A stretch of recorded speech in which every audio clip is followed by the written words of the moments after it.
Legends of Charlemagne. By Thomas Bulfinch. Introduction. Those who have investigated the origin of the romantic fables relating to Charlemagne and his peers are of opinion that the deeds of Charles Martel, and perhaps of other Charleses, have been blended in popular tradition with those properly belonging to Charlemagne. It was indeed a most momentous era. And if our readers will have patience, before entering on the perusal of the fabulous annals which we are about to lay before them, to take a rapid survey of the real history of the times, they will find it hardly less romantic than the tales of the poets. In the century beginning from the year 600, the countries bordering upon the native land of our Saviour, to the east and south, had not yet received his religion. Arabia was the seat of an idolatrous religion resembling that of the ancient Persians, who worshipped the sun, moon, and stars. In Mecca, in the year 571, Muhammad was born, and here, at the age of 40, he proclaimed himself the prophet of God, in dignity as superior to Christ as Christ had been to Moses. Having obtained by slow degrees a considerable number of disciples, he resorted to arms to diffuse his religion. The energy and zeal of his followers, aided by the weakness of the neighboring nations, enabled him and his successors to spread the sway of Arabia and the religion of Muhammad over the countries to the east as far as the Indus. Northward over Persia and Asia Minor, westward over Egypt and the southern shores of the Mediterranean, and thence over the principal portion of Spain.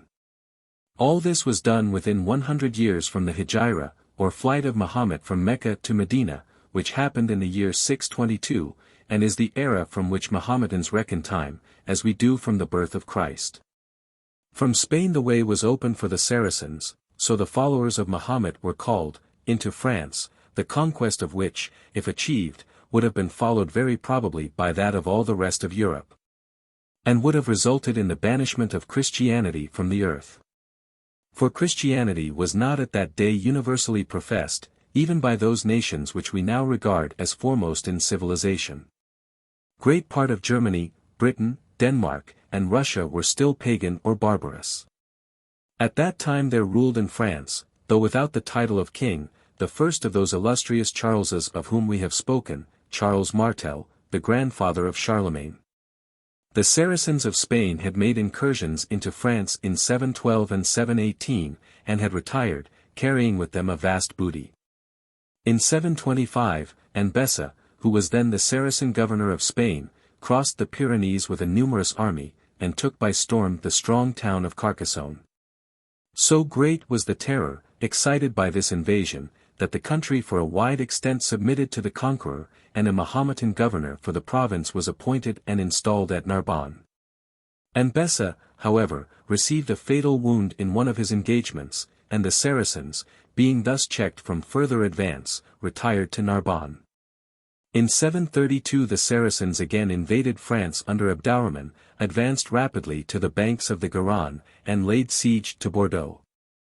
The city was taken by assault and delivered up to the soldiery. The invaders still pressed forward, and spread over the territories of Orleans, Auxerre, and senators. Their advanced parties were suddenly called in by their chief, who had received information of the rich abbey of St. Martin of Tours, and resolved to plunder and destroy it.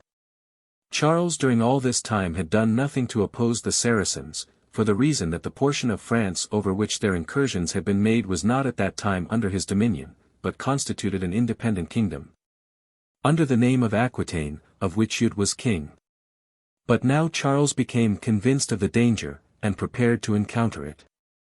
Abdalrahman was advancing toward Tours, when intelligence of the approach of Charles, at the head of an army of Franks, compelled him to fall back upon Poitiers, in order to seize an advantageous field of battle. Charles Martel had called together his warriors from every part of his dominion, and, at the head of such an army as had hardly ever been seen in France, crossed the Loire, probably at Orleans, and, being joined by the remains of the army of Aquitaine, came in sight of the Arabs in the month of October, 732. The Saracens seem to have been aware of the terrible enemy they were now to encounter, and for the first time these formidable conquerors hesitated. The two armies remained in presence during 7 days before either ventured to begin the attack. But at length the signal for battle was given by Abdalrahman, and the immense mass of the Saracen army rushed with fury on the Franks. But the heavy line of the northern warriors remained like a rock, and the Saracens, during nearly the whole day, expended their strength in vain attempts to make an impression upon them. At length, about 4 o'clock in the afternoon, when Abdalrahman was preparing for a new and desperate attempt to break the line of the Franks, a terrible clamor was heard in the rear of the Saracens. It was King Eudes, who, with his Aquitanians, had attacked their camp, and a great part of the Saracen army rushed tumultuously from the field to protect their plunder. In this moment of confusion the line of the Franks advanced, and, sweeping the field before it, carried fearful slaughter amongst the enemy. Abdalrahman made desperate efforts to rally his troops, but when he himself, with the bravest of his officers, fell beneath the swords of the Christians, all order disappeared, and the remains of his army sought refuge in their immense camp, from which Eudes and his Aquitanians had been repulsed. It was now late, and Charles, unwilling to risk an attack on the camp in the dark, withdrew his army, and passed the night in the plain, expecting to renew the battle in the morning. Accordingly, when daylight came, the Franks drew up in order of battle, but no enemy appeared, and when at last they ventured to approach the Saracen camp, they found it empty. The invaders had taken advantage of the night to begin their retreat, and were already on their way back to Spain, leaving their immense plunder behind to fall into the hands of the Franks. This was the celebrated Battle of Tours, in which vast numbers of the Saracens were slain, and only 1,500 of the Franks. Charles received the surname of Martel, the Hammer, in consequence of this victory. The Saracens, notwithstanding this severe blow, continued to hold their ground in the south of France. But Pepin, the son of Charles Martel, who succeeded to his father's power, and assumed the title of king, successively took from them the strong places they held. And in 759, by the capture of Narbonne, their capital, extinguished the remains of their power in France. Charlemagne, or Charles the Great, succeeded his father, Pepin, on the throne in the year 768. This prince, though the hero of numerous romantic legends, appears greater in history than in fiction. Whether we regard him as a warrior or as a legislator, as a patron of learning or as the civilizer of a barbarous nation, he is entitled to our warmest admiration. Such he is in history. But the romancers represent him as often weak and passionate, the victim of treacherous counselors, and at the mercy of turbulent barons, on whose prowess he depends for the maintenance of his throne. The historical representation is doubtless the true one, for it is handed down in trustworthy records, and is confirmed by the events of the age. At the height of his power, the French Empire extended over what we now call France, Germany, Switzerland, Holland, Belgium, and a great part of Italy. In the year 800, Charlemagne, being in Rome, whither he had gone with a numerous army to protect the Pope, was crowned by the Pontiff Emperor of the West. On Christmas Day Charles entered the church of St. Peter, as if merely to take his part in the celebration of the Mass with the rest of the congregation. When he approached the altar and stooped in the act of prayer, the Pope stepped forward and placed a crown of gold upon his head. And immediately the Roman people shouted, "Life and victory to Charles the August, crowned by God the Great and Pacific Emperor of the Romans." The Pope then prostrated himself before him, and paid him reverence, according to the custom established in the times of the ancient emperors, and concluded the ceremony by anointing him with consecrated oil. Charlemagne's wars were chiefly against the pagan and barbarous people, who, under the name of Saxons, inhabited the countries now called Hanover and Holland. He also led expeditions against the Saracens of Spain. But his wars with the Saracens were not carried on, as the romances assert, in France, but on the soil of Spain. He entered Spain by the eastern Pyrenees, and made an easy conquest of Barcelona and Pamplona.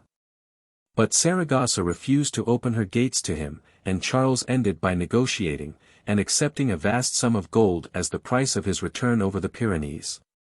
On his way back, he marched with his whole army through the gorges of the mountains by way of the valleys of Engui, Eno, and Roncesvalles. The chief of this region had waited upon Charlemagne, on his advance, as a faithful vassal of the monarchy. But now, on the return of the Franks, he had called together all the wild mountaineers who acknowledged him as their chief, and they occupied the heights of the mountains under which the army had to pass. The main body of the troops met with no obstruction, and received no intimation of danger. But the rear guard, which was considerably behind, and encumbered with its plunder, was overwhelmed by the mountaineers in the pass of Roncesvalles, and slain to a man. Some of the bravest of the Frankish chiefs perished on this occasion, among whom is mentioned Roland or Orlando, governor of the marches or frontier of Brittany. His name became famous in after times, and the disaster of Roncesvalles and death of Roland became eventually the most celebrated episode in the vast cycle of romance. Though after this there were hostile encounters between the armies of Charlemagne and the Saracens, they were of small account, and generally on the soil of Spain. Thus the historical foundation for the stories of the romancers is but scanty, unless we suppose the events of an earlier and of a later age to be incorporated with those of Charlemagne's own time. There is, however, a pretended history, which for a long time was admitted as authentic, and attributed to Turpin, Archbishop of Reims, a real personage of the time of Charlemagne. Its title is History of Charles the Great and Orlando. It is now unhesitatingly considered as a collection of popular traditions, produced by some credulous and unscrupulous monk, who thought to give dignity to his romance by ascribing its authorship to a well-known and eminent individual. It introduces its pretended author, Bishop Turpin, in this manner. Turpin, Archbishop of Reims, the friend and secretary of Charles the Great, excellently skilled in sacred and profane literature, of a genius equally adapted to prose and verse. The advocate of the poor, beloved of God in his life and conversation, who often fought the Saracens, hand to hand, by the emperor's side, he relates the acts of Charles the Great in one book, and flourished under Charles and his son Louis. To the year of our Lord 830. The titles of some of Archbishop Turpin's chapters will show the nature of his history. They are these: of the walls of Pampeluna, that fell of themselves. Of the war of the Holy Facundus, where the spears grew. Certain of the Christians fixed their spears, in the evening, erect in the ground, before the castle, and found them, in the morning, covered with bark and branches. How the sun stood still for 3 days, and the slaughter of 4,000 Saracens. Turpin's history has perhaps been the source of the marvelous adventures which succeeding poets and romancers have accumulated around the names of Charlemagne and his paladins, or peers. But Ariosto and the other Italian poets have drawn from different sources, and doubtless often from their own invention, numberless other stories which they attribute to the same heroes, not hesitating to quote as their authority, the good Turpin. Though his history contains no trace of them. And the more outrageous the improbability, or rather the impossibility, of their narrations, the more attentive are they to cite the Archbishop, generally adding their testimonial to his unquestionable veracity. The principal Italian poets who have sung the adventures of the peers of Charlemagne are Pulci, Boiardo, and Ariosto. The characters of Orlando, Rinaldo, Astolpho, Gano, and others, are the same in all, though the adventures attributed to them are different. Boiardo tells us of the loves of Orlando, Ariosto of his disappointment and consequent madness. Pulci of his death. Ogier, the Dane, is a real personage. History agrees with romance in representing him as a powerful lord who, originally from Denmark and a pagan, embraced Christianity, and took service under Charlemagne. He revolted from the emperor, and was driven into exile. He afterwards led one of those bands of piratical Norsemen which ravaged France under the reigns of Charlemagne's degenerate successors. The description which an ancient chronicler gives of Charlemagne, as described by Ogier, is so picturesque, that we are tempted to transcribe it. Charlemagne was advancing to the siege of Pavia. Didier, king of the Lombards, was in the city with Ogier, to whom he had given refuge. When they learned that the king was approaching, they mounted a high tower, whence they could see far and wide over the country. They first saw advancing the engines of war, fit for the armies of Darius or Julius Caesar.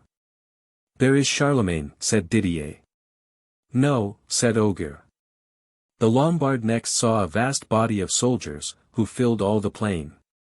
"Certainly Charles advances with that host," said the king. "Not yet," replied Ogier. "What hope for us?" resumed the king, if he brings with him a greater host than that. At last Charles appeared, his head covered with an iron helmet, his hands with iron gloves, his breast and shoulders with a cuirass of iron, his left hand holding an iron lance, while his right hand grasped his sword. Those who went before the monarch, those who marched at his side, and those who followed him, all had similar arms. Iron covered the fields and the roads, iron points reflected the rays of the sun. This iron, so hard, was borne by a people whose hearts were harder still. The blaze of the weapons flashed terror into the streets of the city. This picture of Charlemagne in his military aspect would be incomplete without a corresponding one of his mood of peace. One of the greatest of modern historians, M. Guizot, has compared the glory of Charlemagne to a brilliant meteor, rising suddenly out of the darkness of barbarism to disappear no less suddenly in the darkness of feudalism. But the light of this meteor was not extinguished, and reviving civilization owed much that was permanently beneficial to the great emperor of the Franks. His ruling hand is seen in the legislation of his time, as well as in the administration of the laws. He encouraged learning, he upheld the clergy, who were the only peaceful and intellectual class, against the encroaching and turbulent barons. He was an affectionate father, and watched carefully over the education of his children, both sons and daughters. Of his encouragement of learning, we will give some particulars. He caused learned men to be brought from Italy and from other foreign countries, to revive the public schools of France, which had been prostrated by the disorders of preceding times. He recompensed these learned men liberally, and kept some of them near himself, honoring them with his friendship. Of these the most celebrated is Alcuin, an Englishman, whose writings still remain, and prove him to have been both a learned and a wise man. With the assistance of Alcuin, and others like him, he founded an academy or royal school, which should have the direction of the studies of all the schools of the kingdom. Charlemagne himself was a member of this academy on equal terms with the rest. He attended its meetings, and fulfilled all the duties of an academician. Each member took the name of some famous man of antiquity. Alcuin called himself Horace, another took the name of Augustine, a third of Pindar. Charlemagne, who knew the Psalms by heart, and who had an ambition to be, according to his conception, a king after God's own heart, received from his brother academicians the name of David. Of the respect entertained for him by foreign nations an interesting proof is afforded in the embassy sent to him by the Caliph of the Arabians, the celebrated Harun al-Rashid, a prince in character and conduct not unlike to Charlemagne. The ambassadors brought with them, besides other rich presents, a clock, the first that was seen in Europe, which excited universal admiration. It had the form of a 12-sided edifice with 12 doors. These doors formed niches, in each of which was a little statue representing one of the hours. At the striking of the hour the doors, one for each stroke, were seen to open, and from the doors to issue as many of the little statues, which, following one another, marched gravely round the tower. The motion of the clock was caused by water, and the striking was effected by balls of brass equal to the number of the hours, which fell upon a cymbal of the same metal, the number falling being determined by the discharge of the water, which, as it sunk in the vessel, allowed their escape. Charlemagne was succeeded by his son Louis, a well-intentioned but feeble prince, in whose reign the fabric reared by Charles began rapidly to crumble. Louis was followed successively by two Charleses, incapable princes, whose weak and often tyrannical conduct is no doubt the source of incidents of that character ascribed in the romances to Charlemagne.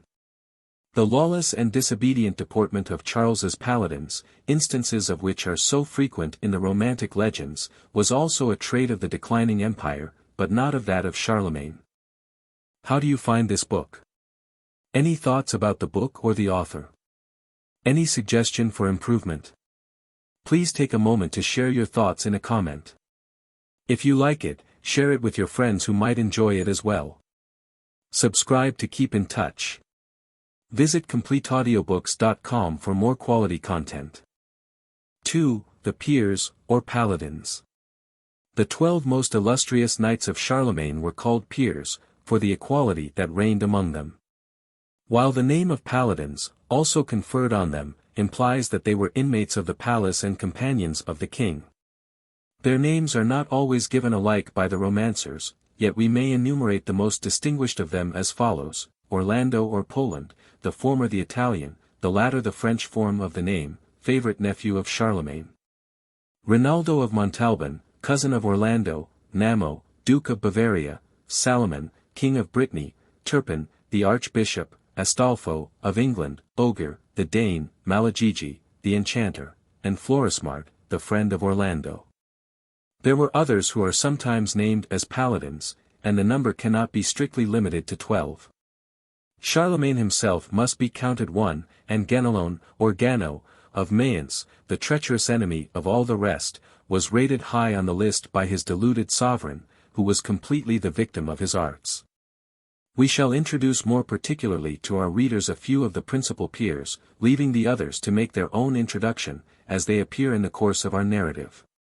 We begin with Orlando. Orlando. Milan, or Milone, a knight of great family, and distantly related to Charlemagne, having secretly married Bertha, the emperor's sister, was banished from France, and excommunicated by the Pope. After a long and miserable wandering on foot as mendicants, Milan and his wife arrived at Sutri, in Italy, where they took refuge in a cave, and in that cave Orlando was born. There his mother continued, deriving a scanty support from the compassion of the neighboring peasants, while Milan, in quest of honor and fortune, went into foreign lands. Orlando grew up among the children of the peasantry, surpassing them all in strength and manly graces. Among his companions in age, though in station far more elevated, was Oliver, son of the governor of the town. Between the two boys a feud arose, that led to a fight, in which Orlando thrashed his rival, but this did not prevent a friendship springing up between the two which lasted through life. Orlando was so poor that he was sometimes half naked. As he was a favorite of the boys, one day 4 of them brought some cloth to make him clothes. 2 brought white and 2 red, and from this circumstance Orlando took his coat of arms, or quarterings. When Charlemagne was on his way to Rome to receive the imperial crown, he dined in public in Sutri. Orlando and his mother that day had nothing to eat, and Orlando, coming suddenly upon the royal party, and seeing abundance of provisions, seized from the attendants as much as he could carry off, and made good his retreat in spite of their resistance. The emperor, being told of this incident, was reminded of an intimation he had received in a dream, and ordered the boy to be followed. This was done by 3 of the knights, whom Orlando would have encountered with a cudgel on their entering the grotto had not his mother restrained him. When they heard from her who she was, they threw themselves at her feet, and promised to obtain her pardon from the emperor. This was easily effected. Orlando was received into favor by the emperor, returned with him to France and so distinguished himself that he became the most powerful support of the throne and of Christianity. 1. Roland and Ferragus. Orlando, or Roland, particularly distinguished himself by his combat with Ferragus. Ferragus was a giant, and moreover, his skin was of such impenetrable stuff that no sword could make any impression upon it. The giant's mode of fighting was to seize his adversary in his arms and carry him off, in spite of all the struggles he could make. Roland's utmost skill only availed to keep him out of the giant's clutches, but all his efforts to wound him with the sword were useless. After long fighting, Ferragus was so weary that he proposed a truce, and when it was agreed upon, he lay down and immediately fell asleep. He slept in perfect security, for it was against all the laws of chivalry to take advantage of an adversary under such circumstances. But Ferragus lay so uncomfortably for the want of a pillow, that Orlando took pity upon him, and brought a smooth stone and placed it under his head. When the giant woke up, after a refreshing nap, and perceived what Orlando had done, he seemed quite grateful, became sociable, and talked freely in the usual boastful style of such characters. Among other things, he told Orlando that he need not attempt to kill him with a sword, for that every part of his body was invulnerable, except this, and as he spoke, he put his hand to the vital part, just in the middle of his breast. Aided by this information, Orlando succeeded, when the fight was renewed, in piercing the giant in the very spot he had pointed out, and giving him a death wound. Great was the rejoicing in the Christian camp, and many the praises showered upon the victorious Paladin by the emperor and all his host. On another occasion, Orlando encountered a puissant Saracen warrior, and took from him, as the prize of victory, the sword Durindana. This famous weapon had once belonged to the illustrious Prince Hector of Troy. It was of the finest workmanship, and of such strength and temper that no armor in the world could stand against it. A Roland for an Oliver. Guerin de Montglaive held the lordship of Vienne, subject to Charlemagne. He had quarrelled with his sovereign, and Charles laid siege to his city, having ravaged the neighbouring country. Guerin was an aged warrior, but relied for his defence upon his 4 sons and 2 grandsons, who were among the bravest knights of the age. After the siege had continued 2 months, Charlemagne received tidings that Marsilius, king of Spain, had invaded France, and, finding himself unopposed, was advancing rapidly in the southern provinces.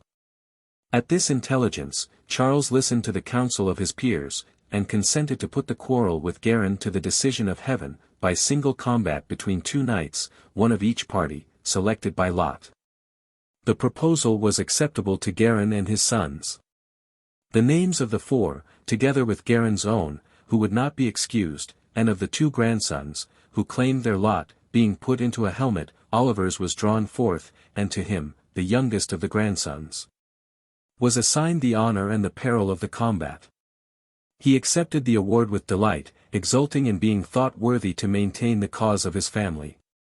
On Charlemagne's side Roland was the designated champion, and neither he nor Oliver knew who his antagonist was to be.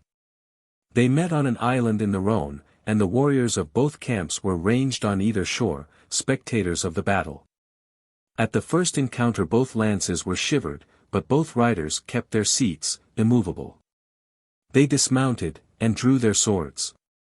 Then ensued a combat which seemed so equal, that the spectators could not form an opinion as to the probable issue.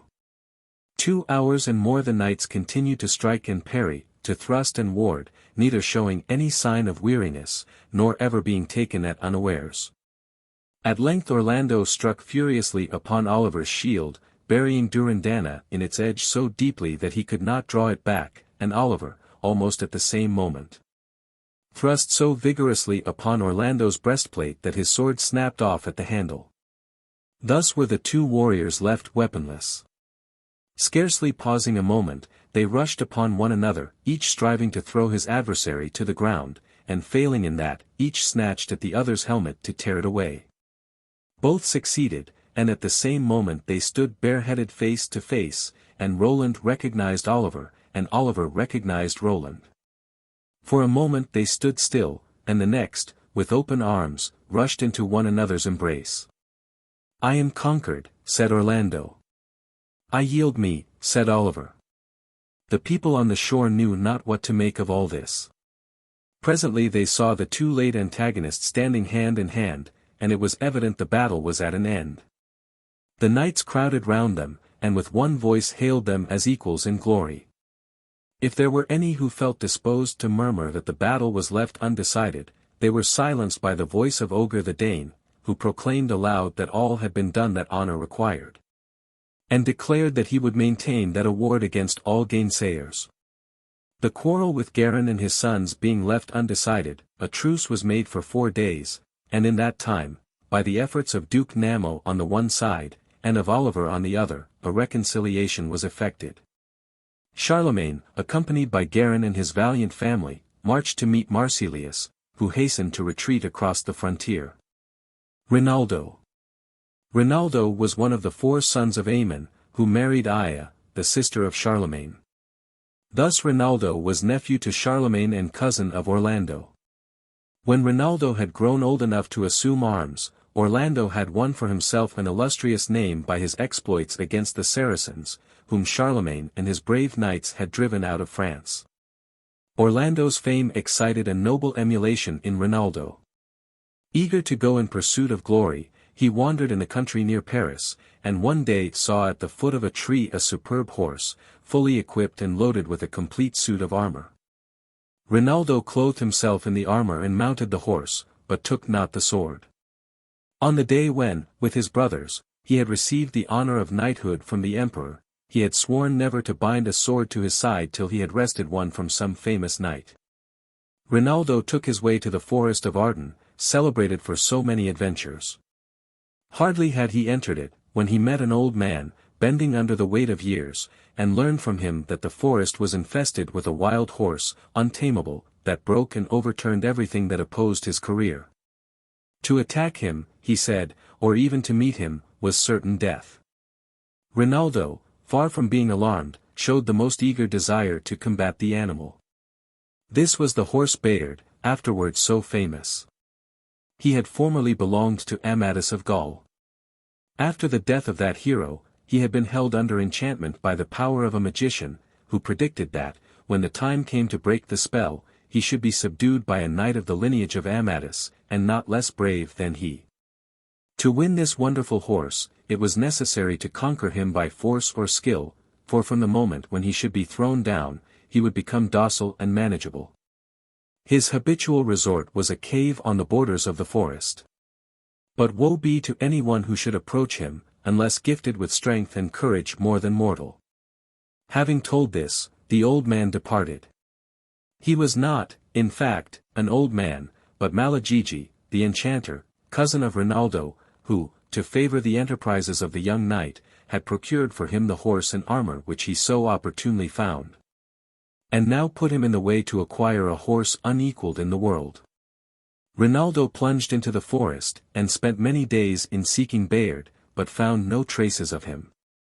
One day he encountered a Saracen knight, with whom he made acquaintance, as often happened to knights, by first meeting him in combat.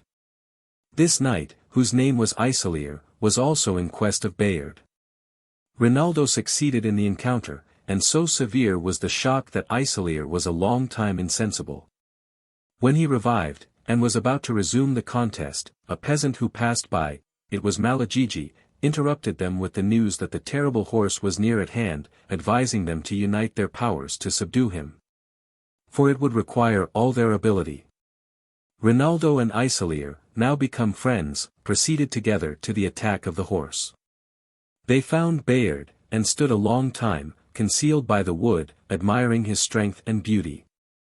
A bright bay in color, whence he was called Bayard, with a silver star in his forehead, and his hind feet white, his body slender, his head delicate, his ample chest filled out with swelling muscles, his shoulders broad and full, his legs straight and sinewy, his thick mane falling over his arching neck, he came rushing through the forest, regardless of rocks, bushes, or trees, rending everything that opposed his way, and neighing defiance. He first descried Isolier, and rushed upon him. The knight received him with lance in rest, but the fierce animal broke the spear, and his course was not delayed by it for an instant. The Spaniard adroitly stepped aside, and gave way to the rushing tempest. Bayard checked his career, and turned again upon the knight, who had already drawn his sword. He drew his sword, for he had no hope of taming the horse. That, he was satisfied, was impossible. Bayard rushed upon him, fiercely rearing, now on this side, now on that. The knight struck him with his sword, where the white star adorned his forehead, but struck in vain, and felt ashamed, thinking that he had struck feebly. For he did not know that the skin of that horse was so tough that the keenest sword could make no impression upon it. Whistling fell the sword once more, and struck with greater force, and the fierce horse felt it, and drooped his head under the blow, but the next moment turned upon his foe with such a buffet that the pagan fell stunned and lifeless to the earth. Rinaldo, who saw Isolier fall, and thought that his life was reft, darted towards the horse, and, with his fist, gave him such a blow on the jaws that the blood tinged his mouth with vermilion. Quicker than an arrow leaves the bow the horse turned upon him, and tried to seize his arm with his teeth.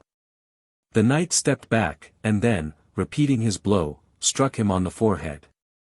Bayard turned, and kicked with both his feet with a force that would have shattered a mountain. Rinaldo was on his guard, and evaded his attacks, whether made with head or heels. He kept at his side, avoiding both. But, making a false step, he at last received a terrible blow from the horse's foot, and at the shock almost fainted away. A second such blow would have killed him, but the horse kicked at random, and a second blow did not reach Rinaldo, who in a moment recovered himself. Thus the contest continued until by chance Bayard's foot got caught between the branches of an oak. Rinaldo seized it, and putting forth all his strength and address, threw him on the ground. No sooner had Bayard touched the ground, than all his rage subsided. No longer an object of terror, he became gentle and quiet, yet with dignity in his mildness. The paladin patted his neck, stroked his breast, and smoothed his mane, while the animal neighed and showed delight to be caressed by his master. Rinaldo, seeing him now completely subdued, took the saddle and trappings from the other horse, and adorned Bayard with the spoils. Rinaldo became one of the most illustrious knights of Charlemagne's court, indeed, the most illustrious, if we except Orlando. Yet he was not always so obedient to the emperor's commands as he should have been, and every fault he committed was sure to be aggravated by the malice of Don, Duke of Maganza, the treacherous enemy of Rinaldo and all his house. At one time Rinaldo had incurred the severe displeasure of Charlemagne, and been banished from court. Seeing no chance of being ever restored to favor, he went to Spain, and entered the service of the Saracen king, Ivo. His brothers, Alardo, Ricardo, and Ricciardetto, accompanied him, and all four served the king so faithfully that they rose to high favor with him. The king gave them land in the mountains on the frontiers of France and Spain, and subjected all the country round to Rinaldo's authority. There was plenty of marble in the mountains, the king furnished workmen, and they built a castle for Rinaldo, surrounded with high walls, so as to be almost impregnable. Built of white stone, and placed on the brow of a marble promontory, the castle shone like a star, and Rinaldo gave it the name of Montalban. Here he assembled his friends, many of whom were banished men like himself, and the country people furnished them with provisions in return for the protection the castle afforded.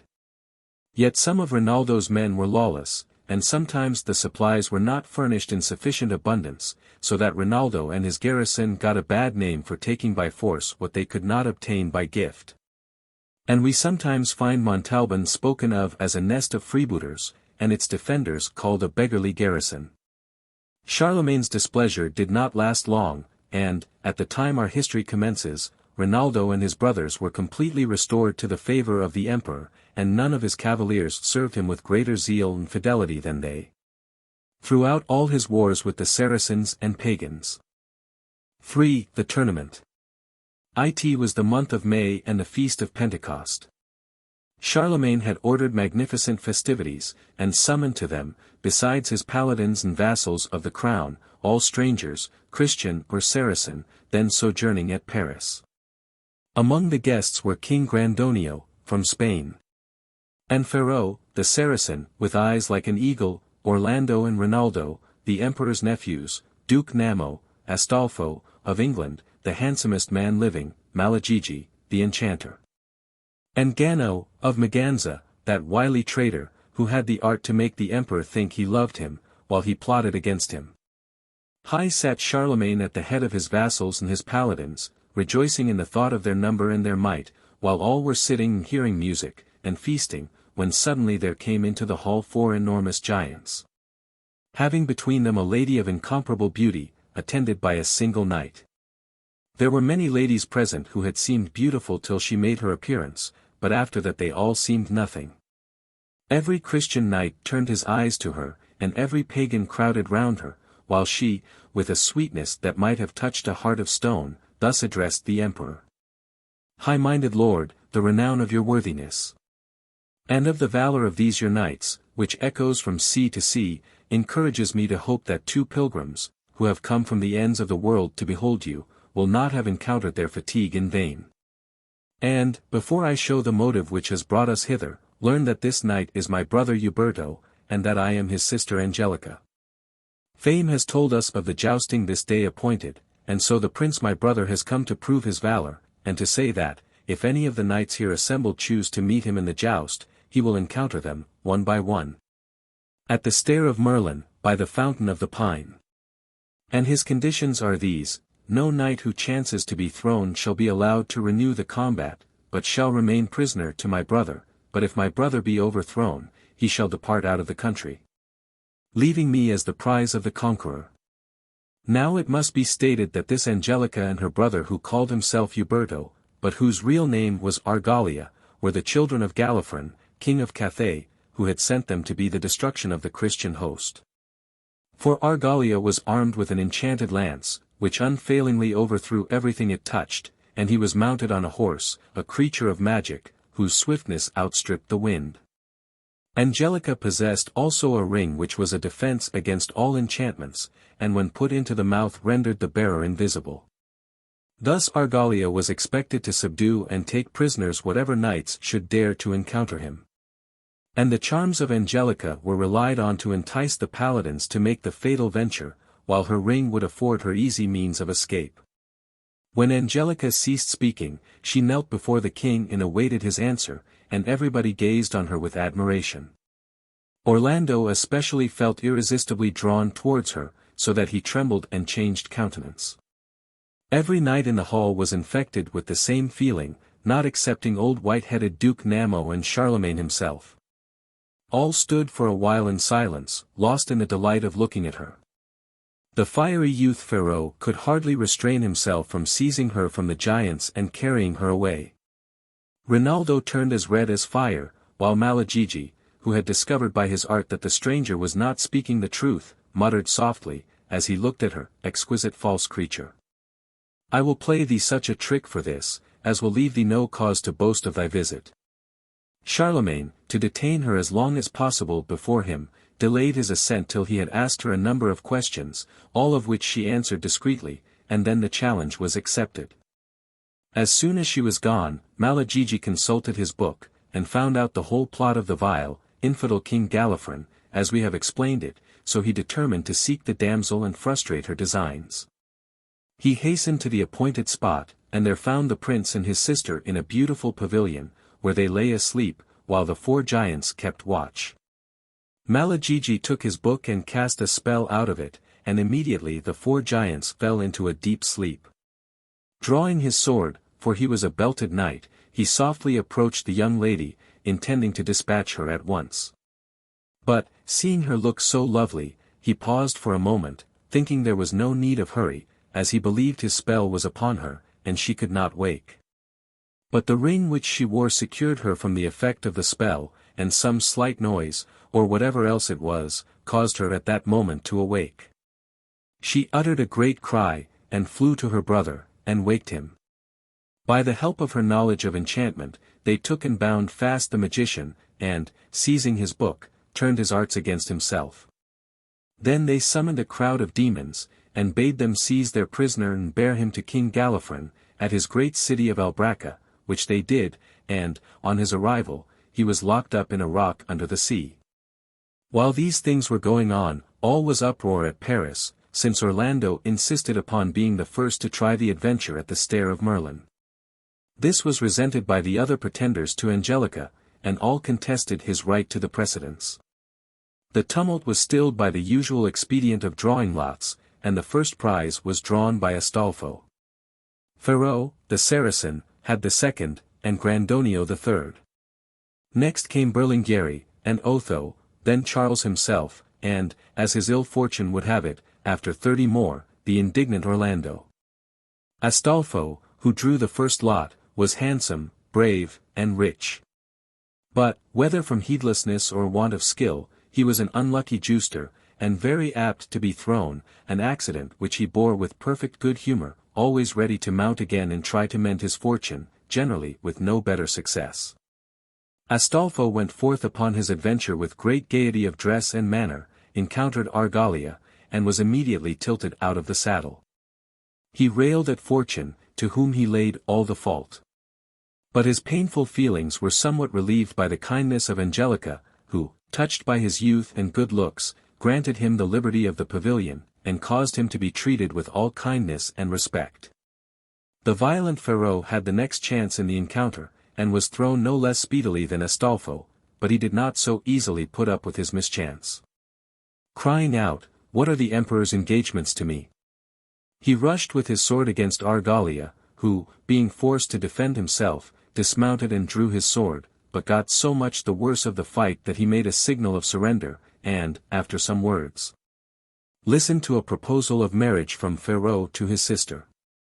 The beauty, however, feeling no inclination to match with such a rough and savage-looking person, was so dismayed at the offer, that, hastily bidding her brother to meet her in the forest of Arden, she vanished from the sight of both by means of the enchanted ring. Argalia, seeing this, took to his horse of swiftness, and dashed away in the same direction. Pharaoh pursued him, and Astolpho, thus left to himself, took possession of the enchanted lance in place of his own, which was broken, not knowing the treasure he possessed in it, and returned to the tournament. Charlemagne, finding the lady and her brother gone, ordered the jousting, to proceed as at first intended, in which Astolpho, by aid of the enchanted lance, unhorsed all comers against him equally to their astonishment and his own. The paladin Rinaldo, on learning the issue of the combat of Pharaoh and the stranger, galloped after the fair fugitive in an agony of love and impatience. Orlando, perceiving his disappearance, pushed forth in like manner.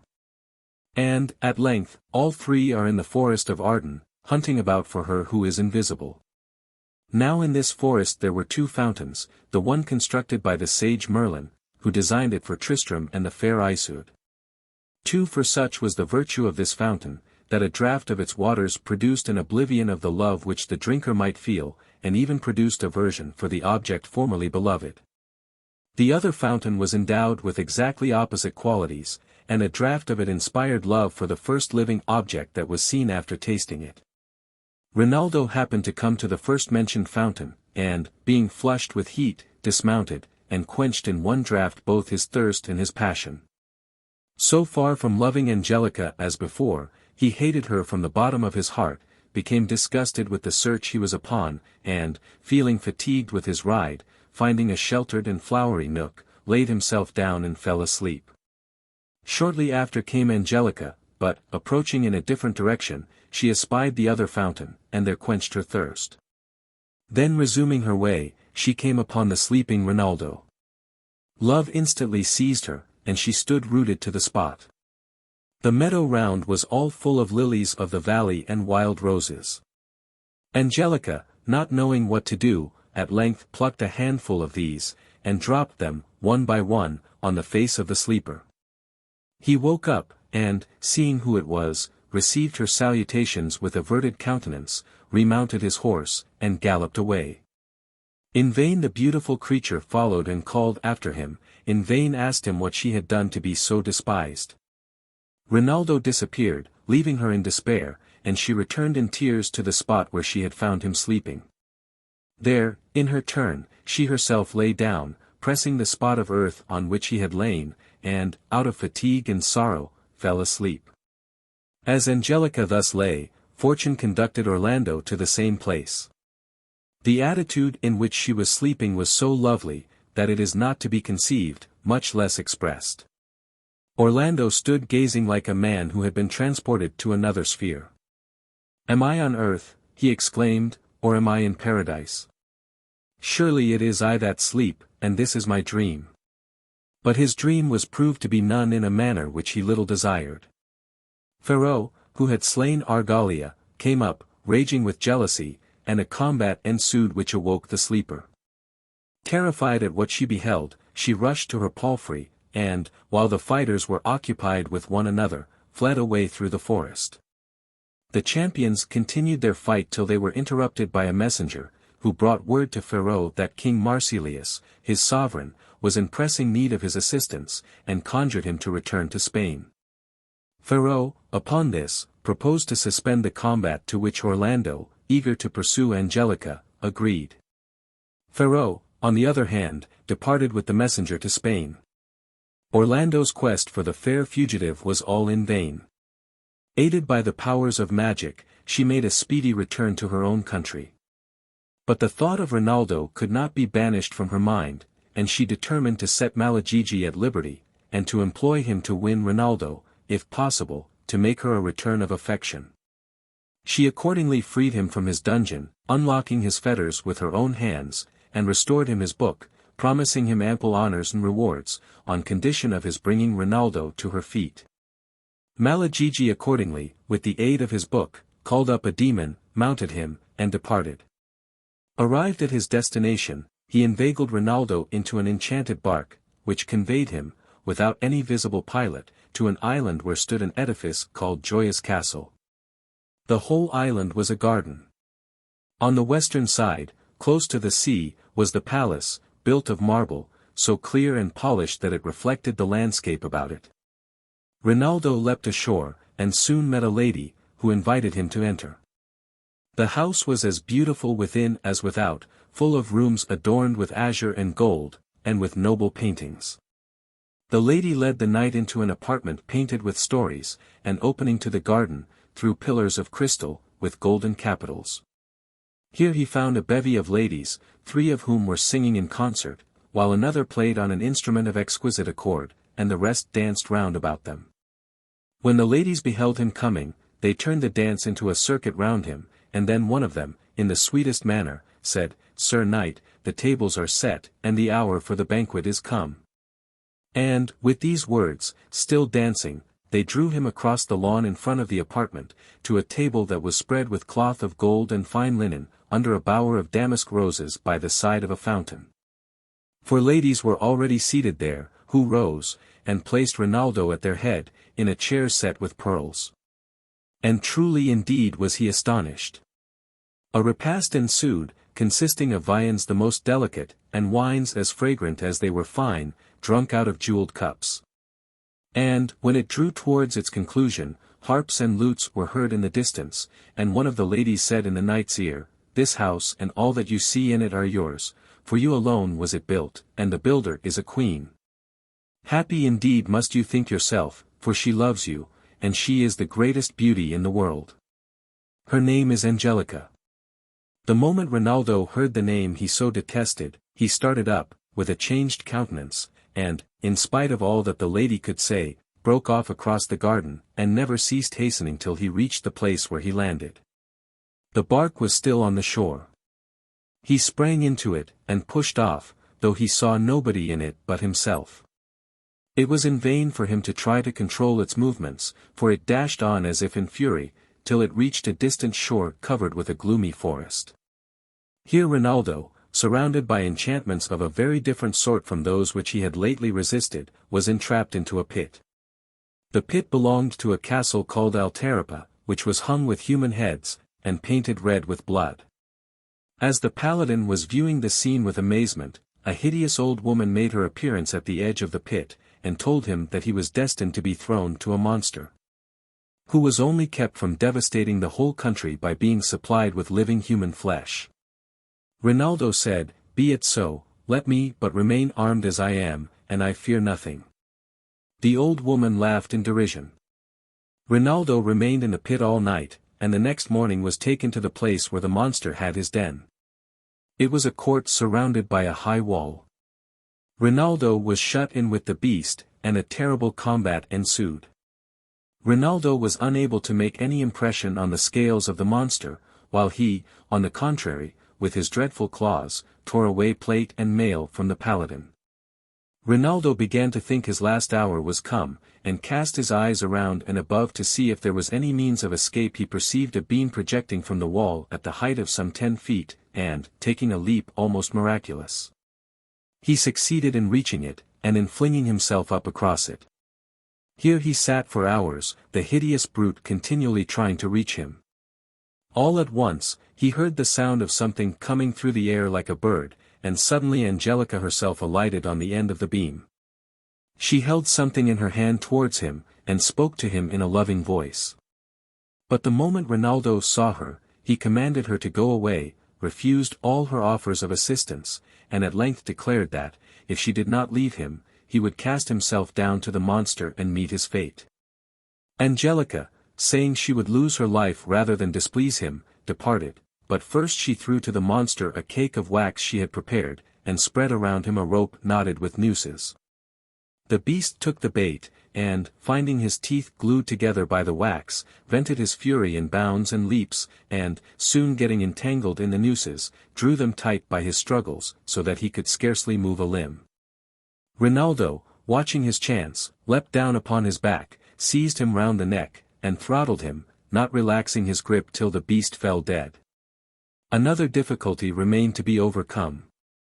The walls were of immense height, and the only opening in them was a grated window of such strength that he could not break the bars. In his distress Rinaldo found a phial which Angelica had left on the ground, and, with the help of this, effected his deliverance. What further adventures he met with will be told in another chapter. 4. The Siege of Albracca. At the very time when Charlemagne was holding his plenary court and his great tournament, his kingdom was invaded by a mighty monarch, who was moreover so valiant and strong in battle that no one could stand against him. He was named Gradasso, and his kingdom was called Sericane. Now, as it often happens to the greatest and the richest to long for what they cannot have, and thus to lose what they already possess, this king could not rest content without Durindana, the sword of Orlando, and Bayard, the horse of Rinaldo. To obtain these he determined to war upon France, and for this purpose put in array a mighty army. He took his way through Spain, and, after defeating Marsilius, the king of that country, in several battles, was rapidly advancing on France. Charlemagne, though Marsilius was a Saracen, and had been his enemy, yet felt it needful to succor him in this extremity from a consideration of common danger, and, with the consent of his peers, dispatched Rinaldo with a strong body of soldiers against Gradasso. There was much fighting, with doubtful results, and Gradasso was steadily advancing into France. But, impatient to achieve his objects, he challenged Rinaldo to single combat, to be fought on foot, and upon these conditions, if Rinaldo conquered, Gradasso agreed to give up all his prisoners and return to his own country. But if Gradasso won the day, he was to have Bayard. The challenge was accepted, and would have been fought had it not been for the arts of Malagigi, who just then returned from Angelica's kingdom with set purpose to win Rinaldo to look with favor upon the fair princess who was dying for love of him. Malagigi drew Rinaldo away from the army, by putting on the semblance of Gradasso, and, after a short contest, pretending to fly before him, by which means Rinaldo was induced to follow him into a boat, in which he was borne away, and entangled in various adventures, as we have already related. The army, left under the command of Ricciardetto, Rinaldo's brother, was soon joined by Charlemagne and all his peerage, but experienced a disastrous rout, and the emperor and many of his paladins were taken prisoners. Gradasso, however, did not abuse his victory. He took Charles by the hand, seated him by his side, and told him he warred only for honor. He renounced all conquests, on condition that the emperor should deliver to him Bayard and Durindana, both of them the property of his vassals, the former of which, as he maintained, was already forfeited to him by Rinaldo's failure to meet him as agreed. To these terms Charlemagne readily acceded. Bayard, after the departure of his master, had been taken in charge by Ricciardetto, and sent back to Paris, where Astolpho was in command, in the absence of Charlemagne. Astolpho received with great indignation the message dispatched for Bayard, and replied by a herald that he would not surrender the horse of his kinsman Rinaldo, without a contest. If Gradasso wanted the steed, he might come and take him, and that he, Astolpho, was ready to meet him in the field. Gradasso was only amused at this answer, for Astolpho's fame as a successful warrior was not high, and Gradasso willingly renewed with him the bargain which he had made with Rinaldo. On these conditions the battle was fought. The enchanted lance, in the hands of Astolpho, performed a new wonder. In Gradasso, the terrible Gradasso, was unhorsed. He kept his word, set free his prisoners, and put his army on the march to return to his own country, renewing his oath, however, not to rest till he had taken from Rinaldo his horse, and from Orlando his sword, or lost his life in the attempt. Charlemagne, full of gratitude to Astolpho, would have kept him near his person and loaded him with honors, but Astolpho preferred to seek Rinaldo, with the view of restoring to him his horse, and departed from Paris with that design. Our story now returns to Orlando, whom we left fascinated with the sight of the sleeping beauty, who, however, escaped him while engaged in the combat with Ferrau. Having long sought her in vain through the recesses of the wood, he resolved to follow her to her father's court. Leaving, therefore, the camp of Charlemagne, he travelled long in the direction of the east, making inquiry everywhere, if, perchance, he might get tidings of the fugitive. After many adventures, he arrived one day at a place where many roads crossed, and, meeting there a courier, he asked him for news. The courier replied, that he had been dispatched by Angelica to solicit the aid of Sacripant, king of Circassia, in favor of her father Gallaphryn, who was besieged in his city, Albracca, by Agrican, king of Tartary. This Agrican had been an unsuccessful suitor to the damsel, whom he now pursued with arms. Orlando thus learned that he was within a day's journey of Albracca, and feeling now secure of Angelica, he proceeded with all speed to her city. Thus journeying he arrived at a bridge, under which flowed a foaming river. Here a damsel met him with a goblet, and informed him that it was the usage of this bridge to present the traveler with a cup. Orlando accepted the offered cup and drank its contents. He had no sooner done so than his brain reeled, and he became unconscious of the object of his journey, and of everything else. Under the influence of this fascination he followed the damsel into a magnificent and marvelous palace. Here he found himself in company with many knights, unknown to him and to each other, though if it had not been for the cup of oblivion of which they all had partaken, they would have found themselves brothers in arms. Astolpho, proceeding on his way to seek Rinaldo, splendidly dressed and equipped, as was his wont, arrived in Circassia, and found there a great army encamped under the command of Sacripant, the king of that country, who was leading it to the defense of Gallaphryn, the father of Angelica. Sacripant, much struck by the appearance of Astolpho and his horse, accosted him courteously, and tried to enlist him in his service, but Astolpho, proud of his late victories, scornfully declined his offers, and pursued his way. King Sacripant was too much attracted by his appearance to part with him so easily, and, having laid aside his kingly ornaments, set out in pursuit of him. Astolpho next day encountered on his way a stranger knight, named Sir Florismart, lord of the Sylvan Tower, one of the bravest and best of knights, having as his guide a damsel, young, fair, and virtuous, to whom he was tenderly attached, whose name was Flordelis. Astolpho, as he approached, defied the knight, bidding him yield the lady, or prepare to maintain his right by arms. Florismart accepted the contest, and the knights encountered. Florismart was unhorsed and his steed fell dead, while Bayard sustained no injury by the shock. Florismart was so overwhelmed with despair at his own disgrace and the sight of the damsel's distress, that he drew his sword and was about to plunge it into his own bosom. But Astolpho held his hand, told him that he contended only for glory, and was contented to leave him the lady. While Florismart and Flordelis were vowing eternal gratitude, King Sacripant arrived, and coveting the damsel of the one champion as much as the horse and arms of the other, defied them to the joust. Astolpho met the challenger, whom he instantly overthrew, and presented his courser to Florismart, leaving the king to return to his army on foot. The friends pursued their route, and ere long Flordelis discovered, by signs which were known to her, that they were approaching the waters of oblivion, and advised them to turn back, or to change their course. This the knights would not hear of, and, continuing their march, they soon arrived at the bridge where Orlando had been taken prisoner. The damsel of the bridge appeared as before with the enchanted cup, but Astolpho, forewarned, rejected it with scorn. She dashed it to the ground, and a fire blazed up which rendered the bridge unapproachable. At the same moment the two knights were assailed by sundry warriors, known and unknown, who, having no recollection of anything, joined blindly in defense of their prison house. Among these was Orlando, at sight of whom Astolpho, with all his confidence not daring to encounter him, turned and fled, owing his escape to the strength and fleetness of Bayard.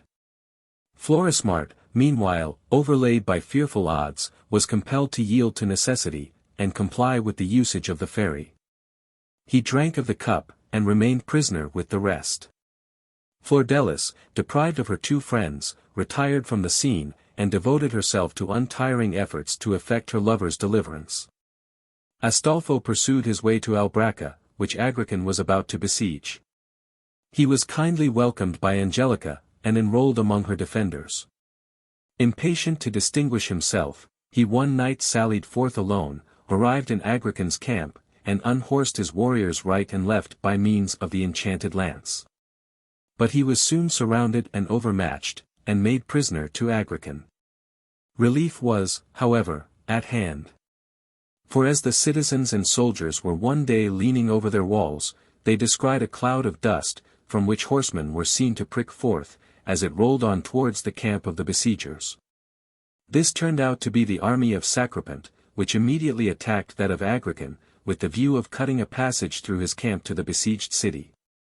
But Agrican, mounted upon Bayard, taken from Astolpho, but not armed with the lance of gold, the virtues of which were unknown to him, performed wonders, and rallied his scattered troops, which had given way to the sudden and unexpected assault. Sacripant, on the other hand, encouraged his men by the most desperate acts of valor, having as an additional incentive to his courage the sight of Angelica, who showed herself upon the city walls. There she witnessed a single combat between the two leaders, Agrican and Sacripant. In this, at length, her defender appeared to be overmatched, when the Circassians broke the ring, and separated the combatants, who were borne asunder in the rush. Sacripant, severely wounded, profited by the confusion, and escaped into Albracca, where he was kindly received and carefully tended by Angelica. The battle continuing, the Circassians were at last put to flight, and, being intercepted between the enemy's lines and the town, sought for refuge under the walls. Angelica ordered the drawbridge to be let down, and the gates thrown open to the fugitives. With these Agrican, not distinguished in the crowd, entered the place, driving both Circassians and Cathaeans before him, and the portcullis being dropped, he was shut in. For a time the terror which he inspired put to flight all opposers, but when at last it came to be known that few or none of his followers had effected an entrance with him, the fugitives rallied and surrounded him on all sides. While he was thus apparently reduced to the last extremities, he was saved by the very circumstance which threatened him with destruction. The soldiers of Angelica, closing upon him from all sides, deserted their defences. And his own besieging army entered the city in a part where the wall was broken down. In this way was Agrican rescued, the city taken, and the inhabitants put to the sword. Angelica, however, with some of the knights who were her defenders, among whom was Sacripant, saved herself in the citadel, which was planted upon a rock. The fortress was impregnable, but it was scantily victualled, and ill provided with other necessaries. Under these circumstances, Angelica announced to those blockaded with her in the citadel her intention to go in quest of assistance, and, having plighted her promise of a speedy return, she set out, with the enchanted ring upon her finger. Mounted upon her palfrey, the damsel passed through the enemy's lines, and by sunrise was many miles clear of their encampment. It so happened that her road led her near the fatal bridge of Oblivion, and, as she approached it, she met a damsel weeping bitterly. It was Flordelis, whose lover, Florismart, as we have related, had met the fate of Orlando and many more, and fallen a victim to the Enchantress of the Cup. She related her adventures to Angelica, and conjured her to lend what aid she might to rescue her lord and his companions. Angelica, accordingly, watching her opportunity and aided by her ring, slipped into the castle unseen, when the door was opened to admit a new victim. Here she speedily disenchanted Orlando and the rest by a touch of her talisman. But Florismart was not there. He had been given up to Falerina, a more powerful enchantress, and was still in durance. Angelica conjured the rescued captives to assist her in the recovery of her kingdom, and all departed together for Albracca. The arrival of Orlando, with his companions, 9 in all, and among the bravest knights of France, changed at once the fortunes of the war. Wherever the great Paladin came, pennon and standard fell before him. Agrican in vain attempted to rally his troops. Orlando kept constantly in his front, forcing him to attend to nobody else. The Tartar king at length bethought him of a stratagem. He turned his horse, and made a show of flying in despair. Orlando dashed after him as he desired, and Agrican fled till he reached a green place in a wood, where there was a fountain.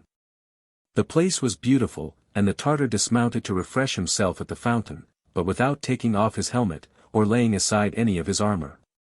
Orlando was quickly at his back, crying out, "So bold, and yet a fugitive!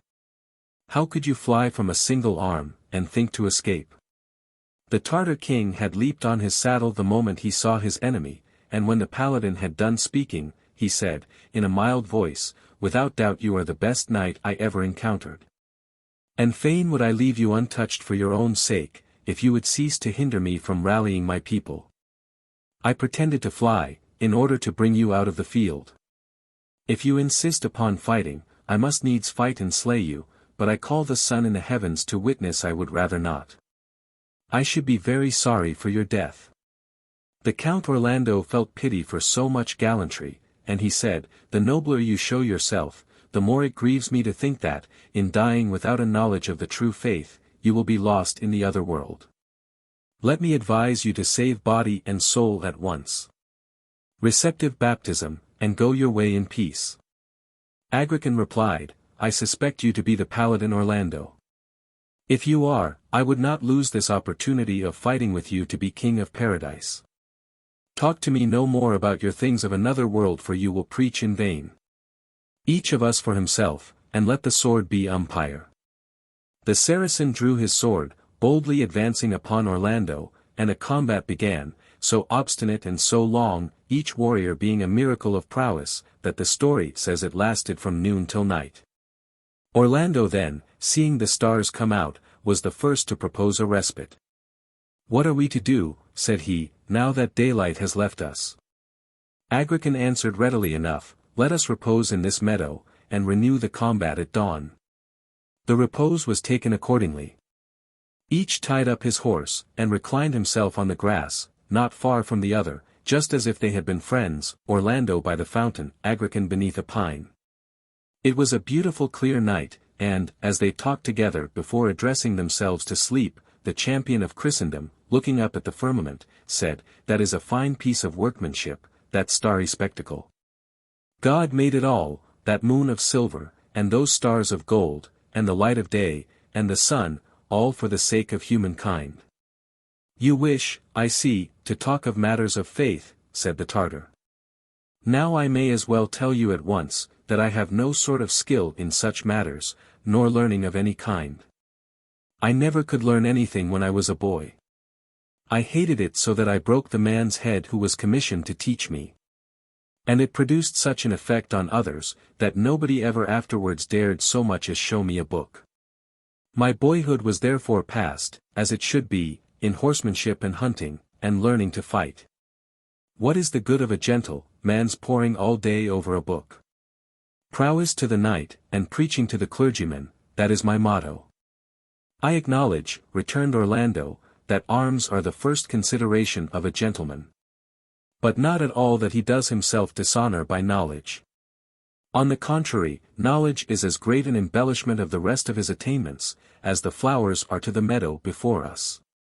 And as to the knowledge of his Maker, the man that is without it is no better than a stock or a stone or a brute beast. Neither without study can he reach anything of a due sense of the depth and divineness of the contemplation." "Learned or not learned," said Agrican, "you might show yourself better bred than by endeavoring to make me talk on a subject on which you have me at a disadvantage. If you choose to sleep, I wish you good night. But if you prefer talking, I recommend you to talk of fighting or of fair ladies. And, by the way, pray tell me, are you not that Orlando who makes such a noise in the world? And what is it, pray, that brings you into these parts? Were you ever in love? I suppose you must have been, for to be a knight, and never to have been in love, would be like being a man without a heart in his breast." The Count replied, "Orlando I am, and in love I am. Love has made me abandon everything, and brought me into these distant regions, and, to tell you all in one word, my heart is in the hands of the daughter of King Galafron. You have come against him with fire and sword, to get possession of his castles and his dominions, and I have come to help him, for no object in the world but to please his daughter and win her beautiful hand. I care for nothing else in existence." Now when the Tartar king, Agrican, heard his antagonist speak in this manner, and knew him to be indeed Orlando, and to be in love with Angelica, his face changed color for grief and jealousy, though it could not be seen for the darkness. His heart began beating with such violence that he felt as if he should have died. "Well," said he to Orlando, "we are to fight when it is daylight, and one or other is to be left here, dead on the ground. I have a proposal to make to you, nay, an entreaty. My love is so excessive for the same lady, that I beg of you to leave her to me. I will owe you my thanks, and give up the siege and put an end to the war. I cannot bear that any one should love her, and that I should live to see it. Why, therefore, should either of us perish? Give her up. Not a soul shall know it. I never yet, answered Orlando, made a promise which I did not keep, and nevertheless I own to you that, were I to make a promise like that, and even swear to keep it, I should not. You might as well ask me to tear away the limbs from my body, and the eyes out of my head. I could as well live without breath itself as cease loving Angelica. Agrican had hardly patience to let him finish speaking, ere he leapt furiously on horseback, though it was midnight. Quit her, said he, or die. Orlando, seeing the infidel getting up, and not being sure that he would not add treachery to fierceness, had been hardly less quick in mounting for the combat. Never, exclaimed he. I never could have quitted her if I would, and now I would not if I could. You must seek her by other means than these. Fiercely dashed their horses together, in the night time, on the green mead. Despiteful and terrible were the blows they gave and took by the moonlight. Agrican fought in a rage, Orlando was cooler. And now the struggle had lasted more than 5 hours, and day began to dawn, when the Tartar king, furious to find so much trouble given him, dealt his enemy a blow sharp and violent beyond conception. It cut the shield in two as if it had been made of wood, and, though blood could not be drawn from Orlando, because he was fated, it shook and bruised him as if it had started every joint in his body. His body only, however, not a particle of his soul.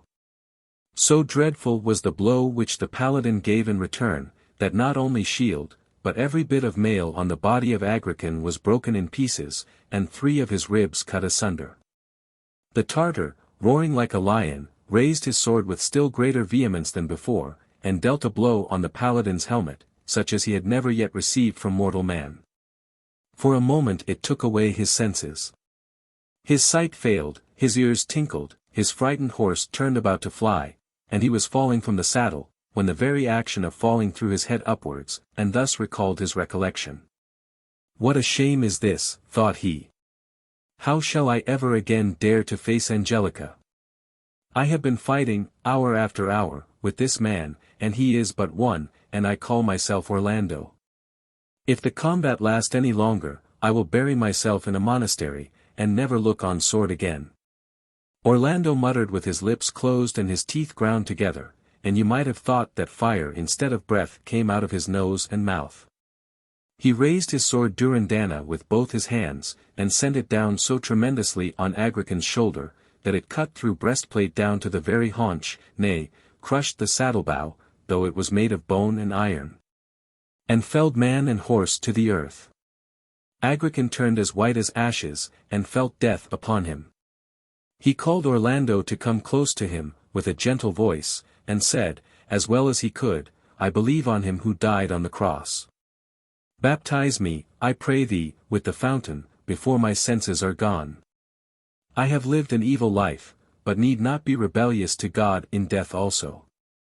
May he who came to save all the rest of the world, save me. And he shed tears, that great king, though he had been so lofty and fierce. Orlando dismounted quickly, with his own face in tears. He gathered the king tenderly in his arms, and took and laid him by the fountain, on a marble rim that it had, and then he wept in concert with him heartily, and asked his pardon, and so baptized him in the water of the fountain. And knelt and prayed to God for him with joined hands. He then paused and looked at him, and when he perceived his countenance changed, and that his whole person was cold, he left him there on the marble rim of the fountain, all armed as he was, with the sword by his side, and the crown upon his head. The Adventures of Rinaldo and Orlando. We left Rinaldo when, having overcome the monster, he quitted the castle of Altaripa, and pursued his way on foot. He soon met with a weeping damsel, who, being questioned as to the cause of her sorrow, told him she was in search of one to do battle to rescue her lover, who had been made prisoner by a vile enchantress, together with Orlando and many more. The damsel was Flordelis, the lady-love of Florismart, and Rinaldo promised his assistance, trusting to accomplish the adventure either by valor or skill. Flordelis insisted upon Rinaldo's taking her horse, which he consented to do, on condition of her mounting behind him. As they rode on through a wood, they heard strange noises, and Rinaldo, reassuring the damsel, pressed forward towards the quarter from which they proceeded. He soon perceived a giant standing under a vaulted cavern, with a huge club in his hand, and of an appearance to strike the boldest spirit with dread. By the side of the cavern was chained a griffin, which, together with the giant, was stationed there to guard a wonderful horse, the same which was once Argalia's. This horse was a creature of enchantment, matchless in vigor, speed, and form, which disdained to share the diet of his fellow steeds, corn or grass, and fed only on air. His name was Rabican. This marvelous horse, after his master Argalia had been slain by Pharaoh, finding himself at liberty, returned to his native cavern, and was here stabled under the protection of the giant and the griffin. As Rinaldo approached, the giant assailed him with his club. Rinaldo defended himself from the giant's blows, and gave him one in return, which, if his skin had not been of the toughest, would have finished the combat. But the giant, though wounded, escaped, and let loose the griffin. This monstrous bird towered in air, and thence pounced down upon Rinaldo, who, watching his opportunity, dealt her a desperate wound. She had, however, strength for another flight, and kept repeating her attacks, which Rinaldo parried as he could, while the damsel stood trembling by, witnessing the contest. The battle continued, rendered more terrible by the approach of night, when Rinaldo determined upon a desperate expedient to bring it to a conclusion. He fell, as if fainting from his wounds, and, on the close approach of the griffin, dealt her a blow which sheared away one of her wings. The beast, though sinking, gripped him fast with her talons, digging through plate and mail. But Rinaldo plied his sword in utter desperation, and at last accomplished her destruction. Rinaldo then entered the cavern, and found there the wonderful horse, all caparisoned. He was coal-black, except for a star of white on his forehead, and one white foot behind. For speed he was unrivaled, though in strength he yielded to Bayard. Rinaldo mounted upon Rabican, and issued from the cavern. As he pursued his way, he met a fugitive from Agrican's army, who gave such an account of the prowess of a champion who fought on the side of Angelica, that Rinaldo was persuaded this must be Orlando. Though at a loss to imagine how he could have been freed from captivity, he determined to repair to the scene of the contest to satisfy his curiosity, and Flordelis, hoping to find Florismart with Orlando, consented to accompany him. While these things were doing, all was rout and dismay in the Tartarian army, from the death of Agrican. King Galafron, arriving at this juncture with an army for the relief of his capital, Albracca, assaulted the enemy's camp, and carried all before him. Rinaldo had now reached the scene of action, and was looking on as an unconcerned spectator, when he was espied by Galafron. The king instantly recognized the horse Rabican, which he had given to Argalia when he sent him forth on his ill-omened mission to Paris. Possessed with the idea that the rider of the horse was the murderer of Argalia, Galafron rode at Rinaldo, and smote him with all his force. Rinaldo was not slow to avenge the blow, and it would have gone hard with the king had not his followers instantly closed round him and separated the combatants. Rinaldo thus found himself, almost without his own choice, enlisted on the side of the enemies of Angelica, which gave him no concern, so completely had his draught from the fountain of hate steeled his mind against her. For several successive days the struggle continued, without any important results, Rinaldo meeting the bravest knights of Angelica's party, and defeating them one after the other. At length he encountered Orlando, and the two knights bitterly reproached one another for the cause they had each adopted, and engaged in a furious combat. Orlando was mounted upon Bayard, Rinaldo's horse, which Agrican had by chance become possessed of, and Orlando had taken from him as the prize of victory.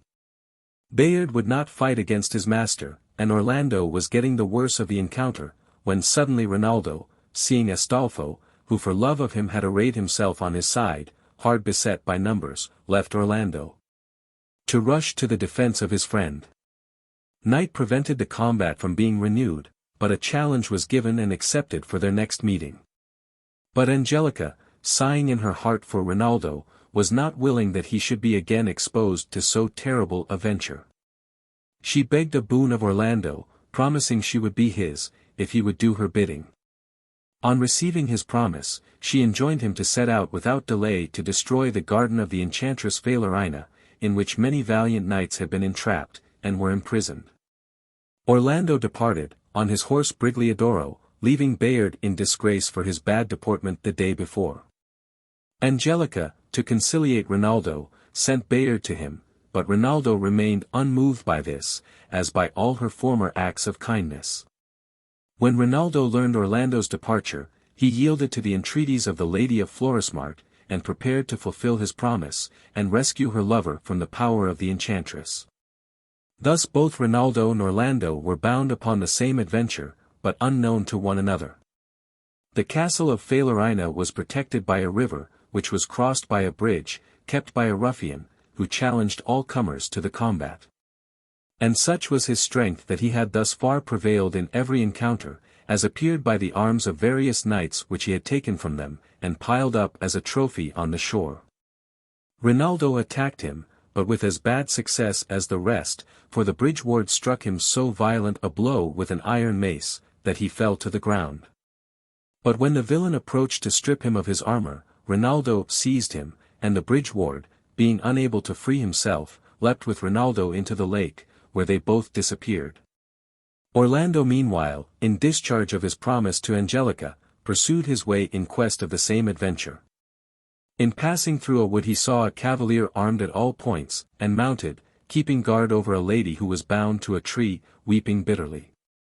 Orlando hastened to her relief, but was exhorted by the knight not to interfere, for she had deserved her fate by her wickedness.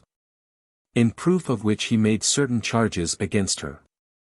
The lady denied them all, and Orlando believed her, defied the knight, overthrew him, and, releasing the lady, departed with her seated on his horse's croup. While they rode, another damsel approached on a white palfrey, who warned Orlando of impending danger, and informed him that he was near the garden of the enchantress. Orlando was delighted with the intelligence, and entreated her to inform him how he was to procure access. She replied that the garden could only be entered at sunrise, and gave him such instructions as would enable him to gain admittance. She gave him also a book in which was painted the garden and all that it contained, together with the palace of the false enchantress, where she had secluded herself for the purpose of executing a magic work in which she was engaged. This was the manufacture of a sword capable of cutting even through enchanted substances. The object of this labor, the damsel told him, was the destruction of a knight of the West, by name Orlando, who, she had read in the Book of Fate, was coming to demolish her garden. Having thus instructed him, the damsel departed.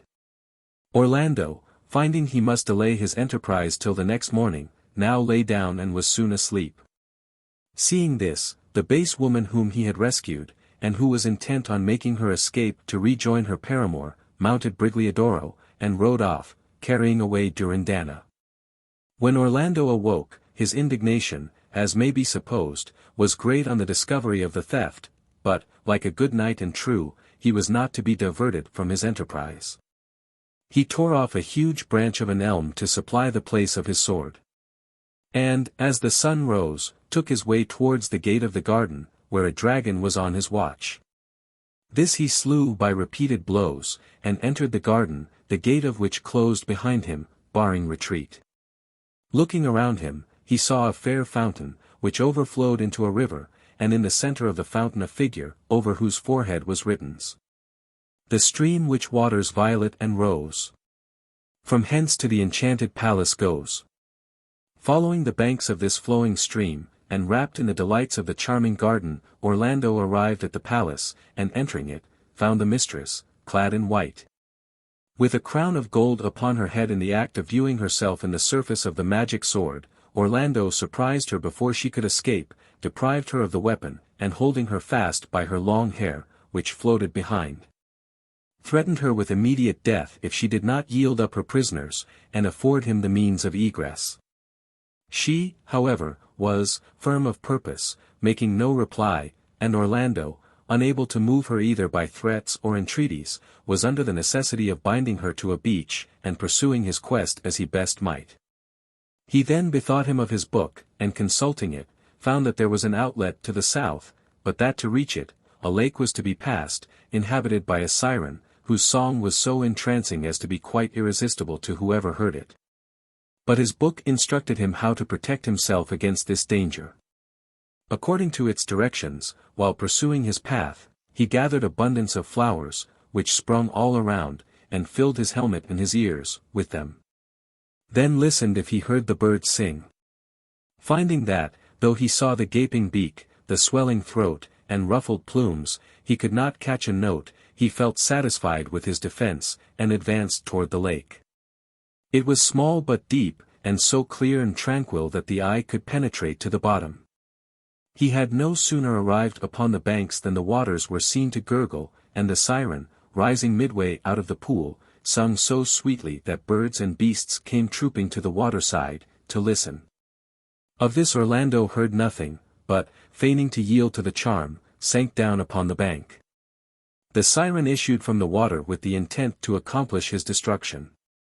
Orlando seized her by the hair, and while she sang yet louder, song being her only defense, cut off her head.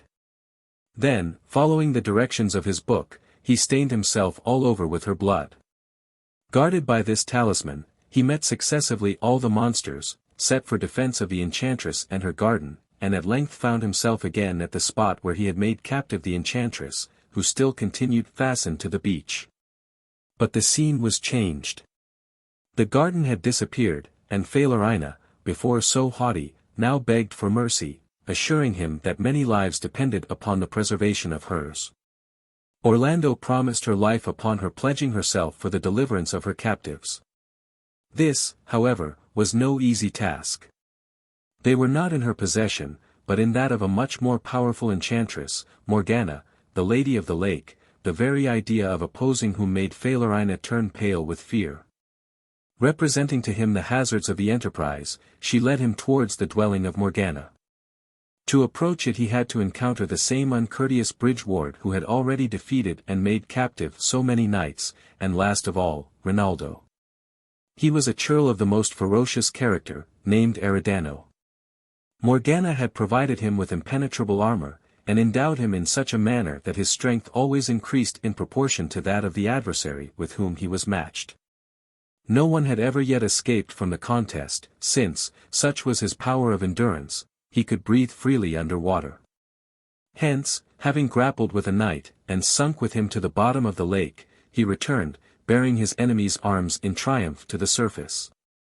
While Falerina was repeating her cautions and her counsels, Orlando saw Rinaldo's arms erected in form of a trophy, among other spoils made by the villain, and, forgetting their late quarrel, determined upon revenging his friend.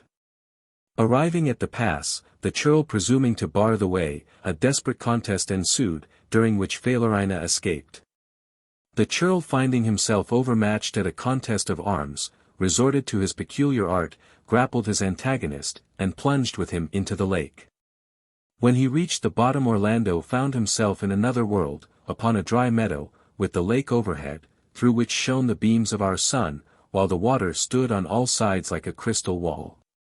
Here the battle was renewed, and Orlando had in his magic sword an advantage which none had hitherto possessed. It had been tempered by Falerina so that no spells could avail against it. Thus armed, and countervailing the strength of his adversary by his superior skill and activity, it was not long before he laid him dead upon the field. Orlando then made all haste to return to the upper air, and, passing through the water, which opened a way before him, such was the power of the magic sword, he soon regained the shore, and found himself in a field as thickly covered with precious stones as the sky is with stars. Orlando crossed the field, not tempted to delay his enterprise by gathering any of the brilliant gems spread all around him. He next passed into a flowery meadow, planted with trees, covered with fruit and flowers, and full of all imaginable delights. In the middle of this meadow was a fountain, and, fast by it lay Morgana asleep. A lady of a lovely aspect, dressed in white and vermilion garments, her forehead well furnished with hair, while she had scarcely any behind. While Orlando stood in silence contemplating her beauty, he heard a voice exclaim, "Seize the fairy by the forelock, if thou hopest fair success." But his attention was arrested by another object, and he heeded not the warning. He saw on a sudden an array of towers, pinnacles and columns, palaces, with balconies and windows, extended alleys with trees, in short a scene of architectural magnificence surpassing all he had ever beheld. While he stood gazing in silent astonishment, the scene slowly melted away and disappeared. 3. When he had recovered from his amazement, he looked again toward the fountain. The fairy had awaked and risen, and was dancing round its border with the lightness of a leaf, timing her footsteps to this song. Who in this world would wealth and treasure share? Honor, delight, and state, and what is best? Quick, let him catch me by the lock of hair, which flutters from my forehead, and be blessed. But let him not the proffered good forbear, nor till he sees the fleeting blessing rest. For present loss is sought in vain tomorrow, and the deluded wretch is left in sorrow. The fairy, having sung thus, bounded off, and fled from the flowery meadow over a high and inaccessible mountain. Orlando pursued her through thorns and rocks, while the sky gradually became overcast, and at last he was assailed by tempest, lightning, and hail. While he thus pursued, a pale and meagre woman issued from a cave, armed with a whip, and, treading close upon his steps, scourged him with vigorous strokes. Her name was Repentance, and she told him it was her office to punish those who neglected to obey the voice of prudence, and seize the fairy fortune when he might. Orlando, furious at this chastisement, turned upon his tormentor, but might as well have stricken the wind. Finding it useless to resist, he resumed his chase of the fairy, gained upon her, and made frequent snatches at her white and vermilion garments, which still eluded his grasp. At last, on her turning her head for an instant, he profited by the chance and seized her by the forelock. In an instant the tempest ceased, the sky became serene, and Repentance retreated to her cave. Orlando now demanded of Morgana the keys of her prison, and the fairy, feigning a complacent aspect, delivered up a key of silver, bidding him to be cautious in the use of it, since to break the lock would be to involve himself and all in inevitable destruction. A caution which gave the Count room for long meditation, and led him to consider. How few amid the suitors who importune the dame, know how to turn the keys of fortune. Keeping the fairy still fast by the forelock, Orlando proceeded toward the prison, turned the key, without occasioning the mischiefs apprehended, and delivered the prisoners. Among these were Florismart, Rinaldo, and many others of the bravest knights of France. Morgana had disappeared, and the knights, under the guidance of Orlando, retraced the path by which he had come. They soon reached the field of treasure. Rinaldo, finding himself amidst this mass of wealth, remembered his needy garrison of Montalban, and could not resist the temptation of seizing part of the booty. In particular a golden chain, studded with diamonds, was too much for his self-denial, and he took it and was bearing it off, notwithstanding the remonstrances of Orlando, when a violent wind caught him and whirled him back, as he approached the gate. This happened a second and a third time, and Rinaldo at length yielded to necessity, rather than to the entreaties of his friends, and cast away his prize. They soon reached the bridge and passed over without hindrance to the other side, where they found the trophy decorated with their arms.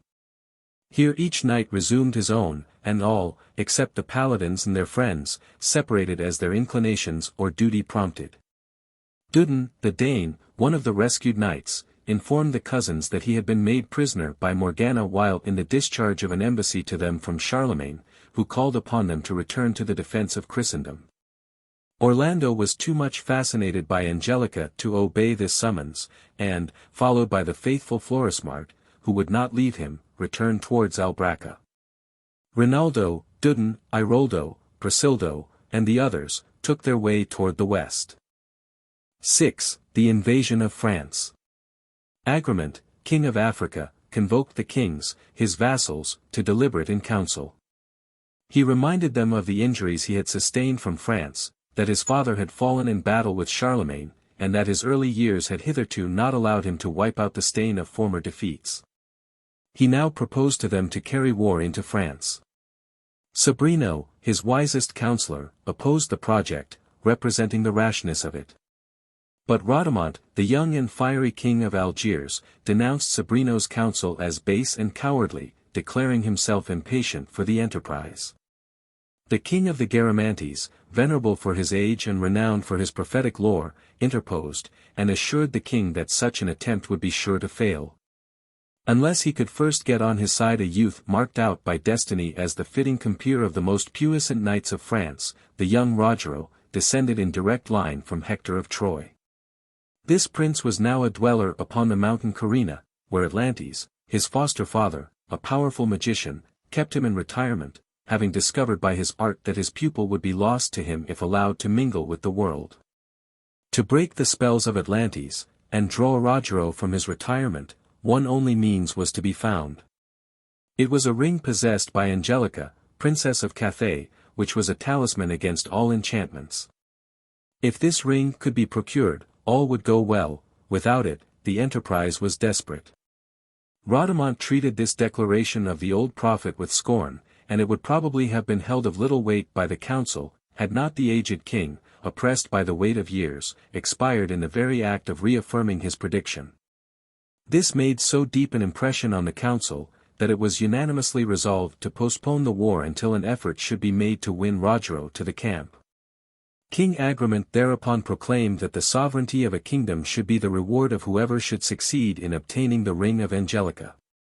Brunello, the dwarf, the subtlest thief in all Africa, undertook to procure it. In prosecution of this design, he made the best of his way to Angelica's kingdom, and arrived beneath the walls of Albracca while the besieging army was encamped before the fortress. While the attention of the garrison was absorbed by the battle that raged below, he scaled the walls, approached the princess unnoticed, slipped the ring from her finger, and escaped unobserved. He hastened to the seaside, and, finding a vessel ready to sail, embarked, and arrived at Biserta, in Africa. Here he found Agramant, impatient for the talisman which was to foil the enchantments of Atlantes and to put Rogero into his hands. The dwarf, kneeling before the king, presented him with the ring, and Agramant, delighted at the success of his mission, crowned him in recompense king of Tingitana. All were now anxious to go in quest of Rogero. The cavalcade accordingly departed, and in due time arrived at the mountain of Carina. At the bottom of this was a fruitful and well-wooded plain, watered by a large river, and from this plain was descried a beautiful garden on the mountain top, which contained the mansion of Atlantes. But the ring, which discovered what was before invisible, could not, though it revealed this paradise, enable Agramant or his followers to enter it. So steep and smooth was the rock by nature, that even Brunello failed in every attempt to scale it. He did not, for this, despair of accomplishing the object, but, having obtained Agramant's consent, caused the assembled courtiers and knights to celebrate a tournament upon the plain below. This was done with the view of seducing Rogero from his fastness, and the stratagem was attended with success. Rogero joined the tourney, and was presented by Agramant with a splendid horse, Frontino, and a magnificent sword. Having learned from Agramant his intended invasion of France, he gladly consented to join the expedition. Bradamante, meanwhile, was too impatient to wait for Agramant's arrangements, and embarked with all the forces he could raise, made good his landing on the coast of France, and routed the Christians in several encounters. Previously to this, however, Gano, or Ganelon, as he is sometimes called, the traitor, enemy of Orlando and the other nephews of Charlemagne, had entered into a traitorous correspondence with Marsilius, the Saracen king of Spain, whom he invited into France. Marsilius, thus encouraged, led an army across the frontiers, and joined Bradamante. This was the situation of things, and Rinaldo and the other knights who had obeyed the summons of Dudon set forward on their return to France. When they arrived at Buda in Hungary, they found the king of that country about dispatching his son, Ogier, with an army to the succor of Charlemagne. Delighted with the arrival of Rinaldo, he placed his son and troops under his command. In due time the army arrived on the frontiers of France, and, united with the troops of Desiderius, king of Lombardy, poured down into Provence. The Confederate armies had not marched many days through this gay tract, before they heard a crash of drums and trumpets behind the hills, which spoke the conflict between the Paynims, led by Bradamante, and the Christian forces. Rinaldo, witnessing from a mountain the prowess of Bradamante, left his troops in charge of his friends, and galloped towards him with his lance in rest. The impulse was irresistible, and Bradamante was unhorsed. But Rinaldo, unwilling to avail himself of his advantage, galloped back to the hill, and having secured Bayard among the baggage, returned to finish the combat on foot. During this interval the battle had become general, the Hungarians were routed, and Rinaldo, on his return, had the mortification to find that Ogier was wounded, and Dane taken prisoner. While he sought Bradamante in order to renew the combat, a new sound of drums and trumpets was heard, and Charlemagne, with the main body of his army, was descried advancing in battle array. Bradamante, seeing this, mounted the horse of Dane, left Rinaldo, who was on foot, and galloped off to encounter this new enemy.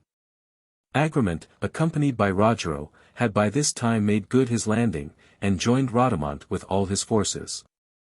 Rogero eagerly embraced this first opportunity of distinguishing himself, and spread terror wherever he went, encountering in turn, and overthrowing many of the bravest knights of France. At length he found himself opposite to Rinaldo, who, being interrupted, as we have said, in his combat with Bradamante, and unable to follow him, being on foot, was shouting to his late foe to return and finish their combat. Rogero also was on foot, and seeing the Christian knight so eager for a contest, proffered himself to supply the place of his late antagonist. Rinaldo saw at a glance that the Moorish prince was a champion worthy of his arm, and gladly accepted the defiance. The combat was stoutly maintained for a time. But now fortune declared decisively in favor of the infidel army, and Charlemagne's forces gave way at all points in irreparable confusion. The two combatants were separated by the crowd of fugitives and pursuers, and Rinaldo hastened to recover possession of his horse. But Bayard, in the confusion, had got loose, and Rinaldo followed him into a thick wood, thus becoming effectually separated from Rogero. Rogero, also seeking his horse in the medley, came where two warriors were engaged in mortal combat. Though he knew not who they were, he could distinguish that one was a Paynim and the other a Christian. And, moved by the spirit of courtesy, he approached them, and exclaimed, "Let him of the two who worships Christ pause, and hear what I have to say. The army of Charles is routed and in flight, so that if he wishes to follow his leader he has no time for delay." The Christian knight, who was none other than Bradamante, a female warrior, in prowess equal to the best of knights, was thunderstruck with the tidings, and would gladly leave the contest undecided, and retire from the field. But Bradamante, her antagonist, would by no means consent. Rogero, indignant at his discourtesy, insisted upon her departure, while he took up her quarrel with Bradamante. The combat, obstinately maintained on both sides, was interrupted by the return of Bradamante. Finding herself unable to overtake the fugitives, and reluctant to leave to another the burden and risk of a contest which belonged to herself, she had returned to reclaim the combat.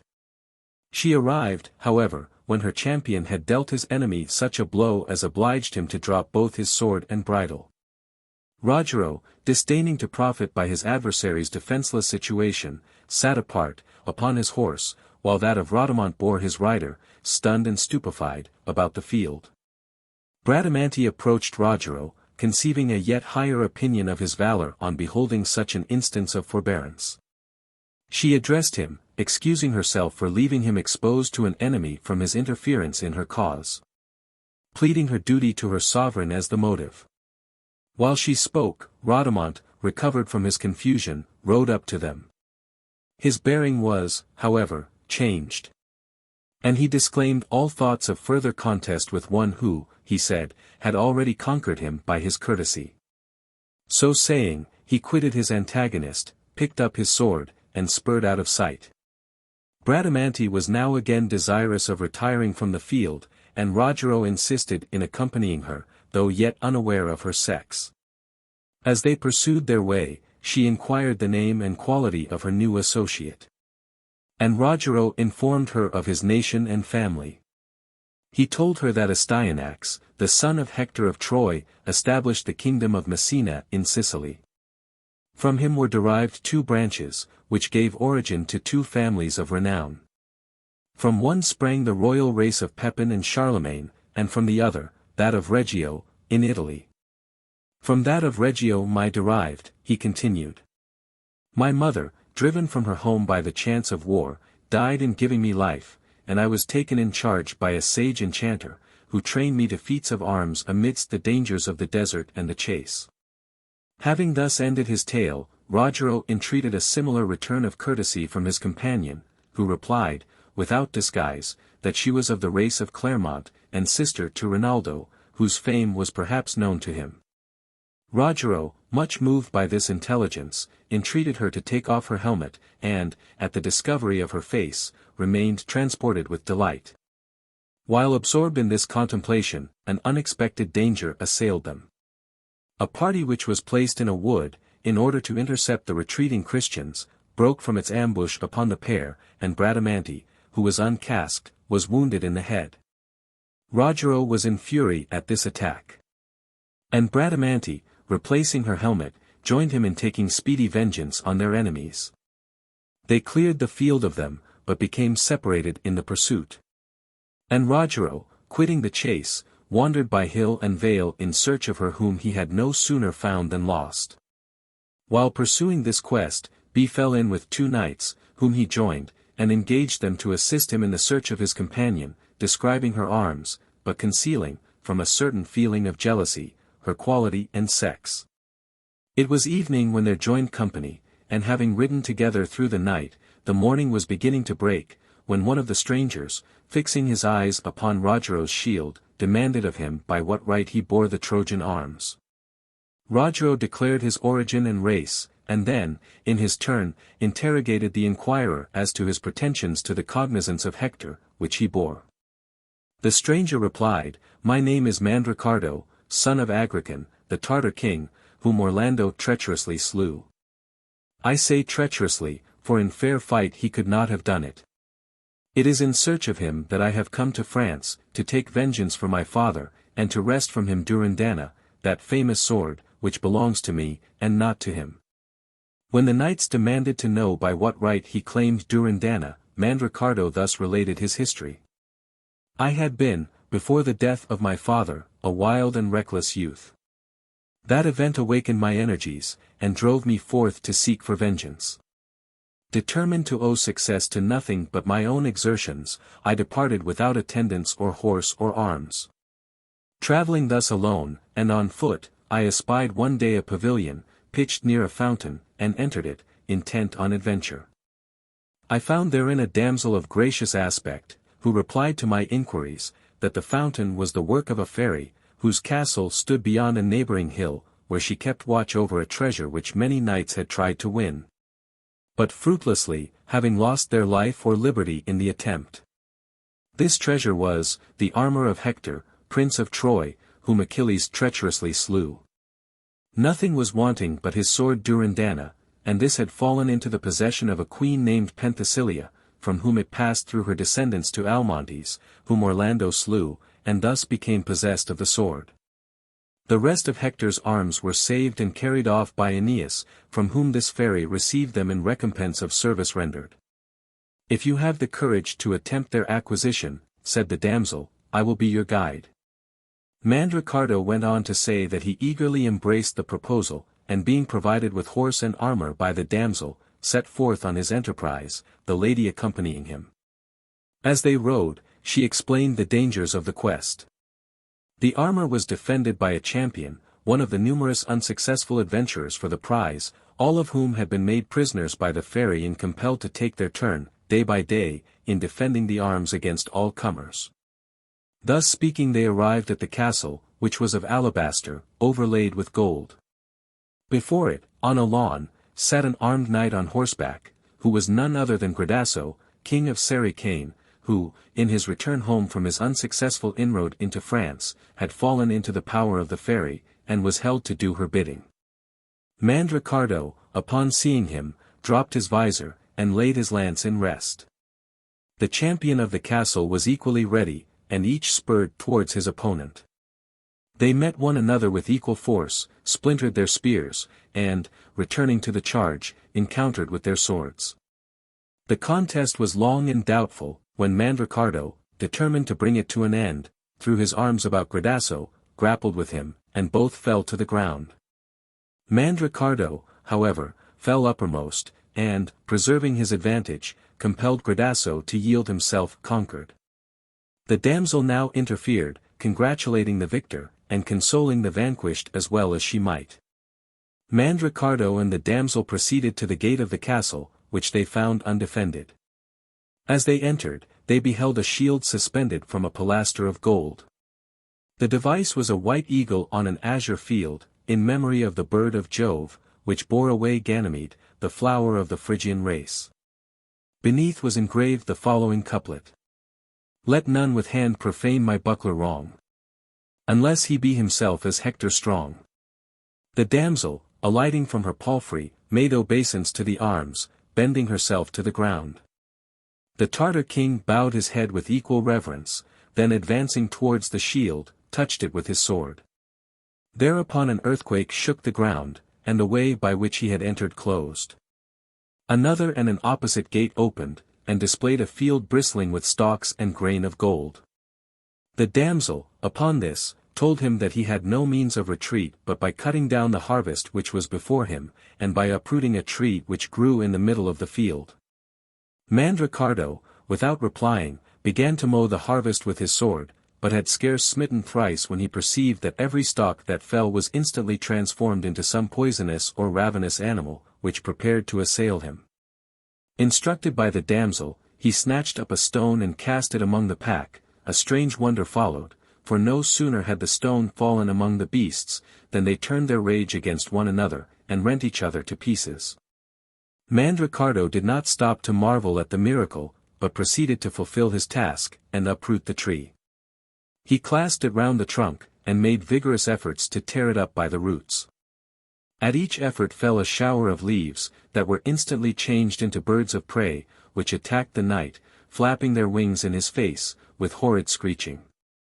But undismayed by this new annoyance, he continued to tug at the trunk till it yielded to his efforts. A burst of wind and thunder followed, and the hawks and vultures flew screaming away. But these only gave place to a new foe.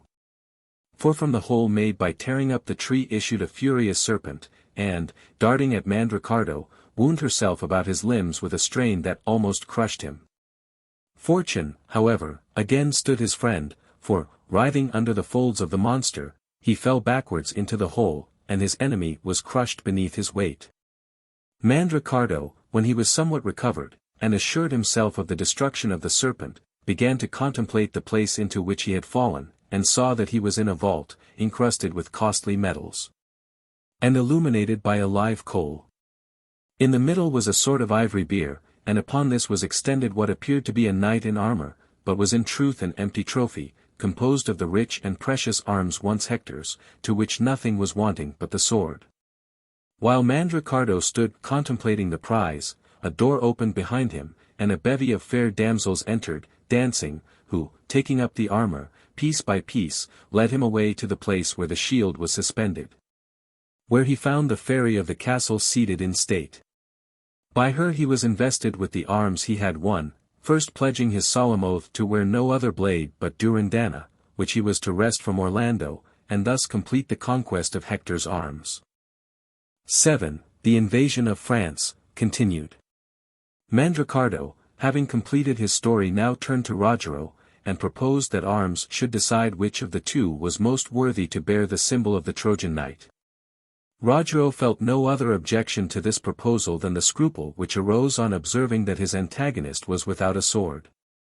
Mandricardo insisted that this need be no impediment, since his oath prevented him from using a sword until he should have achieved the conquest of Durindana. This was no sooner said than a new antagonist started up in Gradasso, who now accompanied Mandricardo. Gradasso vindicated his prior right to Durindana, to obtain which he had embarked, as was related in the beginning, in that bold inroad upon France. A quarrel was thus kindled between the kings of Tartary and Sericane. While the dispute was raging, a knight arrived upon the ground, accompanied by a damsel, to whom Rogero related the cause of the strife. The knight was Florismart, and his companion Flordelis. Florismart succeeded in bringing the two champions to accord, by informing them that he could bring them to the presence of Orlando, the master of Durindana. Gradasso and Mandricardo readily made truce, in order to accompany Florismart, nor would Rogero be left behind. As they proceeded on their quest, they were met by a dwarf, who entreated their assistance in behalf of his lady, who had been carried off by an enchanter, mounted on a winged horse. However unwilling to leave the question of the sword undecided, it was not possible for the knights to resist this appeal. Two of their number, Gradasso and Rogero, therefore accompanied the dwarf. Mandricardo persisted in his search for Orlando, and, Florismart, with Flordelis, pursued their way to the camp of Charlemagne. Atlantes, the enchanter, who had brought up Rogero, and cherished for him the warmest affection, knew by his art that his pupil was destined to be severed from him, and converted to the Christian faith through the influence of Bradamante, that royal maiden with whom chance had brought him acquainted. Thinking to thwart the will of heaven in this respect, he now put forth all his arts to entrap Rogero into his power. By the aid of his subservient demons, he reared a castle on an inaccessible height, in the Pyrenean mountains, and, to make it a pleasant abode to his pupil, contrived to entrap and convey thither knights and damsels many a one, whom chance had brought into the vicinity of his castle. Here, in a sort of sensual paradise, they were but too willing to forget glory and duty, and to pass their time in indolent enjoyment. It was by the enchanter that the dwarf had now been sent to tempt the knights into his power. But we must now return to Rinaldo, whom we left interrupted in his combat with Bradamante. In search of his late antagonist, and intent on bringing their combat to a decision, he entered the forest of Arden, whither he suspected Bradamante had gone. While engaged on this quest, he was surprised by the vision of a beautiful child dancing naked, with three damsels as beautiful as himself. While he was lost in admiration at the sight, the child approached him, and, throwing at him handfuls of roses and lilies, struck him from his horse. He was no sooner down than he was seized by the dancers, by whom he was dragged about and scourged with flowers till he fell into a swoon. When he began to revive, one of the group approached him, and told him that his punishment was the consequence of his rebellion against that power before whom all things bend. That there was but one remedy to heal the wounds that had been inflicted, and that was to drink of the waters of love. Then they left him. Rinaldo, sore and faint, dragged himself toward a fountain which flowed near by, and, being parched with thirst, drank greedily and almost unconsciously of the water, which was sweet to the taste, but bitter at the heart. After repeated draughts he recovered his strength and recollection, and found himself in the same place where Angelica had formerly awakened him with a rain of flowers, and whence he had fled in contempt of her courtesy. This remembrance of the scene was followed by the recognition of his crime, and, repenting bitterly his ingratitude, he leaped upon Bayard, with the intention of hastening to Angelica's country, and soliciting his pardon at her feet. Let us now retrace our steps, and revert to the time when the Paladins, having learned from Dudon the summons of Charlemagne to return to France to repel the invaders, had all obeyed the command with the exception of Orlando, whose passion for Angelica still held him in attendance on her. Orlando, arriving before Albracca, found it closely beleaguered. He, however, made his way into the citadel, and related his adventures to Angelica, from the time of his departure up to his separation from Rinaldo and the rest, when they departed to the assistance of Charlemagne. Angelica, in return, described the distresses of the garrison, and the force of the besiegers, and in conclusion prayed Orlando to favor her escape from the pressing danger, and escort her into France. Orlando, who did not suspect that love for Rinaldo was her secret motive, joyfully agreed to the proposal, and the sally was resolved upon. Leaving lights burning in the fortress, they departed at nightfall, and passed in safety through the enemy's camp. After encountering numerous adventures, they reached the seaside, and embarked on board a pinnace for France. The vessel arrived safely, and the travelers, disembarking in Provence, pursued their way by land. One day, heated and weary, they sought shelter from the sun in the forest of Arden, and chance directed Angelica to the fountain of disdain, of whose water she eagerly drank. Issuing thence, the count and damsel encountered a stranger knight. It was no other than Rinaldo, who was just on the point of setting off on a pilgrimage in search of Angelica, to implore her pardon for his insensibility, and urge his new-found passion. Surprise and delight at first deprived him of utterance, but soon recovering himself, he joyfully saluted her, claiming her as his, and exhorting her to put herself under his protection. His presumption was repelled by Angelica with disdain, and Orlando, enraged at the invasion of his rights, challenged him to decide their claims by arms. Terrified at the combat which ensued, Angelica fled amain through the forest, and came out upon a plain covered with tents. This was the camp of Charlemagne, who led the army of reserve destined to support the troops which had advanced to oppose Marsilius. Charles, having heard the damsel's tale, with difficulty separated the two cousins, and then consigned Angelica, as the cause of quarrel, to the care of Namo, Duke of Bavaria, promising that she should be his who should best deserve her in the impending battle. But these plans and hopes were frustrated. The Christian army, beaten at all points, fled from the Saracens.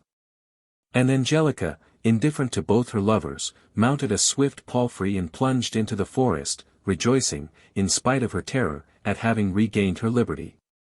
She stopped at last in a tufted grove, where a gentle zephyr blew, and whose young trees were watered by two clear runnels, which came and mingled their waters, making a pleasing murmur.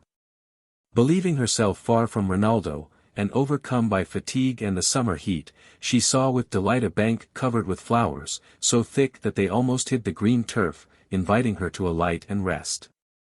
She dismounted from her palfrey, and turned him loose to recruit his strength with the tender grass which bordered the streamlets. Then, in a sheltered nook tapestried with moss and fenced in with roses and hawthorn flowers, she yielded herself to grateful repose. She had not slept long when she was awakened by the noise made by the approach of a horse. Starting up, she saw an armed knight who had arrived at the bank of the stream. Not knowing whether he was to be feared or not, her heart beat with anxiety. She pressed aside the leaves to allow her to see who it was, but scarce dared to breathe for fear of betraying herself.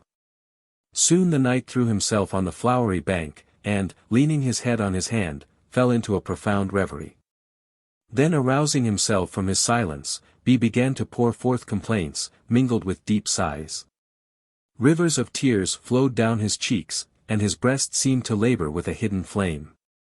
"Ah, vain regrets," he exclaimed, "cruel fortune! Others triumph, while I endure hopeless misery. Better 1,000 times to lose life, than wear a chain so disgraceful and so oppressive." Angelica by this time had recognized the stranger, and perceived that it was Sacripant, king of Circassia, one of the worthiest of her suitors. This prince had followed Angelica from his country, at the very gates of the day, to France, where he heard with dismay that she was under the guardianship of the Paladin Orlando, and that the emperor had announced his decree to award her as the prize of valor to that one of his nephews who should best deserve her. As Sacripant continued to lament, Angelica, who had always opposed the hardness of marble to his sighs, thought with herself that nothing forbade her employing his good offices in this unhappy crisis. Though firmly resolved never to accept him as a spouse, she yet felt the necessity of giving him a gleam of hope in reward for the service she required of him. All at once, like Diana, she stepped forth from the arbor. "May the gods preserve thee," she said, "and put far from thee all hard thoughts of me." Then she told him all that had befallen her since she parted with him at her father's court, and how she had availed herself of Orlando's protection to escape from the beleaguered city. At that moment the noise of horse and armor was heard as of one approaching, and Sacripant, furious at the interruption, resumed his helmet, mounted his horse, and placed his lance in rest. He saw a knight advancing, with scarf and plume of snowy whiteness. Sacripant regarded him with angry eyes, and, while he was yet some distance off, defied him to the combat. The other, not moved by his angry tone to make reply, put himself on his defense.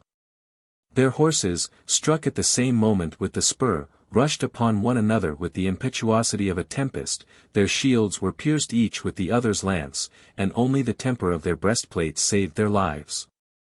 Both the horses recoiled with the violence of the shock, but the unknown knights recovered itself at the touch of the spur, the Saracen kings fell dead, and bore down his master with him.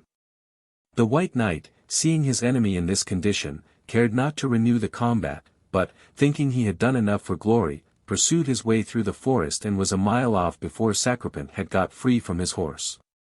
As a ploughman, stunned by a thunderclap which has stricken dead the oxen at his plough, stands motionless, sadly contemplating his loss, so Sacripant stood confounded and overwhelmed with mortification at having Angelica a witness of his defeat.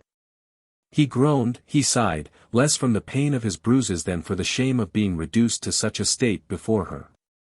The princess took pity on him, and consoled him as well as she could. "Banish your regrets, my lord," she said, "this accident has happened solely in consequence of the feebleness of your horse, which had more need of rest and food than of such an encounter as this. Nor can your adversary gain any credit by it, since he has hurried away, not venturing a second trial." While she thus consoled Sacripant, they perceived a person approach, who seemed a courier, with bag and horn.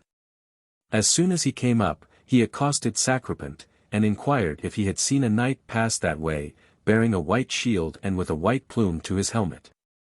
"I have, indeed, seen too much of him," said Sacripant. "It is he who has brought me to the ground, but at least I hope to learn from you who that knight is." "That I can easily inform you," said the man. "Know then that, if you have been overthrown, you owe your fate to the high prowess of a lady as beautiful as she is brave. It is the fair and illustrious Bradamante who has won from you the honors of victory." At these words the courier rode on his way, leaving Sacripant more confounded and mortified than ever. In silence he mounted the horse of Angelica, taking the lady behind him on the croup, and rode away in search of a more secure asylum. Hardly had they ridden 2 miles when a new sound was heard in the forest, and they perceived a gallant and powerful horse, which, leaping the ravines and dashing aside the branches that opposed his passage, appeared before them, accoutred with a rich harness adorned with gold.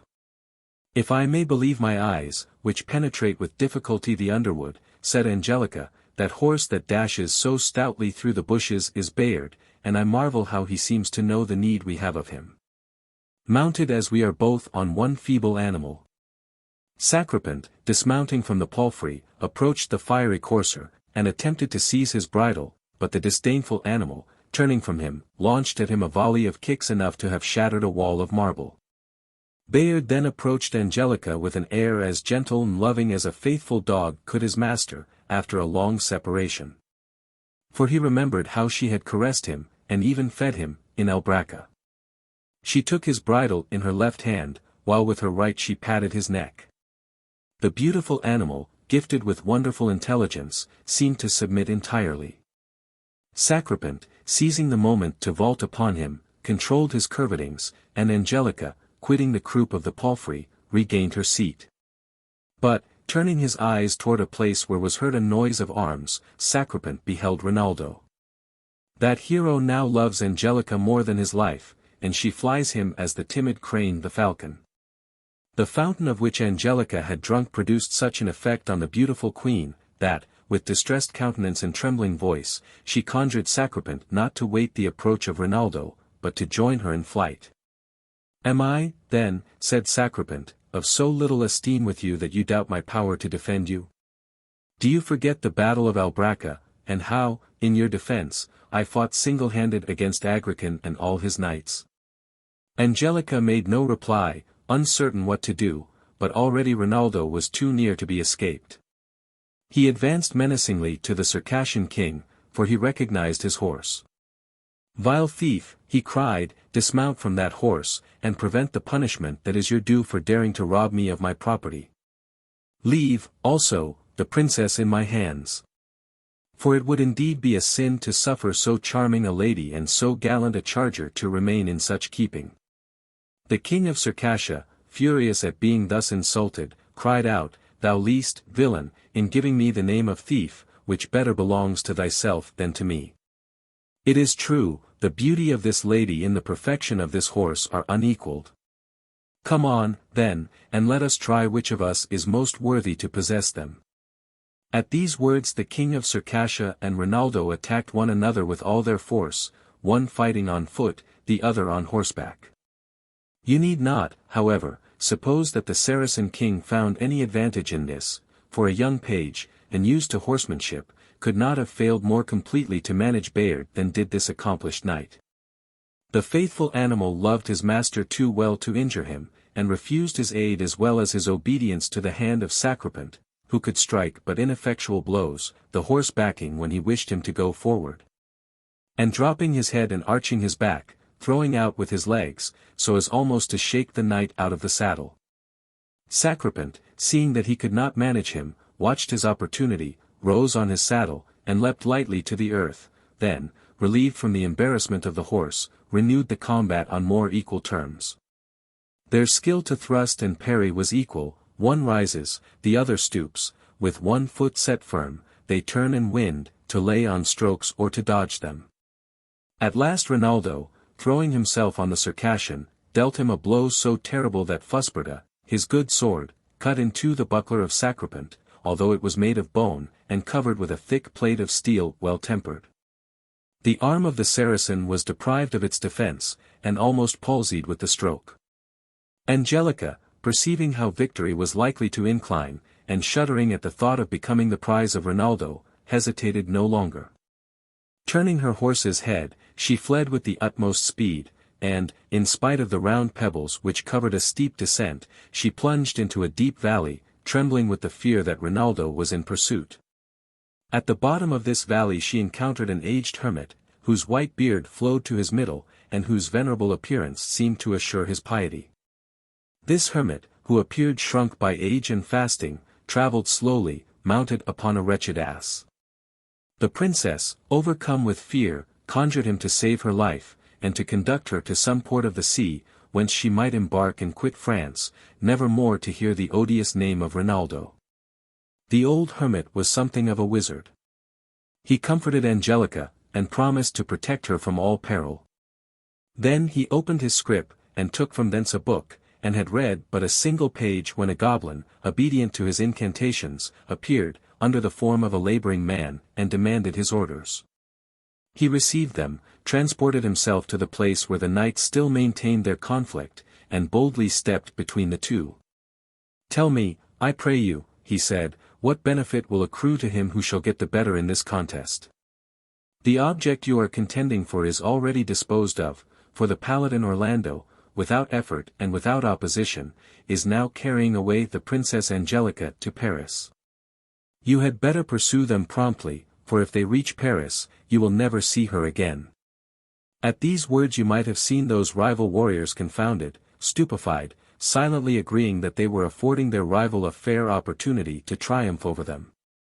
Rinaldo, approaching Bayard, breathes a sigh of shame and rage, and swears a terrible oath that, if he overtakes Orlando, he will tear his heart out.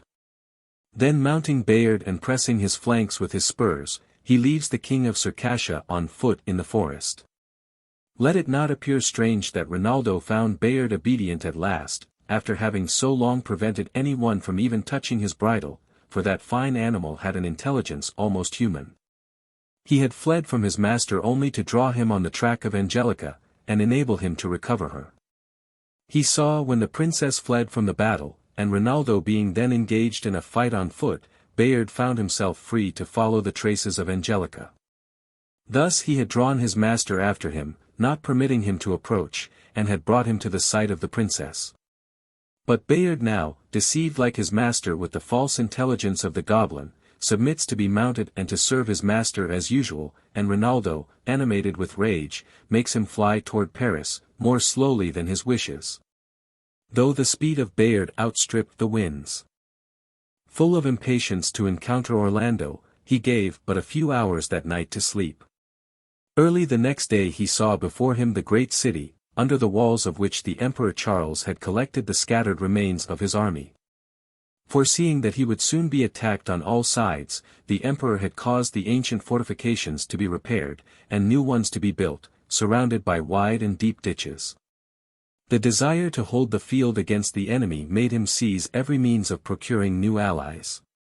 He hoped to receive from England aid sufficient to enable him to form a new camp, and as soon as Rinaldo rejoined him, he selected him to go as his ambassador into England, to plead for auxiliaries. Rinaldo was far from pleased with this commission, but he obeyed the emperor's commands, without giving himself time to devote a single day to the object nearest to his heart. He hastened to Calais, and lost not a moment in embarking for England, ardently desiring a hasty dispatch of his commission, and a speedy return to France. 8. Bradamante and Rogero. Bradamante, the knight of the white plume and shield, whose sudden appearance and encounter with Sacripant we have already told, was in quest of Rogero, from whom chance had separated her. Almost at the beginning of their acquaintance. After her encounter with Sacripant, Bradamante pursued her way through the forest, in hopes of rejoining Rogero, and arrived at last on the brink of a fair fountain. This fountain flowed through a broad meadow. Ancient trees overshadowed it, and travelers, attracted by the sweet murmur of its waters, stopped there to cool themselves. Bradamante, casting her eyes on all sides to enjoy the beauties of the spot, perceived, under the shade of a tree, a knight reclining, who seemed to be oppressed with the deepest grief. Bradamante accosted him, and asked to be informed of the cause of his distress. "Alas! My lord," said he, "I lament a young and charming friend, my affianced wife, who has been torn from me by a villain, let me rather call him a demon, who, on a winged horse, descended from the air, seized her, and bore her screaming to his den. I have pursued them over rocks and through ravines till my horse is no longer able to bear me, and I now wait only for death." He added, that already a vain attempt on his behalf had been made by two knights whom chance had brought to the spot. Their names were Gradasso, king of Sericane, and Rogero, the Moor. Both had been overcome by the wiles of the enchanter, and were added to the number of the captives, whom he held in an impregnable castle, situated on the height of the mountain. At the mention of Rogero's name, Bradamante started with delight, which was soon changed to an opposite sentiment when she heard that her lover was a prisoner in the toils of the enchanter. "Sir Knight," she said, "do not surrender yourself to despair, this day may be more happy for you than you think, if you will only lead me to the castle which enfolds her whom you deplore." The knight responded, "After having lost all that made life dear to me, I have no motive to avoid the dangers of the enterprise, and I will do as you request, but I forewarn you of the perils you will have to encounter. If you fall, impute it not to me." Having thus spoken, they took their way to the castle, but were overtaken by a messenger from the camp, who had been sent in quest of Bradamante to summon her back to the army, where her presence was needed to reassure her disheartened forces, and withstand the advance of the Moors. The mournful knight, whose name was Pinable, thus became aware that Bradamante was a scion of the house of Clermont, between which and his own of Mayence there existed an ancient feud. From this moment the traitor sought only how he might be rid of the company of Bradamante, from whom he feared no good would come to him, but rather mortal injury, if his name and lineage became known to her. For he judged her by his own base model, and, knowing his ill deserts, he feared to receive his due. Bradamante, in spite of the summons to return to the army, could not resolve to leave her lover in captivity, and determined first to finish the adventure on which she was engaged. Pinable leading the way, they at length arrived at a wood, in the center of which rose a steep, rocky mountain. Pinable, who now thought of nothing else but how he might escape from Bradamante, proposed to ascend the mountain to extend his view in order to discover a shelter for the night, if any there might be within sight. Under this pretense he left Bradamante, and advanced up the side of the mountain till he came to a cleft in the rock, down which he looked, and perceived that it widened below into a spacious cavern. Meanwhile Bradamante, fearful of losing her guide, had followed close on his footsteps, and rejoined him at the mouth of the cavern. Then the traitor, seeing the impossibility of escaping her, conceived another design. He told her that before her approach he had seen in the cavern a young and beautiful damsel, whose rich dress announced her high birth, who with tears and lamentations implored assistance. That before he could descend to relieve her, a ruffian had seized her, and hurried away into the recesses of the cavern. Bradamante, full of truth and courage, readily believed this lie of the Mayentian traitor. Eager to succor the damsel, she looked round for the means of facilitating the descent, and seeing a large elm with spreading branches, she lopped off with her sword one of the largest, and thrust it into the opening. She told Pinabel to hold fast to the larger end, while, grasping the branches with her hands, she let herself down into the cavern. The traitor smiled at seeing her thus suspended, and, asking her in mockery, "Are you a good leaper?" He let go the branch with perfidious glee, and saw Bradamante precipitated to the bottom of the cave. "I wish your whole race were there with you," he muttered, "that you might all perish together." But Pinabel's atrocious design was not accomplished. The twigs and foliage of the branch broke its descent, and Bradamante, not seriously injured, though stunned with her fall, was reserved for other adventures. As soon as she recovered from the shock, Bradamante cast her eyes around and perceived a door, through which she passed into a second cavern, larger and loftier than the first. It had the appearance of a subterranean temple. Columns of the purest alabaster adorned it, and supported the roof. A simple altar rose in the middle. A lamp, whose radiance was reflected by the alabaster walls, cast a mild light around. Bradamante, inspired by a sense of religious awe, approached the altar, and, falling on her knees, poured forth her prayers and thanks to the preserver of her life, invoking the protection of his power. At that moment a small door opened, and a female issued from it with naked feet, and flowing robe and hair, who called her by her name, and thus addressed her. "Brave and generous Bradamante, know that it is a power from above that has brought you hither. The spirit of Merlin, whose last earthly abode was in this place, has warned me of your arrival, and of the fate that awaits you.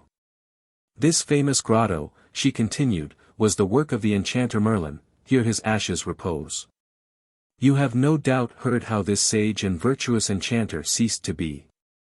Victim of the artful fairy of the lake, Merlin, by a fatal compliance with her request, laid himself down living in his tomb, without power to resist the spell laid upon him by that ingrate, who retained him there as long as he lived. His spirit hovers about this spot, and will not leave it, until the last trumpet shall summon the dead to judgment. He answers the questions of those who approach his tomb, where perhaps you may be privileged to hear his voice." Bradamante, astonished at these words, and the objects which met her view, knew not whether she was awake or asleep. Confused, but modest, she cast down her eyes, and a blush overspread her face. "Ah, what am I," said she, "that so great a prophet should deign to speak to me?" Still, with a secret satisfaction, she followed the priestess, who led her to the tomb of Merlin. This tomb was constructed of a species of stone hard and resplendent like fire. The rays which beamed from the stone sufficed to light up that terrible place, where the sun's rays never penetrated. But I know not whether that light was the effect of a certain phosphorescence of the stone itself, or of the many talismans and charms with which it was wrought over. Bradamante had hardly passed the threshold of this sacred place, when the spirit of the enchanter saluted her with a voice firm and distinct. "May thy designs be prosperous, O chaste and noble maiden, the future mother of heroes, the glory of Italy, and destined to fill the whole world with their fame. Great captains, renowned knights, shall be numbered among your descendants, who shall defend the church and restore their country to its ancient splendor. Princes, wise as Augustus and the sage Numa, shall bring back the age of gold. For to accomplish these grand destinies it is ordained that you shall wed the illustrious Rogero. Fly then to his deliverance, and lay prostrate in the dust the traitor who has snatched him from you, and now holds him in chains." Merlin ceased with these words, and left to Melissa, the priestess, the charge of more fully instructing the maiden in her future course. "Tomorrow," said she, "I will conduct you to the castle on the rock where Rogero is held captive. I will not leave you till I have guided you through this wild wood, and I will direct you on your way so that you shall be in no danger of mistaking it." The next morning Melissa conducted Bradamante, between rocks and precipices, crossing rapid torrents, and traversing intricate passes. Employing the time in imparting to her such information as was necessary to enable her to bring her design to a successful issue. Not only would the castle, impenetrable by force, and that winged horse of his baffle your efforts, but know that he possesses also a buckler whence flashes a light so brilliant that the eyes of all who look upon it are blinded. Think not to avoid it by shutting your eyes, for how then will you be able to avoid his blows, and make him feel your own? But I will teach you the proper course to pursue. Agramant, the Moorish prince, possesses a ring stolen from a queen of India, which has power to render of no avail all enchantments. Agramant, knowing that Rogero is of more importance to him than any one of his warriors, is desirous of rescuing him from the power of the enchanter, and has sent for that purpose Brunello, the most crafty and sagacious of his servants. Provided with his wonderful ring, and he is even now at hand, bent on this enterprise. But, beautiful Bradamante, as I desire that no one but yourself shall have the glory of delivering from thraldom your future spouse, listen while I disclose the means of success. Following this path which leads by the seashore, you will come ere long to a hostelry, where the Saracen Brunello will arrive shortly after you. You will readily know him by his stature, under 4 feet, his great disproportioned head, his squint eyes, his livid hue, his thick eyebrows joining his tufted beard. His dress, moreover, that of a courier, will point him out to you. It will be easy for you to enter into conversation with him, announcing yourself as a knight seeking combat with the enchanter, but let not the knave suspect that you know anything about the ring. I doubt not that he will offer to be your guide to the castle of the enchanter. Accept his offer, but take care to keep behind him till you come in sight of the brilliant dome of the castle. Then hesitate not to strike him dead, for the wretch deserves no pity, and take from him the ring. But let him not suspect your intention, for by putting the ring into his mouth he will instantly become invisible and disappear from your eyes. Saying thus, the sage Melissa and the fair Bradamante arrived near the city of Bordeaux, where the rich and wide river Garonne pours the tribute of its waves into the sea. They parted with tender embraces. Bradamante, intent wholly on her purpose, hastened to arrive at the hostelry, where Brunello had preceded her a few moments only. The young heroine knew him without difficulty. She accosted him, and put to him some slight questions, to which he replied with adroit falsehoods. Bradamante, on her part, concealed from him her sex, her religion, her country, and the blood from whence she sprung. While they talk together, sudden cries are heard from all parts of the hostelry. "O Queen of Heaven," exclaimed Bradamante, "what can be the cause of this sudden alarm?" She soon learned the cause. Host, children, domestics, all, with upturned eyes, as if they saw a comet or a great eclipse, were gazing on a prodigy which seemed to pass the bounds of possibility. She beheld distinctly a winged horse, mounted with a cavalier in rich armor, cleaving the air with rapid flight. The wings of this strange courser were wide extended, and covered with feathers of various colors. The polished armor of the knight made them shine with rainbow tints. In a short time, the horse and rider disappeared behind the summits of the mountains. "It is an enchanter," said the host, "a magician who often is seen traversing the air in that way. Sometimes he flies aloft as if among the stars, and at others, schemes along the land. He possesses a wonderful castle on the top of the Pyrenees. Many knights have shown their courage by going to attack him, but none have ever returned, from which it is to be feared they have lost either their life or their liberty." Bradamante, addressing the host, said, "Could you furnish me a guide to conduct me to the castle of this enchanter?" "By my faith," said Brunello, interrupting, "that you shall not seek in vain. I have it all in writing, and I will myself conduct you." Bradamante, with thanks, accepted him for her guide. The host had a tolerable horse to dispose of, which Bradamante bargained for, and the next day, at the first dawn of morning, she took her route by a narrow valley, taking care to have the Saracen Brunello lead the way. They reached the summit of the Pyrenees, whence one may look down on France, Spain, and the 2 seas. From this height they descended again by a fatiguing road into a deep valley. From the middle of this valley an isolated mountain rose, composed of rough and perpendicular rock, on whose summit was the castle, surrounded with a wall of brass. Brunello said, "Yonder is the stronghold where the enchanter keeps his prisoners. One must have wings to mount thither. It is easy to see that the aid of a flying horse must be necessary for the master of this castle, which he uses for his prison and for his abode." Bradamante, sufficiently instructed, saw that the time had now come to possess herself of the ring, but she could not resolve to slay a defenseless man. She seized Brunello before he was aware, bound him to a tree, and took from him the ring which he wore on one of his fingers. The cries and entreaties of the perfidious Saracen moved her not. She advanced to the foot of the rock whereon the castle stood, and, to draw the magician to the combat, sounded her horn, adding to it cries of defiance. The enchanter delayed not to present himself, mounted on his winged horse. Bradamante was struck with surprise mixed with joy when she saw that this person, described as so formidable, bore no lance, nor club, nor any other deadly weapon. He had only on his arm a buckler, covered with a cloth, and in his hand an open book. As to the winged horse, there was no enchantment about him. He was a natural animal, of a species which exists in the Riphean mountains. Like a griffin, he had the head of an eagle, claws armed with talons, and wings covered with feathers, the rest of his body being that of a horse. This strange animal is called a hippogriff. The heroine attacked the enchanter on his approach, striking on this side and on that, with all the energy of a violent combat, but wounding only the wind, and, after this pretended attack had lasted some time, dismounted from her horse, as if hoping to do battle more effectually on foot. The enchanter now prepares to employ his sole weapon, by uncovering the magic buckler which never failed to subdue an enemy by depriving him of his senses.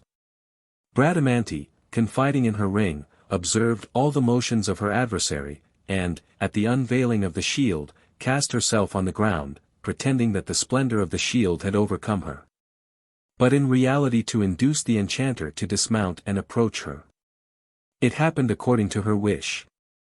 When the enchanter saw her prostrate, he made his horse alight on the ground, and, dismounting, fixed the shield on the pommel of his saddle, and approached in order to secure the fallen warrior.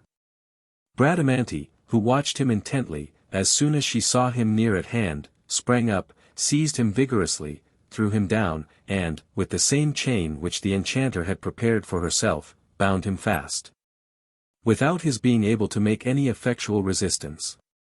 The enchanter, with the accents of despair, exclaimed, "Take my life, young man," but Bradamante was far from complying with such a wish.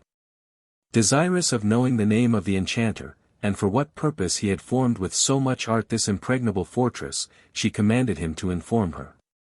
"Alas!" replied the magician, while tears flowed down his cheeks, "it is not to conceal booty, nor for any culpable design, that I have built this castle.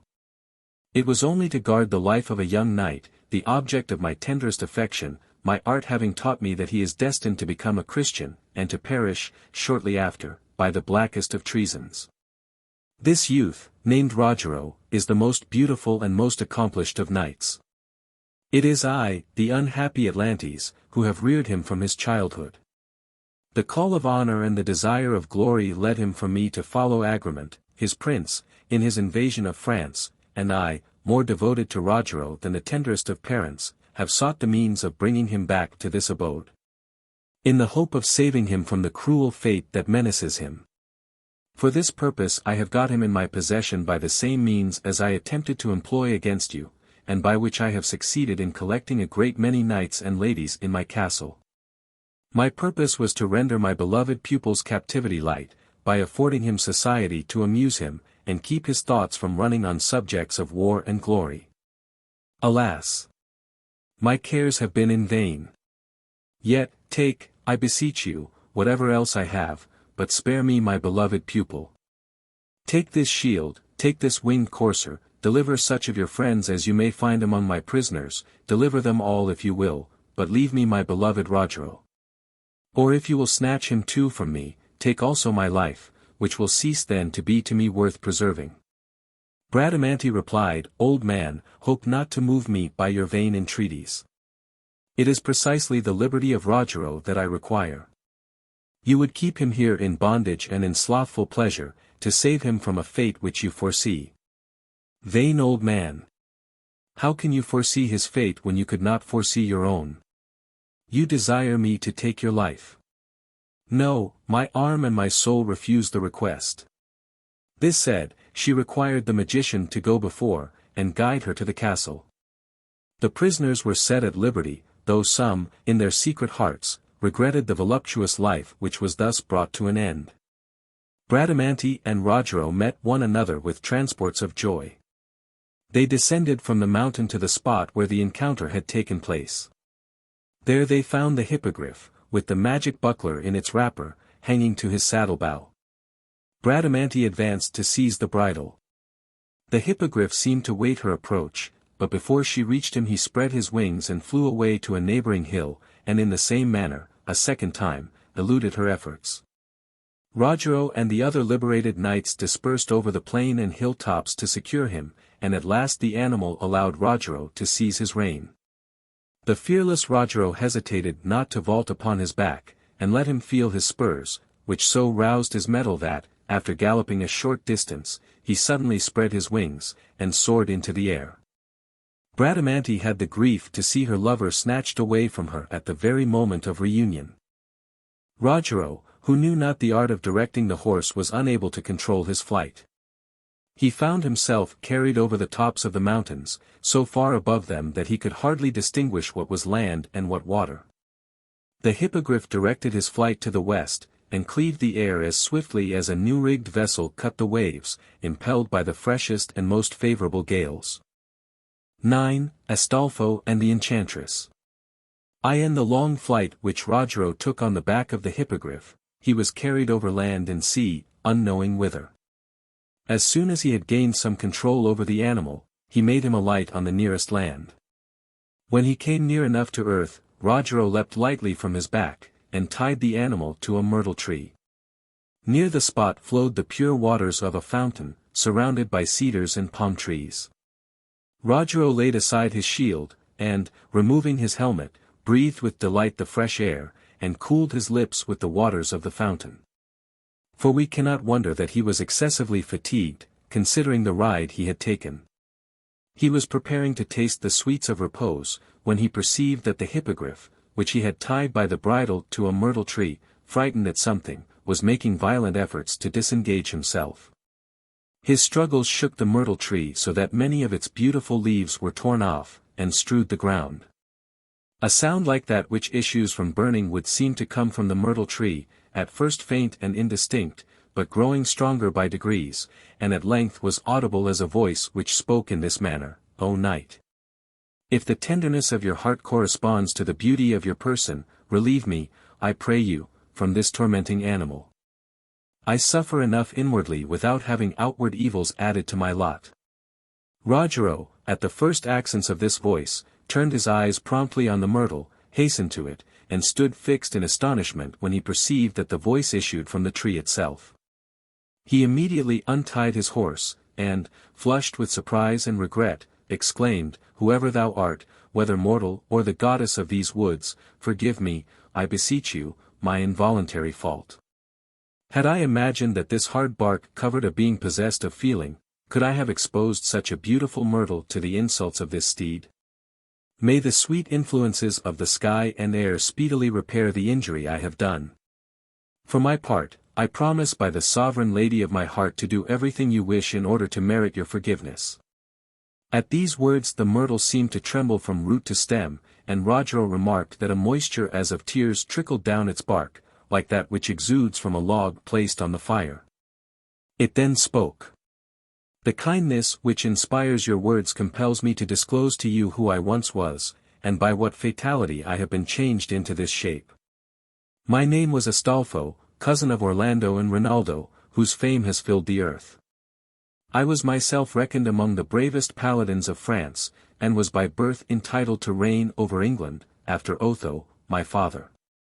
Returning from the distant east, with Rinaldo and many other brave knights, called home to aid with our arms the great emperor of France, we reached a spot where the powerful enchantress Alcina possessed a castle on the borders of the sea.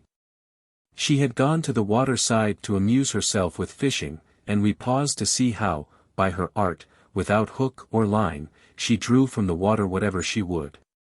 Not far from the shore an enormous whale showed a back so broad and motionless that it looked like an island. Alcina had fixed her eyes on me, and planned to get me into her power. Addressing us, she said, "This is the hour when the prettiest mermaid in the sea comes regularly every day to the shore of yonder island. She sings so sweetly that the very waves flow smoother at the sound. If you wish to hear her, come with me to her resort. So saying, Alcina pointed to the fish, which we all supposed to be an island. I, who was rash, did not hesitate to follow her, but swam my horse over, and mounted on the back of the fish. In vain Rinaldo and Dane made signs to me to beware. Alcina, smiling, took me in charge, and led the way. No sooner were we mounted upon him than the whale moved off, spreading his great fins, and cleft rapidly the waters. I then saw my folly, but it was too late to repent. Alcina soothed my anger, and professed that what she had done was for love of me. Ere long we arrived at this island, where at first everything was done to reconcile me to my lot, and to make my days pass happily away. But soon Alcina, sated with her conquest, grew indifferent, then weary of me, and at last, to get rid of me, changed me into this form, as she had done to many lovers before me, making some of them olives, some palms, some cedars. Changing others into fountains, rocks, or even into wild beasts. And thou, courteous knight, whom accident has brought to this enchanted isle, beware that she get not the power over thee, or thou shalt haply be made like us, a tree, a fountain, or a rock. Rogero expressed his astonishment at this recital. Astolpho added, that the island was in great part subject to the sway of Alcina. By the aid of her sister Morgana, she had succeeded in dispossessing a third sister, Logestilla, of nearly the whole of her patrimony, for the whole isle was hers originally by her father's bequest. But Logestilla was temperate and sage, while the other sisters were false and voluptuous. Her empire was divided from theirs by a gulf and chain of mountains, which alone had thus far prevented her sisters from usurping it. Astolpho here ended his tale, and Rogero, who knew that he was the cousin of Bradamante, would gladly have devised some way for his relief. But, as that was out of his power, he consoled him as well as he could, and then begged to be told the way to the palace of Logestilla, and how to avoid that of Alcina. Astolpho directed him to take the road to the left, though rough and full of rocks. He warned him that this road would present serious obstacles. That troops of monsters would oppose his passage, employed by the art of Alcina to prevent her subjects from escaping from her dominion. Rogero thanked the myrtle, and prepared to set out on his way. He at first thought he would mount the winged horse, and scale the mountain on his back. But he was too uncertain of his power to control him to wish to encounter the hazard of another flight through the air, besides that he was almost famished for the want of food. So he led the horse after him, and took the road on foot, which for some distance led equally to the dominions of both the sisters. He had not advanced more than 2 miles when he saw before him the superb city of Alcina. It was surrounded with a wall of gold, which seemed to reach the skies. I know that some think that this wall was not of real gold, but only the work of alchemy. It matters not, I prefer to think it gold, for it certainly shone like gold. A broad and level road led to the gates of the city, and from this another branched off, narrow and rough, which led to the mountain region. Rogero took without hesitation the narrow road. But he had no sooner entered upon it than he was assailed by a numerous troop which opposed his passage. You never have seen anything so ridiculous, so extraordinary, as this host of hobgoblins were. Some of them bore the human form from the neck to the feet, but had the head of a monkey or a cat, others had the legs and the ears of a horse. Old men and women, bald and hideous, ran hither and thither as if out of their senses, half clad in the shaggy skins of beasts. One rode full speed on a horse without a bridle, another jogged along mounted on an ass or a cow. Others, full of agility, skipped about, and clung to the tails and manes of the animals which their companions rode. Some blew horns, others brandished drinking cups, some were armed with spits, and some with pitchforks. One, who appeared to be the captain, had an enormous belly and a gross fat head. He was mounted on a tortoise, that waddled, now this way, now that, without keeping any one direction. One of these monsters, who had something approaching the human form, though he had the neck, ears, and muzzle of a dog, set himself to bark furiously at Rogero, to make him turn off to the right, and re-enter upon the road to the gay city. But the brave chevalier exclaimed, "That will I not, so long as I can use this sword," and he thrust the point directly at his face. The monster tried to strike him with a lance, but Rogero was too quick for him, and thrust his sword through his body, so that it appeared a hand's breadth behind his back. The paladin, now giving full vent to his rage, laid about him vigorously among the rabble, cleaving one to the teeth, another to the girdle. But the troop was so numerous, and in spite of his blows pressed around him so close, that, to clear his way, he must have had as many arms as Briareus. If Rogero had uncovered the shield of the enchanter which hung at his saddle-bow, he might easily have vanquished this monstrous rout, but perhaps he did not think of it, and perhaps he preferred to seek his defense nowhere but in his good sword. At that moment, when his perplexity was at its height, he saw issue from the city gate 2 young beauties, whose air and dress proclaimed their rank and gentle nurture. Each of them was mounted on a unicorn, whose whiteness surpassed that of ermine. They advanced to the meadow where Rogero was contending so valiantly against the hobgoblins, who all retired at their approach. They drew near, they extended their hands to the young warrior, whose cheeks glowed with the flush of exercise and modesty. Grateful for their assistance, he expressed his thanks, and, having no heart to refuse them, followed their guidance to the gate of the city. This grand and beautiful entrance was adorned by a portico of 4 vast columns, all of diamond. Whether they were real diamond or artificial, I cannot say. What matter is it, so long as they appeared to the eye like diamond, and nothing could be more gay and splendid. On the threshold, and between the columns, was seen a bevy of charming young women, who played and frolicked together. They all ran to receive Rogero, and conducted him into the palace, which appeared like a paradise.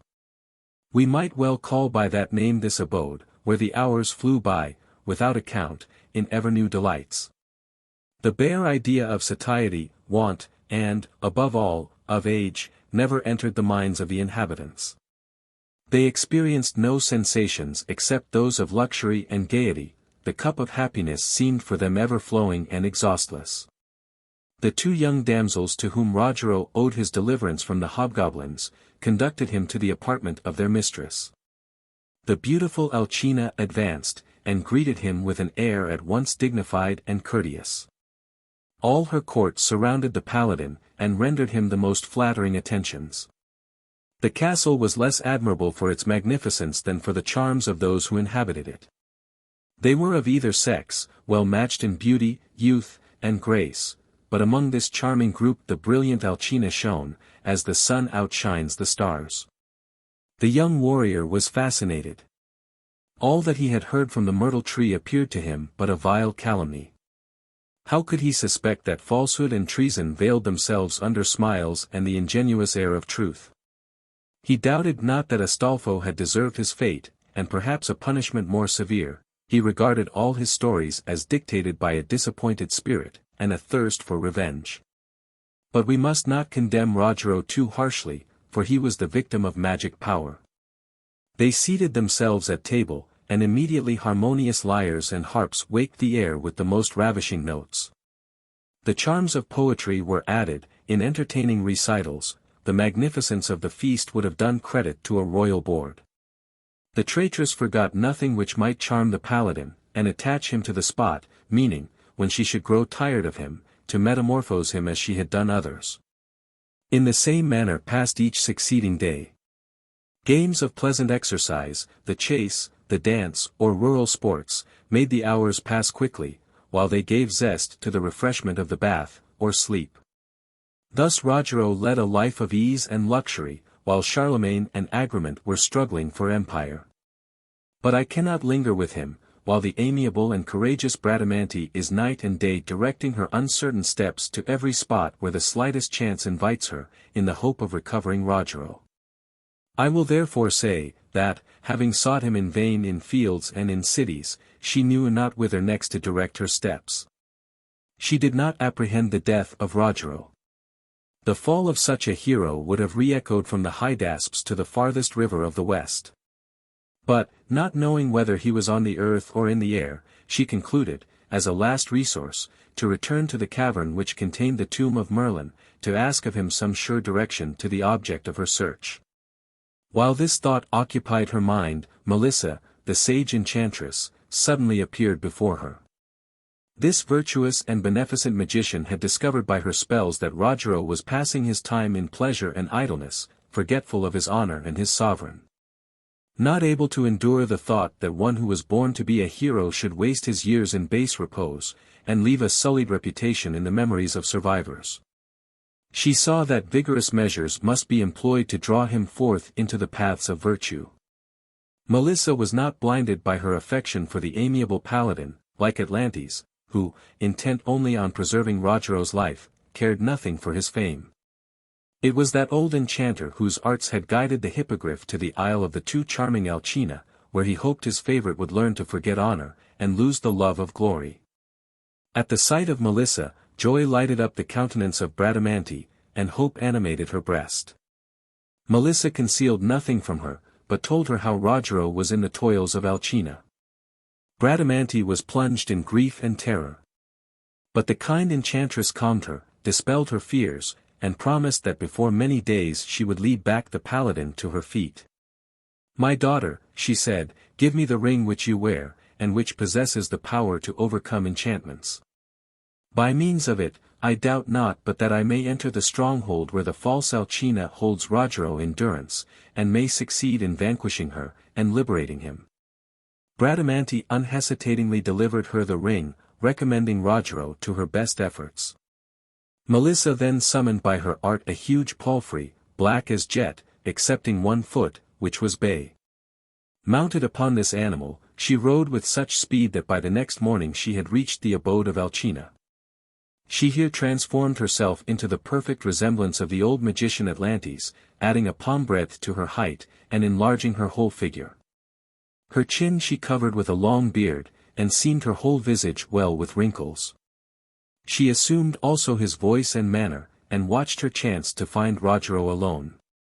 At last she found him, dressed in a rich tunic of silk and gold, a collar of precious stones about his neck, and his arms, once so rough with exercise, decorated with bracelets. His air and his every motion indicated effeminacy, and he seemed to retain nothing of Rogero but the name, such power had the enchantress obtained over him. Melissa, under the form of his old instructor, presented herself before him, wearing a stern and serious visage.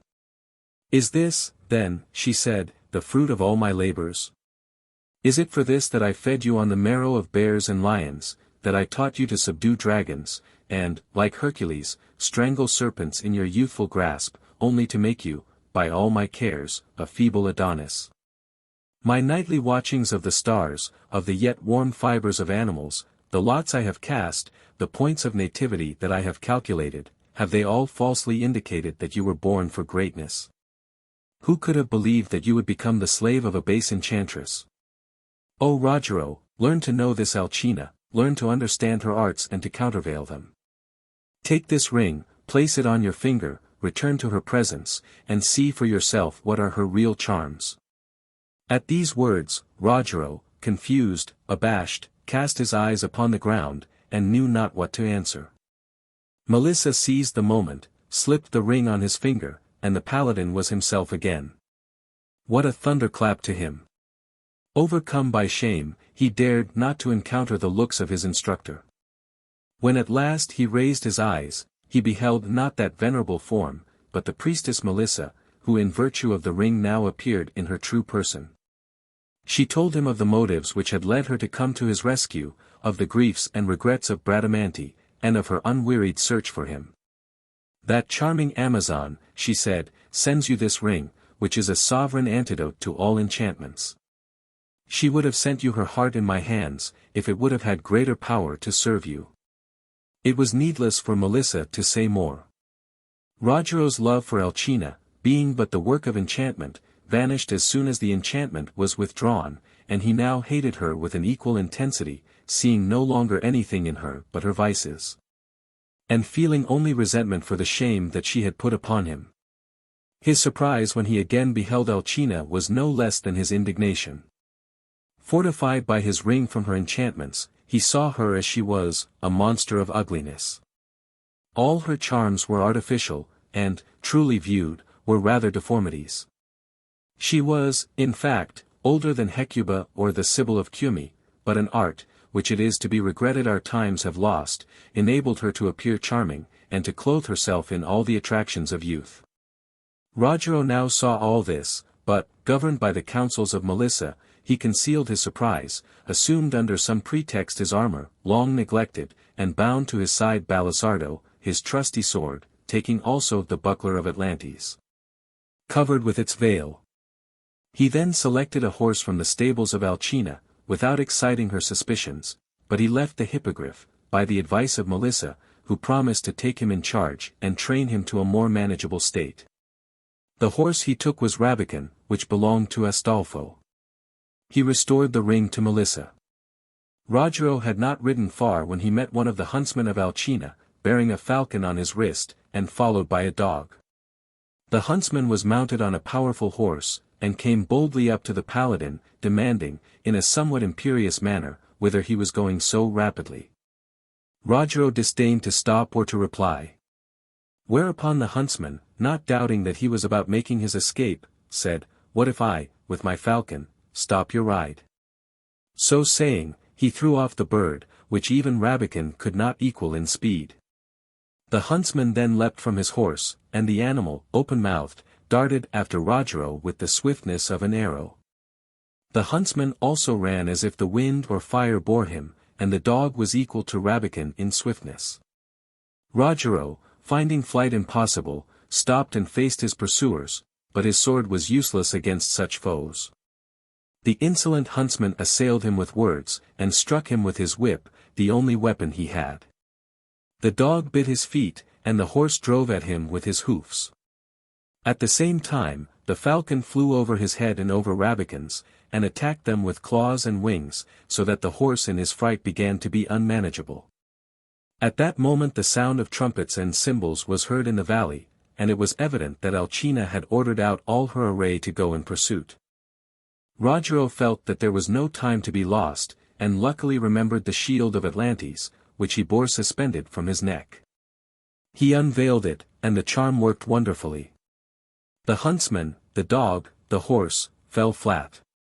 The trembling wings of the falcon could no longer sustain her, and she fell senseless to the ground.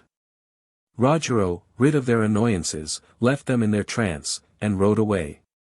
Meanwhile Alcina, with all the force she could muster, sallied forth from her palace in pursuit. Melissa, left behind, took advantage of the opportunity to ransack all the rooms, protected by the ring. She undid one by one all the talismans and spells which she found, broke the seals, burned the images, and untied the hagknots. Thence, hurrying through the fields, she disenchanted the victims changed into trees, fountains, stones, or brutes. All of whom recovered their liberty, and vowed eternal gratitude to their deliverer. They made their escape, with all possible dispatch, to the realms of the good Logestilla, whence they departed to their several homes. Astolpho was the first whom Melissa liberated, for Rogero had particularly recommended him to her care. She aided him to recover his arms, and particularly that precious golden-headed lance which once was Argalia's. The enchantress mounted with him upon the winged horse, and in a short time arrived through the air at the castle of Logestilla, where Rogero joined them soon after. In this abode the friends passed a short period of delightful and improving intercourse with the sage Logestilla and her virtuous court, and then each departed, Rogero with the hippogriff, ring, and buckler. Astolpho with his golden lance, and mounted on Rabican, the fleetest of steeds. To Rogero Logestilla gave a bit and bridle suited to govern the hippogriff. And to Astolpho a horn of marvelous powers, to be sounded only when all other weapons were unavailing. The Orc. We left the charming Angelica at the moment when, in her flight from her contending lovers, Sacripant and Rinaldo, she met an aged hermit. We have seen that her request to the hermit was to furnish her the means of gaining the sea-coast, eager to avoid Rinaldo, whom she hated, by leaving France and Europe itself. The pretended hermit, who was no other than a vile magician, knowing well that it would not be agreeable to his false gods to aid Angelica in this undertaking, feigned to comply with her desire. He supplied her a horse, into which he had by his arts caused a subtle devil to enter, and having mounted Angelica on the animal, directed her what course to take to reach the sea. Angelica rode on her way without suspicion, but when arrived at the shore, the demon urged the animal headlong into the water. Angelica in vain attempted to turn him back to the land. He continued his course till, as night approached, he landed with his burden on a sandy headland. Angelica, finding herself alone, abandoned in this frightful solitude, remained without movement, as if stupefied, with hands joined and eyes turned towards heaven, till at last, pouring forth a torrent of tears, she exclaimed, "Cruel fortune! Have you not yet exhausted your rage against me? To what new miseries do you doom me? Alas! Then, finish your work. Deliver me a prey to some ferocious beast, or by whatever fate you choose bring me to an end. I will be thankful to you for terminating my life and my misery." At last, exhausted by her sorrows, she fell asleep, and sunk prostrate on the sand. Before recounting what next befell, we must declare what place it was upon which the unhappy lady was now thrown. In the sea that washes the coast of Ireland there is an island called Abytta, whose inhabitants, once numerous, had been wasted by the anger of Proteus till there were now but few left. This deity was incensed by some neglect of the usual honors which he had in old times received from the inhabitants of the land, and, to execute his vengeance, had sent a horrid sea monster, called an orc, to devour them. Such were the terrors of his ravages, that the whole people of the isle had shut themselves up in the principal town, and relied on their walls alone to protect them. In this distress they applied to the oracle for advice, and were directed to appease the wrath of the sea monster by offering to him the fairest virgin that the country could produce. Now it so happened that the very day when this dreadful oracle was announced, and when the fatal mandate had gone forth to seek among the fairest maidens of the land one to be offered to the monster, some sailors, landing on the beach where Angelica was, beheld that beauty as she lay asleep. O blind chance! Whose power in human affairs is but too great, canst thou then abandon to the teeth of a horrible monster those charms which different sovereigns took arms against one another to possess? Alas, the lovely Angelica is destined to be the victim of those cruel islanders. Still asleep, she was bound by the Abutians, and it was not until she was carried on board the vessel that she came to a knowledge of her situation. The wind filled the sails and wafted the ship swiftly to the port, where all that beheld her agreed that she was unquestionably the victim selected by Proteus himself to be his prey. Who can tell the screams, the mortal anguish of this unhappy maiden, the reproaches she addressed even to the heavens themselves, when the dreadful information of her cruel fate was made known to her? I cannot.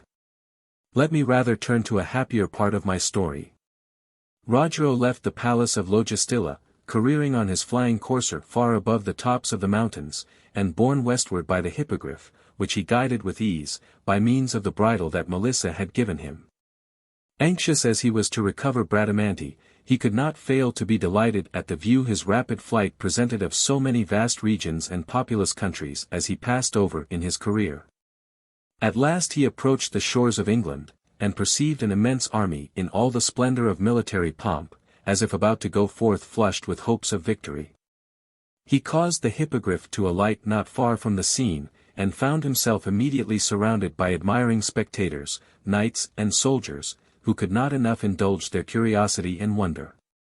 Rogero learned, in reply to his questions, that the fine array of troops before him was the army destined to go to the aid of the French emperor, in compliance with the request presented by the illustrious Rinaldo, as ambassador of King Charles, his uncle. By this time the curiosity of the English chevaliers was partly gratified in beholding the hippogriff at rest, and Rogero, to renew their surprise and delight, remounted the animal, and, clapping spurs to his sides, made him launch into the air with the rapidity of a meteor, and directed his flight still westwardly, till he came within sight of the coasts of Ireland. Here he descried what seemed to be a fair damsel, alone, fast chained to a rock which projected into the sea. What was his astonishment when, drawing nigh, he beheld the beautiful Princess Angelica. That day she had been led forth and bound to the rock, there to wait till the sea monster should come to devour her.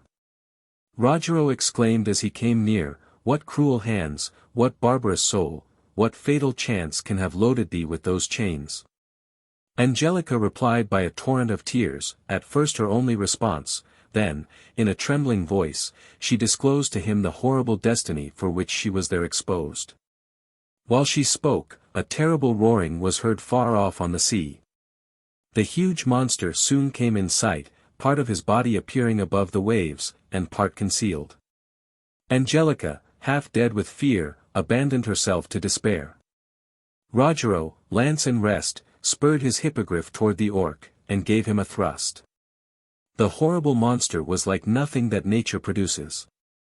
It was but one mass of tossing and twisting body, with nothing of the animal but head, eyes, and mouth, the last furnished with tusks like those of the wild boar. Rogero's lance had struck him between the eyes, but rock and iron are not more impenetrable than were his scales. The knight, seeing the fruitlessness of the first blow, prepared to give a second. The animal, beholding upon the water the shadow of the great wings of the hippogriff, abandoned his prey, and turned to seize what seemed nearer. Rogero took the opportunity, and dealt him furious blows on various parts of his body, taking care to keep clear of his murderous teeth, but the scales resisted every attack. The orc beat the water with his tail till he raised a foam which enveloped Rogero and his steed, so that the knight hardly knew whether he was in the water or the air. He began to fear that the wings of the hippogriff would be so drenched with water that they would cease to sustain him. At that moment Rogero bethought him of the magic shield which hung at his saddle-bow. But the fear that Angelica would also be blinded by its glare, discouraged him from employing it. Then he remembered the ring which Melissa had given him, the power of which he had so lately proved. He hastened to Angelica, and placed it on her finger. Then, uncovering the buckler, he turned its bright disk full in the face of the detestable orc. The effect was instantaneous. The monster, deprived of sense and motion, rolled over on the sea, and lay floating on his back. Rogero would fain have tried the effect of his lance on the now exposed parts, but Angelica implored him to lose no time in delivering her from her chains, before the monster should revive. Rogero, moved with her entreaties, hastened to do so, and, having unbound her, made her mount behind him on the hippogriff. The animal, spurning the earth, shot up into the air, and rapidly sped his way through it. Rogero, to give time to the princess to rest after her cruel agitations, soon sought the earth again, alighting on the shore of Brittany. Near the shore a thick wood presented itself, which resounded with the songs of birds. In the midst, a fountain of transparent water bathed the turf of a little meadow. A gentle hill rose nearby. Rogero, making the hippogriff alight in the meadow, dismounted, and took Angelica from the horse. When the first tumults of emotion had subsided, Angelica, casting her eyes downward, beheld the precious ring upon her finger, whose virtues she was well acquainted with, for it was the very ring which the Saracen Brunello had robbed her of. She drew it from her finger and placed it in her mouth, and, quicker than we can tell it, disappeared from the sight of the paladin. Rogero looked around him on all sides, like one frantic, but soon remembered the ring which he had so lately placed on her finger.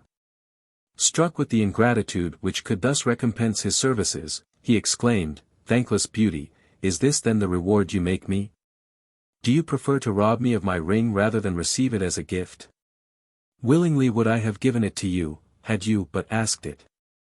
Thus he said, searching on all sides, with arms extended, like a blind man, hoping to recover by the touch what was lost to sight, but he sought in vain. The cruel beauty was already far away. Though sensible of her obligations to her deliverer, her first necessity was for clothing, food, and repose. She soon reached a shepherd's hut, where, entering unseen, she found what sufficed for her present relief. An old herdsman inhabited the hut, whose charge consisted of a drove of mares. When recruited by repose, Angelica selected one of the mares from the flock, and, mounting the animal, felt the desire revive in her mind of returning to her home in the East. And for that purpose would gladly have accepted the protection of Orlando or of Sacripant across those wide regions which divided her from her own country. In hopes of meeting with one or the other of them, she pursued her way. Meanwhile, Rogero, despairing of seeing Angelica again, returned to the tree where he had left his winged horse, but had the mortification to find that the animal had broken his bridle and escaped. This loss, added to his previous disappointment, overwhelmed him with vexation. Sadly he gathered up his arms, threw his buckler over his shoulders, and, taking the first path that offered, soon found himself within the verge of a dense and widespread forest. He had proceeded for some distance when he heard a noise on his right, and, listening attentively, distinguished the clash of arms. He made his way toward the place whence the sound proceeded, and found two warriors engaged in mortal combat. One of them was a knight of a noble and manly bearing, the other a fierce giant. The knight appeared to exert consummate address in defending himself against the massive club of the giant, evading his strokes, or parrying them with sword or shield. Rogero stood spectator of the combat, for he did not allow himself to interfere in it, though a secret sentiment inclined him strongly to take part with the knight. At length he saw with grief the massive club fall directly on the head of the knight, who yielded to the blow, and fell prostrate. The giant sprang forward to dispatch him, and for that purpose unlaced his helmet, when Rogero, with dismay, recognized the face of Bradamante. He cried aloud, "Hold, miscreant," and sprang forward with drawn sword. Whereupon the giant, as if he cared not to enter upon another combat, lifted Bradamante on his shoulders, and ran with her into the forest. Rogero plunged after him, but the long legs of the giant carried him forward so fast that the paladin could hardly keep him in sight. At length they issued from the wood, and Rogero perceived before him a rich palace, built of marble, and adorned with sculptures executed by a master hand. Into this edifice, through a golden door, the giant passed, and Rogero followed. But, on looking round, saw nowhere either the giant or Bradamante. He ran from room to room, calling aloud on his cowardly foe to turn and meet him, but got no response, nor caught another glimpse of the giant or his prey. In his vain pursuit he met, without knowing them, Pharaoh, Florismart, King Gradasso, Orlando, and many others, all of whom had been entrapped like himself into this enchanted castle. It was a new stratagem of the magician Atlantes to draw Rogero into his power, and to secure also those who might by any chance endanger his safety. What Rogero had taken for Bradamante was a mere phantom. That charming lady was far away, full of anxiety for her Rogero, whose coming she had long expected. The emperor had committed to her charge the city and garrison of Marseilles, and she held the post against the infidels with valor and discretion. One day Melissa suddenly presented herself before her. Anticipating her questions, she said, "Fear not for Rogero, he lives, and is as ever true to you, but he has lost his liberty. The fell enchanter has again succeeded in making him a prisoner. If you would deliver him, mount your horse and follow me." She told her in what manner Atlantes had deceived Rogero, in deluding his eyes with the phantom of herself in peril. "Such," she continued, "will be his arts in your own case, if you penetrate the forest and approach that castle. You will think you behold Rogero, when, in fact, you see only the enchanter himself. Be not deceived, plunge your sword into his body, and trust me when I tell you that, in slaying him, you will restore not only Rogero, but with him many of the bravest knights of France, whom the wizard's arts have withdrawn from the camp of their sovereign." Bradamante promptly armed herself, and mounted her horse. Melissa led her by forced journeys, by field and forest, beguiling the way with conversation on the theme which interested her hearer most. When at last they reached the forest, she repeated once more her instructions, and then took her leave for fear the enchanter might espy her, and be put on his guard. Bradamante rode on about 2 miles when suddenly she beheld Rogero, as it appeared to her, hard pressed by 2 fierce giants. While she hesitated, she heard his voice calling on her for help. At once the cautions of Melissa lost their weight. A sudden doubt of the faith and truth of her kind monitress flashed across her mind.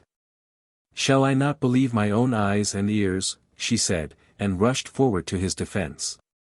Rogero fled, pursued by the giants, and Bradamante followed, passing with them through the castle gate. When there, Bradamante was undeceived, for neither giant nor knight was to be seen. She found herself a prisoner, but had not the consolation of knowing that she shared the imprisonment of her beloved. She saw various forms of men and women, but could recognize none of them, and their lot was the same with respect to her. Each viewed the others under some illusion of the fancy, wearing the semblance of giants, dwarfs, or even four-footed animals, so that there was no companionship or communication between them. 11. Astolpho's adventures continued, and Isabella's begun. When Astolpho escaped from the cruel Alcina, after a short abode in the realm of the virtuous Logestilla, he desired to return to his native country. Logestilla lent him the best vessel of her fleet to convey him to the mainland. She gave him at parting a wonderful book, which taught the secret of overcoming all manner of enchantments, and begged him to carry it always with him, out of regard for her. She also gave him another gift, which surpassed everything of the kind that mortal workmanship can frame, yet it was nothing in appearance but a simple horn. Astolpho, protected by these gifts, thanked the good fairy, took leave of her, and set out on his return to France. His voyage was prosperous, and on reaching the desired port he took leave of the faithful mariners, and continued his journey by land. As he proceeded over mountains and through valleys, he often met with bands of robbers, wild beasts, and venomous serpents, but he had only to sound his horn to put them all to flight. Having landed in France, and traversed many provinces on his way to the army, he one day, in crossing a forest, arrived beside a fountain, and alighted to drink. While he stooped at the fountain, a young rustic sprang from the copse, mounted Rabican, and rode away. It was a new trick of the enchanter Atlantes. Astolpho, hearing the noise, turned his head just in time to see his loss. And, starting up, pursued the thief, who, on his part, did not press the horse to his full speed, but just kept in sight of his pursuer till they both issued from the forest, and then Rabican and his rider took shelter in a castle which stood near. Astolpho followed, and penetrated without difficulty within the courtyard of the castle, where he looked around for the rider and his horse, but could see no trace of either, nor any person of whom he could make inquiry. Suspecting that enchantment was employed to embarrass him, he bethought him of his book, and on consulting it discovered that his suspicions were well founded. He also learned what course to pursue. He was directed to raise the stone which served as a threshold, under which a spirit lay pent, who would willingly escape, and leave the castle free of access. Astolpho applied his strength to lift aside the stone. Thereupon the magician put his arts in force. The castle was full of prisoners, and the magician caused that to all of them Astolpho should appear in some false guise, to some a wild beast, to others a giant, to others a bird of prey. Thus all assailed him, and would quickly have made an end of him, if he had not bethought him of his horn. No sooner had he blown a blast than, at the horrid alarm, fled the cavaliers and the necromancer with them, like a flock of pigeons at the sound of the fowler's gun. Astolpho then renewed his efforts on the stone, and turned it over. The under face was all inscribed with magical characters, which the knight defaced, as directed by his book, and no sooner had he done so, than the castle, with its walls and turrets, vanished into smoke. The knights and ladies set at liberty were, besides Rogero and Bradamante, Orlando, Gradasso, Florismart, and many more. At the sound of the horn they fled, one and all, men and steeds, except Rabican, which Astolpho secured, in spite of his terror. As soon as the sound had ceased, Rogero recognized Bradamante, whom he had daily met during their imprisonment, but had been prevented from knowing by the enchanter's arts. No words can tell the delight with which they recognized each other, and recounted mutually all that had happened to each since they were parted. Rogero took advantage of the opportunity to press his suit, and found Bradamante as propitious as he could wish, were it not for a single obstacle, the difference of their faiths. If he would obtain her in marriage, she said, he must in due form demand her of her father, Duke Aemon, and must abandon his false prophet, and become a Christian. The latter step was one which Rogero had for some time intended taking, for reasons of his own. He therefore gladly accepted the terms, and proposed that they should at once repair to the Abbey of Vallombrosa, whose towers were visible at no great distance. Thither they turned their horses' heads, and we will leave them to find their way without our company. I know not if my readers recollect that, at the moment when Rogero had just delivered Angelica from the voracious orc, that scornful beauty placed her ring in her mouth, and vanished out of sight.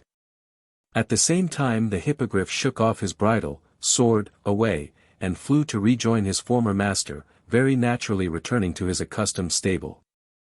Here Astolpho found him, to his very great delight. He knew the animal's powers, having seen Rogero ride him, and he longed to fly abroad over all the earth, and see various nations and peoples from his airy course. He had heard Logistilla's directions how to guide the animal, and saw her fit a bridle to his head. He therefore was able, out of all the bridles he found in the stable, to select one suitable, and, placing Rabican's saddle on the hippogriff's back, nothing seemed to prevent his immediate departure. Yet before he went, he bethought him of placing Rabican in hands where he would be safe, and whence he might recover him in time of need. While he stood deliberating where he should find a messenger, he saw Bradamante approach. That fair warrior had been parted from Rogero on their way to the Abbey of Vallombrosa, by an inopportune adventure which had called the night away. She was now returning to Montalban, having arranged with Rogero to join her there. To Bradamante, therefore, his fair cousin, Astolpho committed Rabican, and also the lance of gold, which would only be an encumbrance in his aerial excursion. Bradamante took charge of both, and Astolpho, bidding her farewell, soared in air. Among those delivered by Astolpho from the magician's castle was Orlando. Following the guide of chance, the paladin found himself at the close of day in a forest, and stopped at the foot of a mountain. Surprised to discern a light which came from a cleft in the rock, he approached, guided by the ray, and discovered a narrow passage in the mountainside, which led into a deep grotto. Orlando fastened his horse, and then, putting aside the bushes that resisted his passage, stepped down from rock to rock till he reached a sort of cavern. Entering it, he perceived a lady, young and handsome, as well as he could discover through the signs of distress which agitated her countenance. Her only companion was an old woman, who seemed to be regarded by her young partner with terror and indignation. The courteous paladin saluted the women respectfully, and begged to know by whose barbarity they had been subjected to such imprisonment. The younger lady replied, in a voice often broken with sobs. "Though I know well that my recital will subject me to worse treatment by the barbarous man who keeps me here, to whom this woman will not fail to report it. Yet I will not hide from you the facts. Ah! Why should I fear his rage? If he should take my life, I know not what better boon than death I can ask. My name is Isabella. I am the daughter of the king of Galicia, or rather I should say misfortune and grief are my parents. Young, rich, modest, and of tranquil temper, all things appeared to combine to render my lot happy. Alas! I see myself today poor, humbled, miserable, and destined perhaps to yet further afflictions.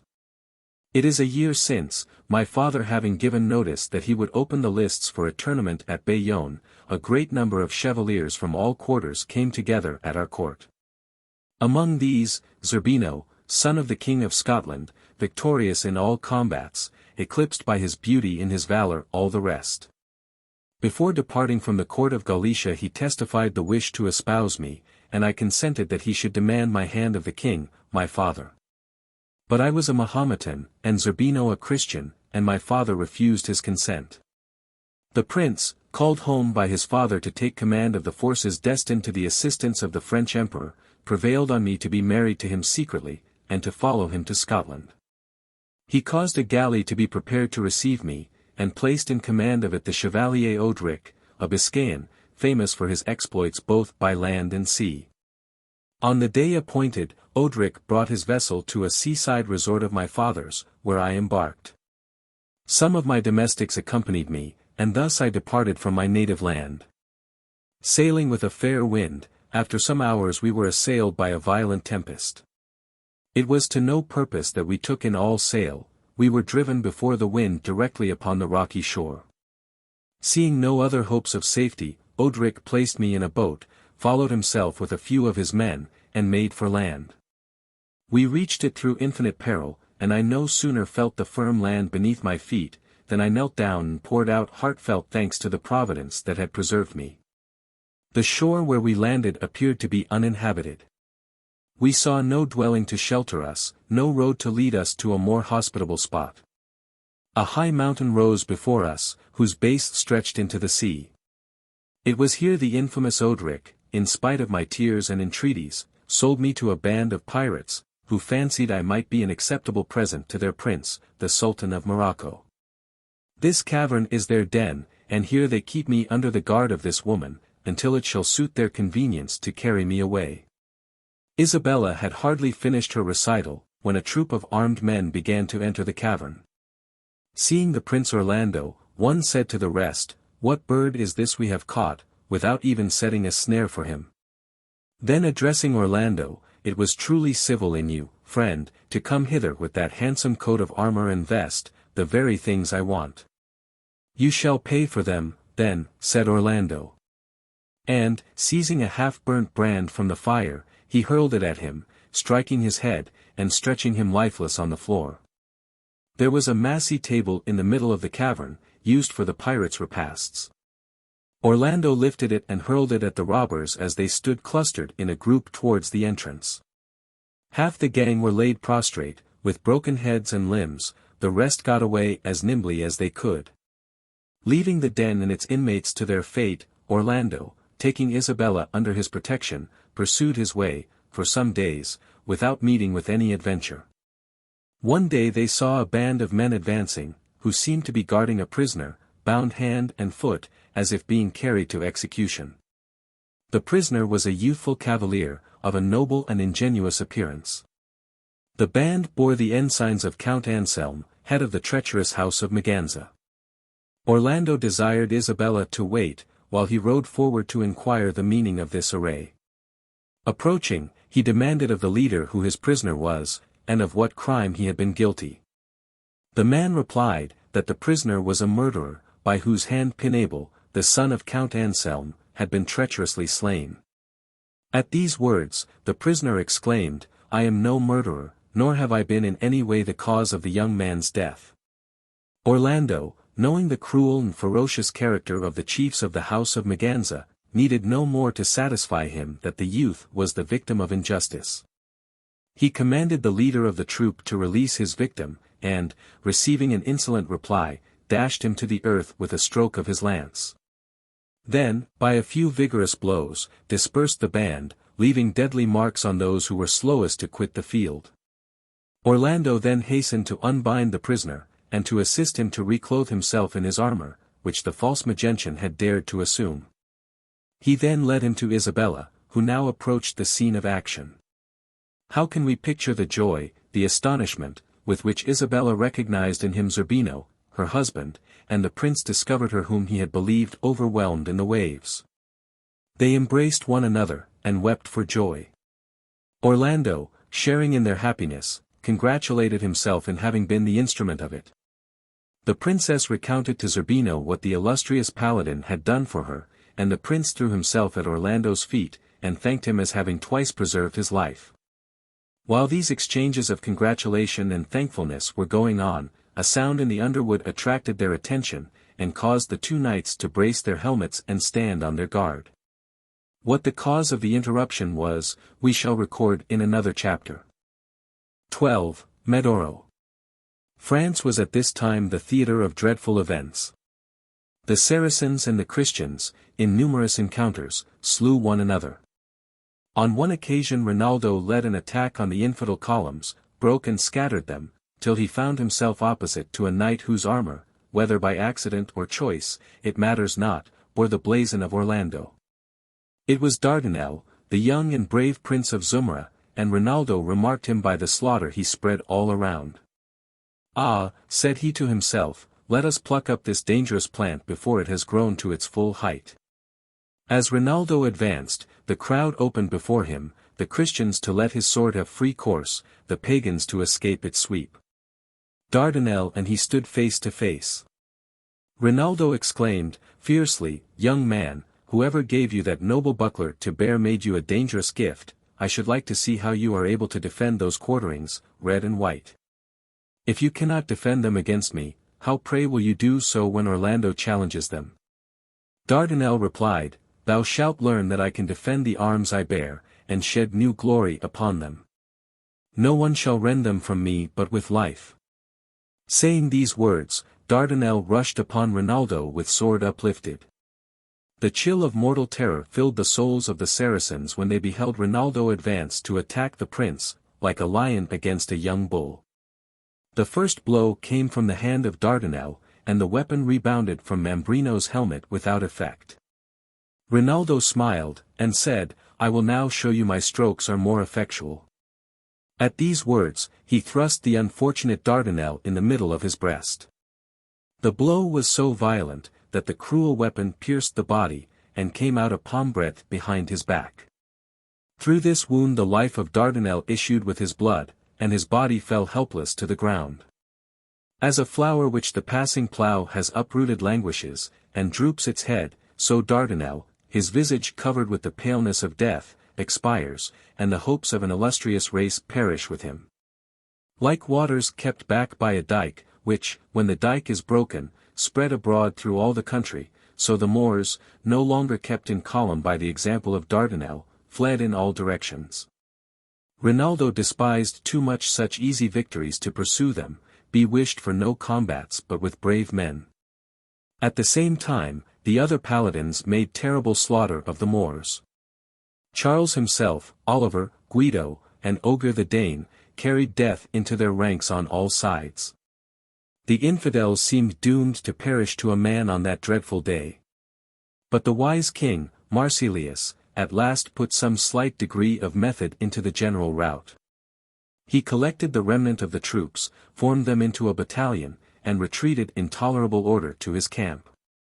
That camp was well fortified by entrenchments and a broad ditch. Thither the fugitives hastened, and by degrees all that remained of the Moorish army was brought together there. The emperor might perhaps that night have crushed his enemy entirely.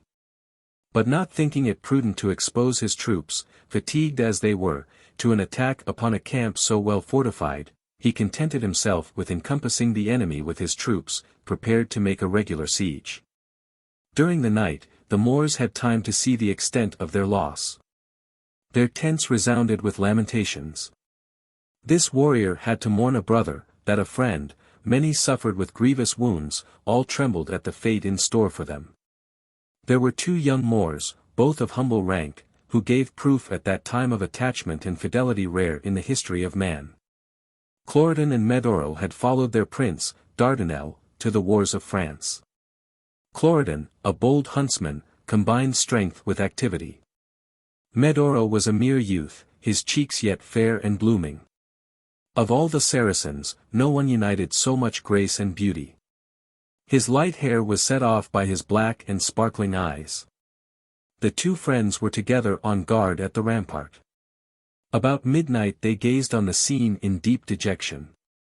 Medoro, with tears in his eyes, spoke of the good Prince Dardanel, and could not endure the thought that his body should be cast out on the plain, deprived of funeral honors.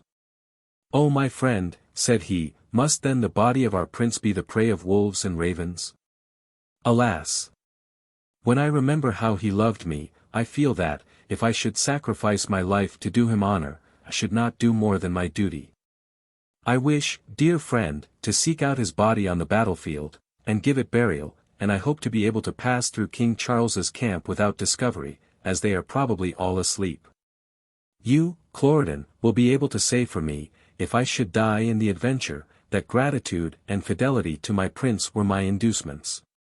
Cloridan was both surprised and touched with this proof of the young man's devotion. He loved him tenderly, and tried for a long time every effort to dissuade him from his design, but he found Medoro determined to accomplish his object or die in the endeavor.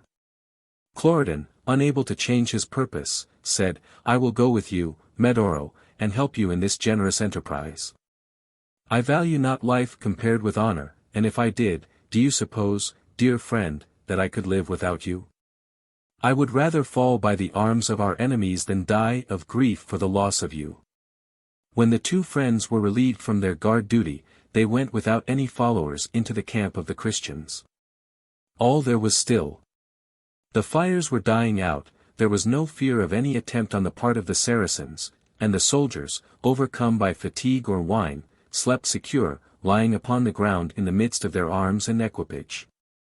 Cloridan stopped, and said, "Medoro, I am not going to quit this camp without taking vengeance for the death of our prince. Keep watch, be on your guard that no one shall surprise us. I mean to mark a road with my sword through the ranks of our enemies." So saying, he entered the tent where Alpheus slept, who a year before had joined the camp of Charles, and pretended to be a great physician and astrologer. But his science had deceived him. If it gave him hope of dying peacefully in his bed at a good old age, his lot was to die with little warning. Cloridan ran his sword through his heart. A Greek and a German followed, who had been playing late at dice, fortunate if they had continued their game a little longer, but they never reckoned a throw like this among their chances. Cloridan next came to the unlucky Grillon, whose head lay softly on his pillow. He dreamed probably of the feast from which he had but just retired, for when Cloridan cut off his head, wine flowed forth with the blood. The two young Moors might have penetrated even to the tent of Charlemagne, but knowing that the Paladins encamped around him, kept watch by turns, and judging that it was impossible they should all be asleep, they were afraid to go too near. They might also have obtained rich booty. But, intent only on their object, they crossed the camp, and arrived at length at the bloody field, where bucklers, lances, and swords lay scattered in the midst of corpses of poor and rich, common soldier and prince, horses and pools of blood. This terrible scene of carnage would have destroyed all hope of finding what they were in search of until dawn of day, were it not that the moon lent the aid of her uncertain rays. Medoro raised his eyes to the planet, and exclaimed, "O holy goddess, whom our fathers have adored under 3 different forms, thou who displayest thy power in heaven, on earth, and in the underworld, thou who art seen foremost among the nymphs chasing the beasts of the forest, cause me to see, I implore thee, the spot where my dear master lies. And make all my life long follow the example which thou dost exhibit of works of charity and love." Either by accident, or that the moon was sensible of the prayer of Medoro, the cloud broke away, and the moonlight burst forth as bright as day. The rays seemed especially to gild the spot where lay the body of Prince Dardinel. And Medoro, bathed in tears and with bleeding heart, recognized him by the quarterings of red and white on his shield. With groans stifled by his tears, and lamentations in accents suppressed, not from any fear for himself, for he cared not for life, but lest any one should be roused to interrupt their pious duty while yet incomplete. He proposed to his companion that they should together bear Dardinel on their shoulders, sharing the burden of the beloved remains. Marching with rapid strides under their precious load, they perceived that the stars began to grow pale, and that the shades of night would soon be dispersed by the dawn. Just then Zerbino, whose extreme valor had urged him far from the camp in pursuit of the fugitives, returning, entered the wood in which they were. Some knights in his train perceived at a distance the 2 brothers in arms. Cloridan saw the troop, and, observing that they dispersed themselves over the plain as if in search of booty, told Medoro to lay down the body, and let each save himself by flight. He dropped his part, thinking that Medoro would do the same. But the good youth loved his prince too well to abandon him, and continued to carry his load singly as well as he might, while Cloridan made his escape. Nearby there was a part of the wood tufted as if nothing but wild animals had ever penetrated it. The unfortunate youth, loaded with the weight of his dead master, plunged into its recesses. Cloridan, when he perceived that he had evaded his foes, discovered that Medoro was not with him. "Ah," exclaimed he, "how could I, dear Medoro, so forget myself as to consult my own safety without heeding yours?" So saying, he retraced the tangled passes of the wood toward the place from whence he had fled. As he approached, he heard the noise of horses, and the menacing voices of armed men. Soon he perceived Medoro, on foot, with the cavaliers surrounding him. Zerbino, their commander, bade them seize him. The unhappy Medoro turned now this way, now that, trying to conceal himself behind an oak or a rock, still bearing the body, which he would by no means leave. Cloridan, not knowing how to help him, but resolved to perish with him, if he must perish, takes an arrow, fits it to his bow, discharges it, and pierces the breast of a Christian knight, who falls helpless from his horse. The others looked this way and that, to discover whence the fatal bolt was sped. One, while demanding of his comrades in what direction the arrow came, received a second in his throat, which stopped his words, and soon closed his eyes to the scene. Zerbino, furious at the death of his two comrades, ran upon Medoro, seized his golden hair, and dragged him forward to slay him. But the sight of so much youth and beauty commanded pity. He stayed his arm. The young man spoke in suppliant tones. "Ah! Signor," said he, "I conjure you by the God whom you serve, deprive me not of life until I shall have buried the body of the prince, my master. Fear not that I will ask you any other favor, life is not dear to me. I desire death as soon as I shall have performed this sacred duty. Do with me then as you please. Give my limbs a prey to the birds and beasts, only let me first bury my prince." Medoro pronounced these words with an air so sweet and tender, that a heart of stone would have been moved by them. Zerbino was so to the bottom of his soul. He was on the point of uttering words of mercy, when a cruel subaltern, forgetting all respect to his commander, plunged his lance into the breast of the young Moor. Zerbino, enraged at this brutality, turned upon the wretch to take vengeance, but he saved himself by a precipitate flight. Cloridan, who saw Medoro fall, could contain himself no longer. He rushed from his concealment, threw down his bow, and, sword in hand, seemed only desirous of vengeance for Medoro, and to die with him. In a moment, pierced through and through with many wounds, he exerts the last remnant of his strength in dragging himself to Medoro, to die embracing him. The cavaliers left them thus, to rejoin Zerbino, whose rage against the murderer of Medoro had drawn him away from the spot. Cloridan died, and Medoro, bleeding copiously, was drawing near his end when help arrived. A young maiden approached the fallen knights at this critical moment. Her dress was that of a peasant girl, but her air was noble and her beauty celestial, sweetness and goodness reigned in her lovely countenance. It was no other than Angelica, the princess of Cathay. When she had recovered that precious ring, as we have before related, Angelica, knowing its value, felt proud in the power it conferred, travelled alone without fear. Not without a secret shame that she had ever been obliged to seek protection in her wanderings of the Count Orlando and of Sacripant. She reproached herself too as with a weakness, that she had ever thought of marrying Rinaldo. In fine, her pride grew so high as to persuade her that no man living was worthy to aspire to her hand. Moved with pity at the sight of the young man wounded, and melted to tears at hearing the cause, she quickly recalled to remembrance the knowledge she had acquired in India, where the virtues of plants and the art of healing formed part of the education even of princesses. The beautiful queen ran into the adjoining meadow to gather plants of virtue to stanch the flow of blood. Meeting on her way a countryman on horseback seeking a strayed heifer, she begged him to come to her assistance, and endeavor to remove the wounded man to a more secure asylum. Angelica, having prepared the plants by bruising them between two stones, laid them with her fair hand on Medoro's wound. The remedy soon restored in some degree the strength of the wounded man, who, before he would quit the spot, made them cover with earth and turf the bodies of his friend and of the prince. Then surrendering himself to the pity of his deliverers, he allowed them to place him on the horse of the shepherd, and conduct him to his cottage. It was a pleasant farmhouse on the borders of the wood, bearing marks of comfort and competency. There the shepherd lived with his wife and children.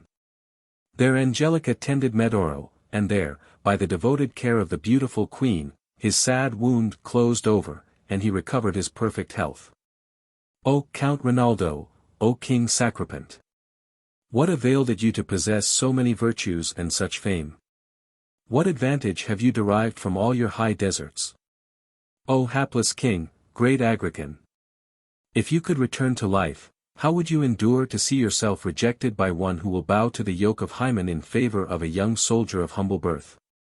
And thou, Pharaoh, and ye numerous others who 100 times have put your lives at hazard for this cruel beauty, how bitter will it be to you to see her sacrifice you all to the claims of the humble Medoro. There, under the low roof of a shepherd, the flame of Hymen was lighted for this haughty queen. She takes the shepherd's wife to serve in place of mother, the shepherd and his children for witnesses, and marries the happy Medoro.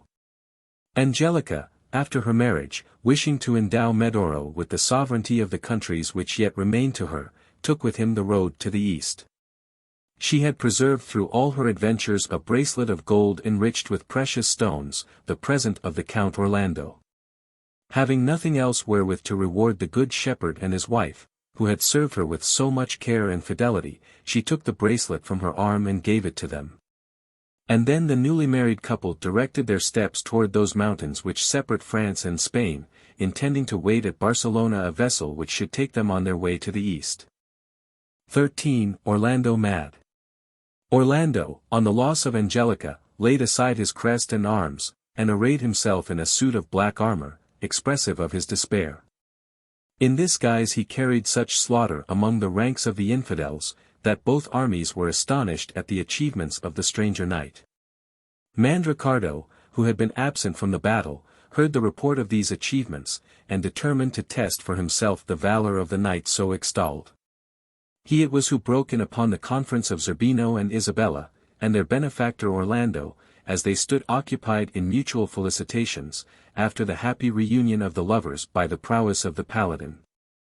Mandricardo, after contemplating the group for a moment, addressed himself to Orlando in these words: "Thou must be the man I seek. For 10 days and more I have been on thy track. The fame of thy exploits has brought me hither, that I may measure my strength with thine. Thy crest and shield prove thee the same who spread such slaughter among our troops. But these marks are superfluous, and if I saw thee among 100 I should know thee by thy martial bearing to be the man I seek." "I respect thy courage," said Orlando, "such a design could not have sprung up in any but a brave and generous mind. If the desire to see me has brought thee hither, I would, if it were possible, show thee my inmost soul.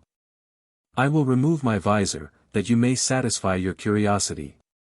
But when you have done so, I hope that you will also try and see if my valor corresponds to my appearance."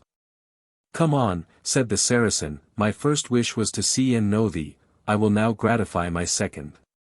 Orlando, observing Mandricardo, was surprised to see no sword at his side, nor mace at his saddle-bow. "And what weapon hast thou," said he, "if thy lance fail thee?" "Do not concern yourself about that," said Mandricardo. "I have made many good knights give ground with no other weapon than you see. Know that I have sworn an oath never to bear a sword until I win back that famous Durindana that Orlando, the Paladin, carries. That sword belongs to the suit of armor which I wear, that only is wanting. Without doubt it was stolen, but how it got into the hands of Orlando I know not. But I will make him pay dearly for it when I find him. I seek him the more anxiously that I may avenge with his blood the death of King Agrican, my father, whom he treacherously slew. I am sure he must have done it by treachery, for it was not in his power to subdue in fair fight such a warrior as my father." "Thou liest," cried Orlando, "and all who say so lie. I am Orlando, whom you seek. Yes, I am he who slew your father honorably. Hold, here is the sword, you shall have it if your courage avails to merit it. Though it belongs to me by right, I will not use it in this dispute.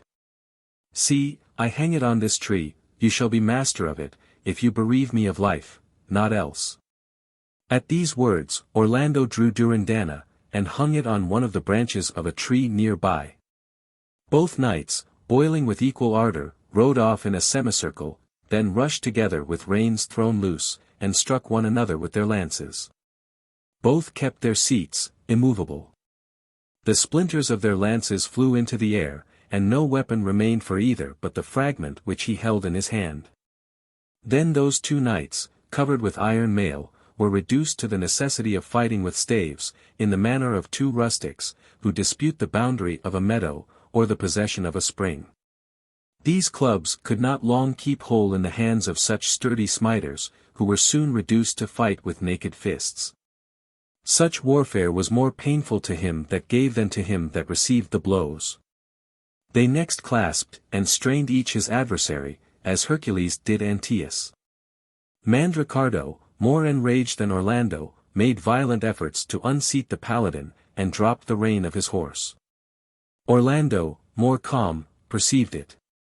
With one hand he resisted Mandricardo, with the other he twitched the horse's bridle over the ears of the animal. The Saracen dragged Orlando with all his might, but Orlando's thighs held the saddle like a vice.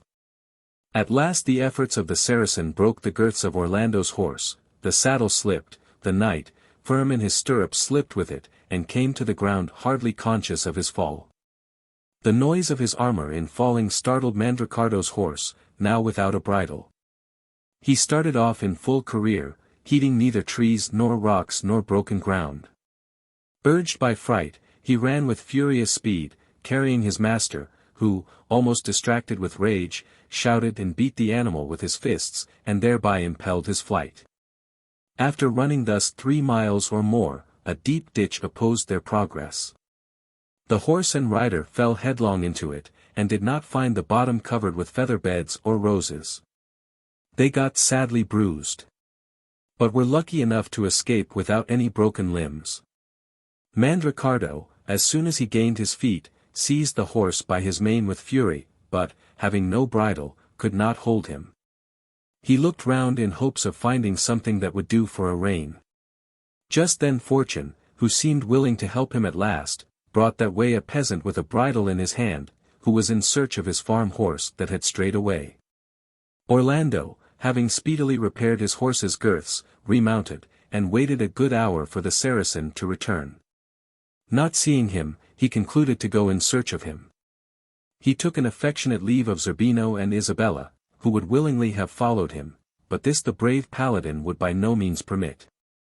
He held it unknightly to go in search of an enemy accompanied by a friend, who might act as a defender. Therefore, desiring them to say to Mandricardo, if they should meet him, that his purpose was to tarry in the neighborhood 3 days, and then repair to the camp of Charlemagne, he took down Durindana from the tree, and proceeded in the direction which the Saracen's horse had taken. But the animal, having no guide but its terror, had so doubled and confused its traces that Orlando, after 2 days spent in the search, gave up the attempt. It was about the middle of the 3rd day when the Paladin arrived on the pleasant bank of a stream which wound through a meadow enamelled with flowers. High trees, whose tops met and formed an arbor, overshadowed the fountain. And the breeze which blew through their foliage tempered the heat. Hither the shepherds used to resort to quench their thirst, and to enjoy the shelter from the midday sun. The air, perfumed with the flowers, seemed to breathe fresh strength into their veins. Orlando felt the influence, though covered with his armor. He stopped in this delicious arbor, where everything seemed to invite to repose. But he could not have chosen a more fatal asylum. He there spent the most miserable moments of his life. He looked around, and noted with pleasure all the charms of the spot. He saw that some of the trees were carved with inscriptions. He drew near, and read them, and what was his surprise to find that they composed the name of Angelica. Farther on, he found the name of Medoro mixed with hers. The Paladin thought he dreamed. He stood like one amazed, like a bird that, rising to fly, finds its feet caught in a net. Orlando followed the course of the stream, and came to one of its turns where the rocks of the mountain bent in such a way as to form a sort of grotto. The twisted stems of ivy and the wild vine draped the entrance of this recess, scooped by the hand of nature.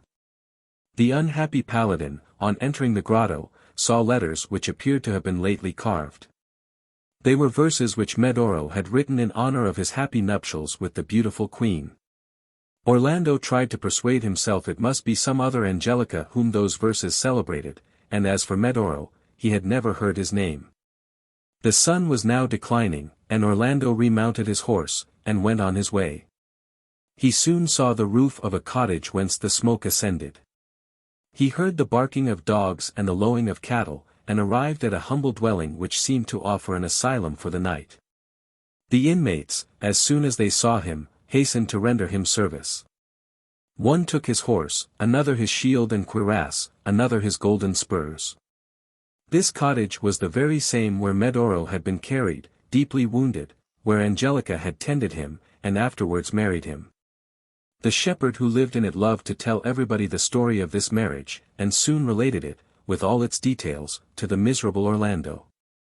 Having finished it, he went away, and returned with the precious bracelet which Angelica, grateful for his services, had given him as a memorial. It was the one which Orlando had himself given her. This last touch was the finishing stroke to the excited paladin.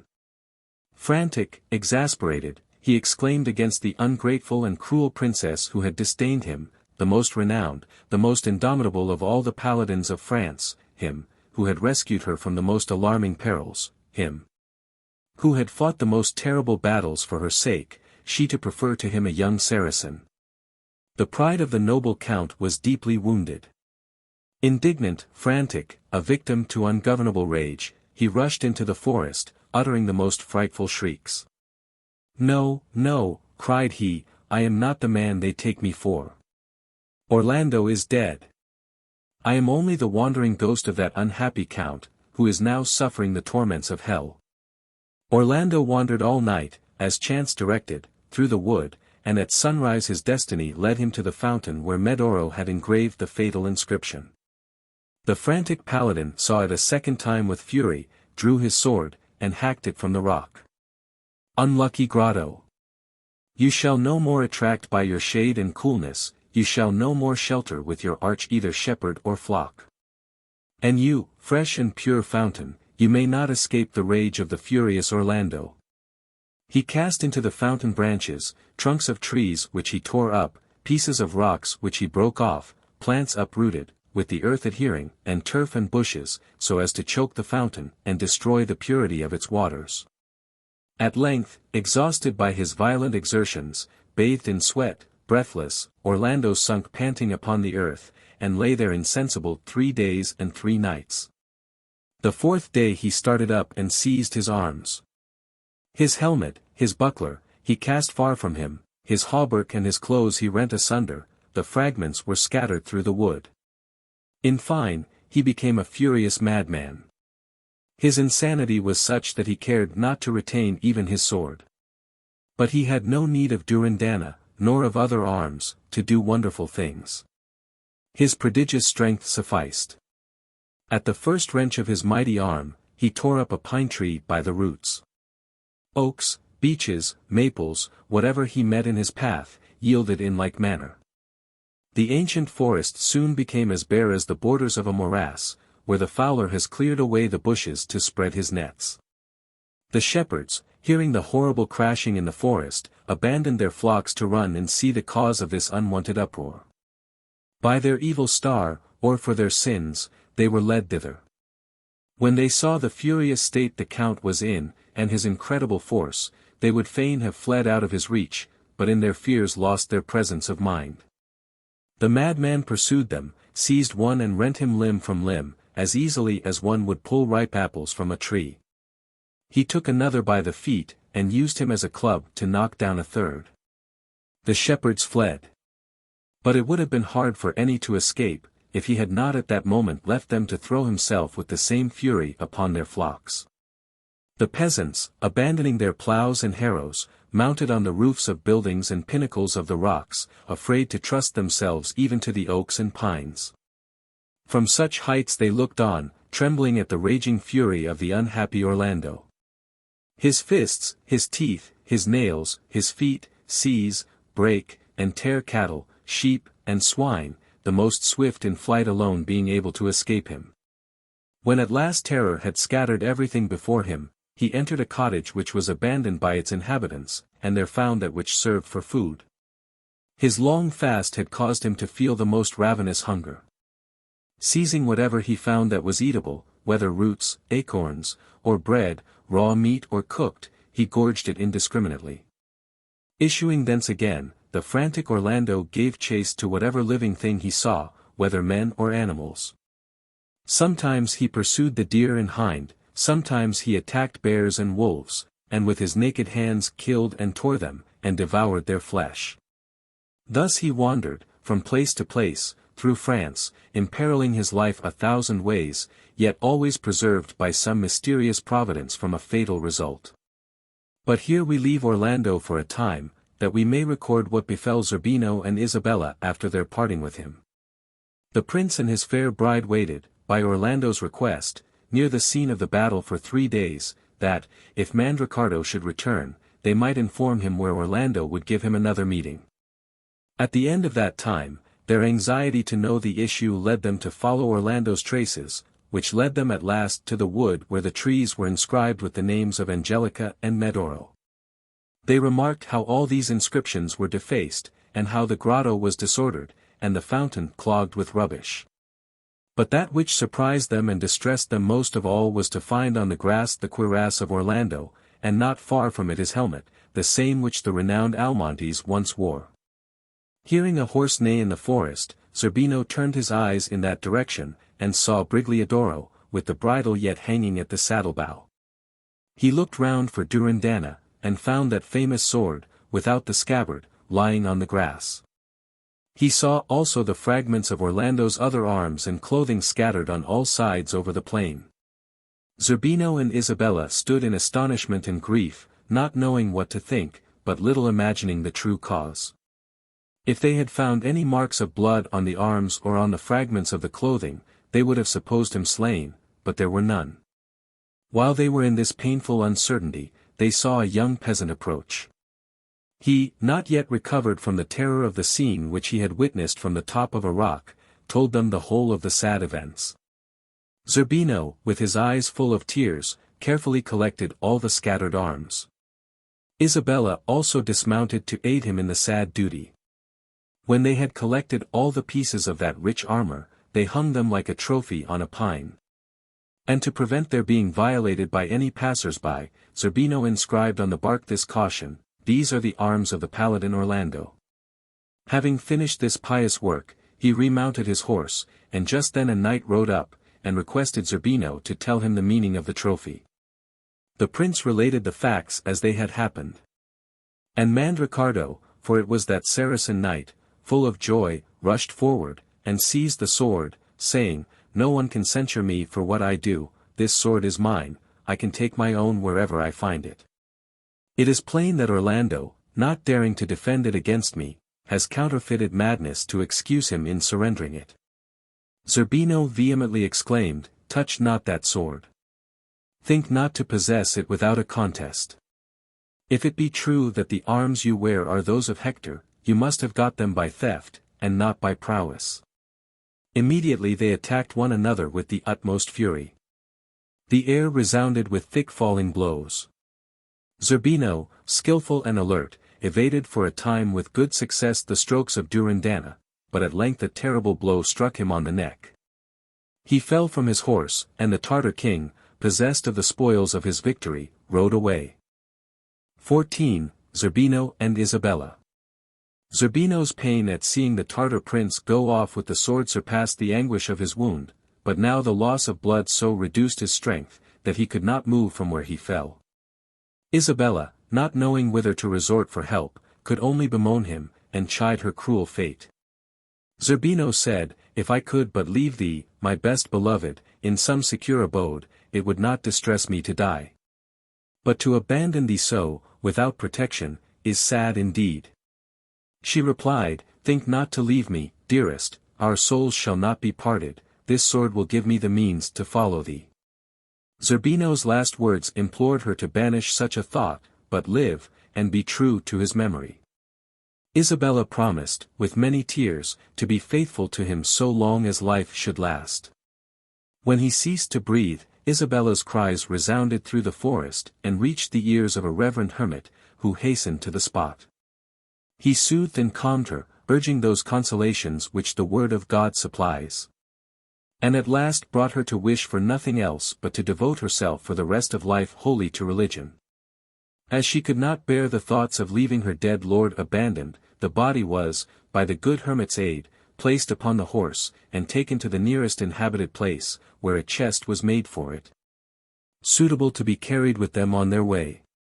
The hermit's plan was to escort his charge to a monastery, not many days' journey distant, where Isabella resolved to spend the remainder of her life. Thus they travelled day after day, choosing the most retired ways, for the country was full of armed men. One day a cavalier met them, and barred their way. It was no other than Bradamante, king of Algiers, who had just left the camp of Agrement, full of indignation for a fancied wrong received from that leader. At sight of the lovely lady and her reverend attendant, with their horse laden with a burden draped with black, he asked the meaning of their journey. Isabella told him her affliction, and her resolution to renounce the world and devote herself to religion, and to the memory of the friend she had lost. Bradamante laughed scornfully at this, and told her that her project was absurd. That charms like hers were meant to be enjoyed, not buried, and that he himself would more than make amends for her dead lover. The monk, who promptly interposed to rebuke this impious talk, was commanded to hold his peace. And still persisting, was seized by the knight and hurled over the edge of the cliff, where he fell into the sea, and was drowned. Bradamante, when he had got rid of the hermit, again applied to the sad lady, heartless with affright, and, in the language used by lovers, said, she was his very heart, his life, his light. Having laid aside all violence, he humbly sued that she would accompany him to his retreat, near by. It was a ruined chapel from which the monks had been driven by the disorders of the time, and which Bradamante had taken possession of. Isabella, who had no choice but to obey, followed him, meditating as she went what resource she could find to escape out of his power, and keep her vow to her dead husband, to be faithful to his memory as long as life should last.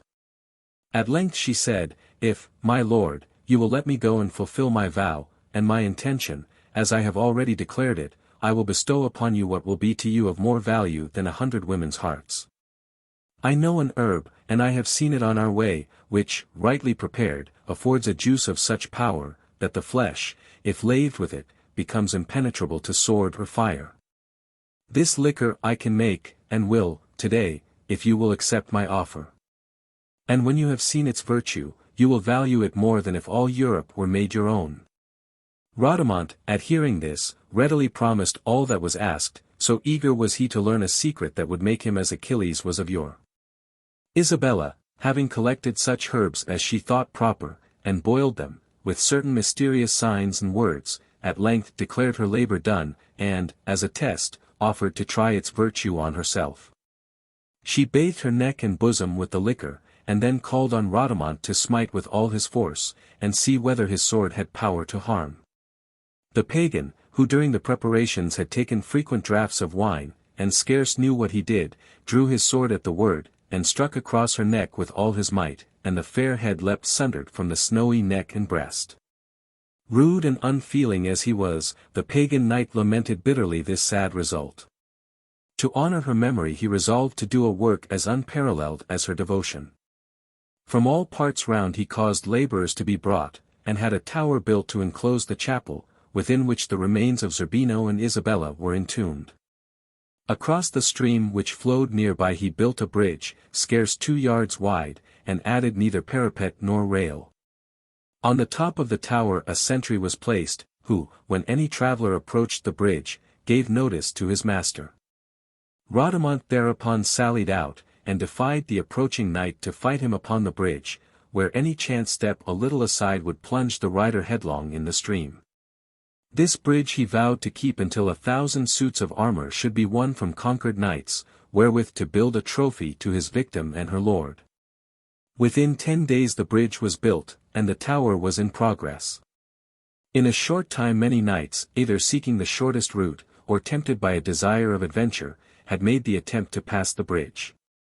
All, without exception, had lost either arms or life, or both. Some falling before Bradamante's lance, others precipitated into the river. One day, as Bradamante stood urging his workmen, it chanced that Orlando in furious mood came thither, and approached the bridge. Bradamante hallooed to him, "Halt, churl! Presume not to set foot upon that bridge, it was not made for such as you."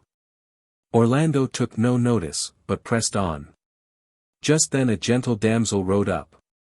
It was Flordelis, who was seeking her Florismart.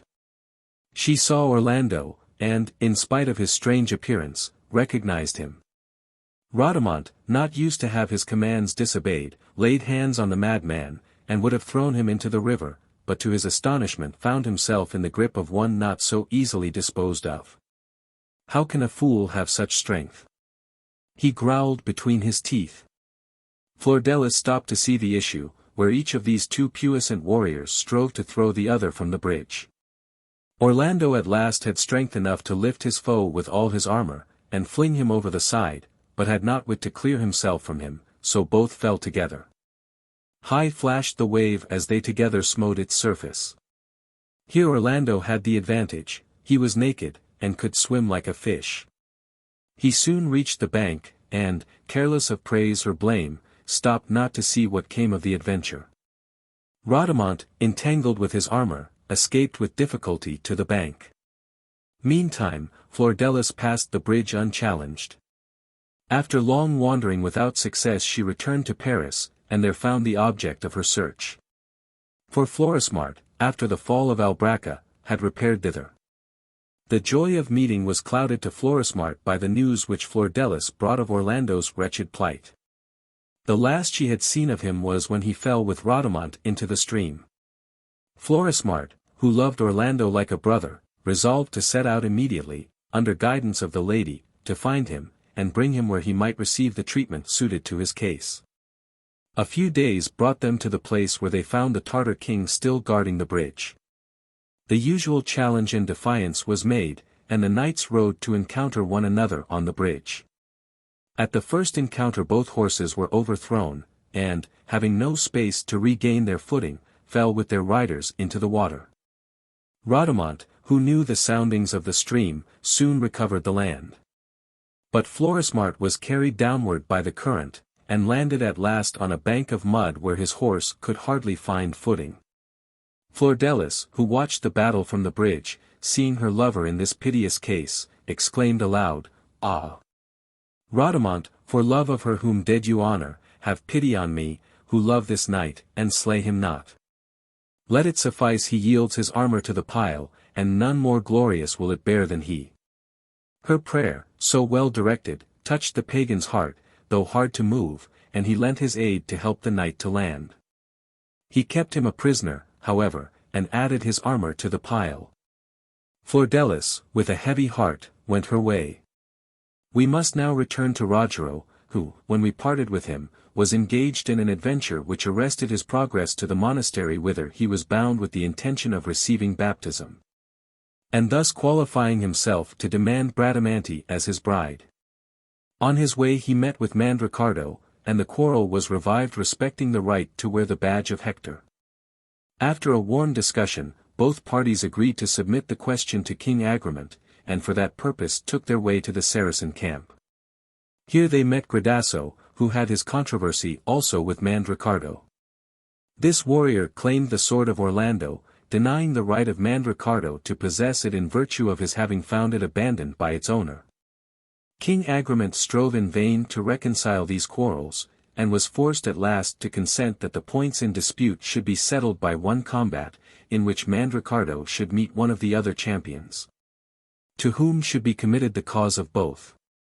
Rogero was chosen by lot to maintain Gradasso's cause and his own. Great preparations were made for this signal contest. On the appointed day it was fought in the presence of Agramant, and of the whole army. Rogero won it. And Mandricardo, the conqueror of Hector's arms, the challenger of Orlando, and the slayer of Zerbino, lost his life. Gradasso received Durindana as his prize, which lost half its value in his eyes, since it was won by another's prowess, not his own. Rogero, though victorious, was severely wounded, and lay helpless many weeks in the camp of Agramant, while Bradamante, ignorant of the cause of his delay, expected him at Montalban. Thither he had promised to repair in 15 days, or 20 at furthest, hoping to have obtained by that time an honorable discharge from his obligations to the Saracen commander. The 20 days were past, and a month more, and still Rogero came not, nor did any tidings reach Bradamante accounting for his absence. At the end of that time, a wandering knight brought news of the famous combat, and of Rogero's wound. He added, what alarmed Bradamante still more, that Marfisa, a female warrior, young and fair, was in attendance on the wounded knight.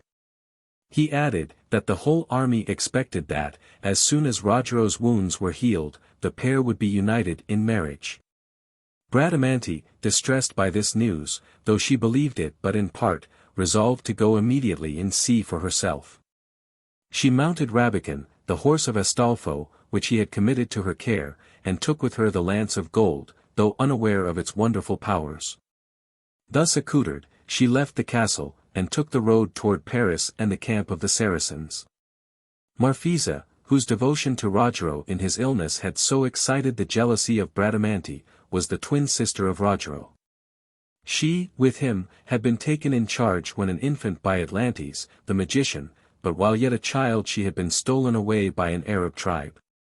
Adopted by their chief, she had early learned horsemanship and skill in arms, and at this time had come to the camp of Agraement with no other view than to see and test for herself the prowess of the warriors of either camp, whose fame rang through the world.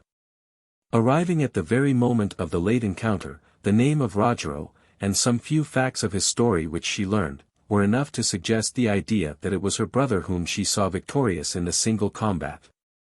Inquiry satisfied the two of their near kindred, and from that moment Marfisa devoted herself to the care of her new-found and much-loved brother. In those moments of seclusion Rogero informed his sister of what he had learned of their parentage from old Atlantes.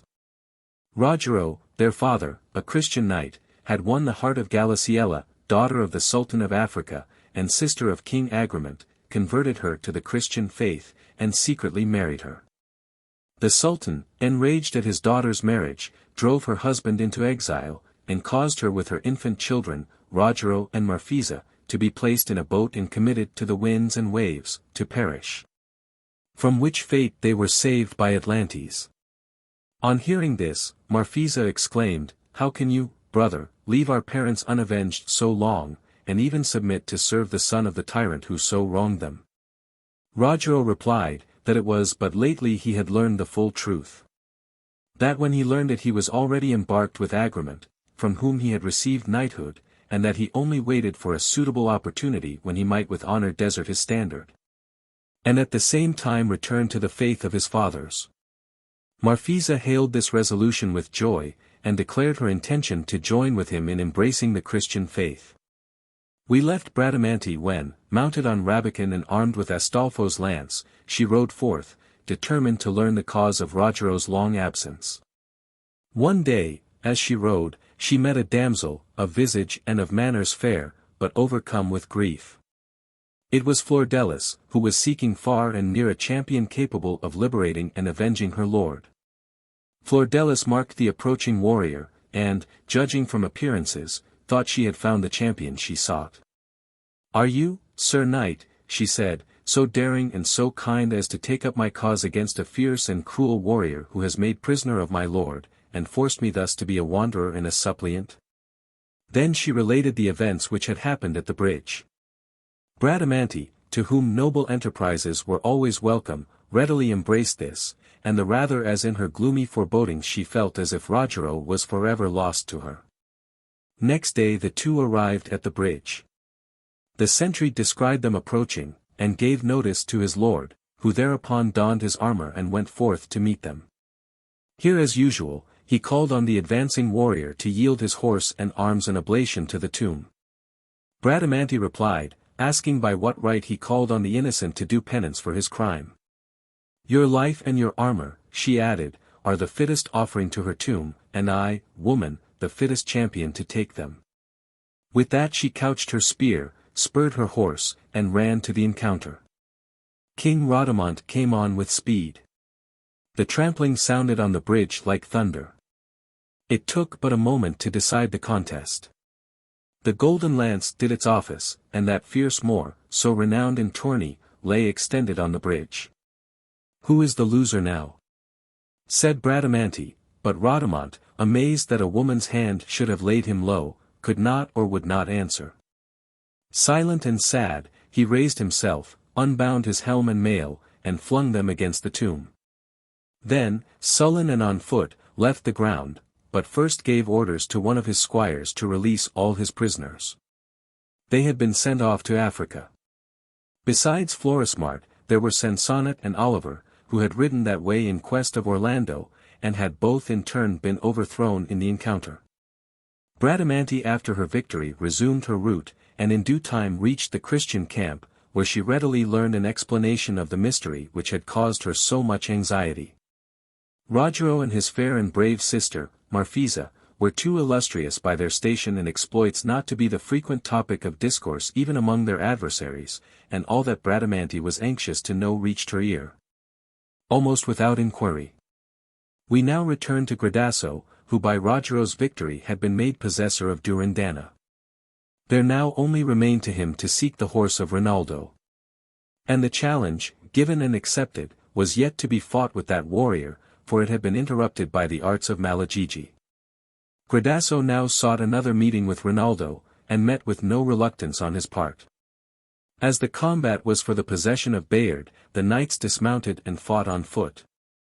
Long time the battle lasted. Rinaldo, knowing well the deadly stroke of Durindana, used all his art to parry or avoid its blow.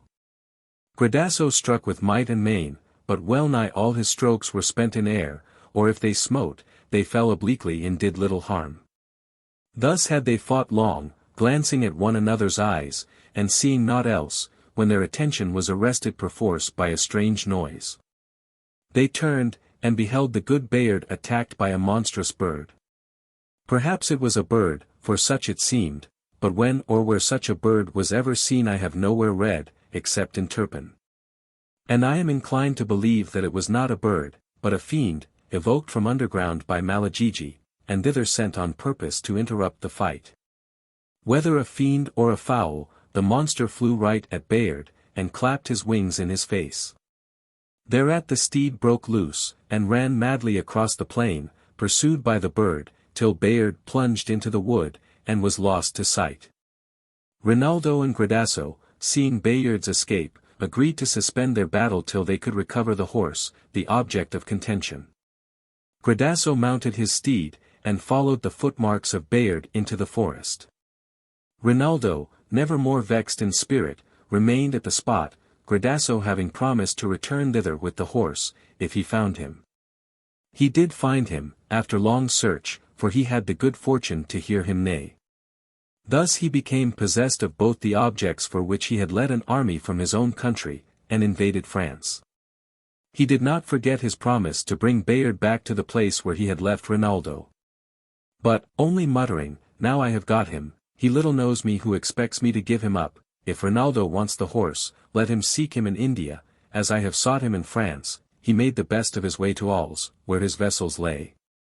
And in possession of the two objects of his ambition, the horse and the sword, sailed away to his own country. 15. Astolpho in Abyssinia. When we last parted with the adventurous Paladin Astolpho, he was just commencing that flight over the countries of the world from which he promised himself so much gratification. Our readers are aware that the eagle and the falcon have not so swift a flight as the hippogriff on which Astolpho rode. It was not long, therefore, before the Paladin, directing his course toward the southeast, arrived over that part of Africa where the great river Nile has its source. Here he alighted, and found himself in the neighborhood of the capital of Abyssinia, ruled by Senapus, whose riches and power were immense. His palace was of surpassing splendor, the bars of the gates, the hinges and locks, were all of pure gold. In fact this metal, in that country, is put to all those uses for which we employ iron. It is so common that they prefer for ornamental purposes rock crystal, of which all the columns were made. Precious stones of different kinds, rubies, emeralds, sapphires, and topazes were set in ornamental designs, and the walls and ceilings were adorned with pearls. It is in this country those famous balms grow of which there are some few plants in that part of Judea called Gilead. Musk, ambergris, and numerous gums, so precious in Europe, are here in their native climate. It is said the Sultan of Egypt pays a vast tribute to the monarch of this country to hire him not to cut off the source of the Nile, which he might easily do, and cause the river to flow in some other direction, thus depriving Egypt of the source of its fertility. At the time of Astolpho's arrival in his dominions, this monarch was in great affliction. In spite of his riches and the precious productions of his country, he was in danger of dying of hunger. He was a prey to a flock of obscene birds called harpies, which attacked him whenever he sat at meat, and with their claws snatched, tore, and scattered everything, overturning the vessels, devouring the food, and infecting what they left with their filthy touch. It was said this punishment was inflicted upon the king because when young, and filled with pride and presumption, he had attempted to invade with an army the terrestrial paradise, which is situated on the top of a mountain whence the Nile draws its source. Nor was this his only punishment. He was struck blind. Astolpho, on arriving in the dominions of this monarch, hastened to pay him his respects. King Xenopus received him graciously, and ordered a splendid repast to be prepared in honor of his arrival. While the guests were seated at table, Astolpho filling the place of dignity at the king's right hand, the horrid scream of the harpies was heard in the air, and soon they approached, hovering over the tables, seizing the food from the dishes, and overturning everything with the flapping of their broad wings. In vain the guests struck at them with knives and any weapons which they had, and Astolpho drew his sword and gave them repeated blows, which seemed to have no more effect upon them than if their bodies had been made of tow. At last Astolpho thought of his horn. He first gave warning to the king and his guests to stop their ears, then blew a blast. The harpies, terrified at the sound, flew away as fast as their wings could carry them. The paladin mounted his hippogriff, and pursued them, blowing his horn as often as he came near them. They stretched their flight towards the great mountain, at the foot of which there is a cavern, which is thought to be the mouth of the infernal abodes. Hither those horrid birds flew, as if to their home. Having seen them all disappear in the recess, Astolpho cared not to pursue them farther, but, alighting, rolled huge stones into the mouth of the cave, and piled branches of trees therein, so that he effectually barred their passage out. And we have no evidence of their ever having been seen since in the outer air. After this labor, Astolpho refreshed himself by bathing in a fountain whose pure waters bubbled from a cleft of the rock. Having rested a while, an earnest desire seized him of ascending the mountain which towered above him. The hippogriff bore him swiftly upwards, and landed him on the top of the mountain, which he found to be an extensive plain. A splendid palace rose in the middle of this plain, whose walls shone with such brilliancy that mortal eyes could hardly bear the sight. Astolpho guided the winged horse towards this edifice, and made him poise himself in the air while he took a leisurely survey of this favored spot and its environs. It seemed as if nature and art had striven with one another to see which could do the most for its embellishment. Astolpho, on approaching the edifice, saw a venerable man advance to meet him. This personage was clothed in a long vesture as white as snow, while a mantle of purple covered his shoulders, and hung down to the ground. A white beard descended to his middle, and his hair, of the same color, overshadowed his shoulders. His eyes were so brilliant, that Astolpho felt persuaded that he was a blessed inhabitant of the heavenly mansions. The sage, smiling benignantly upon the paladin, who from respect had dismounted from his horse, said to him, "Noble chevalier, know that it is by the divine will you have been brought to the terrestrial paradise. Your mortal nature could not have borne to scale these heights and reach these seats of bliss if it were not the will of heaven that you should be instructed in the means to succor Charles, and to sustain the glory of our holy faith. I am prepared to impart the needed counsels, but before I begin, let me welcome you to our sojourn. I doubt not your long fast and distant journey have given you a good appetite." The aspect of the venerable man filled the prince with admiration. But his surprise ceased when he learned from him that he was that one of the apostles of our Lord to whom he said, "I will that thou tarry till I come." Saint John, conducting Astolpho, rejoined his companions. These were the patriarch Enoch and the prophet Elijah, neither of whom had yet seen his dying day, but, taken from our lower world, were dwelling in a region of peace and joy, in a climate of eternal spring, till the last trumpet shall sound. The three holy inhabitants of the terrestrial paradise received Astolpho with the greatest kindness, carried him to a pleasant apartment, and took great care of the hippogriff, to whom they gave such food as suited him. While to the prince they presented fruits so delicious that he felt inclined to excuse our first parents for their sin in eating them without permission. Astolpho, having recruited his strength, not only by these excellent fruits, but also by sweet sleep, roused himself at the first blush of dawn, and, as soon as he left his chamber, met the beloved apostle coming to seek him. St. John took him by the hand, and told him many things relating to the past and the future. Among others, he said, "Son, let me tell you what is now going on in France. Orlando, the illustrious prince who received at his birth the endowment of strength and courage more than mortal, raised up as was Samson of old to be the champion of the true faith, has been guilty of the basest ingratitude in leaving the Christian camp when it most needed the support of his arm, to run after a Saracen princess, whom he would fain marry, though she scorns him. To punish him, his reason has been taken away, so that he runs naked through the land, over mountains and through valleys, without a ray of intelligence. The duration of his punishment has been fixed at 3 months, and that time having nearly expired, you have been brought hither to learn from us the means by which the reason of Orlando may be restored. True, you will be obliged to make a journey with me, and we must even leave the earth, and ascend to the moon, for it is in that planet we are to seek the remedy for the madness of the Paladin. I propose to make our journey this evening, as soon as the moon appears over our head. As soon as the sun sunk beneath the seas, and the moon presented its luminous disk, the holy man had the chariot brought out in which he was accustomed to make excursions among the stars. The same which was employed long ago to convey Elijah up from earth. The saint made Astolpho seat himself beside him, took the reins, and giving the word to the coursers, they bore them upward with astonishing celerity. At length they reached the great continent of the moon. Its surface appeared to be of polished steel, with here and there a spot which, like rust, obscured its brightness. The Paladin was astonished to see that the earth, with all its seas and rivers, seemed but an insignificant spot in the distance. The prince discovered in this region so new to him rivers, lakes, plains, hills, and valleys. Many beautiful cities and castles enriched the landscape. He saw also vast forests, and heard in them the sound of horns and the barking of dogs, which led him to conclude that the nymphs were following the chase. The knight, filled with wonder at all he saw, was conducted by the saint to a valley, where he stood amazed at the riches strewed all around him. Well, he might be so, for that valley was the receptacle of things lost on earth, either by men's fault, or by the effect of time and chance. Let no one suppose we speak here of kingdoms or of treasures.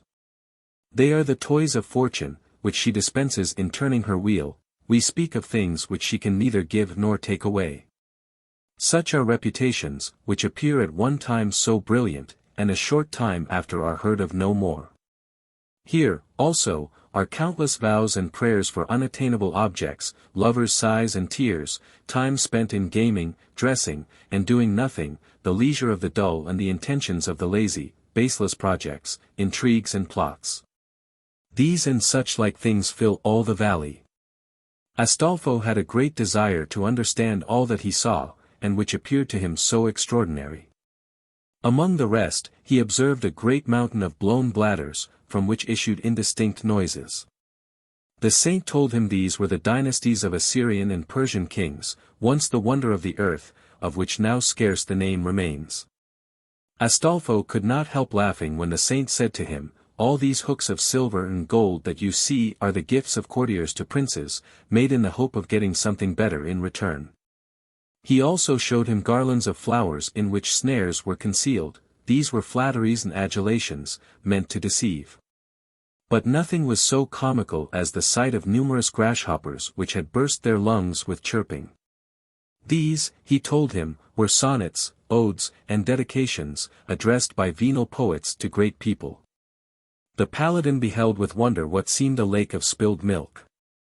"It is," said the saint, "the charity done by frightened misers on their deathbeds. It would take too long to tell all that the valley contained. Meannesses, affectations, pretended virtues, and concealed vices were there in abundance." Among the rest, Astolpho perceived many days of his own lost, and many imprudent sallies which he had made, and would have been glad not to have been reminded of. But he also saw among so many lost things a great abundance of one thing which men are apt to think they all possess, and do not think it necessary to pray for, good sense.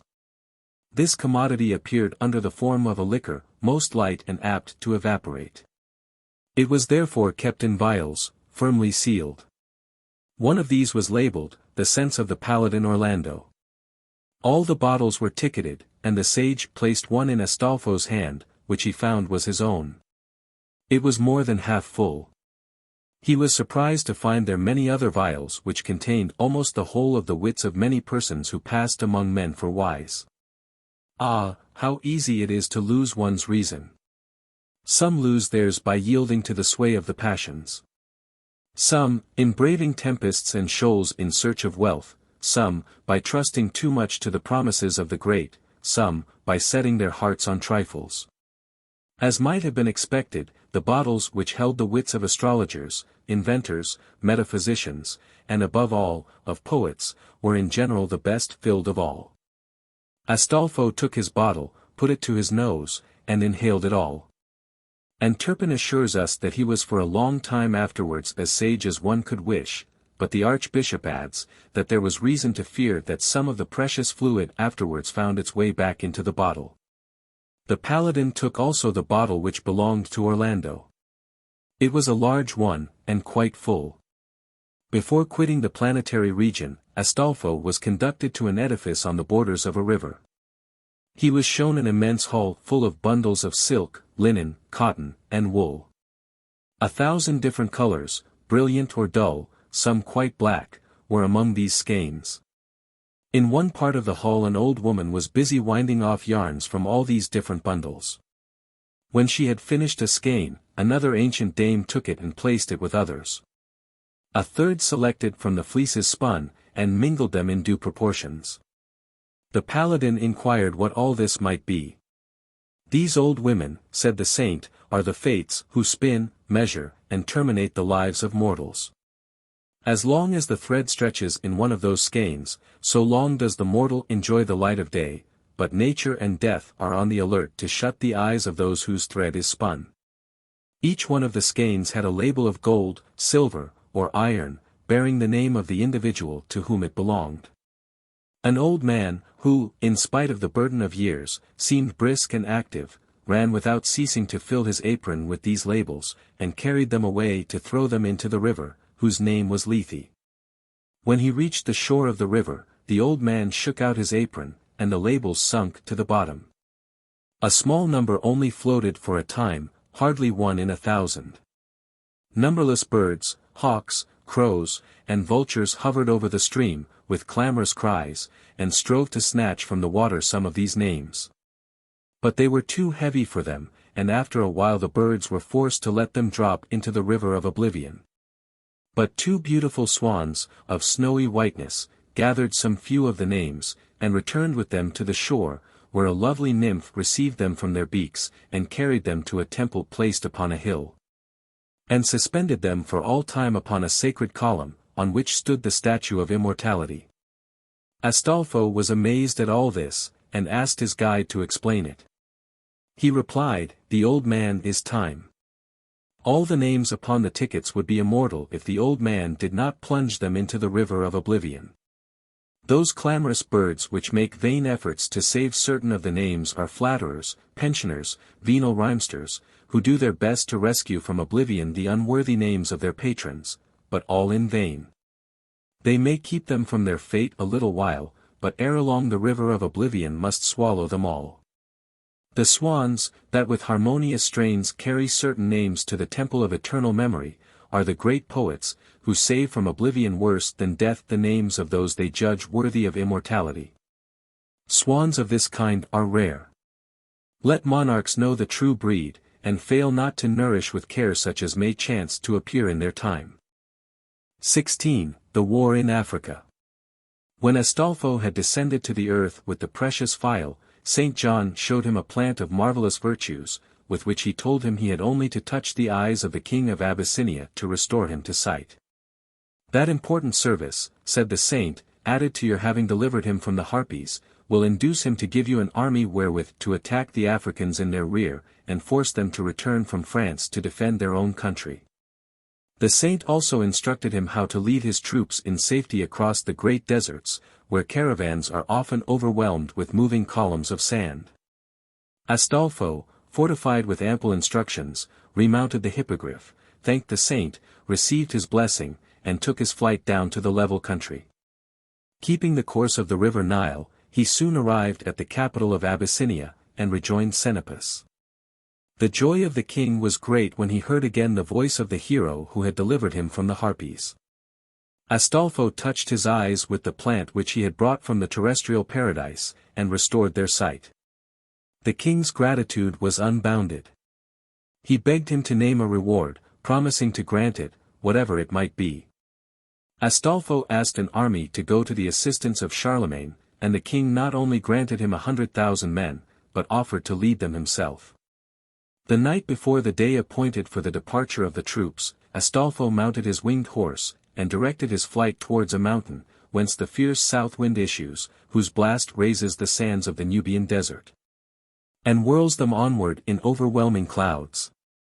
The Paladin, by the advice of St. John, had prepared himself with a leather bag, which he placed adroitly, with its mouth open, over the vent whence issues this terrible wind. At the first dawn of morning the wind rushed from its cavern to resume its daily course, and was caught in the bag, and securely tied up. Astolpho, delighted with his prize, returned to his army, placed himself at their head, and commenced his march.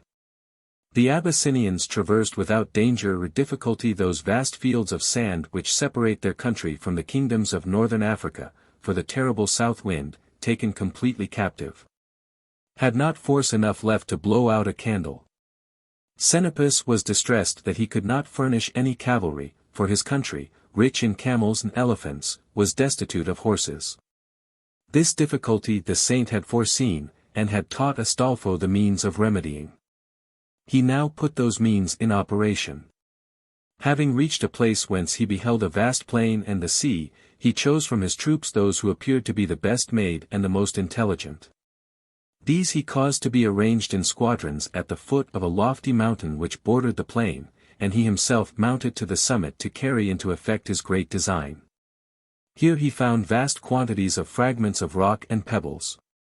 These he set rolling down the mountain side, and, wonderful to relate, as they rolled they grew in size, made themselves bodies, legs, necks, and long faces. Next they began to neigh, to curvet, to scamper on all sides over the plain. Some were bay, some roan, some dapple, some chestnut. The troops at the foot of the mountain exerted themselves to catch these new created horses, which they easily did, for the miracle had been so considerate as to provide all the horses with bridles and saddles. Astolpho thus suddenly found himself supplied with an excellent corps of cavalry, not fewer, as Archbishop Turpin asserts, than 80,000 strong. With these troops Astolpho reduced all the country to subjection, and at last arrived before the walls of Agramante's capital city, Biserta, to which he laid siege. We must now return to the camp of the Christians, which lay before Alès, to which city the Saracens had retired after being defeated in a night attack led on by Rinaldo. Agramante here received the tidings of the invasion of his country by a fresh enemy, the Abyssinians, and learned that Biserta was in danger of falling into their hands. He took counsel of his officers, and decided to send an embassy to Charles, proposing that the whole quarrel should be submitted to the combat of two warriors, one from each side. According to the issue of which it should be decided which party should pay tribute to the other, and the war should cease. Charlemagne, who had not heard of the favorable turn which affairs had taken in Africa, readily agreed to this proposal, and Rinaldo was selected on the part of the Christians to sustain the combat. The Saracens selected Rogero for their champion. Rogero was still in the Saracen camp, kept there by honor alone, for his mind had been opened to the truth of the Christian faith by the argument of Bradamante.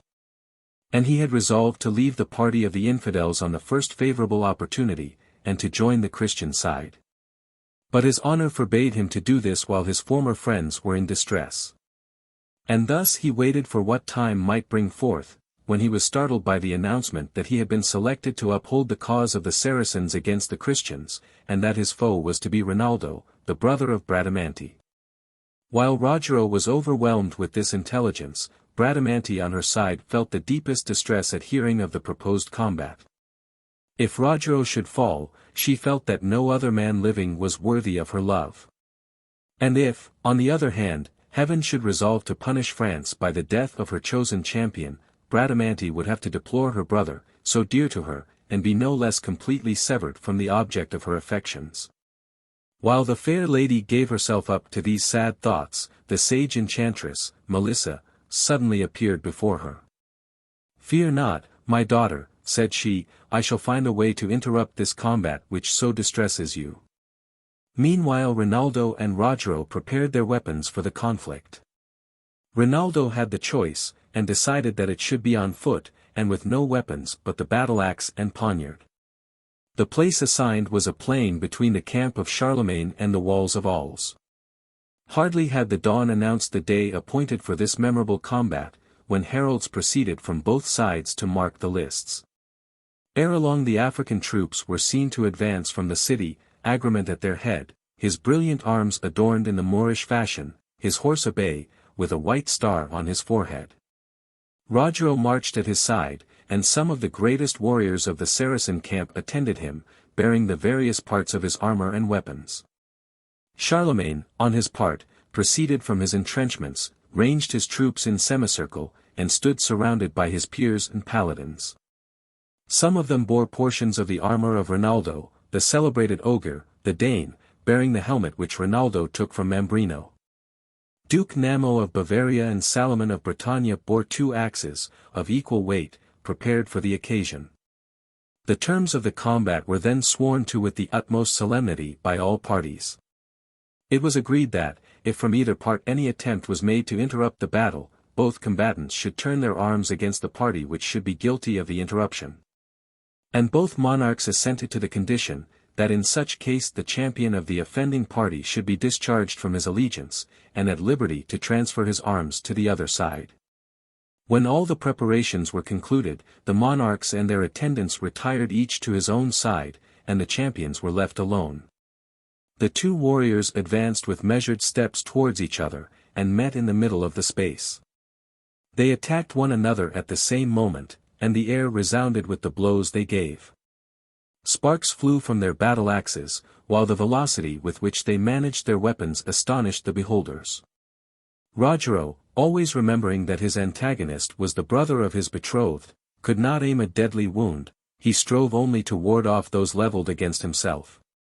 Rinaldo, on the other hand, much as he esteemed Rogero, spared not his blows, for he eagerly desired victory for his own sake, and for the sake of his country and his faith.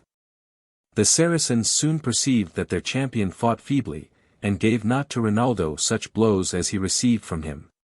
His disadvantage was so marked, that anxiety and shame were manifest on the countenance of Agramant. Melissa, one of the most acute enchantresses that ever lived, seized this moment to disguise herself under the form of Bradamante, that rude and impetuous warrior, who had now for some time been absent from the Saracen camp. Approaching Agramant, she said, "How could you, my lord, have the imprudence of selecting a young man without experience to oppose the most redoubtable warrior of France? Surely you must have been regardless of the honor of your arms, and of the fate of your empire. But it is not too late. Break without delay the agreement which is sure to result in your ruin." So saying, she addressed the troops who stood near. "Friends," said she, "follow me, under my guidance every one of you will be a match for a score of those feeble Christians." Agramant, delighted at seeing Bradamante once more at his side, gave his consent, and the Saracens, at the instant, couched their lances, set spurs to their steeds, and swept down upon the French. Melissa, when she saw her work successful, disappeared. Rinaldo and Rogero, seeing the truce broken, and the 2 armies engaged in general conflict, stopped their battle.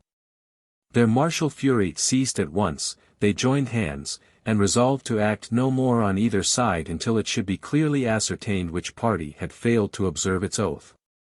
Both renewed their promise to abandon forever the party which had been thus false and perjured.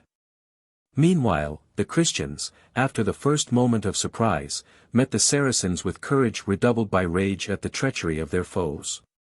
Guido the Wild, brother and rival of Rinaldo, Griffin and Aquilant, sons of Oliver, and numerous others whose names have already been celebrated in our recitals, beat back the assailants, and at last, after prodigious slaughter, forced them to take shelter within the walls of Alls. We will now return to Orlando, whom we last heard of as furiously mad, and doing 1,000 acts of violence in his senseless rage. One day he came to the borders of a stream which intercepted his course. He swam across it, for he could swim like an otter, and on the other side saw a peasant watering his horse. He seized the animal, in spite of the resistance of the peasant, and rode it with furious speed till he arrived at the sea-coast, where Spain is divided from Africa by only a narrow strait.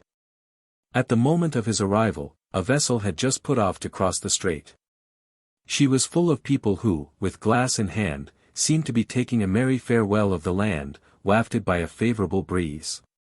The frantic Orlando cried out to them to stop and take him in, but they, having no desire to admit a madman to their company, paid him no attention. The paladin thought this behavior very uncivil, and by force of blows made his horse carry him into the water in pursuit of the ship. The wretched animal soon had only his head above water.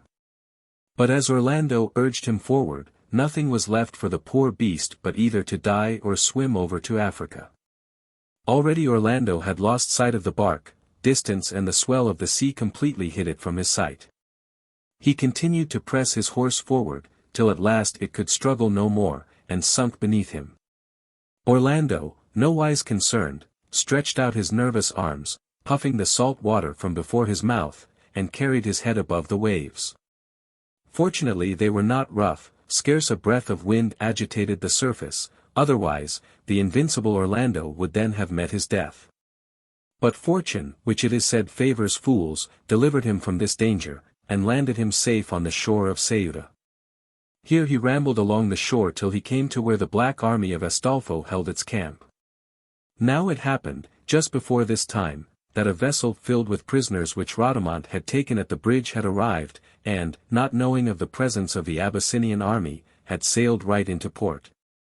Where of course the prisoners and their captors changed places, the former being set at liberty and received with all joy, the latter sent to serve in the galleys. Astolpho thus found himself surrounded with Christian knights, and he and his friends were exchanging greetings and felicitations, when a noise was heard in the camp, and seemed to increase every moment. Astolpho and his friends seized their weapons, mounted their horses, and rode to the quarter whence the noise proceeded.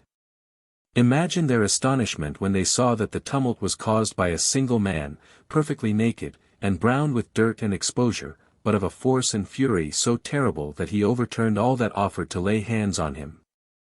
Astolpho, Dudden, Oliver, and Florismart gazed at him with amazement. It was with difficulty they knew him.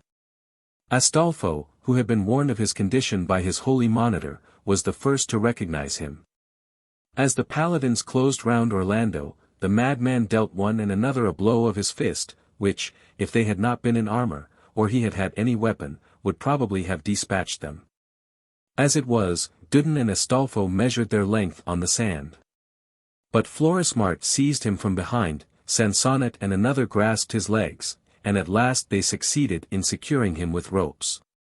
They took him to the water side and washed him well, and then Astolpho, having first bandaged his mouth so that he could not breathe except through his nose, brought the precious phial, uncorked it, and placed it adroitly under his nostrils. When the good Orlando took it all up in one breath. O marvelous prodigy! The paladin recovered in an instant all his intelligence. He felt like one who had awakened from a painful dream, in which he had believed that monsters were about to tear him to pieces. He seemed prostrated, silent, and abashed. Florismart, Oliver, and Astolpho stood gazing upon him, while he turned his eyes around and on himself. He seemed surprised to find himself naked, bound, and stretched on the seashore.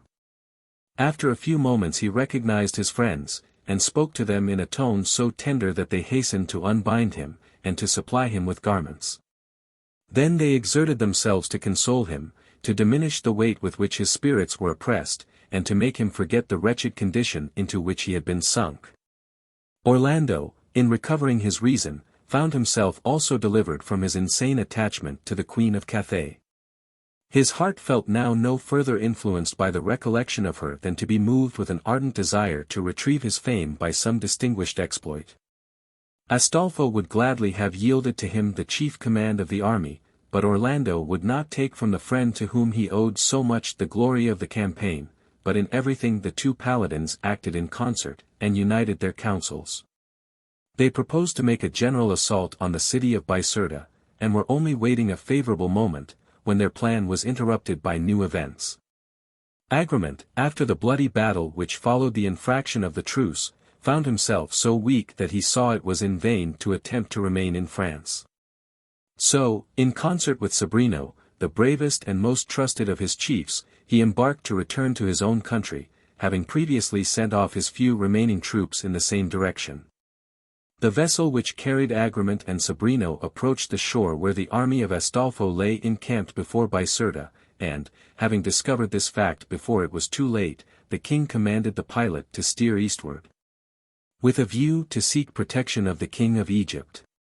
But the weather becoming rough, he consented to the advice of his companions, and sought harbor in an island which lies between Sicily and Africa. There he found Gradasso, the warlike king of Sericane, who had come to France to possess himself of the horse Bayard and the sword Durindana, and, having procured both these prizes, was returning to his own country. The two kings, who had been companions in arms under the walls of Paris, embraced one another affectionately. Gradasso learned with regret the reverses of Agramant, and offered him his troops and his person. He strongly deprecated resorting to Egypt for aid. "Remember the great Pompey," said he, "and shun that fatal shore. My plan," he continued, "is this: I mean to challenge Orlando to single combat. Possessed of such a sword and steed as mine, if he were made of steel or bronze, he could not escape me. He being removed, there will be no difficulty in driving back the Abyssinians. We will rouse against them the Moslem nations from the other side of the Nile, the Arabians, Persians, and Chaldeans, who will soon make Xenopus recall his army to defend his own territories." Agramant approved this advice except in one particular. "It is for me," said he, "to combat Orlando. I cannot with honor devolve that duty on another." "Let us adopt a third course," said the aged warrior Zerbino. "I would not willingly remain a simple spectator of such a contest. Let us send 3 squires to the shore of Africa to challenge Orlando and any 2 of his companions in arms to meet us 3 in this island of Lampedusa." This counsel was adopted, the 3 squires sped on their way, and now presented themselves, and rehearsed their message to the Christian knights. Orlando was delighted, and rewarded the squires with rich gifts. He had already resolved to seek Gradasso and compel him to restore Durindana, which he had learned was in his possession. For his 2 companions, the count chose his faithful friend Florismart and his cousin Oliver. The 3 warriors embarked, and sailing with a favorable wind, the second morning showed them, on their right, the island where this important battle was to be fought. Orlando and his 2 companions, having landed, pitched their tent. Agramant had placed his opposite. Next morning, as soon as Aurora brightened the edges of the horizon, the warriors of both parties armed themselves and mounted their horses.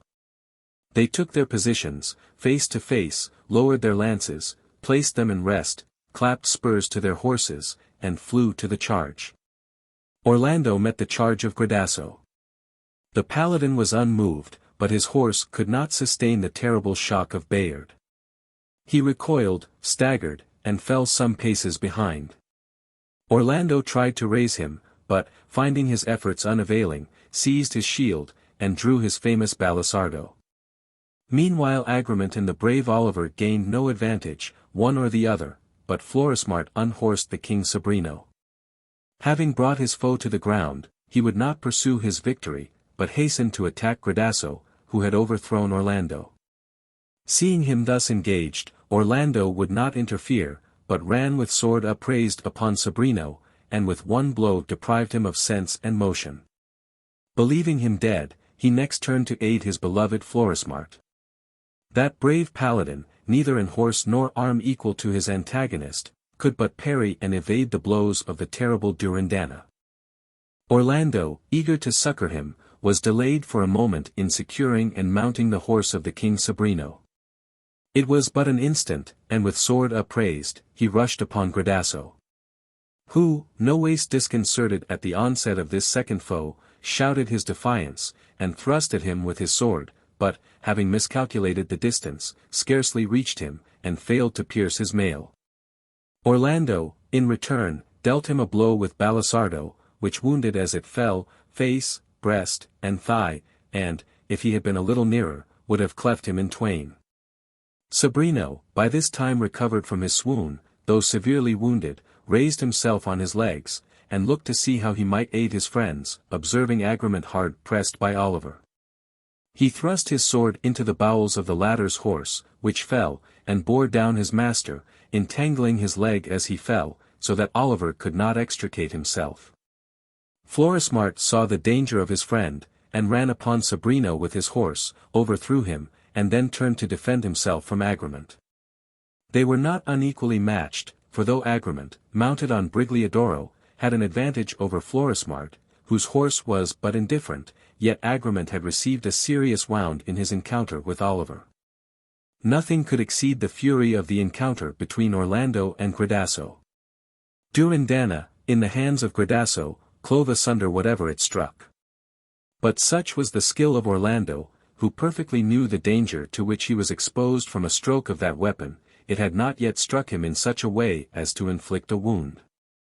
Meanwhile, Gradasso was bleeding from many wounds, and his rage and incaution increased every moment. In his desperation, he lifted Durindana with both hands, and struck so terrible a blow full on the helmet of Orlando, that for a moment it stunned the paladin. He dropped the reins, and his frightened horse scoured with him over the plain. Gradasso turned to pursue him, but at that moment saw Florismart in the very act of striking a fatal blow at Agramente, whom he had unhorsed. While Florismart was wholly intent upon completing his victory, Gradasso plunged his sword into his side. Florismart fell from his horse, and bathed the plain with his blood. Orlando recovered himself just in time to see the deed. Whether rage or grief predominated in his breast, I cannot tell, but, seizing Balisardo with fury, his first blow fell upon Agramente, who was nearest to him, and smote his head from his shoulders. At this sight, Gradasso, for the first time, felt his courage sink, and a dark presentiment of death come over him.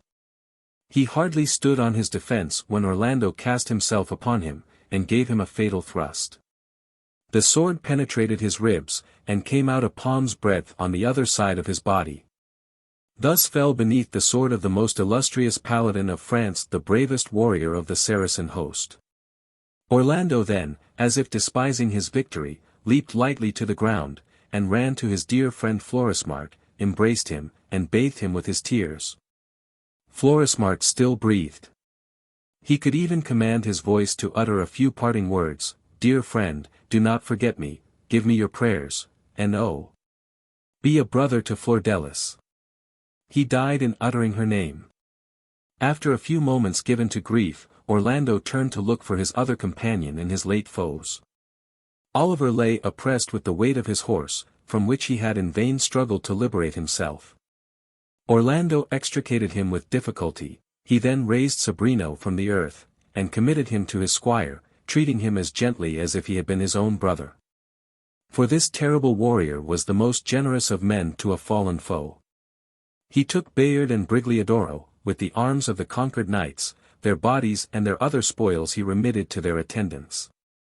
But who can tell the grief of Flordelis when she saw the warriors return, and found not Florismart as usual after absence hastened to her side. She knew by the aspect of the others that her lord was slain.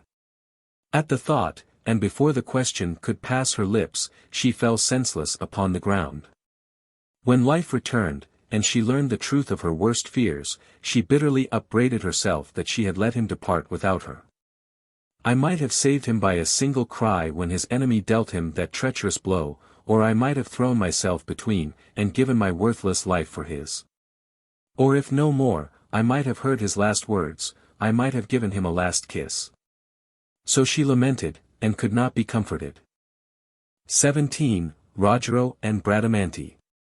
After the interruption of the combat with Rinaldo, as we have related, Rogero was perplexed with doubts what course to take. The terms of the treaty required him to abandon Agramente, who had broken it, and to transfer his allegiance to Charlemagne, and his love for Bradamante called him in the same direction. But unwillingness to desert his prince and leader in the hour of distress forbade this course. Embarking, therefore, for Africa, he took his way to rejoin the Saracen army, but was arrested midway by a storm which drove the vessel on a rock. The crew took to their boat, but that was quickly swamped in the waves, and Rogero with the rest were compelled to swim for their lives. Then while buffeting the waves Rogero bethought him of his sin in so long delaying his Christian profession, and vowed in his heart that, if he should live to reach the land, he would no longer delay to be baptized. His vows were heard and answered. He succeeded in reaching the shore, and was aided and relieved on landing by a pious hermit, whose cell overlooked the sea. From him he received baptism, having first passed some days with him, partaking his humble fare, and receiving instruction in the doctrines of the Christian faith. While these things were going on, Rinaldo, who had set out on his way to seek Gradasso and recover Bayard from him, hearing, on his way of the great things which were doing in Africa, repaired thither to bear his part in them. He arrived too late to do more than join his friends in lamenting the loss of Florismart, and to rejoice with them in their victory over the pagan knights. On the death of their king, the Africans gave up the contest, Biserta submitted, and the Christian knights had only to dismiss their forces, and return home. Astolpho took leave of his Abyssinian army, and sent them back laden with spoil to their own country, not forgetting to entrust to them the bag which held the winds, by means of which they were enabled to cross the sandy desert again without danger. And did not untie it till they reached their own country. Orlando now, with Oliver, who much needed the surgeon's care, and Zerbino, to whom equal attention was shown, sailed in a swift vessel to Sicily, bearing with him the body of Florismart, to be laid in Christian earth. Rinaldo accompanied them, as did Sansonnet and the other Christian leaders. Arrived at Sicily, the funeral was solemnized with all the rites of religion, and with the profound grief of those who had known Florismart, or had heard of his fame. Then they resumed their course, steering for Marseilles. But Oliver's wound grew worse instead of better, and his sufferings so distressed his friends that they conferred together, not knowing what to do. Then said the pilot, "We are not far from an isle, where a holy hermit dwells alone in the midst of the sea. It is said none seek his counsel or his aid in vain. He hath wrought marvelous cures, and if you resort to that holy man, without doubt he can heal the knight." Orlando bade him steer thither, and soon the bark was laid safely beside the lonely rock. The wounded man was lowered into their boat, and carried by the crew to the hermit's cell. It was the same hermit with whom Rogero had taken refuge after his shipwreck, by whom he had been baptized, and with whom he was now staying, absorbed in sacred studies and meditations. The holy man received Orlando and the rest with kindness, and inquired their errand. And being told that they had come for help for one who, warring for the Christian faith, was brought to perilous pass by a sad wound, he straightway undertook the cure. His applications were simple, but they were seconded by his prayers. The Paladin was soon relieved from pain, and in a few days his foot was perfectly restored to soundness.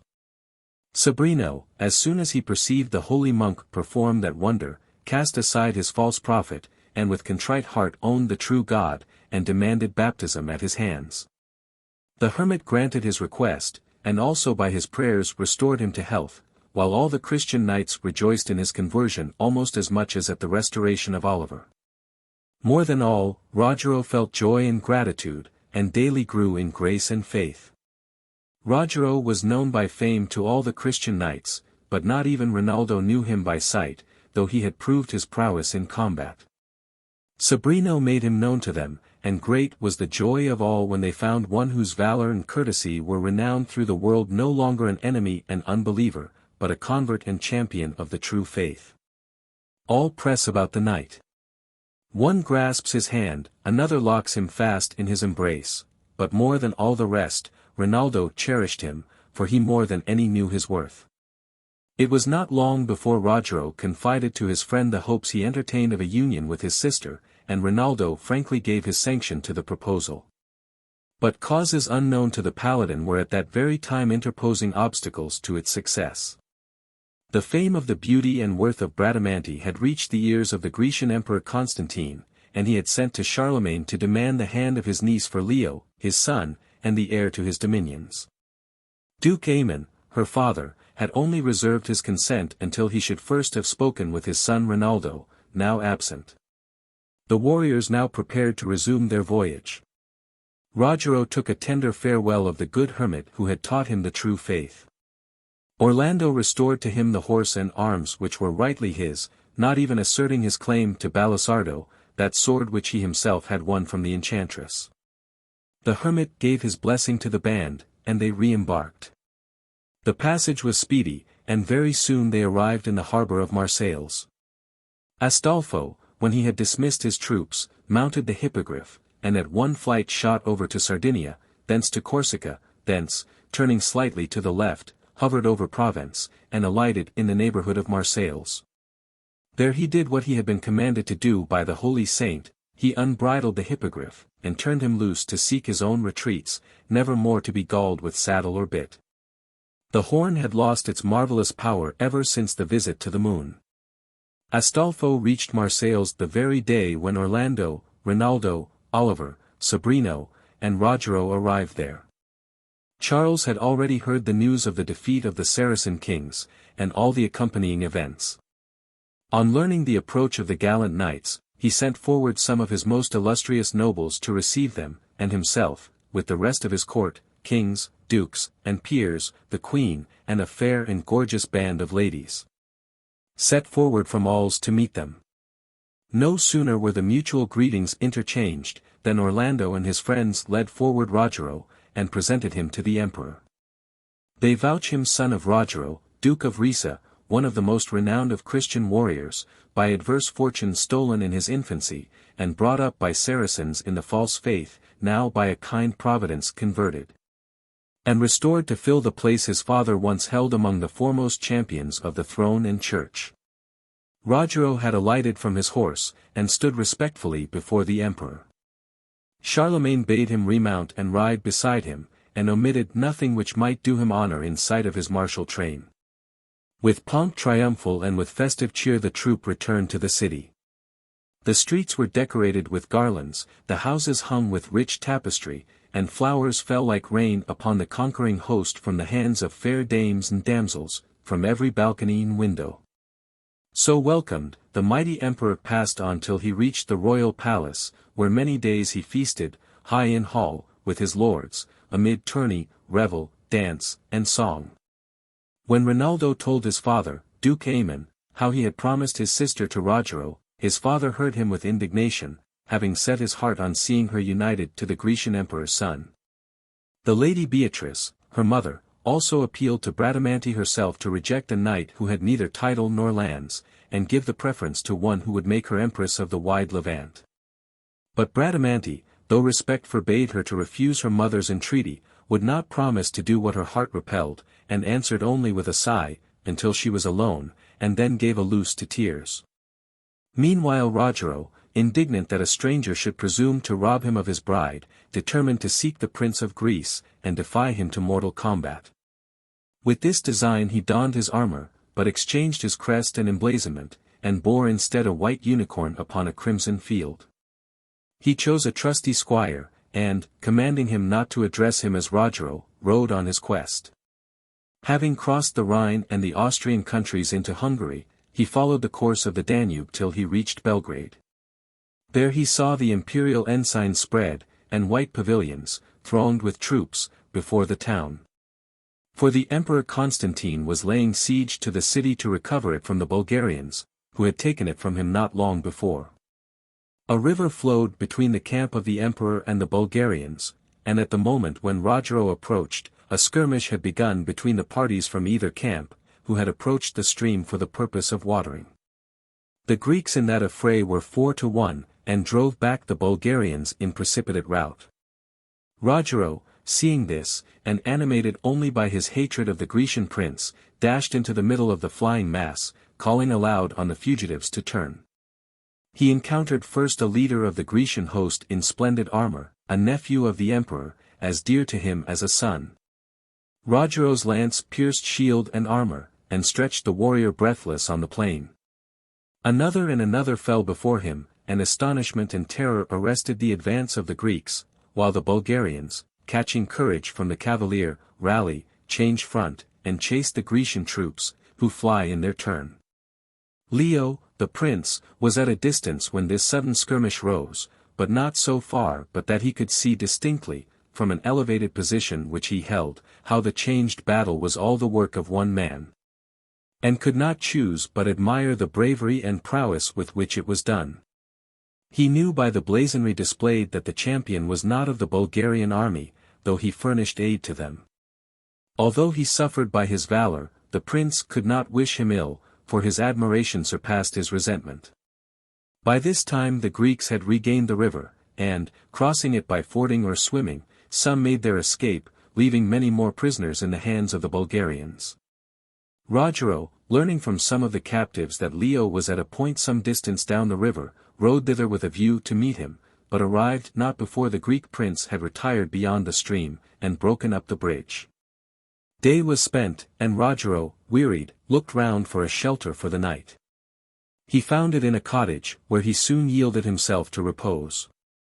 It so happened, a knight who had narrowly escaped Rogero's sword in the late battle also found shelter in the same cottage, and, recognizing the armor of the unknown knight, easily found means of securing him as he slept. And next morning carried him in chains, and delivered him to the emperor. By him he was in turn delivered to his sister Theodora, mother of the young knight, the first victim of Rogero's spear. By her he was cast into a dungeon, till her ingenuity could devise a death sufficiently painful to satiate her revenge. Bradamante, meanwhile, to escape her father's and mother's importunity, had begged a boon of Charlemagne, which the monarch pledged his royal word to grant. It was that she should not be compelled to marry anyone unless he should first vanquish her in single combat. The emperor, therefore, proclaimed a tournament in these words: "He that would wed Duke Aemon's daughter must contend with the sword against that dame, from the sun's rise to his setting. And if, in that time, he is not overcome, the lady shall be his." Duke Aemon and the Lady Beatrice, though much incensed at the course things had taken, brought their daughter to court, to await the day appointed for the tournament. Bradamante, not finding there him whom her heart required, distressed herself with doubts what could be the cause of his absence. Of all fancies, the most painful one was that he had gone away to learn to forget her, knowing her father's and her mother's opposition to their union, and despairing to contend against them. But oh, how much worse would be the maiden's woe, if it were known to her what her betrothed was then enduring. He was plunged in a dungeon where no ray of daylight ever penetrated, loaded with chains, and scantily supplied with the coarsest food. No wonder despair took possession of his heart, and he longed for death as a relief, when one night, or one day, for both were equally dark to him, he was roused with the glare of a torch, and saw two men enter his cell. It was the Prince Leo, with an attendant, who had come as soon as he had learned the wretched fate of the brave knight whose valor he had seen and admired on the field of battle. "Cavalier," said he, "I am one whom thy valor hath so bound to thee, that I willingly peril my own safety to lend thee aid." "Infinite thanks I owe you," replied Rogero, "and the life you give me I promise faithfully to render back upon your call, and promptly to stake it at all times for your service." The prince then told Rogero his name and rank, at hearing which a tide of contending emotions almost overwhelmed Rogero. He was set at liberty, and had his horse and arms restored to him.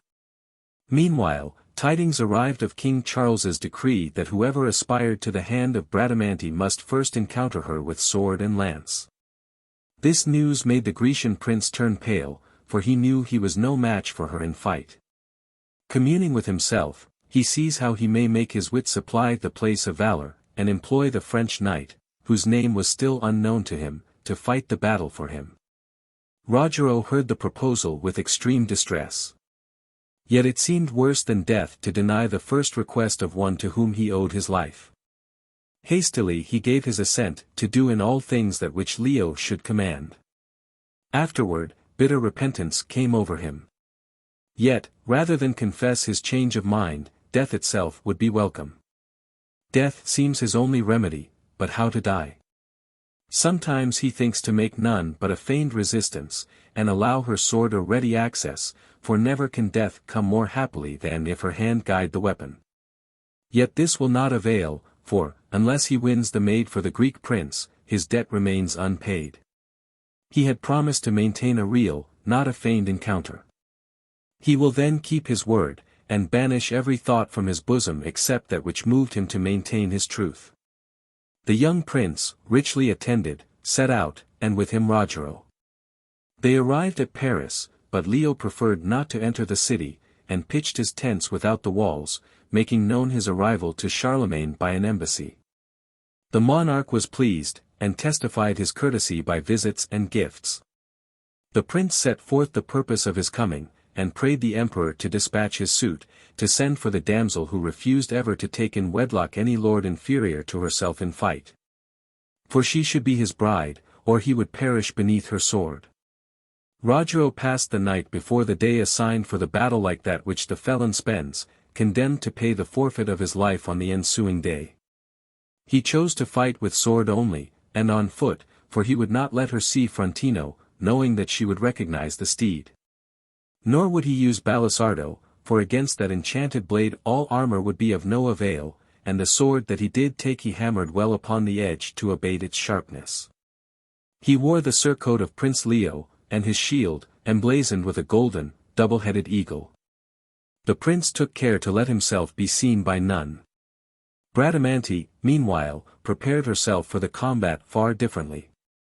Instead of blunting the edge of her falchion, she whets the steel, and would fain infuse into it her own acerbity. As the moment approached, she seemed to have fire within her veins, and waited impatiently for the trumpet's sound. At the signal, she drew her sword, and fell with fury upon her Rogero.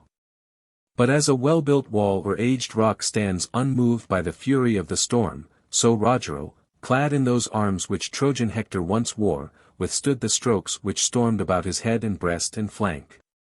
Sparks flew from his shield, his helm, his cuirass, from direct and back strokes, aimed now high, now low, falling thick and fast, like hailstones on a cottage roof.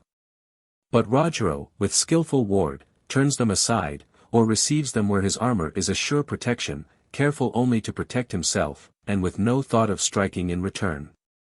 Thus the hours passed away, and, as the sun approached the west, the damsel began to despair.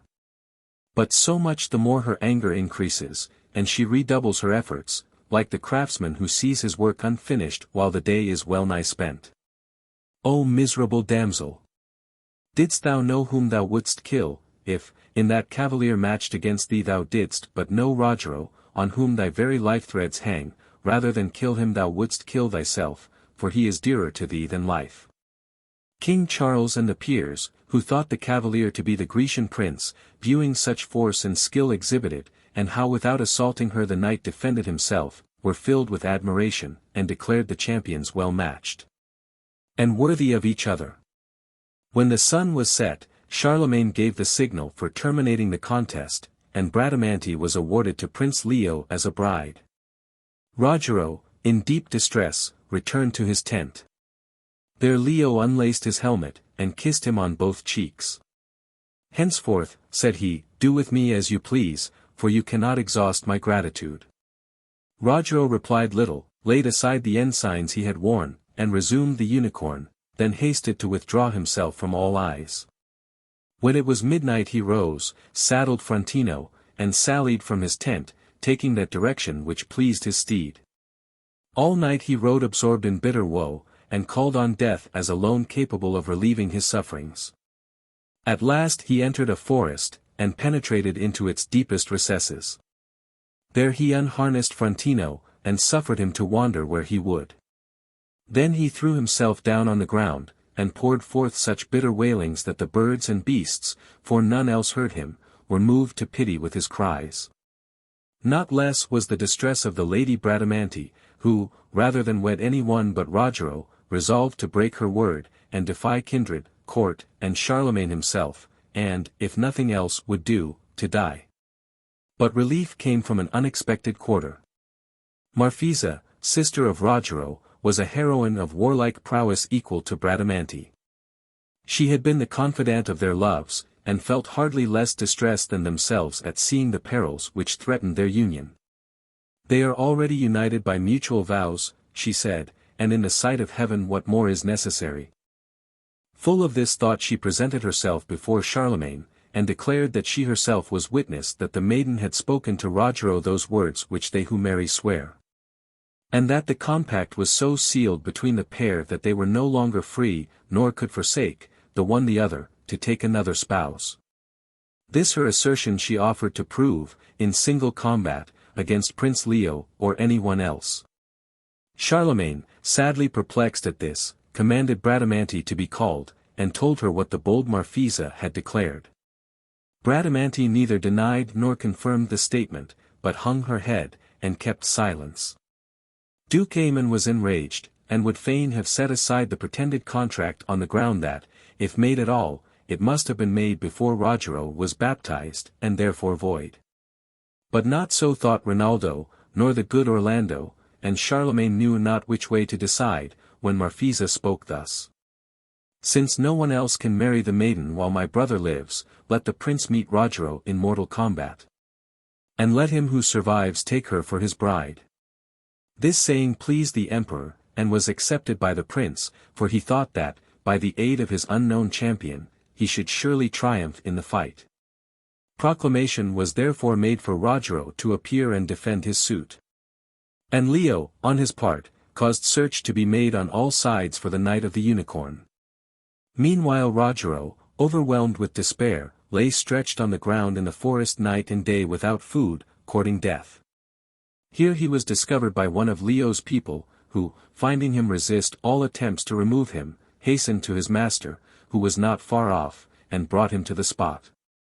As he approached, he heard words which convinced him that love was the cause of the knight's despair, but no clue was given to guide him to the object of that love. Stooping down, the prince embraced the weeping warrior, and, in the tenderest accents, said, "Spare not, I entreat you, to disclose the cause of your distress, for few such desperate evils betide mankind as are wholly past cure. It grieves me much that you would hide your grief from me, for I am bound to you by ties that nothing can undo. Tell me, then, your grief, and leave me to try if wealth, art, cunning, force, or persuasion cannot relieve you. If not, it will be time enough, after all has been tried in vain, to die." He spoke in such moving accents, that Rogero could not choose but yield. It was some time before he could command utterance. At last he said, "My lord, when you shall know me for what I am, I doubt not you, like myself, will be content that I should die. No, then, I am that Rogero whom you have so much cause to hate, and who so hated you that, intent on putting you to death, he went to seek you at your father's court. This I did because I could not submit to see my promised bride borne off by you. But, as man proposes and God disposes, your great courtesy, well tried in time of sore need, so moved my fixed resolve, that I not only laid aside the hate I bore, but purposed to be your friend forever. You then asked of me to win for you the Lady Bradamante, which was all one as to demand of me my heart and soul. You know whether I served you faithfully or not. Yours is the lady, possess her in peace, but ask me not to live to see it. Be content rather that I die, for vows have passed between myself and her which forbid that while I live she can lawfully wive with another." So filled was gentle Leo with astonishment at these words, that for a while he stood silent, with lips unmoved, and steadfast gaze, like a statue. And the discovery that the stranger was Rogero not only abated not the goodwill he bore him, but increased it, so that his distress for what Rogero suffered seemed equal to his own. For this, and because he would appear deservedly an emperor's son, and, though in other things outdone, would not be surpassed in courtesy, he says, "Rogero, had I known, that day when your matchless valor routed my troops, that you were Rogero. Your virtue would have made me your own, as then it made me while I knew not my foe, and I should have no less gladly rescued you from Theodora's dungeon. And if I would willingly have done so then, how much more gladly will I now restore the gift of which you would rob yourself to confer it upon me. The damsel is more due to you than to me, and though I know her worth, I would forego not only her, but life itself, rather than distress a knight like you." This and much more he said to the same intent. Till at last Rogero replied, "I yield, and am content to live, and thus a second time owe my life to you." But several days elapsed before Rogero was so far restored as to return to the royal residence, where an embassy had arrived from the Bulgarian princes to seek the Knight of the Unicorn, and tender to him the crown of that country, in place of their king, fallen in battle. Thus were things situated when Prince Leo, leading by the hand Rogero, clad in the battered armor in which he had sustained the conflict with Bradamante, presented himself before the king. "Behold," he said, "the champion who maintained from dawn to setting sun the arduous contest, comes to claim the guerdon of the fight." King Charlemagne, with all his peerage, stood amazed. For all believed that the Grecian prince himself had fought with Bradamante. Then stepped forth Marfisa, and said, "Since Rogero is not here to assert his rights, I, his sister, undertake his cause, and will maintain it against whoever shall dare dispute his claim." She said this with so much anger and disdain, that the prince deemed it no longer wise to feign, and withdrew Rogero's helmet from his brow, saying, "Behold him here." Who can describe the astonishment and joy of Marfisa? She ran and threw her arms about her brother's neck, nor would give way to let Charlemagne and Rinaldo, Orlando, Dudon, and the rest who crowded round, embrace him, and press friendly kisses on his brow. The joyful tidings flew fast by many a messenger to Bradamante, who in her secret chamber lay lamenting. The blood that stagnated about her heart flowed at that notice so fast, that she had well nigh died for joy. Duke Aymon and the Lady Beatrice no longer withheld their consent, and pledged their daughter to the brave Rogero before all that gallant company. Now came the Bulgarian ambassadors, and, kneeling at the feet of Rogero, besought him to return with them to their country, where, in Adrianople, the crown and scepter were awaiting his acceptance. Prince Leo united his persuasions to theirs, and promised, in his royal father's name, that peace should be restored on their part. Rogero gave his consent, and it was surmised that none of the virtues which shone so conspicuously in him so availed to recommend Rogero to the Lady Beatrice, as the hearing her future son-in-law saluted as a sovereign prince. 18. The Battle of Roncesvalles. After the expulsion of the Saracens from France, Charlemagne led his army into Spain, to punish Marsilius, the king of that country, for having sided with the African Saracens in the late war. Charlemagne succeeded in all his attempts, and compelled Marsilius to submit, and pay tribute to France. Our readers will remember Gano, otherwise called Gon, or Ganelon, whom we mentioned in one of our early chapters as an old courtier of Charlemagne, and a deadly enemy of Orlando, Rinaldo, and all their friends. He had great influence over Charles, from equality of age and long intimacy, and he was not without good qualities. He was brave and sagacious, but envious, false, and treacherous. Gon prevailed on Charles to send him as ambassador to Marsilius, to arrange the tribute. He embraced Orlando over and over again at taking leave, using such pains to seem loving and sincere, that his hypocrisy was manifest to every one but the old monarch. He fastened with equal tenderness on Oliver, who smiled contemptuously in his face, and thought to himself, "You may make as many fair speeches as you choose, but you lie." All the other paladins who were present thought the same, and they said as much to the emperor, adding, that Gon should on no account be sent ambassador to the Spaniards. But Charles was infatuated. Gon was received with great honor by Marsilius. The king, attended by his lords, came 15 miles out of Saragossa to meet him, and then conducted him into the city with acclamations. There was nothing for several days but balls, games, and exhibitions of chivalry, the ladies throwing flowers on the heads of the French knights, and the people shouting, "France! Mountjoy and Saint Denis!" After the ceremonies of the first reception, the king and the ambassador began to understand one another. One day they sat together in a garden on the border of a fountain. The water was so clear and smooth it reflected every object around, and the spot was encircled with fruit trees which quivered with the fresh air. As they sat and talked, as if without restraint, Gon, without looking the king in the face, was enabled to see the expression of his countenance in the water, and governed his speech accordingly.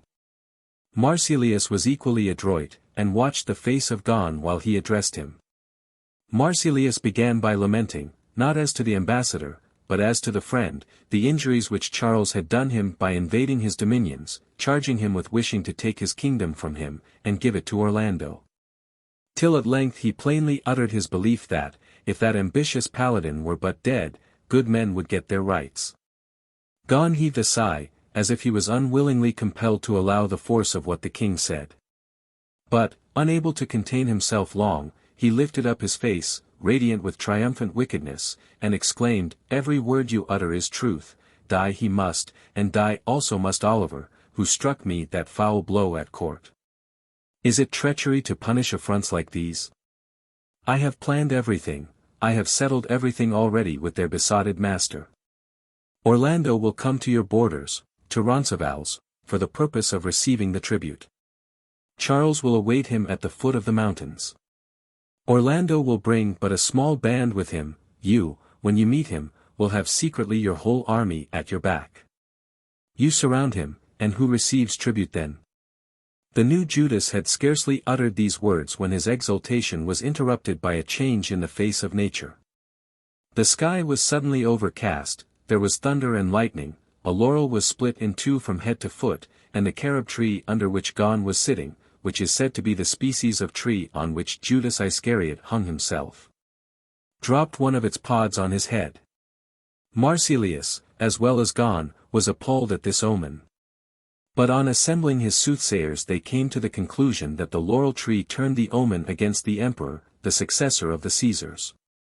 Though one of them renewed the consternation of Gon by saying that he did not understand the meaning of the tree of Judas, and intimating that perhaps the ambassador could explain it. Gon relieved his vexation by anger, the habit of wickedness prevailed over all other considerations, and the king prepared to march to Roncesvalles at the head of all his forces. Gon wrote to Charlemagne to say how humbly and submissively Marsilius was coming to pay the tribute into the hands of Orlando, and how handsome it would be of the emperor to meet him halfway, and so be ready to receive him after the payment at his camp. He added a brilliant account of the tribute, and the accompanying presents. The good emperor wrote in turn to say how pleased he was with the ambassador's diligence, and that matters were arranged precisely as he wished. His court, however, had its suspicions still, though they little thought Gon's object in bringing Charles into the neighborhood of Roncesvalles was to deliver him into the hands of Marsilius, after Orlando should have been destroyed by him. Orlando, however, did as his lord and sovereign desired. He went to Roncesvalles, accompanied by a moderate train of warriors, not dreaming of the atrocity that awaited him. Gon, meanwhile, had hastened back to France, in order to show himself free and easy in the presence of Charles, and secure the success of his plot. While Marsilius, to make assurance doubly sure, brought into the passes of Roncesvalles no less than 3 armies, which were successively to fall on the Paladin in case of the worst, and so extinguish him with numbers. He had also, by Gon's advice, brought heaps of wine and good cheer to be set before his victims in the first instance, for that, said the traitor, will render the onset the more effective, the feasters being unarmed. One thing, however, I must not forget, added he, my son Baldwin is sure to be with Orlando, you must take care of his life for my sake. I give him this vesture off my own body, said the king. Let him wear it in the battle, and have no fear. My soldiers shall be directed not to touch him. Gon went away rejoicing to France.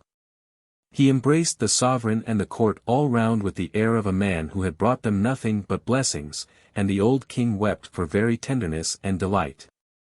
Something is going on wrong, and looks very black, thought Malagigi, the good wizard. Rinaldo is not here, and it is indispensably necessary that he should be. I must find out where he is, and Ricciardetto too, and send for them with all speed. Malagigi called up by his art a wise, terrible, and cruel spirit, named Ashtaroth. Tell me, and tell me truly, of Rinaldo, said Malagigi to the spirit. The demon looked hard at the paladin, and said nothing. His aspect was clouded and violent. The enchanter, with an aspect still cloudier, bade Ashtaroth lay down that look, and made signs as if he would resort to angrier compulsion. And the devil, alarmed, loosened his tongue, and said, You have not told me what you desire to know of Rinaldo. I desire to know what he has been doing, and where he is. He has been conquering and baptizing the world, east and west, said the demon, and is now in Egypt with Ricciardetto. And what has Gon been plotting with Marsilius, inquired Malagigi, and what is to come of it? I know not, said the devil. I was not attending to Gon at the time, and we fallen spirits know not the future. All I discern is that by the signs and comets in the heavens something dreadful is about to happen, something very strange, treacherous, and bloody, and that Gon has a seat ready prepared for him in hell. Within 3 days, cried the enchanter, loudly, bring Rinaldo and Ricciardetto into the pass of Roncesvalles. Do it, and I hereby undertake to summon thee no more. Suppose they will not trust themselves with me, said the spirit. Enter Rinaldo's horse, and bring him, whether he trust thee or not. It shall be done, returned the demon. There was an earthquake, and Ashtaroth disappeared. Marsilius now made his first movement towards the destruction of Orlando, by sending before him his vassal, King Blancardin, with his presents of wines and other luxuries. The temperate but courteous hero took them in good part, and distributed them as the traitor wished. And then Blancardin, on pretence of going forward to salute Charlemagne, returned, and put himself at the head of the second army, which was the post assigned him by his liege lord. King Falseron, whose son Orlando had slain in battle, headed the first army, and King Baliagant the third.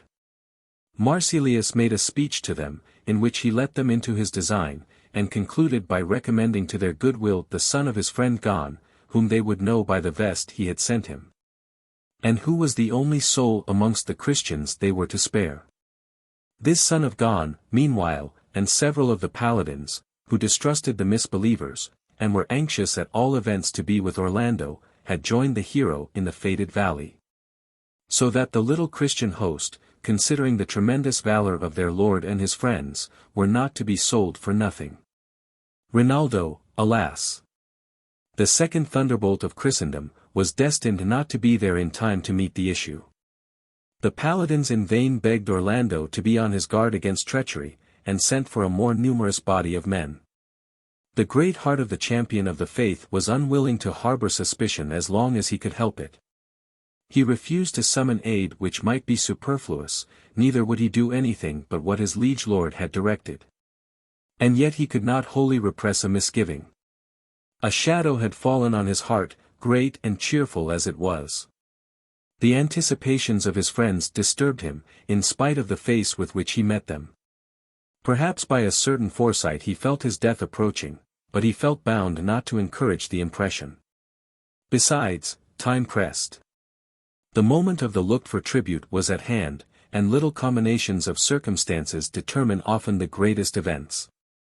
King Marsilius was to arrive early next day with the tribute, and Oliver, with the morning sun, rode forth to reconnoiter, and see if he could discover the peaceful pomp of the Spanish court in the distance. He rode up the nearest height, and from the top of it beheld the first army of Marsilius already forming in the passes. "O devil gone," he exclaimed, "this then is the consummation of thy labors." Oliver put spurs to his horse, and galloped back down the mountain to Orlando. "Well," cried the hero, "what news?" "Bad news," said his cousin, "such as you would not hear of yesterday. Marsilius is here in arms, and all the world is with him."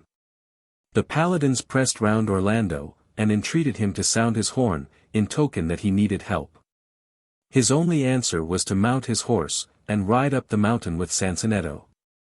As soon, however, as he cast forth his eyes, and beheld what was round about him, he turned in sorrow, and looked down into Roncesvalles, and said, "O miserable valley! The blood shed in thee this day will color thy name forever." Orlando's little camp were furious against the Saracens. They armed themselves with the greatest impatience. There was nothing but lacing of helmets and mounting of horses, while good Archbishop Turpin went from rank to rank exhorting and encouraging the warriors of Christ. Orlando and his captains withdrew for a moment to consultation. He fairly groaned for sorrow, and at first had not a word to say, so wretched he felt at having brought his people to die in Roncesvalles. Then he said, "If it had entered into my heart to conceive the King of Spain to be such a villain, never would you have seen this day. He has exchanged with me 1,000 courtesies and good words. And I thought that the worse enemies we had been before, the better friends we had become now. I fancied every human being capable of this kind of virtue on a good opportunity, saving, indeed, such base-hearted wretches as can never forgive their very forgivers, and of these I did not suppose him to be one. Let us die, if die we must, like honest and gallant men, so that it shall be said of us, it was only our bodies that died. The reason why I did not sound the horn was partly because I thought it did not become us, and partly because our liege lord could hardly save us, even if he heard it. And with these words Orlando sprang to his horse, crying, "Away, against the Saracens." But he had no sooner turned his face, than he wept bitterly, and said, "O Holy Virgin, think not of me, the sinner Orlando, but have pity on these thy servants." And now, with a mighty dust, and an infinite sound of horns and tambours which came filling the valley, the first army of the infidels made its appearance, horses neighing, and 1,000 pennons flying in the air. King Falseron led them on, saying to his officers, "Let nobody dare to lay a finger on Orlando. He belongs to myself. The revenge of my son's death is mine. I will cut the man down that comes between us."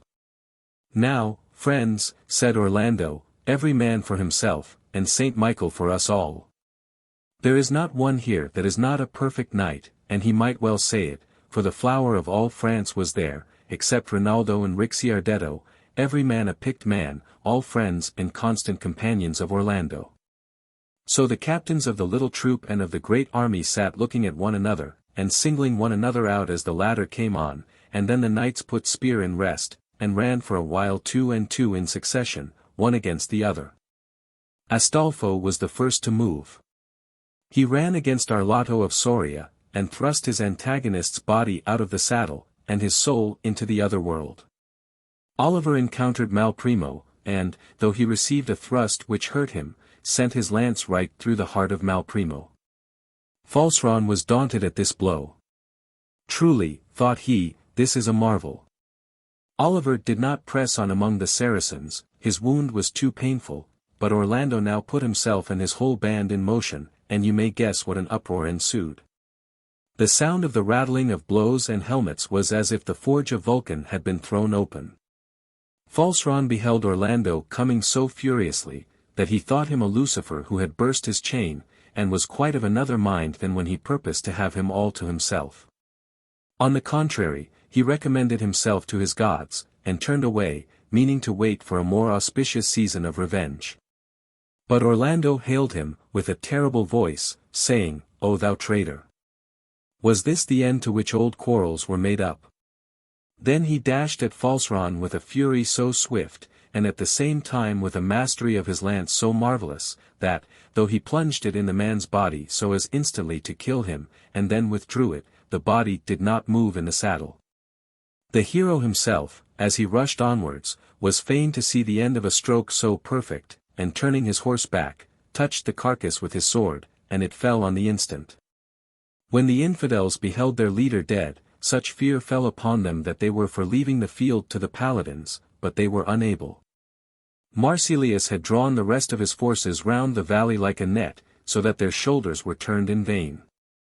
Orlando rode into the thick of them, and wherever he went thunderbolts fell upon helmets. Oliver was again in the fray, with Walter and Baldwin, Avino and Avolio, while Archbishop Turpin had changed his crosier for a lance, and chased a new flock before him to the mountains. Yet what could be done against foes without number? Marsilius constantly pours them in. The Paladins are as units to thousands. Why tarry the horses of Rinaldo and Ricciardetto? The horses did not tarry, but fate had been quicker than enchantment.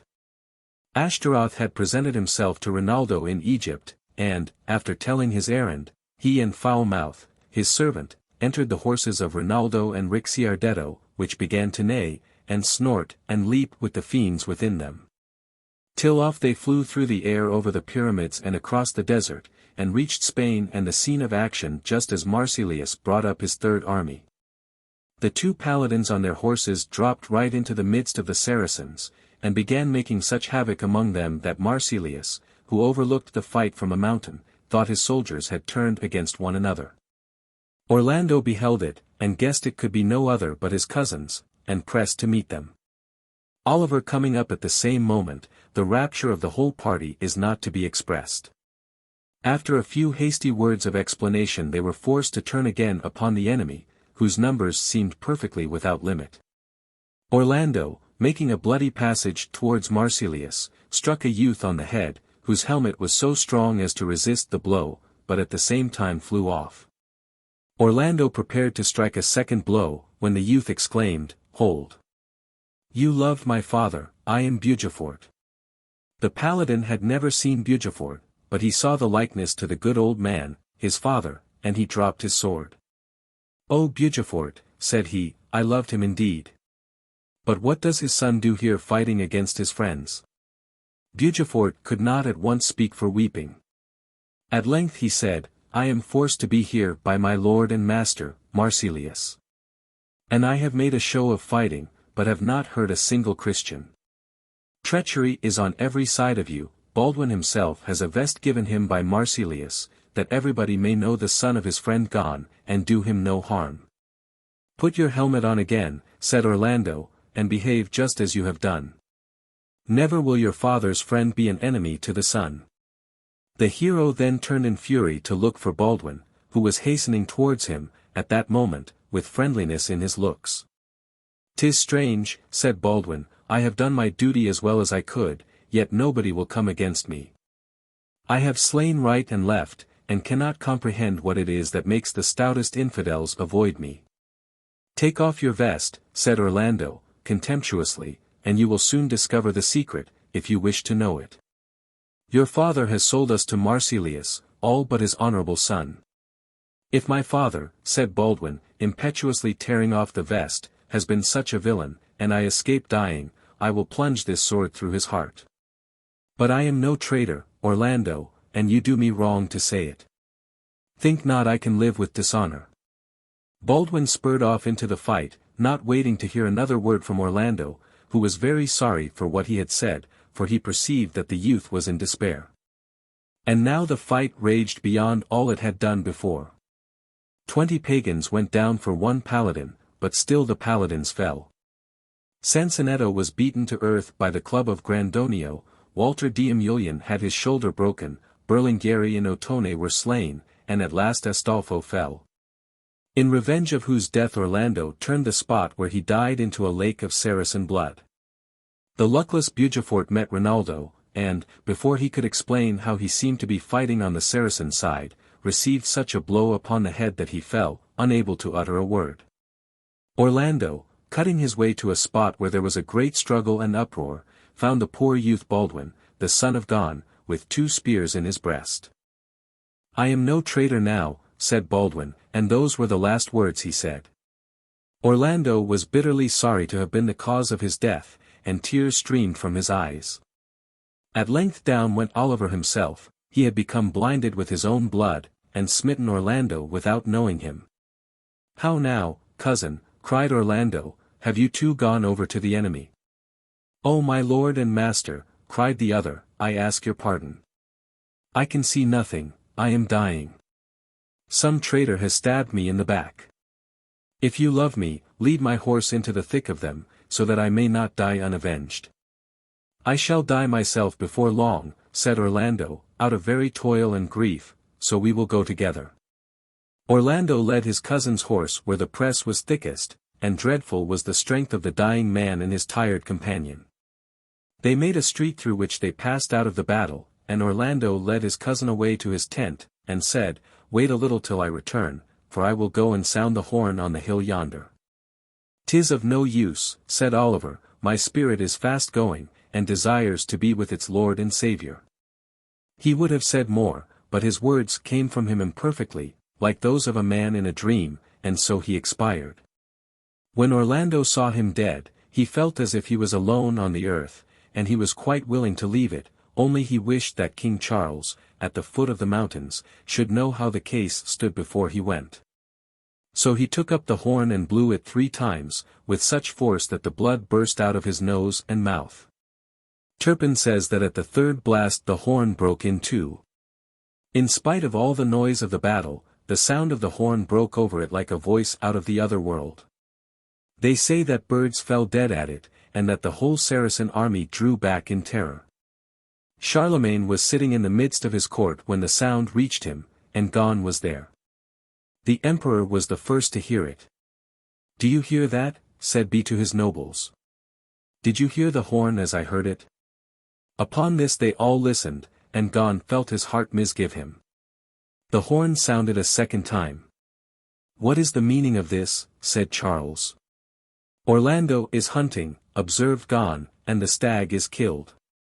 But when the horn sounded yet a third time, and the blast was one of so dreadful a vehemence, everybody looked at the other, and then they all looked at Gon in fury.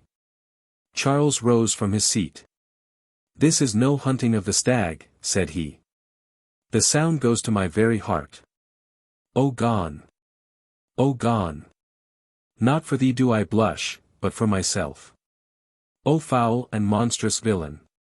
Take him, gentlemen, and keep him in close prison. Would to God I had not lived to see this day." But it was no time for words. They put the traitor in prison, and then Charles with all his court took his way to Roncesvalles, grieving and praying. It was afternoon when the horn sounded, and half an hour after it when the emperor set out. And meantime Orlando had returned to the fight that he might do his duty, however hopeless, as long as he could sit his horse. At length he found his end approaching, for toil and fever, and rode all alone to a fountain where he had before quenched his thirst. His horse was wearier than he, and no sooner had his master alighted than the beast, kneeling down as if to take leave, and to say, "I have brought you to a place of rest," fell dead at his feet. Orlando cast water on him from the fountain, not wishing to believe him dead. But when he found it to no purpose, he grieved for him as if he had been a human being, and addressed him by name with tears, and asked forgiveness if he had ever done him wrong.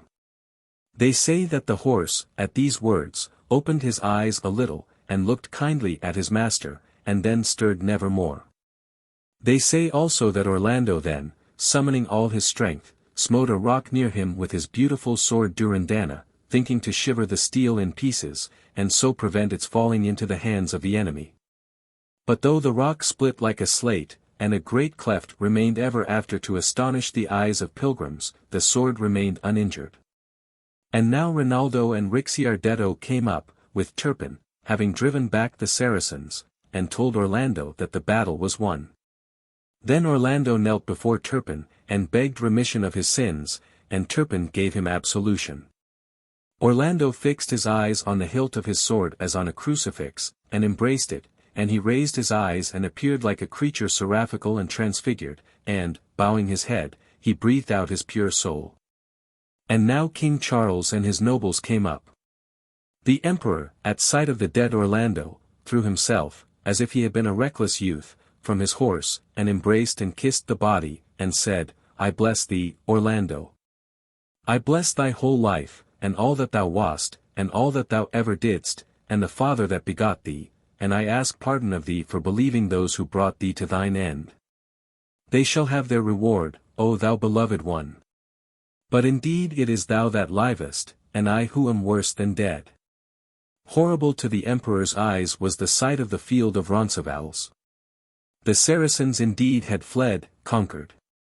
But all his paladins but 2 were left on it dead, and the whole valley looked like a great slaughter-house, trampled into blood and dirt, and reeking to the heat.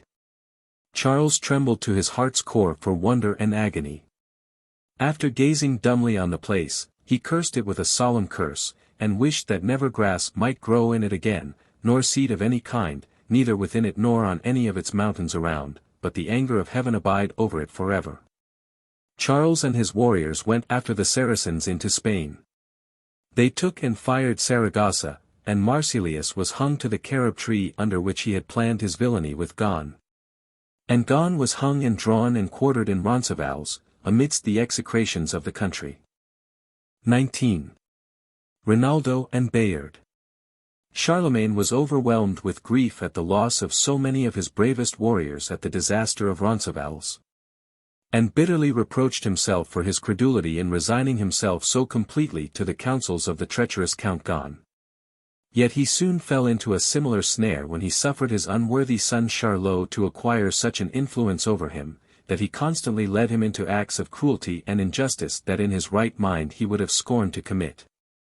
Rinaldo and his brothers, for some slight offense to the imperious young prince, were forced to fly from Paris, and to take shelter in their castle of Montalban, for Charles had publicly said, if he could take them, he would hang them all. He sent numbers of his bravest knights to arrest them, but all without success. Either Rinaldo foiled their efforts and sent them back, stripped of their armor and of their glory, or, after meeting and conferring with him, they came back and told the king they could not be his instruments for such a work. At last Charles himself raised a great army, and went in person to compel the Paladin to submit. He ravaged all the country round about Montalban, so that supplies of food should be cut off, and he threatened death to any who should attempt to issue forth, hoping to compel the garrison to submit for want of food. Rinaldo's resources had been brought so low that it seemed useless to contend any longer. His brothers had been taken prisoners in a skirmish, and his only hope of saving their lives was in making terms with the king. So he sent a messenger, offering to yield himself and his castle if the king would spare his and his brothers' lives. While the messenger was gone, Rinaldo, impatient to learn what tidings he might bring, rode out to meet him. When he had ridden as far as he thought prudent, he stopped in a wood, and, alighting, tied Bayard to a tree. Then he sat down, and, as he waited, he fell asleep. Bayard meanwhile got loose, and strayed away where the grass tempted him. Just then came along some country people, who said to one another, Look, is not that the great horse Bayard that Rinaldo rides? Let us take him, and carry him to King Charles, who will pay us well for our trouble. They did so, and the king was delighted with his prize, and gave them a present that made them rich to their dying day. When Rinaldo woke he looked round for his horse, and, finding him not, he groaned, and said, O unlucky hour that I was born! How fortune persecutes me! So desperate was he, that he took off his armor and his spurs, saying, What need have I of these, since Bayard is lost?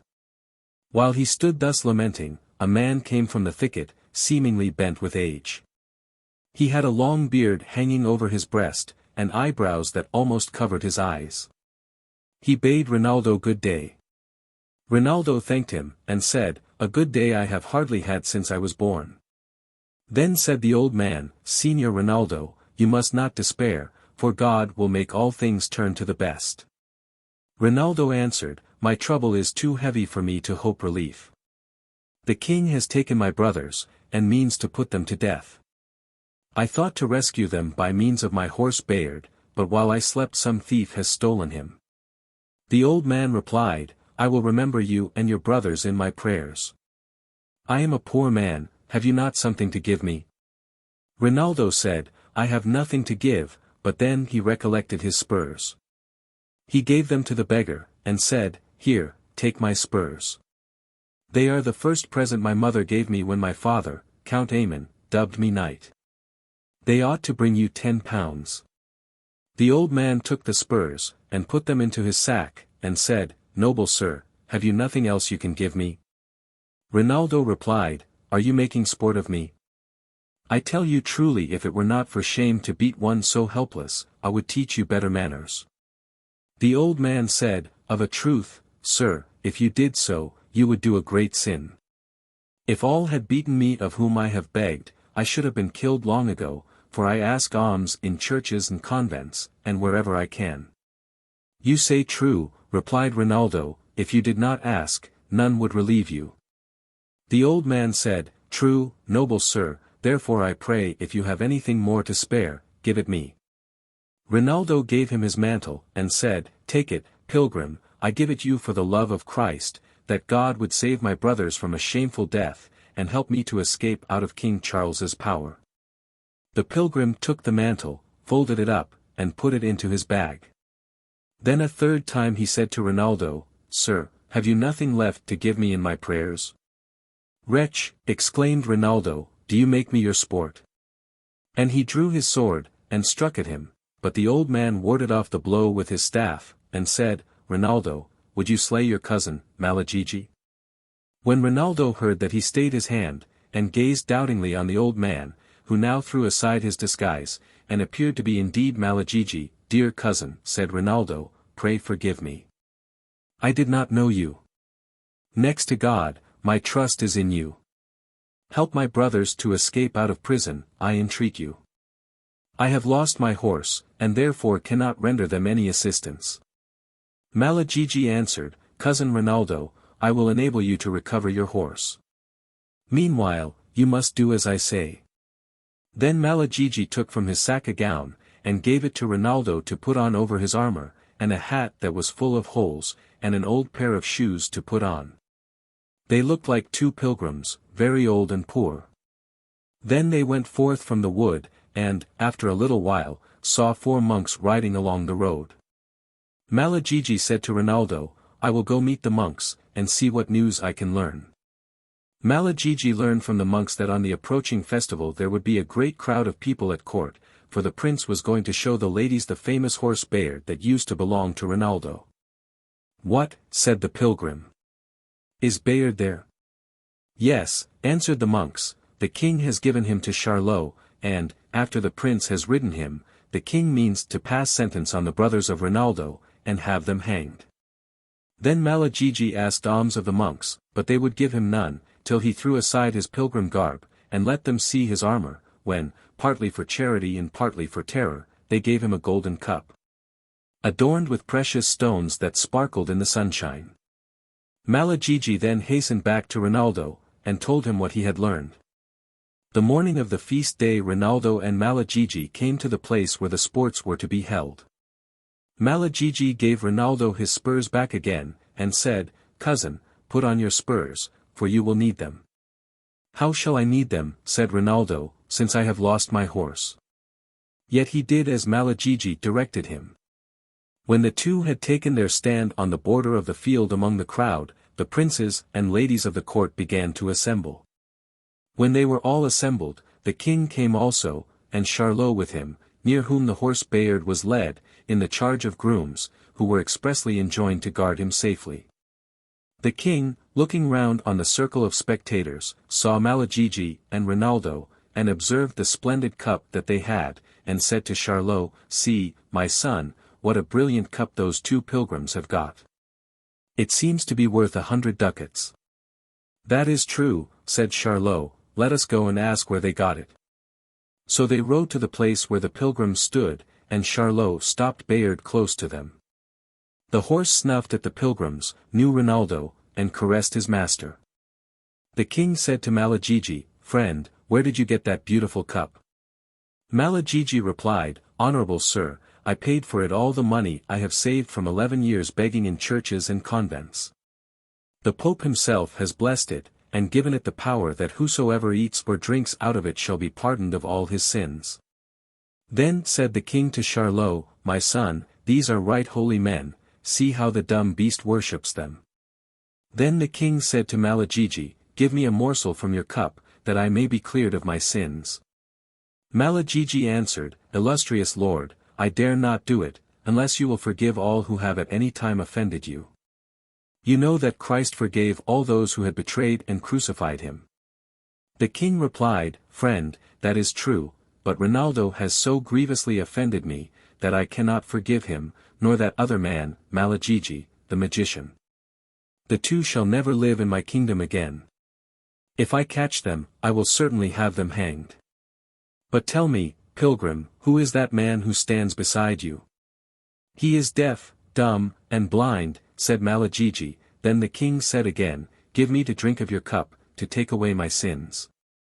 Malagigi answered, "My lord king, here is my poor brother, who for 50 days has not heard, spoken, nor seen. This misfortune befell him in a house where we found shelter, and the day before yesterday we met with a wise woman, who told him the only hope of a cure for him was to come to some place where Bayard was to be ridden, and to mount and ride him. That would do him more good than anything else." Then said the king, "Friend, you have come to the right place, for Bayard is to be ridden here today. Give me a draught from your cup, and your companion shall ride upon Bayard."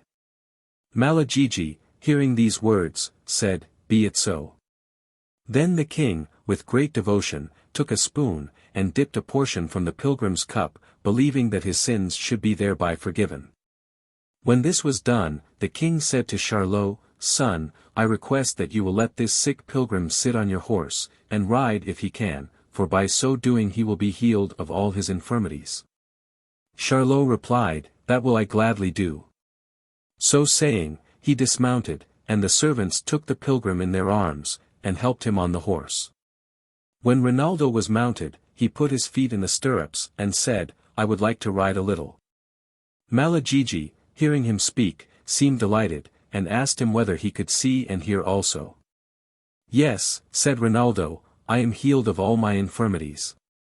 When the king heard it, he said to Bishop Turpin, "My lord bishop, we must celebrate this with a procession, with crosses and banners, for it is a great miracle." When Rinaldo remarked that he was not carefully watched, he spoke to the horse, and touched him with the spurs. Bayard knew that his master was upon him, and he started off upon a rapid pace, and in a few moments was a good way off. Malagigi pretended to be in great alarm. "O noble king and master," he cried, "my poor companion is run away with, he will fall and break his neck." The king ordered his knights to ride after the pilgrim, and bring him back or help him if need were. They did so, but it was in vain. Rinaldo left them all behind him, and kept on his way till he reached Montalban. Malagigi was suffered to depart, unsuspected, and he went his way, making sad lamentation for the fate of his comrade, who he pretended to think must surely be dashed to pieces. Malagigi did not go far, but, having changed his disguise, returned to where the king was, and employed his best art in getting the brothers of Rinaldo out of prison. He succeeded.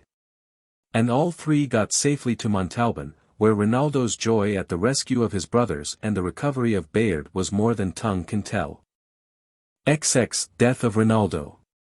The distress in Rinaldo's castle for want of food grew more severe every day, under the pressure of the siege. The garrison were forced to kill their horses, both to save the provision they would consume, and to make food of their flesh. At last, all the horses were killed except Bayard, and Rinaldo said to his brothers, "Bayard must die, for we have nothing else to eat." So they went to the stable and brought out Bayard to kill him. But Alardo said, "Brother, let Bayard live a little longer, who knows what God may do for us." Bayard heard these words, and understood them as if he was a man, and fell on his knees, as if he would beg for mercy. When Rinaldo saw the distress of his horse his heart failed him, and he let him live. Just at this time, Aya, Rinaldo's mother, who was the sister of the emperor, came to the camp, attended by knights and ladies, to intercede for her sons. She fell on her knees before the king, and besought him that he would pardon Rinaldo and his brothers, and all the peers and knights took her side, and entreated the king to grant her prayer. Then said the king, "Dear sister, you act the part of a good mother, and I respect your tender heart, and yield to your entreaties. I will spare your sons their lives, if they submit implicitly to my will." When Charlot heard this, he approached the king and whispered in his ear. And the king turned to his sister and said, "Charlot must have Bayard, because I have given the horse to him. Now go, my sister, and tell Rinaldo what I have said." When the lady Aya heard these words, she was delighted, thanked God in her heart, and said, "Worthy king and brother, I will do as you bid me." So she went into the castle, where her sons received her most joyfully and affectionately, and she told them the king's offer. Then Alardo said, "Brother, I would rather have the king's enmity than give Bayard to Charlot, for I believe he will kill him." Likewise said all the brothers. When Rinaldo heard them, he said, "Dear brothers, if we may win our forgiveness by giving up the horse, so be it. Let us make our peace, for we cannot stand against the king's power." Then he went to his mother, and told her they would give the horse to Charlot, and more, too, if the king would pardon them, and forgive all that they had done against his crown and dignity. The lady returned to Charles and told him the answer of her sons. When the peace was thus made between the king and the sons of Aymon, the brothers came forth from the castle, bringing Bayard with them, and, falling at the king's feet, begged his forgiveness. The king bade them rise, and received them into favor in the sight of all his noble knights and counsellors, to the great joy of all, especially of the Lady Aya, their mother. Then Rinaldo took the horse Bayard, gave him to Charlot, and said, My lord and prince, this horse I give to you, do with him as to you seems good. Charlot took him, as had been agreed on. Then he made the servants take him to the bridge, and throw him into the water. Bayard sank to the bottom, but soon came to the surface again and swam, saw Rinaldo looking at him, came to land, ran to his old master, and stood by him as proudly as if he had understanding, and would say, Why did you treat me so? When the prince saw that, he said, Rinaldo, give me the horse again, for he must die. Rinaldo replied, My lord and prince, he is yours without dispute, and gave him to him. The prince then had a millstone tied to each foot, and 2 to his neck, and made them throw him again into the water. Bayard struggled in the water, looked up to his master, threw off the stones, and came back to Rinaldo. When Alardo saw that, he said, Now must thou be disgraced forever, brother, if thou give up the horse again. But Rinaldo answered, Brother, be still. Shall I for the horse's life provoke the anger of the king again? Then Alardo said, Ah, Bayard! What a return do we make for all thy true love and service? Rinaldo gave the horse to the prince again, and said, My lord, if the horse comes out again, I cannot return him to you any more, for it wrings my heart too much. Then Charlot had Bayard loaded with the stones as before, and thrown into the water. And commanded Rinaldo that he should not stand where the horse would see him. When Bayard rose to the surface he stretched his neck out of the water and looked round for his master, but saw him not. Then he sunk to the bottom. Rinaldo was so distressed for the loss of Bayard, that he made a vow to ride no horse again all his life long, not to bind a sword to his side, but to become a hermit. He resolved to betake himself to some wild wood. But first to return to his castle, to see his children, and to appoint to each his share of his estate. So he took leave of the king and of his brothers, and returned to Montalban, and his brothers remained with the king. Rinaldo called his children to him, and he made his eldest born, Emeric, a knight, and made him lord of his castle and of his land. He gave to the rest what other goods he had, and kissed and embraced them all, commended them to God, and then departed from them with a heavy heart. He had not travelled far when he entered a wood, and there met with a hermit, who had long been retired from the world. Rinaldo greeted him, and the hermit replied courteously, and asked him who he was and what was his purpose. Rinaldo replied, Sir, I have led a sinful life, many deeds of violence have I done, and many men have I slain, not always in a good cause, but often under the impulse of my own headstrong passions. I have also been the cause of the death of many of my friends, who took my part, not because they thought me in the right, but only for love of me. And now I come to make confession of all my sins, and to do penance for the rest of my life, if perhaps the mercy of God will forgive me. The hermit said, Friend, I perceive you have fallen into great sins, and have broken the commandments of God, but his mercy is greater than your sins. And if you repent from your heart, and lead a new life, there is yet hope for you that he will forgive you what is past. So Rinaldo was comforted, and said, Master, I will stay with you, and what you bid me I will do. The hermit replied, Roots and vegetables will be your food, shirt or shoes you may not wear, your lot must be poverty and want, if you stay with me. Rinaldo replied, I will cheerfully bear all this, and more. So he remained 3 whole years with the hermit, and after that his strength failed, and it seemed as if he was like to die. One night the hermit had a dream, and heard a voice from heaven, which commanded him to say to his companion that he must without delay go to the Holy Land, and fight against the heathen. The hermit, when he heard that voice, was glad, and, calling Rinaldo, he said, Friend, God's angel has commanded me to say to you that you must without delay go to Jerusalem, and help our fellow Christians in their struggle with the infidels. Then said Rinaldo, Ah! Master, how can I do that? It is over 3 years since I made a vow no more to ride a horse, nor take a sword or spear in my hand. The hermit answered, Dear friend, obey God, and do what the angel commanded. I will do so, said Rinaldo, and pray for me, my master, that God may guide me right." Then he departed, and went to the seaside, and took ship and came to Tripoli in Syria. And as he went on his way his strength returned to him, till it was equal to what it was in his best days. And though he never mounted a horse, nor took a sword in his hand, yet with his pilgrim's staff he did good service in the armies of the Christians. And it pleased God that he escaped unhurt, though he was present in many battles, and his courage inspired the men with the same. At last a truce was made with the Saracens, and Rinaldo, now old and infirm, wishing to see his native land again before he died, took ship and sailed for France. When he arrived, he shunned to go to the resorts of the great, and preferred to live among the humble folk, where he was unknown. He did country work and lived on milk and bread, drank water and was therewith content.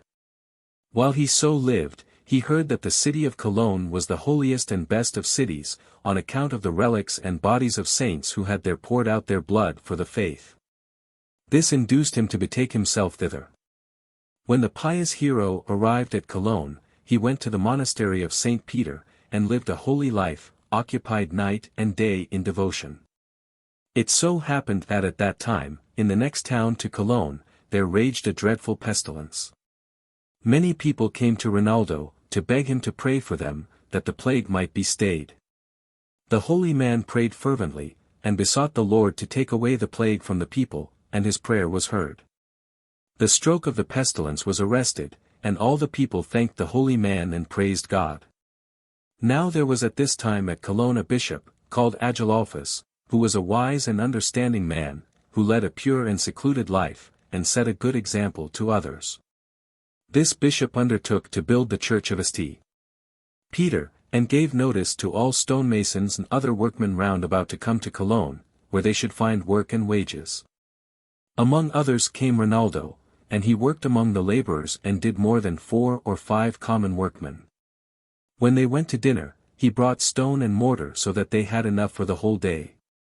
When the others went to bed, he stretched himself out on the stones.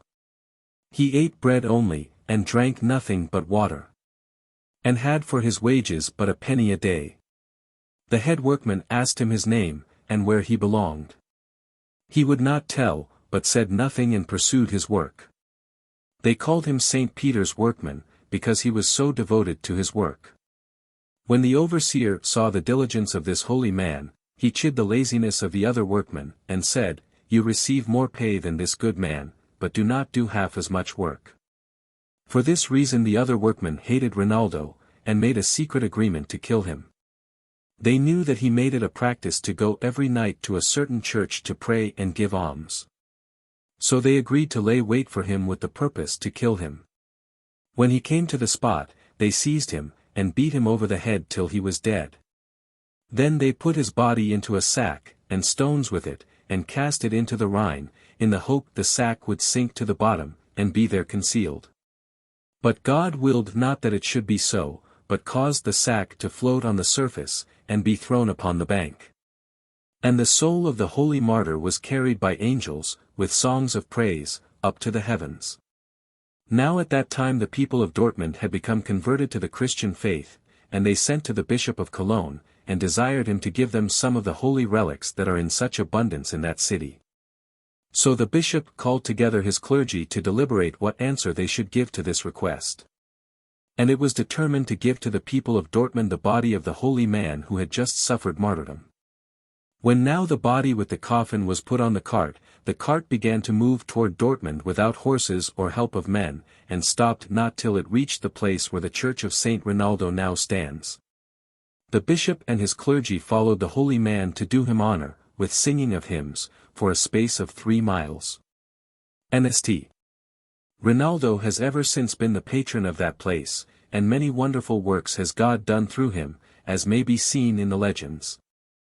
21. Huon of Bordeaux. When Charlemagne grew old he felt the burden of government become heavier year by year, till at last he called together his high barons and peers to propose to abdicate the empire and the throne of France in favor of his sons, Charlot and Louis. The emperor was unreasonably partial to his eldest son. He would have been glad to have had the barons and peers demand Charlot for their only sovereign. But that prince was so infamous, for his falsehood and cruelty, that the council strenuously opposed the emperor's proposal of abdicating, and implored him to continue to hold a scepter which he wielded with so much glory. Amaury of Hauteville, cousin of Ganelon, and now head of the wicked branch of the house of Maganza, was the secret partisan of Charlot, whom he resembled in his loose morals and bad dispositions. Amaury nourished the most bitter resentment against the house of Guienne, of which the former duke, Savinus, had often rebuked his misdeeds. He took advantage of this occasion to do an injury to the two young children whom the Duke Savinus had left under the charge of the Duchess Alice, their mother. And, at the same time, to advance his interest with Charlot by increasing his wealth and power. With this view, he suggested to the prince a new idea. He pretended to agree with the opinion of the barons. He said that it would be best to try Charlot's capacity for government, by giving him some rich provinces, before placing him upon the throne. And that the emperor, without depriving himself of any part of his realm, might give Charlot the investiture of Guienne. For although 7 years had passed since the death of Savinus, the young duke, his son, had not yet repaired to the court of Charlemagne to render the homage due to his lawful sovereign. We have often had occasion to admire the justice and wisdom of the advice which on all occasions the Duke Namo of Bavaria gave to Charlemagne, and he now discountenanced, with indignation, the selfish advice of Amaury. He represented to the emperor the early age of the children of Savinus, and the useful and glorious services of their late father, and proposed to Charlemagne to send 2 knights to the Duchess, at Bordeaux, to summon her 2 sons to the court of the emperor, to pay their respects and render homage. Charlemagne approved this advice, and sent 2 chevaliers to demand the 2 young princes of their mother. No sooner had the Duchess learned the approach of the 2 knights, than she sent distinguished persons to receive them. And as soon as they entered the palace she presented herself before them, with her elder and younger sons, Huon and Gerard.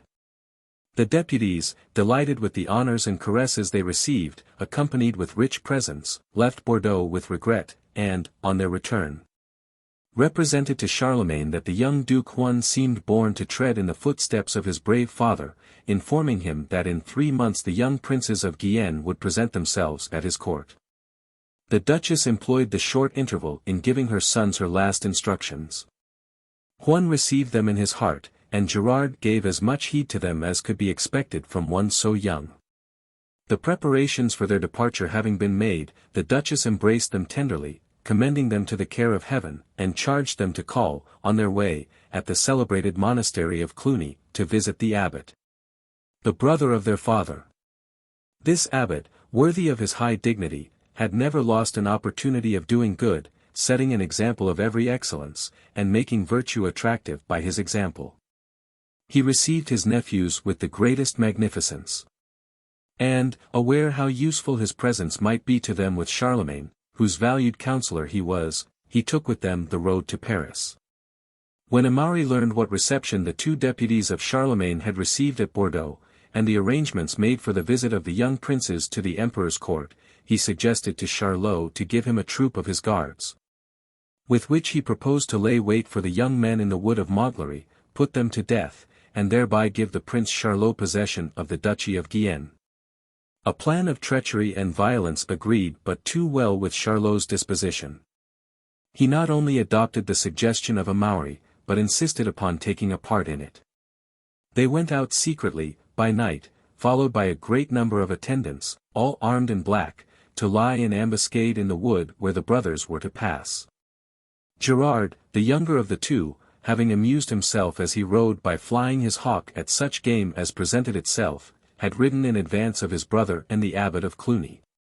Charlot, who saw him coming, alone and unarmed, went forth to meet him, sought a quarrel with him, and threw him from his horse with a stroke of his lance. Gerard uttered a cry as he fell. Huon heard it, and flew to his defense, with no other weapon than his sword. He came up with him, and saw the blood flowing from his wound. "What has this child done to you, wretch?" he exclaimed to Charlot. "How cowardly to attack him when unprepared to defend himself." "By my faith," said Charlot, "I mean to do the same by you. Know that I am the son of Duke Thierry of Ardennes, from whom your father, Savinus, took 3 castles. I have sworn to avenge him, and I defy you. Coward, answered Huon, I know well the baseness that dwells in your race, worthy son of Thierry, use the advantage that your armor gives you, but know that I fear you not. At these words Charlot had the wickedness to put his lance in rest, and to run upon Huon, who had barely time to wrap his arm in his mantle. With this feeble buckler he received the thrust of the lance. It penetrated the mantle, but missed his body. Then, rising upon his stirrups, Sir Huon struck Charlot so terrible a blow with his sword that the helmet was cleft asunder, and his head too. The dastardly prince fell dead upon the ground. Huon now perceived that the wood was full of armed men. He called the men of his suite, and they hastily put themselves in order, but nobody issued from the wood to attack him. Amaury, who saw Charlot's fall, had no desire to compromise himself. And, feeling sure that Charlemagne would avenge the death of his son, he saw no occasion for his doing anything more at present. He left Huon and the abbot of Cluny to bind up the wound of Gerard, and, having seen them depart and resume their way to Paris, he took up the body of Charlot, and, placing it across a horse, had it carried to Paris, where he arrived 4 hours after Huon. The abbot of Cluny presented his nephew to Charlemagne, but Huon refrained from paying his obeisance, complaining grievously of the ambush which had been set for him, which he said could not have been without the emperor's permission. Charlemagne, surprised at a charge which his magnanimous soul was incapable of meriting, asked eagerly of the abbot what were the grounds of the complaints of his nephew. The abbot told him faithfully all that had happened, informing him that a coward knight, who called himself the son of Thierry of Ardennes, had wounded Gerard, and run upon Huon, who was unarmed. But by his force and valor he had overcome the traitor, and left him dead upon the plain. Charlemagne indignantly disavowed any connection with the action of the infamous Thierry, congratulated the young duke upon his victory, himself conducted the 2 brothers to a rich apartment, stayed to see the first dressing applied to the wound of Gerard, and left the brothers in charge of Duke Namo of Bavaria, who, having been a companion in arms of the Duke Savinus, regarded the young men almost as if they were his own sons. Charlemagne had hardly quitted them when, returning to his chamber, he heard cries, and saw through the window a party of armed men just arrived. He recognized Amaury, who bore a dead knight stretched across a horse. And the name of Charlot was heard among the exclamations of the people assembled in the courtyard. Charles's partiality for this unworthy son was one of his weaknesses. He descended in trepidation to the courtyard, ran to Amaury, and uttered a cry of grief on recognizing Charlot. It is Huon of Bordeaux, said the traitor Amaury, who has massacred your son before it was in my power to defend him. Charlemagne, furious at these words, seized a sword, and flew to the apartment of the 2 brothers to plunge it into the heart of the murderer of his son. Duke Namo stopped his hand for an instant, while Charles told him the crime of which Huon was accused. He is a peer of the realm, said Namo, and if he is guilty, is he not here in your power, and are not we peers the proper judges to condemn him to death? Let not your hand be stained with his blood. The emperor, calmed by the wisdom of Duke Namo, summoned Amaury to his presence. The peers assembled to hear his testimony, and the traitor accused Huon of Bordeaux of having struck the fatal blow, without allowing Charlot an opportunity to defend himself, and though he knew that his opponent was the emperor's eldest son. The abbot of Cluny, indignant at the false accusation of Amaury, advanced, and said, by Saint Benedict, Sire, the traitor lies in his throat. If my nephew has slain Charlot, it was in his own defense, and after having seen his brother wounded by him, and also in ignorance that his adversary was the prince.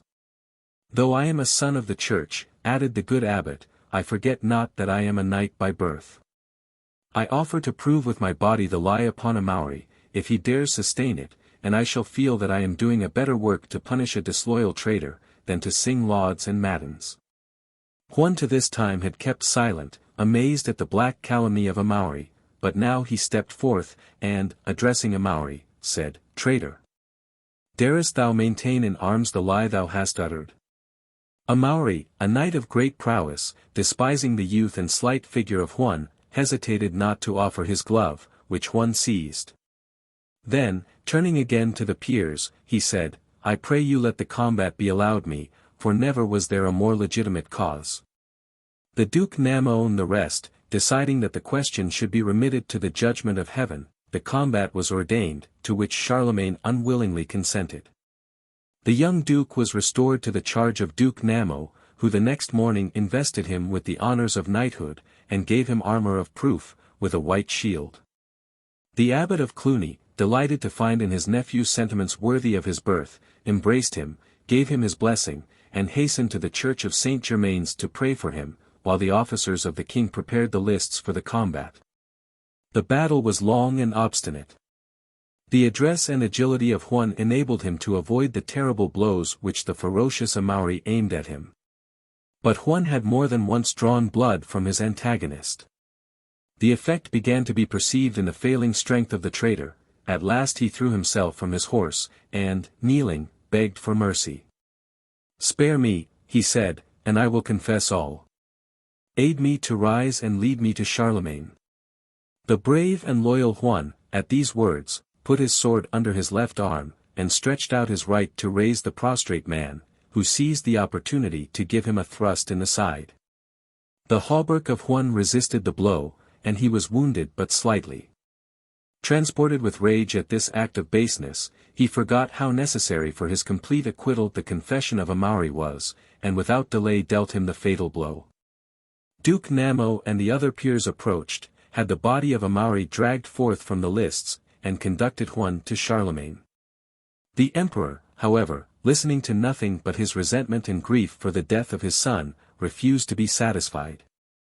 And under the plea that Huon had not succeeded in making his accuser retract his charge, seemed resolved to confiscate his estates and to banish him forever from France. It was not till after long entreaties on the part of Duke Namo and the rest, that he consented to grant Huon his pardon, under conditions which he should impose. Huon approached, and knelt before the emperor, rendered him homage, and cried him mercy for the involuntary killing of his son. Charlemagne would not receive the hands of Huon in his own, but touched him with his scepter, saying, "I receive thy homage, and pardon thee the death of my son, but only on one condition. You shall go immediately to the court of the Sultan Gaudisso, you shall present yourself before him as he sits at meat, you shall cut off the head of the most illustrious guest whom you shall find sitting nearest to him. You shall kiss 3 times on the mouth the fair princess his daughter, and you shall demand of the Sultan, as token of tribute to me, a handful of the white hair of his beard, and 4 grinders from his mouth." These conditions caused a murmur from all the assembly. "What," said the abbot of Cluny, "slaughter a Saracen prince without first offering him baptism?" "The second condition is not so hard," said the young peers, "but the demand that Huon is bound to make of the old sultan is very uncivil, and will be hard to obtain." The emperor's obstinacy when he had once resolved upon a thing is well known. To the courage of Huon nothing seemed impossible.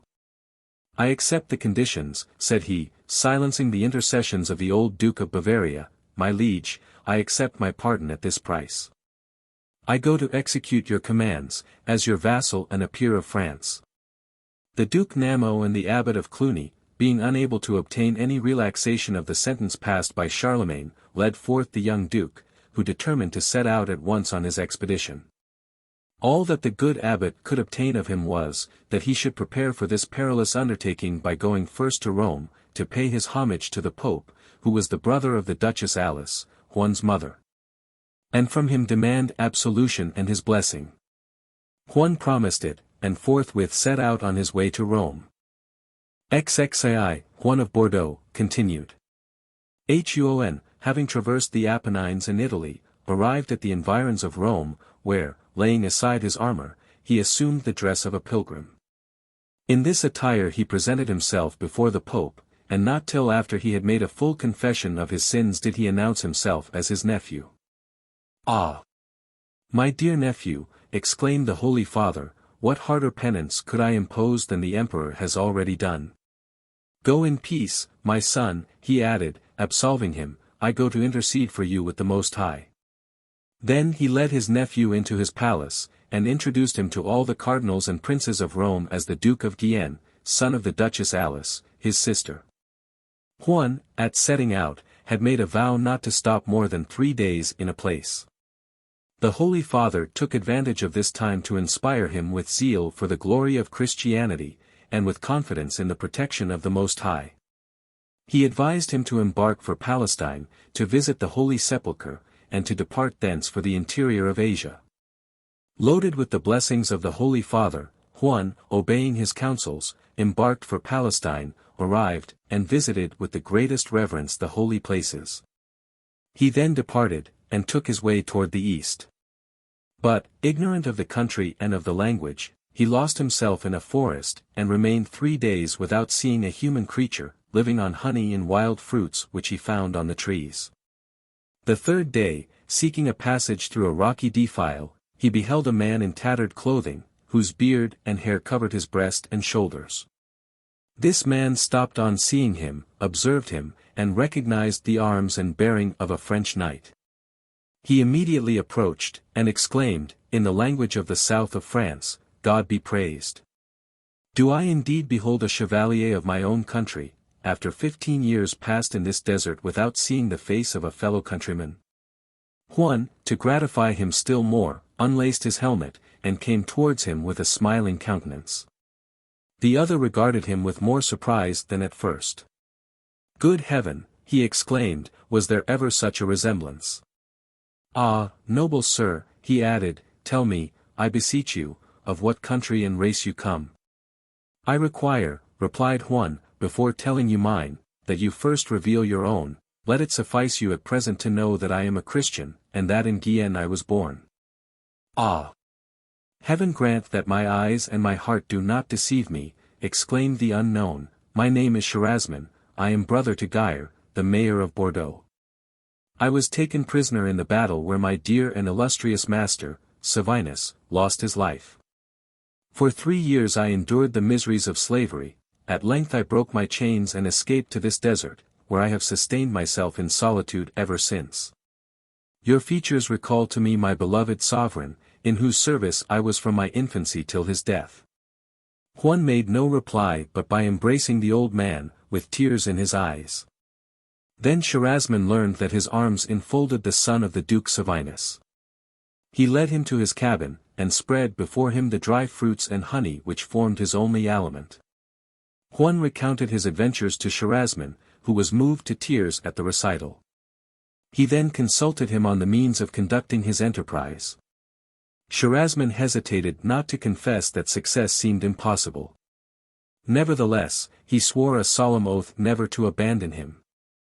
The Saracen language, which he was master of, would be serviceable to them when they should leave the desert, and mingle with men. They took the route of the Red Sea, and entered Arabia. Their way lay through a region which Charlemagne described as full of terrors. It was inhabited by Oberon, king of the fairies, who made captive such knights as were rash enough to penetrate into it, and transformed them into hobgoblins. It was possible to avoid this district at the expense of somewhat lengthening their route, but no dangers could deter Huon of Bordeaux. And the brave Charlemagne, who had now resumed the armor of a knight, reluctantly consented to share with him the dangers of the shorter route. They entered a wood, and arrived at a spot whence alleys branched off in various directions.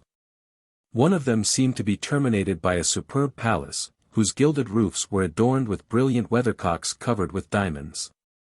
A superb chariot issued from the gate of the palace, and drove toward Huon and his companion, as if to meet them halfway. The prince saw no one in the chariot but a child apparently about 5 years old, very beautiful, and clad in a robe which glittered with precious stones. At the sight of him, Charlemagne's terror was extreme. He seized the reins of Huon's horse, and turned him about, hurrying the prince away, and assuring him that they were lost if they stopped to parley with the mischievous dwarf, who, though he appeared a child, was full of years and of treachery.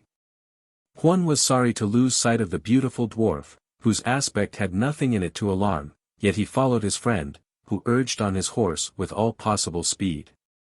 Presently a storm began to roar through the forest, the daylight grew dim, and they found their way with difficulty.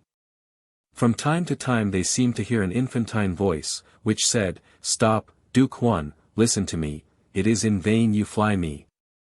Charlemagne only fled the faster, and stopped not until he had reached the gate of a monastery of monks and nuns, the two communities of which were assembled at that time in a religious procession. Charasman, feeling safe from the malice of the dwarf in the presence of so many holy persons and the sacred banners, stopped to ask an asylum, and made Huon dismount also. But at that moment they were joined by the dwarf, who blew a blast upon an ivory horn which hung from his neck. Immediately the good Charasman, in spite of himself, began to dance like a young collegian, and seizing the hand of an aged nun, who felt as if it would be her death, they footed it briskly over the grass. And were imitated by all the other monks and nuns, mingled together, forming the strangest dancing party ever beheld. Huon alone felt no disposition to dance, but he came near dying of laughter at seeing the ridiculous postures and leaps of the others. The dwarf, approaching Huon, said, in a sweet voice, and in Huon's own language, "Duke of Guienne, why do you shun me?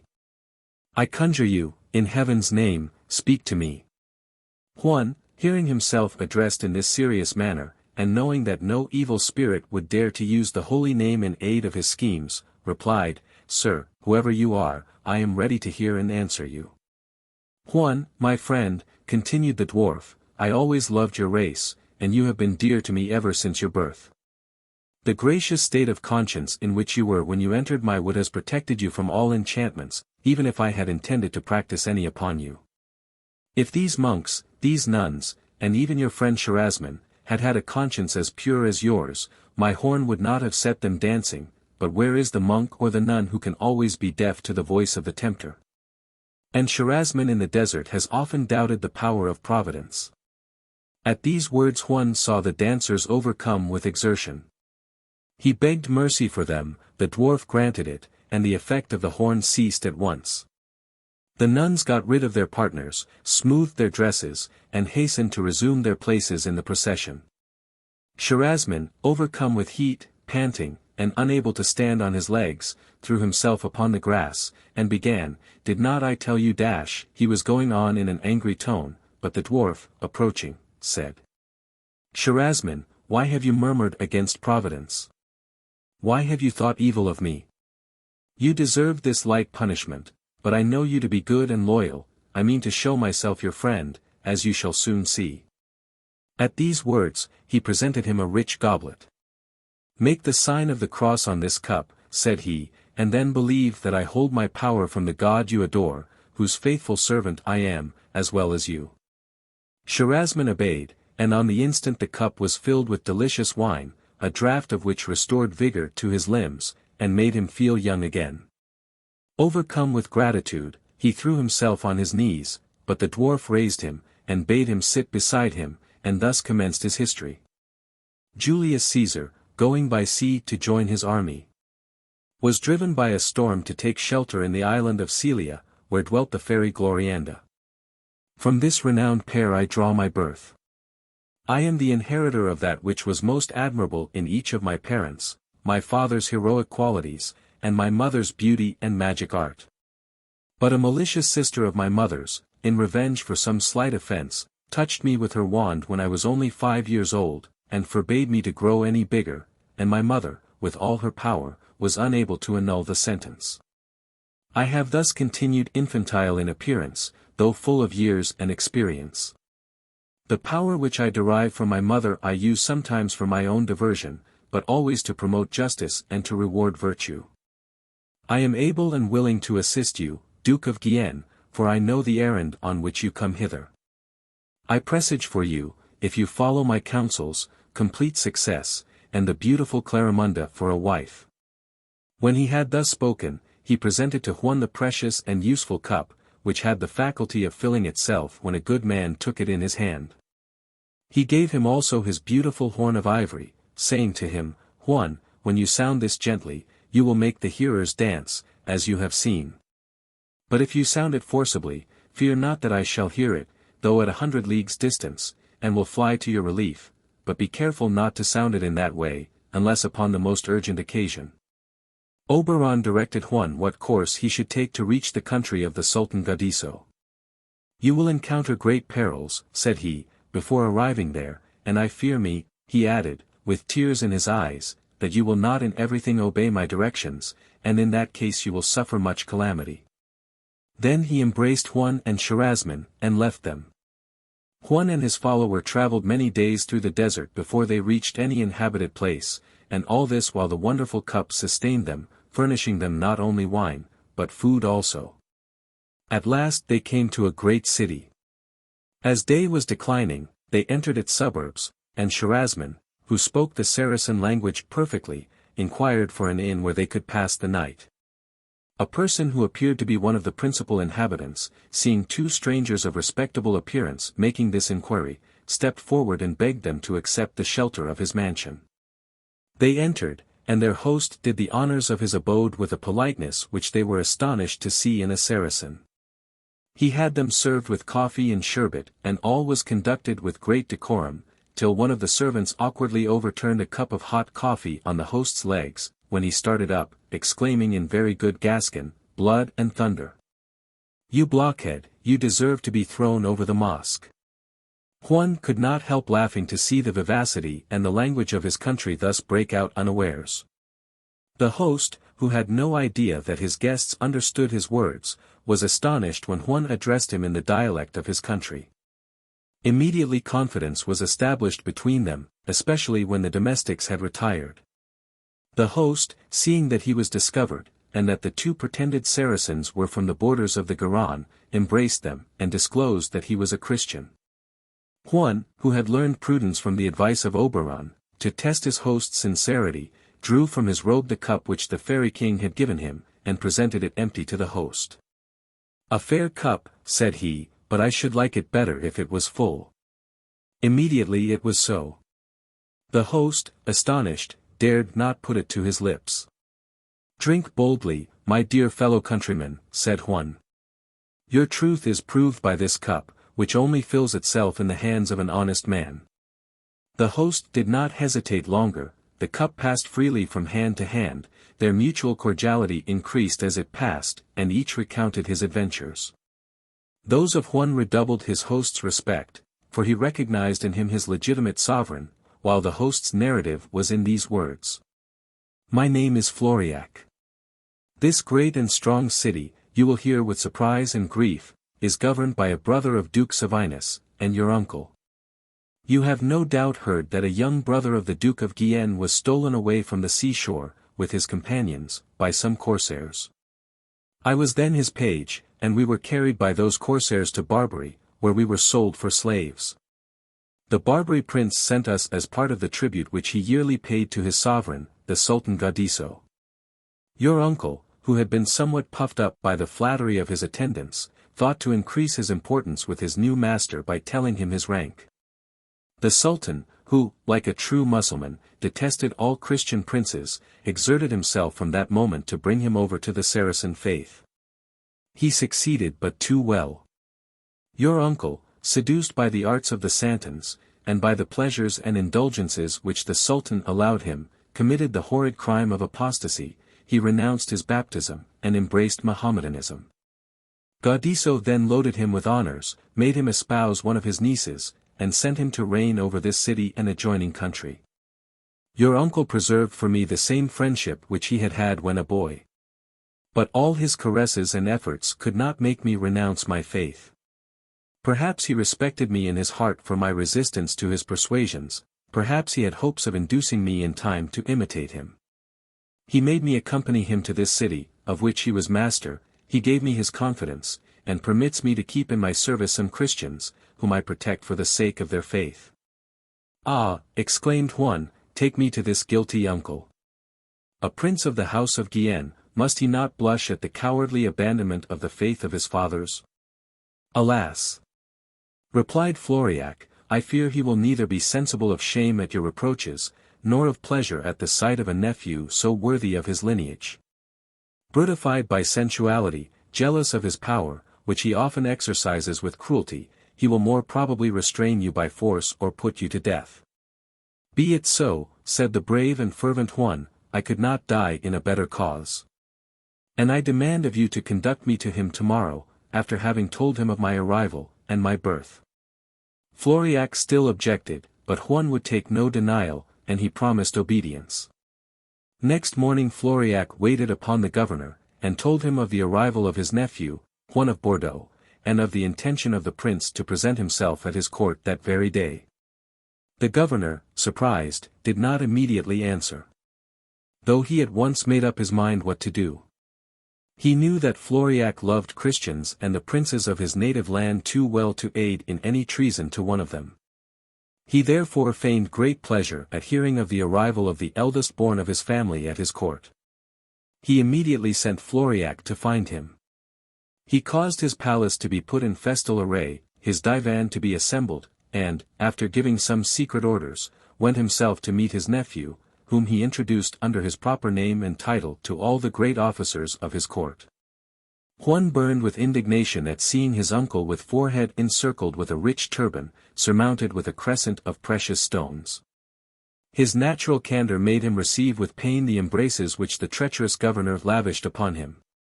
Meanwhile the hope of finding a suitable moment to reproach him for his apostasy made him submit to those honors which his uncle caused to be rendered to him.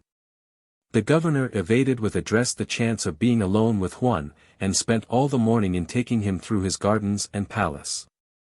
At last, when the hour of dinner approached, and the governor took him by the hand to lead him into the dining hall, Huon seized the opportunity, and said to him in a low voice, "O my uncle! O prince, brother of the Duke Sabinus! In what condition have I the grief and shame of seeing you?" The governor pretended to be moved, pressed his hand, and whispered in his ear, "Silence. My dear nephew, tomorrow morning I will hear you fully." Huon, comforted a little by these words, took his seat at the table by the side of the governor. The mufti, some cadis, agas, and santons, filled the other places. Charasmin sat down with them. But Floriac, who could not lose sight of his guests, remained standing, and passed in and out to observe what was going on within the palace. He soon perceived a number of armed men gliding through the passages and antechambers connected with the dining hall. He was about to enter to give his guests notice of what he had seen, when he heard a violent noise and commotion in the hall. The cause was this. Huon and Charasmin were well enough suited with the first course, and ate with good appetite. But the people of their country not being accustomed to drink only water at their meals, Huon and Charasmin looked at one another, not very well pleased at such a regimen. Huon laughed outright at the impatience of Charasmin, but soon, experiencing the same want himself, he drew forth Oberon's cup, and made the sign of the cross. The cup filled, and he drank it off, and handed it to Charasmin, who followed his example. The governor and his officers, seeing this abhorred sign, contracted their brows, and sat in silent consternation. Huon pretended not to observe it, and having filled the cup again, handed it to his uncle, saying, "Pray join us, dear uncle, it is excellent Bordeaux wine, the drink that will be to you like mother's milk." The governor, who often drank in secret with his favorite sultanas the wines of Greece and Shiraz, never in public drank anything but water. He had not for a long time tasted the excellent wines of his native land. He was sorely tempted to drink what was now handed to him, it looked so bright in the cup, outshining the gold itself. He stretched forth his hand, took the brimming goblet and raised it to his lips, when immediately it dried up and disappeared. Huon and Charasmin, like Gascons as they were, laughed at his astonishment. "Christian dogs," he exclaimed, "do you dare to insult me at my own table? But I will soon be revenged." At these words he threw the cup at the head of his nephew, who caught it with his left hand, while with the other he snatched the turban, with its crescent, from the governor's head, and threw it on the floor. All the Saracens started up from table, with loud outcries, and prepared to avenge the insult. Huon and Charasmin put themselves on their defense, and met with their swords the scimitars directed against them. At this moment the doors of the hall opened, and a crowd of soldiers and armed eunuchs rushed in, who joined in the attack upon Huon and Charasmin. The prince and his followers took refuge on a broad shelf or sideboard, where they kept at bay the crowd of assailants, making the most forward of them smart for their audacity. But more troops came pressing in, and the brave Huon, inspired by the wine of Bordeaux, and not angry enough to lose his relish for a joke, blew a gentle note on his horn. And no sooner was it heard than it quelled the rage of the combatants and set them to dancing. Huon and Charlemagne, no longer attacked, looked down from their elevated position on a scene the most singular and amusing. Very soon the sultanas, hearing the sound of the dance, and finding their guards withdrawn, came into the hall and mixed with the dancers. The favorite sultana seized upon a young santon, who performed jumps 2 feet high. But soon the long dresses of this couple got intermingled and threw them down.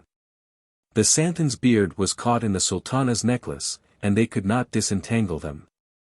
The governor by no means approved this familiarity, and took 2 steps forward to get at the santon, but he stumbled over a prostrate dervice and measured his length on the floor. The dancing continued till the strength of the performers was exhausted, and they fell, one after the other, and lay helpless. The governor at length made signs to Huon that he would yield everything, if he would but allow him to rest. The bargain was ratified, the governor allowed Huon and Charlemagne to depart on their way, and even gave them a ring which would procure them safe passage through his country and access to the Sultan Gaudisso. The 2 friends hastened to avail themselves of this favorable turn, and, taking leave of Floriac, pursued their journey. XVIII, Huon of Bordeaux, continued. Huon had seen many beauties at his mother's court, but his heart had never been touched with love. Honor had been his mistress, and in pursuit of that he had never found time to give a thought to softer cares. Strange that a heart so insensible should first be touched by something so unsubstantial as a dream, but so it was. The day after the adventure with his uncle, night overtook the travelers as they passed through a forest. A grotto offered them shelter from the night dews. The magic cup supplied their evening meal, for such was its virtue that it afforded not only wine, but more solid fare when desired. Fatigue soon threw them into profound repose. Lulled by the murmur of the foliage, and breathing the fragrance of the flowers, Huon dreamed that a lady more beautiful than he had ever before seen hung over him, and imprinted a kiss upon his lips. As he stretched out his arms to embrace her, a sudden gust of wind swept her away. Huon awoke in an agony of regret. A few moments sufficed to afford some consolation in showing him that what had passed was but a dream. But his perplexity and sadness could not escape the notice of Charlemagne. Huon hesitated not to inform his faithful follower of the reason of his pensiveness. And got nothing in return but his rallyings for allowing himself to be disturbed by such a cause. He recommended a draught from the fairy goblet, and Huon tried it with good effect. At early dawn they resumed their way. They travelled till high noon, but said little to one another.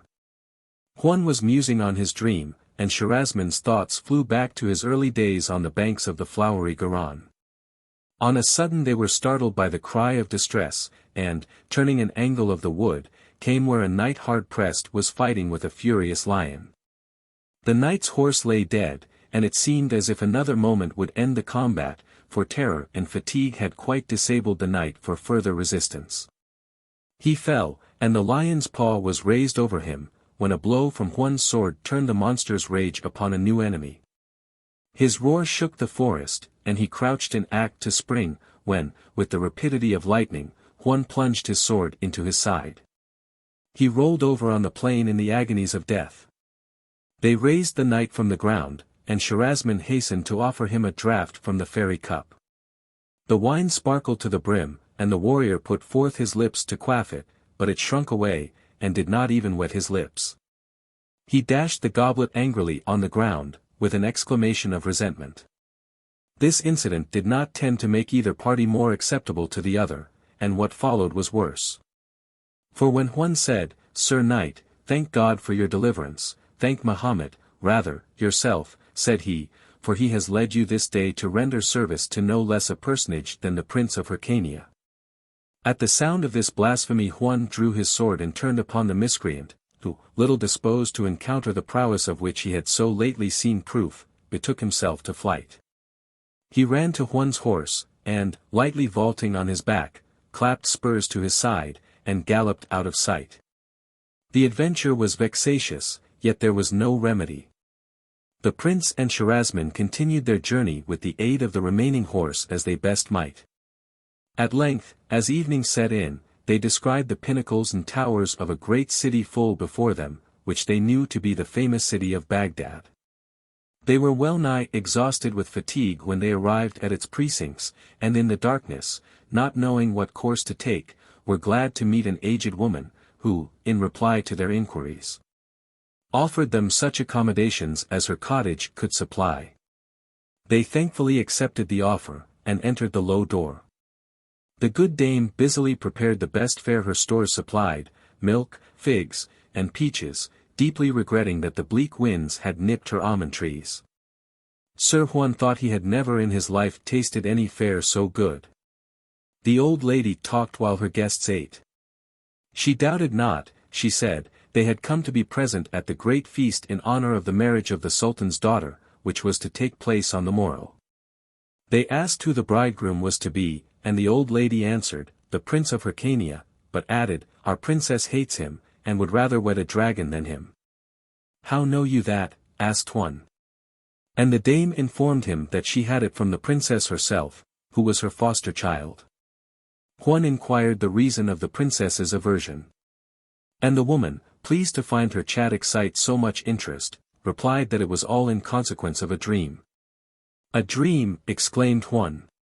Yes. A dream. She dreamed that she was a hind, and that the prince, as a hunter, was pursuing her, and had almost overtaken her, when a beautiful dwarf appeared in view, drawn in a golden car, having by his side a young man of yellow hair and fair complexion, like one from a foreign land. She dreamed that the car stopped where she stood, and that, having resumed her own form, she was about to ascend it, when suddenly it faded from her view and with it the dwarf and the fair-haired youth. But from her heart that vision did not fade, and from that time her affianced bridegroom, the Hyrcanian prince, had become odious to her sight. Yet the Sultan, her father, by no means regarding such a cause as sufficient to prevent the marriage, had named the morrow as the time when it should be solemnized, in presence of his court and many princes of the neighboring countries, whom the fame of the princess's beauty and the bridegroom's splendor had brought to the scene. We may suppose this conversation woke a tumult of thoughts in the breast of Huon. Was it not clear that Providence led him on, and cleared the way for his happy success? Sleep did not early visit the eyes of Huon that night.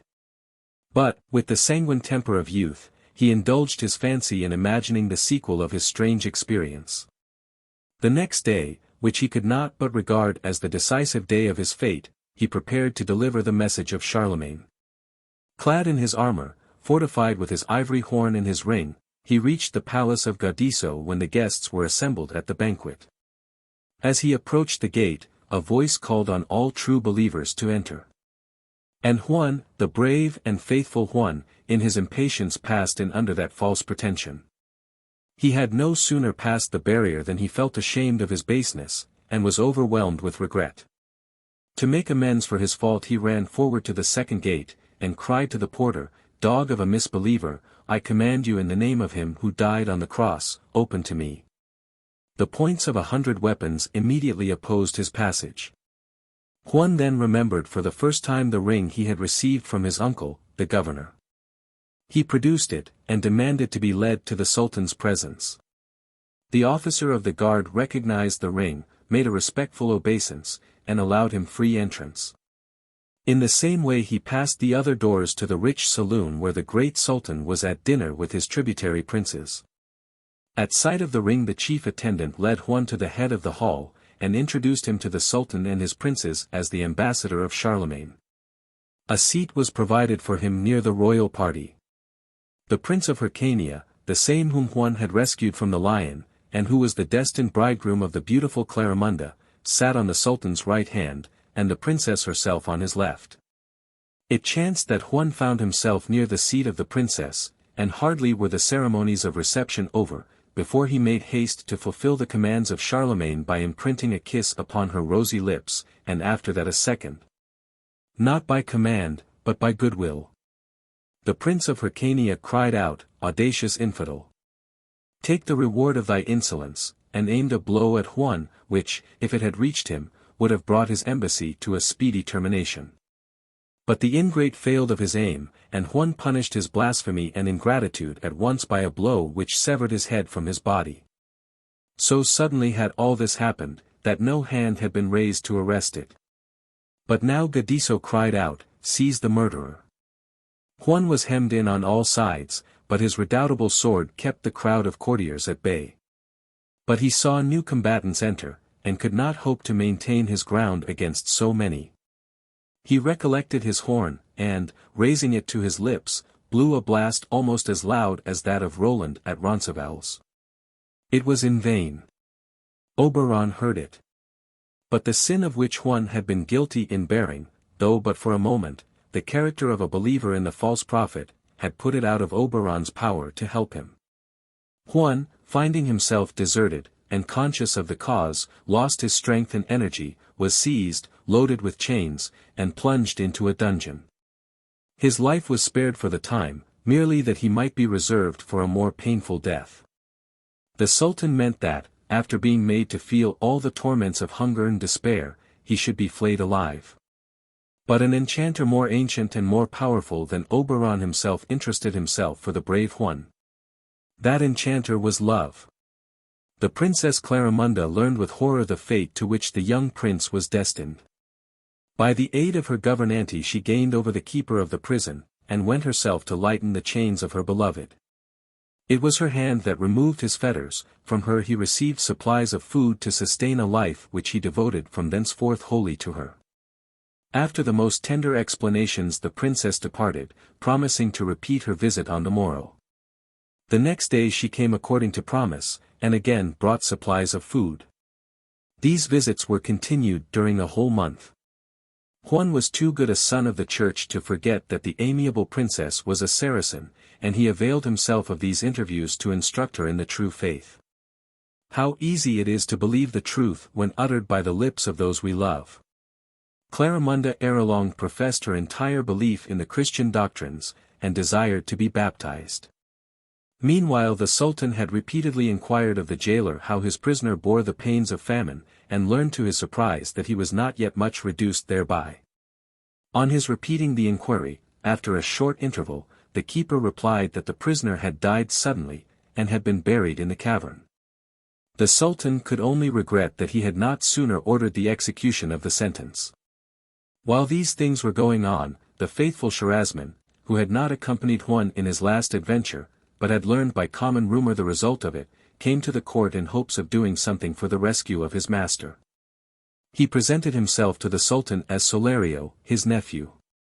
Gaudisso received him with kindness, and all the courtiers loaded him with attentions.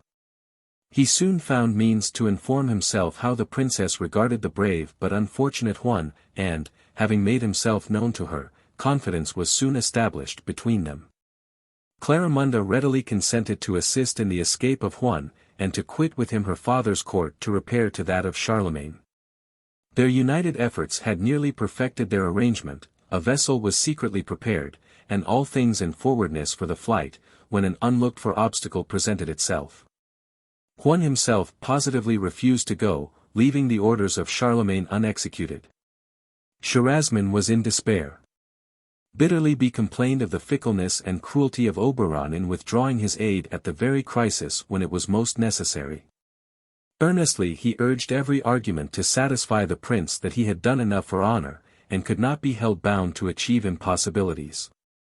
But all was of no avail, and he knew not which way to turn, when one of those events occurred which are so frequent under Turkish despotism. A courier arrived at the court of the Sultan, bearing the ring of his sovereign, the mighty Agripard, Caliph of Arabia, and bringing the bowstring for the neck of Gaudisso. No reason was assigned. None but the pleasure of the Caliph is ever required in such cases. But it was suspected that the bearer of the bowstring had persuaded the Caliph that Gaudisso, whose rapacity was well known, had accumulated immense treasures, which he had not duly shared with his sovereign, and thus had obtained an order to supersede him in his emirship. The body of Gaudisso would have been cast out a prey to dogs and vultures, had not Scharazman, under the character of nephew of the deceased, been permitted to receive it, and give it decent burial, which he did. But not till he had taken possession of the beard and grinders, agreeably to the orders of Charlemagne. No obstacle now stood in the way of the lovers and their faithful follower in returning to France. They sailed, taking Rome in their way, where the Holy Father himself blessed the union of his nephew, Duke Huon of Bordeaux, with the Princess Clarimunda. Soon afterward they arrived in France, where Huon laid his trophies at the feet of Charlemagne, and, being restored to the favor of the emperor, hastened to present himself and his bride to the Duchess, his mother, and to the faithful liegemen of his province of Guyenne in his city of Bordeaux, where the pair were received with transports of joy. XIV. Ogier, the Dane. Ogier, the Dane, was the son of Geoffrey, who wrested Denmark from the pagans, and reigned the first Christian king of that country. When Ogier was born, and before he was baptized, 6 ladies of ravishing beauty appeared all at once in the chamber of the infant. They encircled him, and she who appeared the eldest took him in her arms, kissed him, and laid her hand upon his heart. "I give you," said she, "to be the bravest warrior of your times." She delivered the infant to her sister, who said, "I give you abundant opportunities to display your valor." "Sister," said the third lady, "you have given him a dangerous boon, I give him that he shall never be vanquished." The fourth sister added, as she laid her hand upon his eyes and his mouth, "I give you the gift of pleasing." The fifth said, "Lest all these gifts serve only to betray, I give you sensibility to return the love you inspire." Then spoke Morgana, the youngest and handsomest of the group, "Charming creature, I claim you for my own, and I give you not to die till you shall have come to pay me a visit in my Isle of Avalon." Then she kissed the child and departed with her sisters.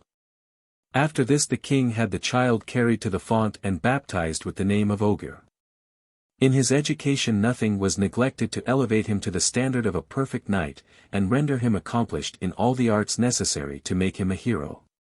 He had hardly reached the age of 16 years, when Charlemagne, whose power was established over all the sovereigns of his time, recollected that Geoffrey, Ogier's father, had omitted to render the homage due to him as emperor and sovereign lord of Denmark, one of the grand fiefs of the empire.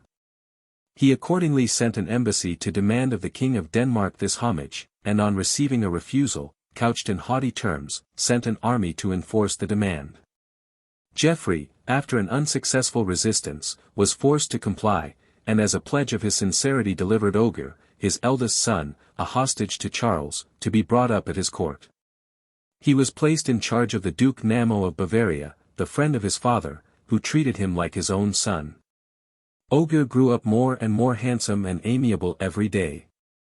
He surpassed in form, strength, and address all the noble youths his companions. He failed not to be present at all tourneys, he was attentive to the elder knights, and burned with impatience to imitate them. Yet his heart rose sometimes in secret against his condition as a hostage, and as one apparently forgotten by his father. The king of Denmark, in fact, was at this time occupied with new loves. Ogier's mother having died, he had married a second wife, and had a son named Guyon. The new queen had absolute power over her husband, and fearing that, if he should see Ogier again, he would give him the preference over Guyon, she had adroitly persuaded him to delay rendering his homage to Charlemagne. Till now 4 years had passed away since the last renewal of that ceremony. Charlemagne, irritated at this delinquency, drew closer the bonds of Ogier's captivity until he should receive a response from the king of Denmark to a fresh summons which he caused to be sent to him. The answer of Geoffrey was insulting and defiant, and the rage of Charlemagne was roused in the highest degree. He was at first disposed to wreak his vengeance upon Ogier, his hostage. But at the entreaties of Duke Namo, who felt towards his pupil like a father, consented to spare his life, if Ogier would swear fidelity to him as his liege lord, and promise not to quit his court without his permission. Ogier accepted these terms, and was allowed to retain all the freedom he had before enjoyed. The emperor would have immediately taken arms to reduce his disobedient vassal, if he had not been called off in another direction by a message from Pope Leo, imploring his assistance. The Saracens had landed in the neighborhood of Rome, occupied Mount Janiculum, and prepared to pass the Tiber and carry fire and sword to the capital of the Christian world. Charlemagne hesitated not to yield to the entreaties of the Pope. He speedily assembled an army, crossed the Alps, traversed Italy, and arrived at Spoleto, a strong place to which the Pope had retired. Leo, at the head of his cardinals, advanced to meet him, and rendered him homage, as to the son of Pepin, the illustrious protector of the Holy See, coming, as his father had done, to defend it in the hour of need. Charlemagne stopped but 2 days at Spoleto, and learning that the infidels, having rendered themselves masters of Rome, were besieging the capital, which could not long hold out against them, marched promptly to attack them. The advance posts of the army were commanded by Duke Namo, on whom Ogier waited as his squire. He did not yet bear arms, not having received the order of knighthood. The oriflamme, the royal standard, was borne by a knight named Allori, who showed himself unworthy of the honor. Duke Namo, seeing a strong body of the infidels advancing to attack him, gave the word to charge them. Ogier remained in the rear, with the other youths, grieving much that he was not permitted to fight. Very soon he saw Allori lower the oriflamme, and turn his horse in flight. Ogier pointed him out to the young men, and, seizing a club, rushed upon Allori and struck him from his horse. Then, with his companions, he disarmed him, clothed himself in his armor, raised the oriflamme, and, mounting the horse of the unworthy knight, flew to the front rank, where he joined Duke Namo, drove back the infidels, and carried the oriflamme quite through their broken ranks. The duke, thinking it was Allori, whom he had not held in high esteem, was astonished at his strength and valor. Ogier's young companions imitated him, supplying themselves with armor from the bodies of the slain. They followed Ogier and carried death into the ranks of the Saracens, who fell back in confusion upon their main body. Duke Namo now ordered a retreat, and Ogier obeyed with reluctance, when they perceived Charlemagne advancing to their assistance. The combat now became general, and was more terrible than ever. Charlemagne had overthrown Corsuble, the commander of the Saracens, and had drawn his famous sword, Joyeuse, to cut off his head, when 2 Saracen knights set upon him at once, one of whom slew his horse, and the other overthrew the emperor on the sand. Perceiving by the eagle on his casque who he was, they dismounted in haste to give him his death blow. Never was the life of the emperor in such peril. But Ogier, who saw him fall, flew to his rescue. Though embarrassed with the oriflamme, he pushed his horse against one of the Saracens and knocked him down, and with his sword dealt the other so vigorous a blow that he fell stunned to the earth. Then helping the emperor to rise, he remounted him on the horse of one of the fallen knights. Brave and generous Allori! Charles exclaimed, I owe to you my honor and my life. Ogier made no answer.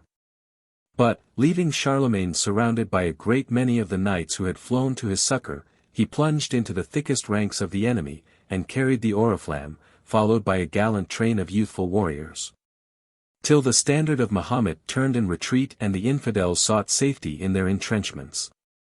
Then the good Archbishop Turpin laid aside his helmet and his bloody sword, for he always felt that he was clearly in the line of his duty while slaying infidels, took his mitre and his crosier, and intoned Te Deum.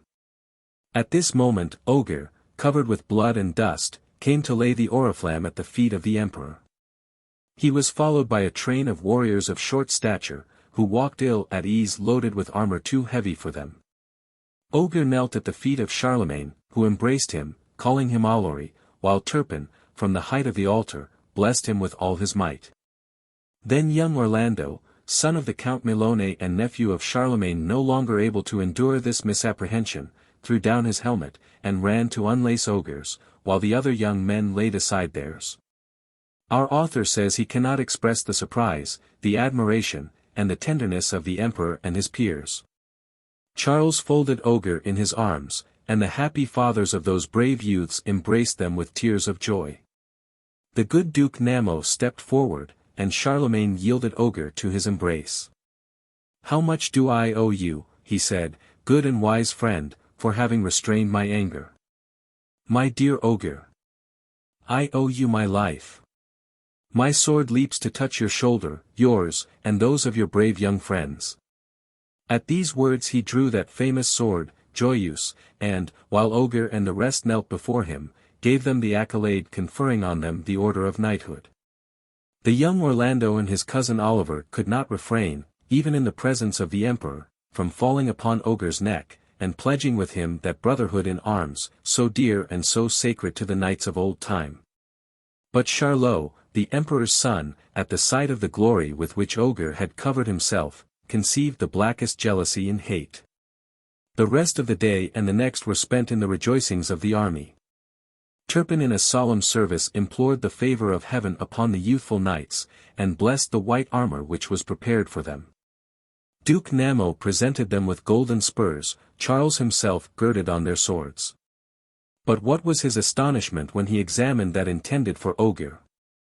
The loving fairy, Morgana, had had the art to change it, and to substitute one of her own procuring, and when Charles drew it out of the scabbard, these words appeared written on the steel, "My name is Cortana. Of the same steel and temper as Joyeuse and Durindana." Charles saw that a superior power watched over the destinies of Ogier, he vowed to love him as a father would, and Ogier promised him the devotion of a son. Happy had it been for both if they had always continued mindful of their promises. The Saracen army had hardly recovered from its dismay when Carahue, king of Mauritania, who was one of the knights overthrown by Ogier at the time of the rescue of Charlemagne, determined to challenge him to single combat. With that view, he assumed the dress of a herald, resolved to carry his own message. The French knights admired his air, and said to one another that he seemed more fit to be a knight than a bearer of messages. Carahue began by passing the warmest eulogium upon the knight who bore the oriflamme on the day of the battle, and concluded by saying that Carahue, king of Mauritania, respected that knight so much that he challenged him to the combat. Ogier had risen to reply, when he was interrupted by Charlot, who said that the gage of the king of Mauritania could not fitly be received by a vassal, living in captivity. By which he meant Ogier, who was at that time serving as hostage for his father. Fire flashed from the eyes of Ogier, but the presence of the emperor restrained his speech, and he was calmed by the kind looks of Charlemagne, who said, with an angry voice, "Silence, Charlot. By the life of Bertha, my queen, he who has saved my life is as dear to me as yourself. Ogier," he continued, "you are no longer a hostage. Herald. Report my answer to your master, that never does knight of my court refuse a challenge on equal terms. Ogier, the Dane, accepts of his, and I myself am his security." Carahue, profoundly bowing, replied, "My lord, I was sure that the sentiments of so great a sovereign as yourself would be worthy of your high and brilliant fame. I shall report your answer to my master, who I know admires you, and unwillingly takes arms against you." Then, turning to Charlot, whom he did not know as the son of the emperor, he continued, "As for you, Sir Knight, if the desire of battle inflames you, I have it in charge from Sadon, cousin of the king of Mauritania, to give the like defiance to any French knights who will grant him the honor of the combat." Charlot, inflamed with rage and vexation at the public reproof which he had just received, hesitated not to deliver his gage. Carahue received it with Ogier's, and it was agreed that the combat should be on the next day, in a meadow environed by woods and equally distant from both armies. The perfidious Charlot meditated the blackest treason. During the night he collected some knights unworthy of the name, and like himself in their ferocious manners. He made them swear to avenge his injuries, armed them in black armor, and sent them to lie in ambush in the wood, with orders to make a pretended attack upon the whole party, but in fact to lay heavy hands upon Ogier and the two Saracens. At the dawn of day Sadon and Carahue, attended only by 2 pages to carry their spears, took their way to the appointed meadow, and Charlot and Ogier repaired thither also, but by different paths. Ogier advanced with a calm air, saluted courteously the 2 Saracen knights, and joined them in arranging the terms of combat.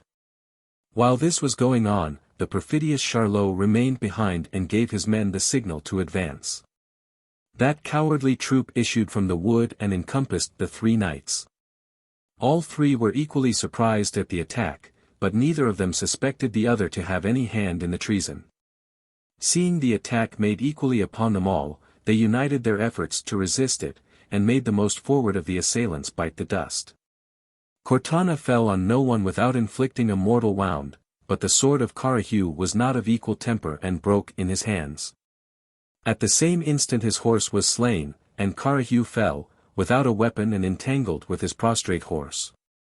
Ogier, who saw it, ran to his defense, and, leaping to the ground, covered the prince with his shield, supplied him with the sword of one of the fallen ruffians, and would have had him mount his own horse. At that moment Charlot, inflamed with rage, pushed his horse upon Ogier, knocked him down, and would have run him through with his lance if Sadon, who saw the treason, had not sprung upon him and thrust him back. Carahue leapt lightly upon the horse which Ogier presented him, and had time only to exclaim, "Brave Ogier, I am no longer your enemy, I pledge to you an eternal friendship," when numerous Saracen knights were seen approaching. Having discovered the treachery, and Charlot with his followers took refuge in the wood. The troop which advanced was commanded by Danmont, the exiled king of Denmark, whom Geoffrey, Ogier's father, had driven from his throne and compelled to take refuge with the Saracens. Learning who Ogier was, he instantly declared him his prisoner, in spite of the urgent remonstrances and even threats of Carahue and Sadon, and carried him, under a strong guard, to the Saracen camp.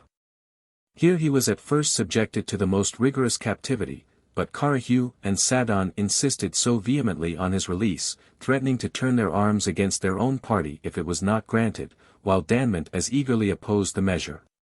That Corsable, the Saracen commander, consented to a middle course, and allowed Ogier the freedom of his camp, upon his promise not to leave it without permission. Carahue was not satisfied with this partial concession. He left the city next morning, proceeded to the camp of Charlemagne, and demanded to be led to the emperor. When he reached his presence he dismounted from his horse, took off his helmet, drew his sword, and, holding it by the blade, presented it to Charlemagne as he knelt before him. "Illustrious prince," he said, "behold before you the herald who brought the challenge to your knights from the king of Mauritania. The cowardly old King Danmont has made the brave Ogier prisoner, and has prevailed on our general to refuse to give him up. I come to make amends for this ungenerous conduct by yielding myself, Carahue, king of Mauritania, your prisoner." Charlemagne, with all his peers, admired the magnanimity of Carahue. He raised him, embraced him, and restored to him his sword. "Prince," said he, "your presence and the bright example you afford my knights consoles me for the loss of Ogier. Would to God you might receive our holy faith, and be wholly united with us." All the lords of the court, led by Duke Namo, paid their respects to the king of Mauritania. Charlot only failed to appear, fearing to be recognized as a traitor. But the heart of Carahue was too noble to pierce that of Charlemagne by telling him the treachery of his son. Meanwhile the Saracen army was rent by discord. The troops of Carahue clamored against the commander-in-chief because their king was left in captivity. They even threatened to desert the cause, and turn their arms against their allies. Charlemagne pressed the siege vigorously, till at length the Saracen leaders found themselves compelled to abandon the city and betake themselves to their ships. A truce was made. Ogier was exchanged for Carahue, and the two friends embraced one another with vows of perpetual brotherhood. The Pope was re-established in his dominions, and Italy being tranquil, Charlemagne returned, with his peers and their followers, to France. XXV, Ogier, the Dane, continued. Charlemagne had not forgotten the offense of Geoffrey, the king of Denmark, in withholding homage, and now prepared to enforce submission. But at this crisis he was waited upon by an embassy from Geoffrey, acknowledging his fault, and craving assistance against an army of invaders who had attacked his states with a force which he was unable to repel. The soul of Charlemagne was too great to be implacable, and he took this opportunity to test that of Ogier, who had felt acutely the unkindness of his father, in leaving him, without regard or notice, 15 years in captivity. Charles asked Ogier whether, in spite of his father's neglect, he was disposed to lead an army to his assistance. He replied, "A son can never be excused from helping his father by any cause short of death." Charlemagne placed an army of 1,000 knights under the command of Ogier, and great numbers more volunteered to march under so distinguished a leader. He flew to the succor of his father, repelled the invaders, and drove them in confusion to their vessels.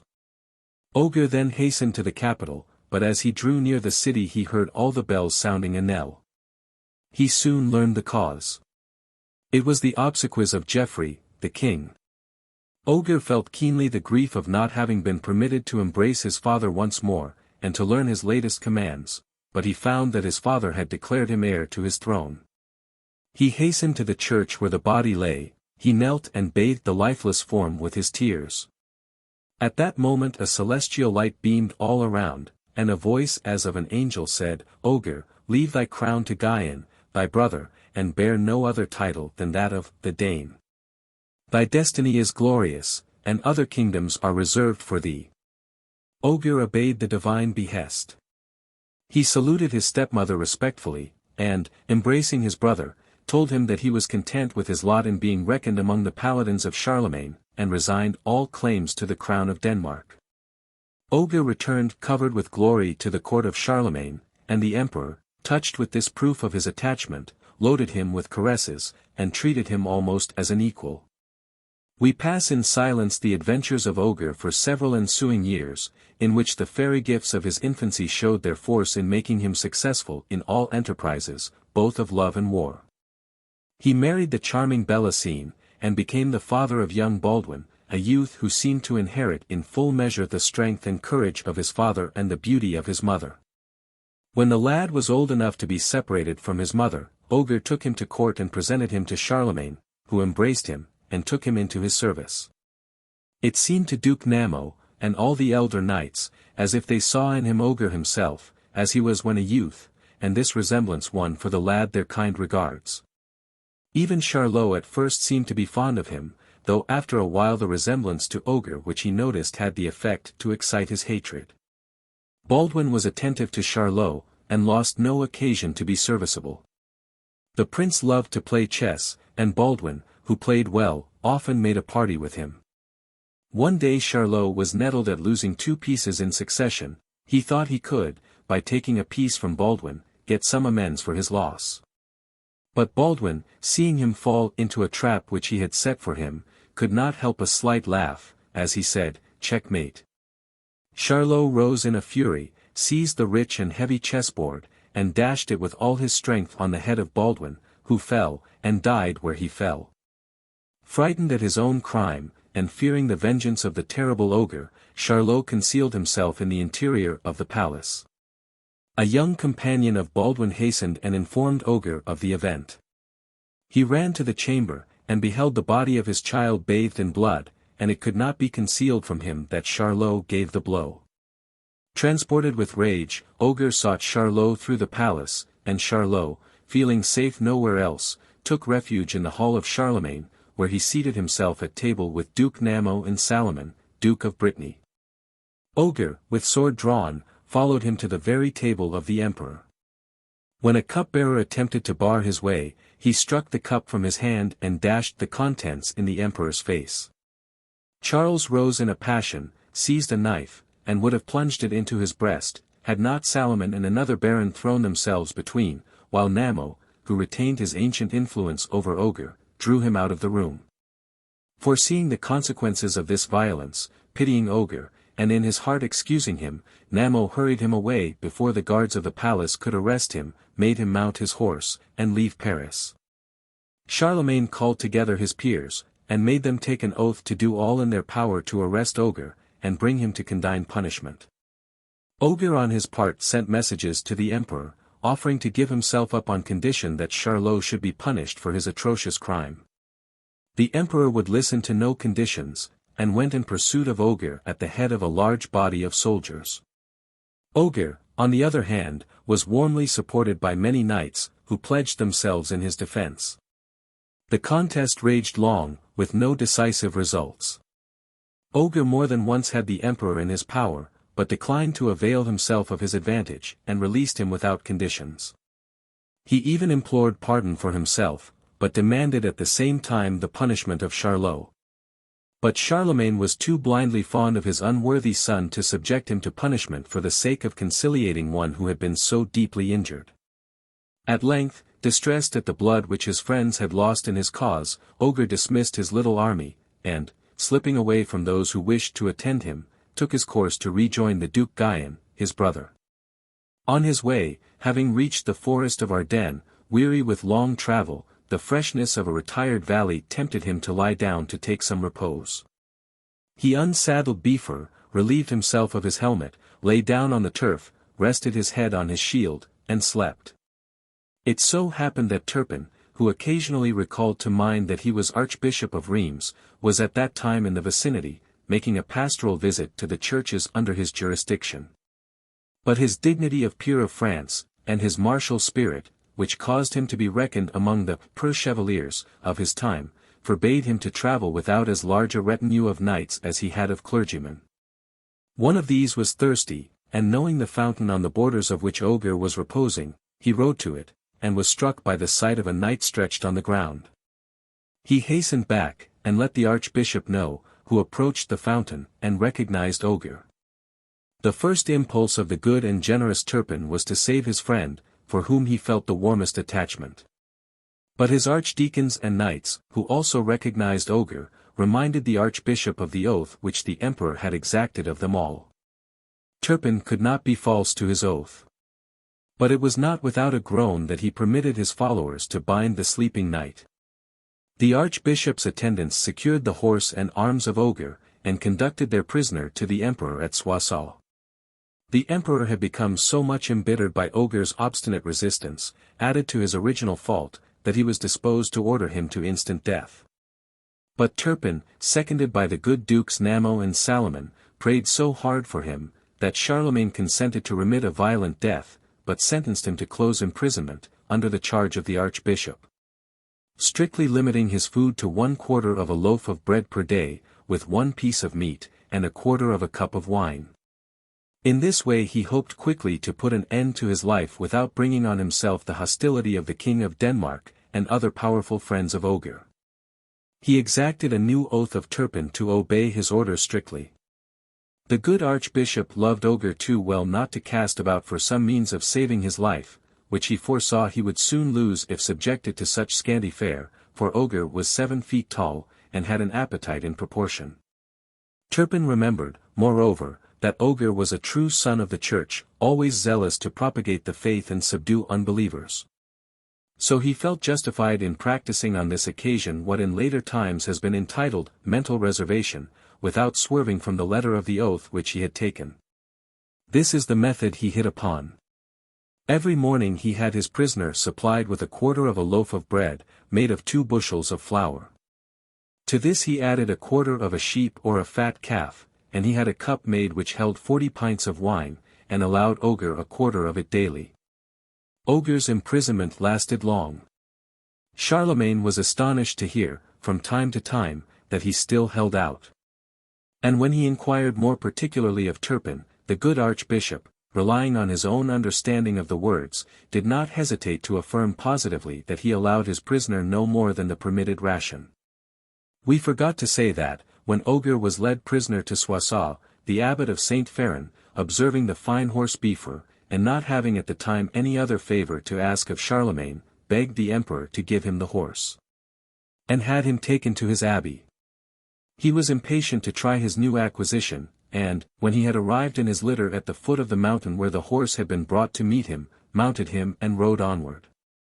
The horse, accustomed to bear the enormous weight of Ogier in his armor, when he perceived nothing on his back but the light weight of the abbot, whose long robes fluttered against his sides, ran away, making prodigious leaps over the steep acclivities of the mountain, till he reached the convent of Ogier, where, in sight of the abbess and her nuns, he threw the abbot, already half dead with fright, to the ground. The abbot, bruised and mortified, revenged himself on poor Bifur, whom he condemned, in his wrath, to be given to the workmen to drag stones for a chapel that was building near the abbey. Thus, ill-fed, hard-worked, and often beaten, the noble horse Bifur passed the time while his master's imprisonment lasted. That imprisonment would have been as long as his life if it had not been for some important events which forced the emperor to set Ogier at liberty.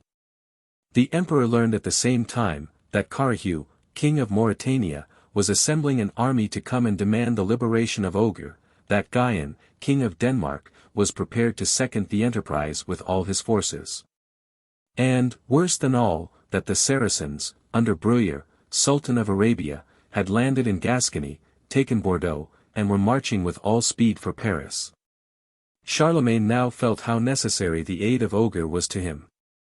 But, in spite of the representations of Turpin, Namo, and Salomon, he could not bring himself to consent to surrender Charlot to such punishment as Ogier should see fit to impose. Besides, he believed that Ogier was without strength and vigor, weakened by imprisonment and long abstinence. At this crisis he received a message from Bruyere, proposing to put the issue upon the result of a combat between himself and the emperor or his champion, promising, if defeated, to withdraw his army. Charlemagne would willingly have accepted the challenge, but his councillors all opposed it. The herald was therefore told that the emperor would take time to consider his proposition, and give his answer the next day. It was during this interval that the three dukes succeeded in prevailing upon Charlemagne to pardon Ogier, and to send for him to combat the puissant enemy who now defied him, but it was no easy task to persuade Ogier. The idea of his long imprisonment and the recollection of his son, bleeding and dying in his arms by the blow of the ferocious Charlot, made him long resist the urgency of his friends. Though glory called him to encounter Bruyere, and the safety of Christendom demanded the destruction of this proud enemy of the faith, Ogier only yielded at last on condition that Charlot should be delivered into his hands to be dealt with as he should see fit. The terms were hard, but the danger was pressing, and Charlemagne, with a returning sense of justice, and a strong confidence in the generous though passionate soul of Ogier, at last consented to them. Ogier was led into the presence of Charlemagne by the three peers. The emperor, faithful to his word, had caused Charlot to be brought into the hall where the high barons were assembled, his hands tied, and his head uncovered. When the emperor saw Ogier approach, he took Charlot by the arm, led him towards Ogier, and said these words, "I surrender the criminal, do with him as you think fit." Ogier, without replying, seized Charlot by the hair, forced him on his knees, and lifted with the other hand his irresistible sword. Charlemagne, who expected to see the head of his son rolling at his feet, shut his eyes and uttered a cry of horror. Ogier had done enough. The next moment he raised Charlot, cut his bonds, kissed him on the mouth, and hastened to throw himself at the feet of the emperor. Nothing can exceed the surprise and joy of Charlemagne at seeing his son unharmed and Ogier kneeling at his feet. He folded him in his arms, bathed him with tears, and exclaimed to his barons, "I feel at this moment that Ogier is greater than I." As for Charlot, his base soul felt nothing but the joy of having escaped death. He remained such as he had been, and it was not till some years afterwards he received the punishment he deserved, from the hands of Huon of Bordeaux, as we have seen in a former chapter. XXVIII Ogier, the Dane, continued. When Charlemagne had somewhat recovered his composure, he was surprised to observe that Ogier appeared in good case, and had a healthy colour in his cheeks. He turned to the archbishop, who could not help blushing as he met his eye. "By the head of Bertha, my queen," said Charlemagne, "Ogier has had good quarters in your castle, my lord archbishop, but so much the more am I indebted to you."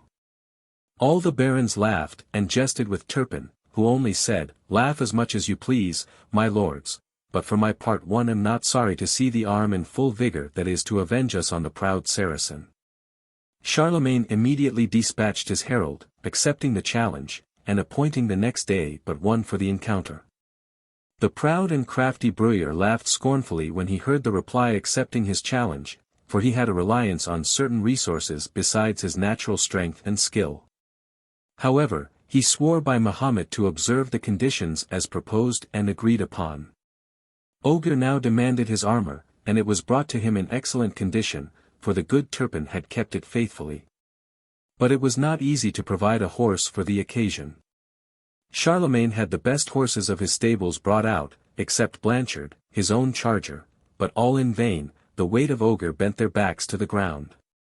In this embarrassment the archbishop remembered that the emperor had given beefer to the abbot of St. Farron, and sent off a courier in haste to redemand him. Monks are hard masters, and the one who directed the laborers at the abbey had but too faithfully obeyed the orders of the abbot. Poor beefer was brought back lean, spiritless, and chafed with the harness of the vile cart that he had had to draw so long. He carried his head down, and trod heavily before Charlemagne. But when he heard the voice of Ogier he raised his head, he neighed, his eyes flashed, his former ardor showed itself by the force with which he pawed the ground. Ogier caressed him, and the good steed seemed to return his caresses. Ogier mounted him, and Bifur, proud of carrying his master again, leapt and curveted with all his youthful vigor. Nothing being now wanted, Charlemagne, at the head of his army, marched forth from the city of Paris, and occupied the hill of Montmartre, whence the view extended over the plain of Saint Denis, where the battle was to be fought. When the appointed day came, the Dukes Namo and Salomon, as seconds of Ogier, accompanied him to the place marked out for the lists, and Bruyere, with 2 distinguished emirs, presented himself on the other side. Bruyere was in high spirits, and jested with his friends, as he advanced, upon the appearance of Bifur. Is that the horse they presume to match with Roncesvalles, the best steed that ever fed in the valleys of Mount Atlas? But now the combatants, having met and saluted each other, ride apart, to come together in full career. Bifur flew over the plain, and met the adversary more than halfway. The lances of the 2 combatants were shivered at the shock, and Bruyere was astonished to see almost at the same instant the sword of Ogier gleaming above his head. He parried it with his buckler, and gave Ogier a blow on his helmet, who returned it with another, better aimed or better seconded by the temper of his blade, for it cut away part of Bruyere's helmet, and with it his ear and part of his cheek. Ogier, seeing the blood, did not immediately repeat his blow, and Bruyere seized the moment to gallop off on one side. As he rode he took a vase of gold which hung at the saddle-bow, and bathed with its contents the wounded part. The blood instantly ceased to flow, the ear and the flesh were restored quite whole, and the Dane was astonished to see his antagonist return to the ground as sound as ever. Bruyere laughed at his amazement.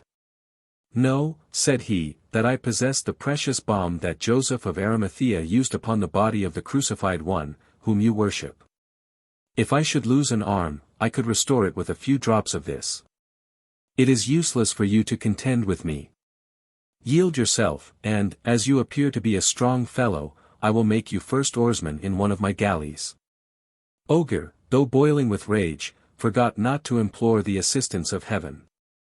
"O Lord," he exclaimed, "suffer not the enemy of thy name to profit by the powerful help of that which owes all its virtue to thy divine blood." At these words he attacked Bruyere again with more vigor than ever. Both struck terrible blows, and made grievous wounds, but the blood flowed from those of Ogier, while Bruyere stanched his by the application of his balm. Ogier, desperate at the unequal contest, grasped Cortana with both hands, and struck his enemy such a blow that it cleft his buckler, and cut off his arm with it. But Bruyere at the same time launched one at Ogier, which, missing him, struck the head of Bifur, and the good horse fell, and drew down his master in his fall. Bruyere had time to leap to the ground, to pick up his arm and apply his balsam. Then, before Ogier had recovered his footing, he rushed forward with sword uplifted to complete his destruction. Charlemagne, from the height of Montmartre, seeing the brave Ogier in this situation, groaned, and was ready to murmur against Providence. But the good Turpin, raising his arms, with a faith like that of Moses, drew down upon the Christian warrior the favor of heaven. Ogier, promptly disengaging himself, pressed Bruyere with so much impetuosity that he drove him to a distance from his horse, to whose saddle-bow the precious balm was suspended. And very soon Charlemagne saw Ogier, now completely in the advantage, bring his enemy to his knees, tear off his helmet, and, with a sweep of his sword, strike his head from his body. After the victory, Ogier seized Roncesvalles, leaped upon his back, and became possessed of the precious flask, a few drops from which closed his wounds and restored his strength. The French knights who had been Bruyere's captives, now released, pressed round Ogier to thank him for their deliverance. Charlemagne and his nobles, as soon as their attention was relieved from the single combat, perceived from their elevated position an unusual agitation in the enemy's camp. They attributed it at first to the death of their general, but soon the noise of arms, the cries of combatants, and new standards which advanced, disclosed to them the fact that Bruyere's army was attacked by a new enemy. The emperor was right. It was the brave Carahue of Mauritania, who, with an army, had arrived in France, resolved to attempt the liberation of Ogier, his brother in arms. Learning on his arrival the changed aspect of affairs, he hesitated not to render a signal service to the emperor, by attacking the army of Bruyere in the midst of the consternation occasioned by the loss of its commander. Ogier recognized the standard of his friend, and, leaping upon Roncesvalles, flew to aid his attack. Charlemagne followed with his army, and the Saracen host, after an obstinate conflict, was forced to surrender unconditionally. The interview of Ogier and Carahue was such as might be anticipated of two such attached friends and accomplished knights. Charlemagne went to meet them, embraced them, and putting the king of Mauritania on his right and Ogier on his left, returned in triumph to Paris. There the Empress Bertha and the ladies of her court crowned them with laurels, and the sage and gallant Eginhard, chamberlain and secretary of the emperor, wrote all these great events in his history. A few days after, Guyon, king of Denmark, arrived in France with a chosen band of knights, and sent an ambassador to Charlemagne, to say that he came, not as an enemy, but to render homage to him as the best knight of the time and the head of the Christian world. Charlemagne gave the ambassador a cordial reception, and, mounting his horse, rode forward to meet the king of Denmark. These great princes, being assembled at the court of Charles, held council together, and the ancient and sage barons were called to join it. It was decided that the united Danish and Mauritanian armies should cross the sea and carry the war to the country of the Saracens, and that 1,000 French knights should range themselves under the banner of Ogier, the Dane, who, though not a king, should have equal rank with the two others. We have not space to record all the illustrious actions performed by Ogier and his allies in this war. Suffice it to say, they subdued the Saracens of Ptolemy and Judea, and, erecting those regions into a kingdom, placed the crown upon the head of Ogier. Guyon and Carahue then left him, to return to their respective dominions. Ogier adopted Walter, the son of Guyon of Denmark, to be his successor in his kingdom. He superintended his education, and saw the young prince grow up worthy of his cares. But Ogier, in spite of all the honors of his rank, often regretted the court of Charlemagne, the Duke of Namur, and Salomon of Brittany, for whom he had the respect and attachment of a son. At last, finding Walter old enough to sustain the weight of government, Ogier caused a vessel to be prepared secretly, and, attended only by one squire, left his palace by night and embarked to return to France.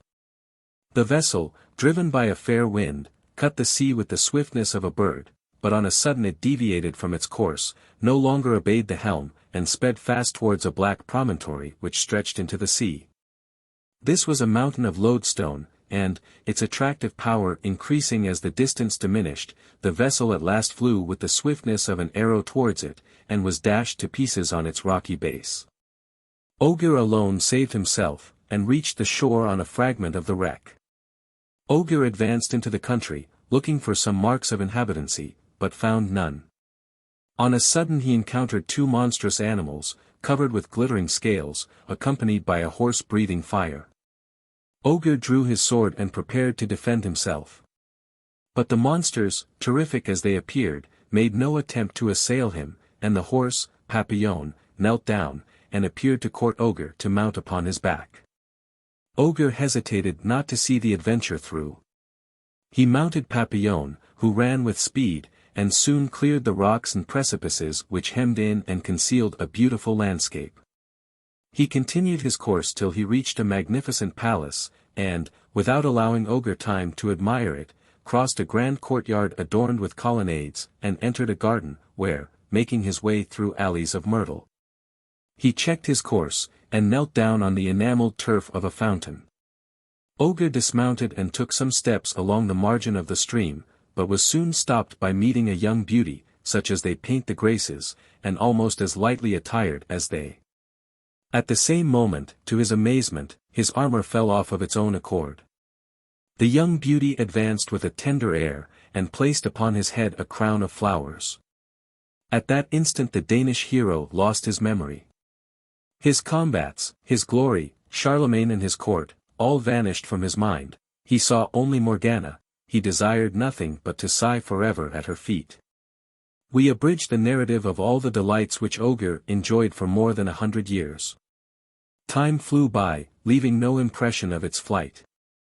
Morgana's youthful charms did not decay, and Ogier had none of those warnings of increasing years which less favored mortals never fail to receive.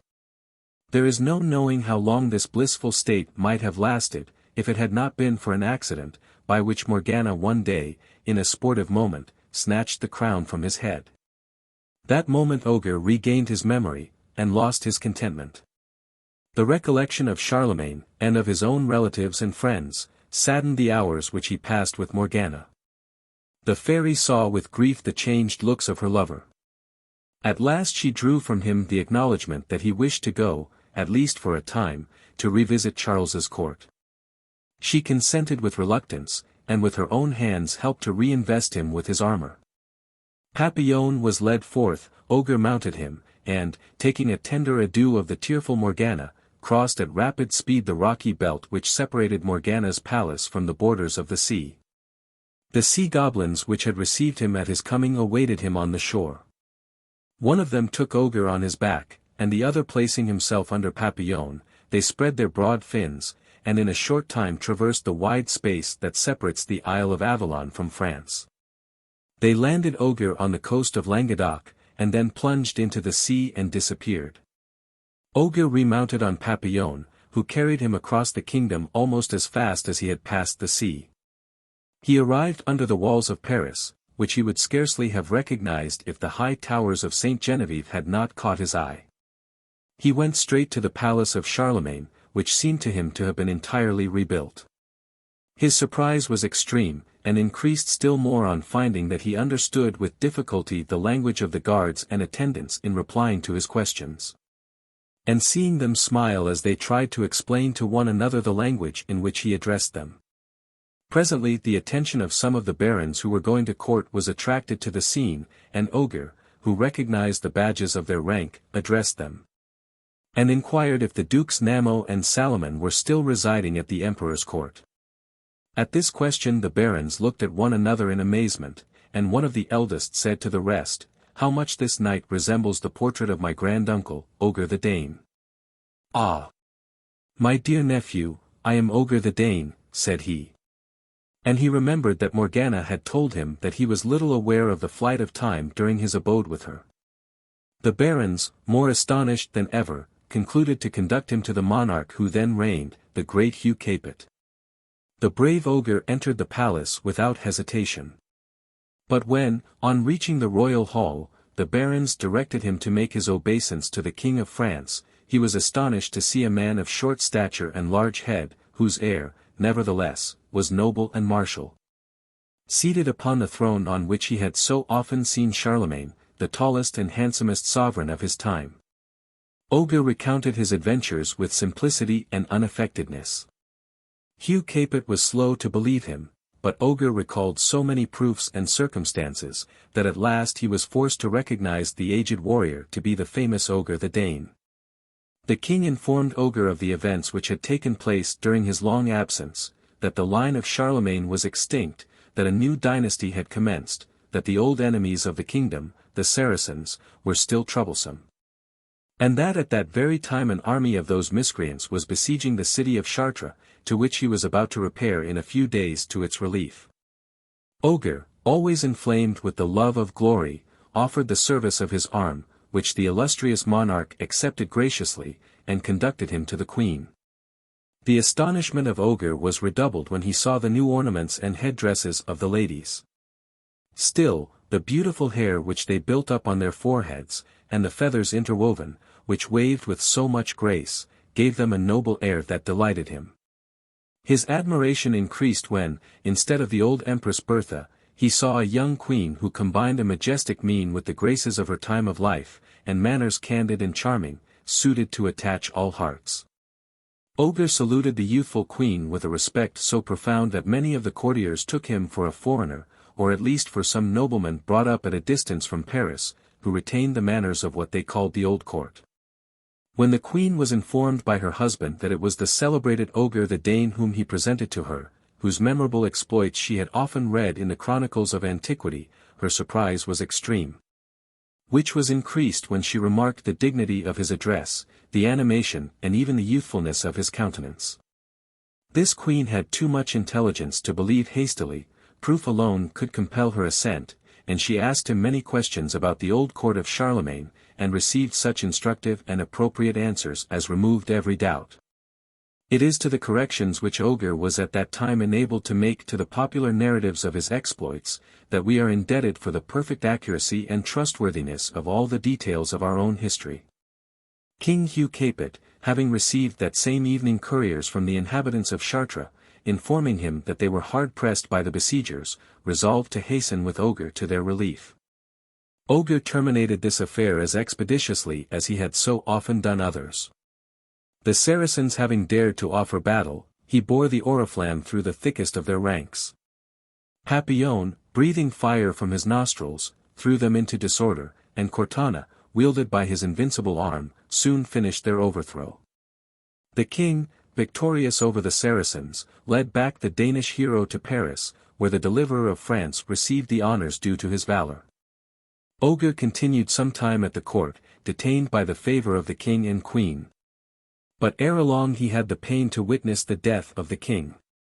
Then it was that, impressed with all the perfections which he had discerned in the queen, he could not withhold the tender homage of the offer of his hand. The queen would perhaps have accepted it, she had even called a meeting of her great barons to deliberate on the proposition, when, the day before the meeting was to be held, at the moment when Ogier was kneeling at her feet, she perceived a crown of gold which an invisible hand had placed on his brow, and in an instant a cloud enveloped Ogier, and he disappeared forever from her sight.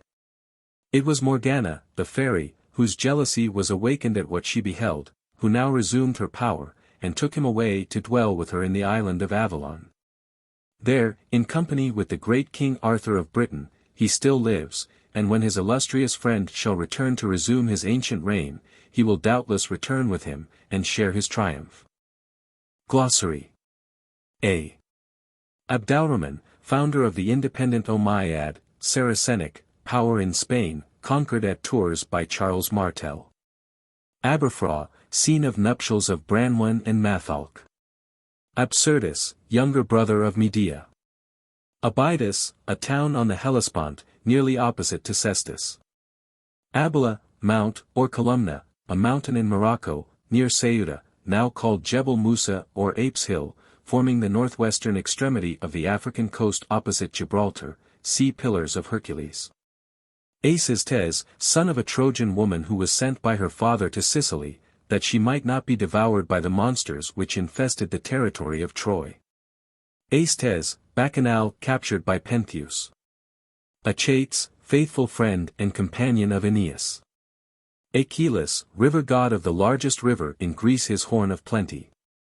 Achilles, the hero of the Iliad, son of Peleus and of the Nereid Thetis, slain by Paris.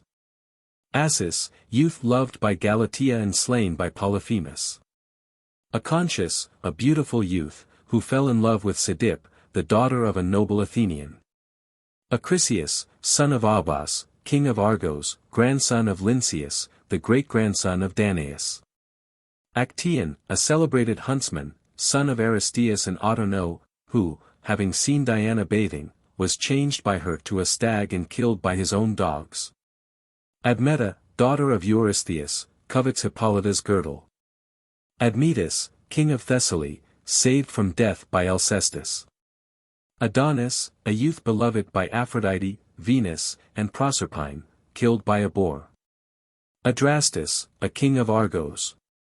Aeacus, son of Zeus, Jupiter, and Aegina, renowned in all Greece for his justice and piety. Aeaea, Circe's island, visited by Ulysses. Aetes or Ida, son of Helios, the sun, and Perseus, and father of Medea and Absyrtus. Aegeus, king of Athens. Aegina, a rocky island in the middle of the Saronic Gulf. Aegis, shield or breastplate of Jupiter and Minerva. Aegisthus, murderer of Agamemnon, slain by Orestes. Aeneas, Trojan hero, son of Anchises and Aphrodite, Venus, and born on Mount Ida, reputed first settler of Rome. Aeneid, poem by Virgil, relating the wanderings of Aeneas from Troy to Italy. Aeolus, son of Helen and the nymph Orsiais, represented in Homer as the happy ruler of the Aeolian Islands, to whom Zeus had given dominion over the winds. Aesculapius, god of the medical art. Ezon, father of Jason, made young again by Medea. Ethiopians, inhabitants of the country south of Egypt. Aethra, mother of Theseus by Aegeus. Etna, volcano in Sicily. Agamda, brother of Trophonius, distinguished as an architect. Agamemnon, son of Plisthenes and grandson of Atreus, king of Mycenae, although the chief commander of the Greeks, is not the hero of the Iliad, and in chivalrous spirit altogether inferior to Achilles. Agave, daughter of Cadmus, wife of Echion, and mother of Pentheus. Agenor, father of Europa, Cadmus, Cilix, and Phoenix. Aglaia, one of the Graces. Agni, Hindu god of fire. Agrement, a king in Africa. Agrican, fabled king of Tartary, pursuing Angelica, finally killed by Orlando. Agravain, one of Arthur's knights. Ahriman, the evil spirit in the dual system of Zoroaster, see Ormuzd. Ajax, son of Telamon, king of Salamis, and grandson of Aeacus, represented in the Iliad as second only to Achilles in bravery. Alba, the river where King Arthur fought the Romans. Alba Longa, city in Italy founded by son of Aeneas. Alberich, dwarf guardian of Rhine gold treasure of the Nibelungs. Albracca, siege of. Alcestis, wife of Admetus, offered herself as sacrifice to spare her husband, but rescued by Hercules. Alcides, Hercules. Alcina, enchantress. Alcinous, Phaeacian king. Alcippe, daughter of Mars, carried off by Haliarthras. Alcmena, wife of Jupiter, and mother of Hercules. Alcuin, English prelate and scholar. Aldrovandus, dwarf guardian of treasure. Alecto, one of the Furies. Alexander the Great, king of Macedonia, conqueror of Greece, Egypt, Persia, Babylonia, and India. Alphator, a name for Odin. Alfheim, abode of the elves of light. Alice, mother of Juan and Gerard, sons of Duke Savinus. Alphaner, son of Niobe. Alpheus, river god pursuing Arethusa, who escaped by being changed to a fountain. Althea, mother of Meleager, whom she slew because he had in a quarrel killed her brothers, thus disgracing the house of Theseus, her father. Amalthea, nurse of the infant Jupiter in Crete. Amata, wife of Latinus, driven mad by Alecto. Amaury of Hauteville, false-hearted knight of Charlemagne. Amazons, mythical race of warlike women. Ambrosia, celestial food used by the gods. Ammon, Egyptian god of life identified by Romans with phases of Jupiter, the father of gods. Amphiaraos, a great prophet and hero at Argos. Amphion, a musician, son of Jupiter and Antiope, see Dirce. Amphitrite, wife of Neptune. Amphersos, a small river in Thessaly. Ampyx, assailant of Perseus, turned to stone by seeing Gorgon's head. Amrita, nectar-giving immortality. Ammonius, see Ammon. Amymone, one of the 50 daughters of Danaus, and mother by Poseidon, Neptune, of Nauplius, the father of Polymedes. Anaxarete, a maiden of Cyprus, who treated her lover Iphis with such haughtiness that he hanged himself at her door. Ambessa, Saracenic governor of Spain, 725 AD. Ancaeus, one of the Argonauts. Anchises, beloved by Aphrodite, Venus, by whom he became the father of Aeneas. Andremon, husband of Dryope, saw her changed into a tree. Anret, a cowardly knight, spy upon Tristram. Andromache, wife of Hector. Andromeda, daughter of King Cephas, delivered from monster by Perseus. Aneurin, Welsh bard. Angelica, princess of Cathay. Anemone, short-lived wind flower, created by Venus from the blood of the slain Adonis. Angerbode. Giant prophetess, mother of Fenris, Hela and the Midgard serpent. Anglesey, a northern British island, refuge of Druids fleeing from Romans. Antaeus, giant wrestler of Libya, killed by Hercules, who, finding him stronger when thrown to the earth, lifted him into the air and strangled him. Antea, wife of jealous Proetus. Antenor, descendants of, in Italy. Anteros, deity avenging unrequited love, brother of Eros, Cupid. Anther, a Greek. Antigone, daughter of Oedipus. Greek ideal of filial and sisterly fidelity. Antilochus, son of Nestor. Antiope, Amazonian queen. See Dirce. Anubis, Egyptian god, conductor of the dead to judgment. Apennines. Aphrodite, see Venus, Dion, etc. Apis, Egyptian bull god of Memphis. Apollo, god of music and song. Apollo Belvedere, famous antique statue in Vatican at Rome. Apples of the Hesperides, wedding gifts to Juno, guarded by daughters of Atlas and Hesperus. Stolen by Atlas for Hercules. Aquilo, or Boreas, the north wind. Aquitaine, ancient province of southwestern France. Arachne, a maiden skilled in weaving, changed to a spider by Minerva for daring to compete with her. Arcadia, a country in the middle of Peloponnesus, surrounded on all sides by mountains. Arcady, star of, the pole star. Arcas, son of Jupiter and Callisto. Archer, constellation of the Areopagus, court of the, at Athens. Ares, called Mars by the Romans, the Greek god of war, and one of the great Olympian gods. Arethusa, nymph of Diana, changed to a fountain. Argius, king of Ireland, father of Isoude the Fair. Argo, builder of the vessel of Jason for the Argonautic expedition. Argolis, city of the Nemean games. Argonauts, Jason's crew seeking the golden fleece. Argos, a kingdom in Greece. Argus, of the 100 Eyes, guardian of Io. Ariadne, daughter of King Minos, who helped Theseus slay the Minotaur. Arimanes, see Ariman. Arimaspians, one-eyed people of Syria. Arion, famous musician, whom sailors cast into the sea to rob him, but whose lyric song charmed the dolphins, one of which bore him safely to land. Aristeus, the beekeeper, in love with Eurydice. Armorica, another name for Britain. Aridano, a magical ruffian, slain by Orlando. Artemis, see Diana. Arthgallo, brother of Eliger, British king. Arthur, king in Britain about the 6th century. Barunes, an Etruscan who killed Camilla. Asgard, home of the northern gods. Ashtaroth, a cruel spirit, called by enchantment to bring Rinaldo to death.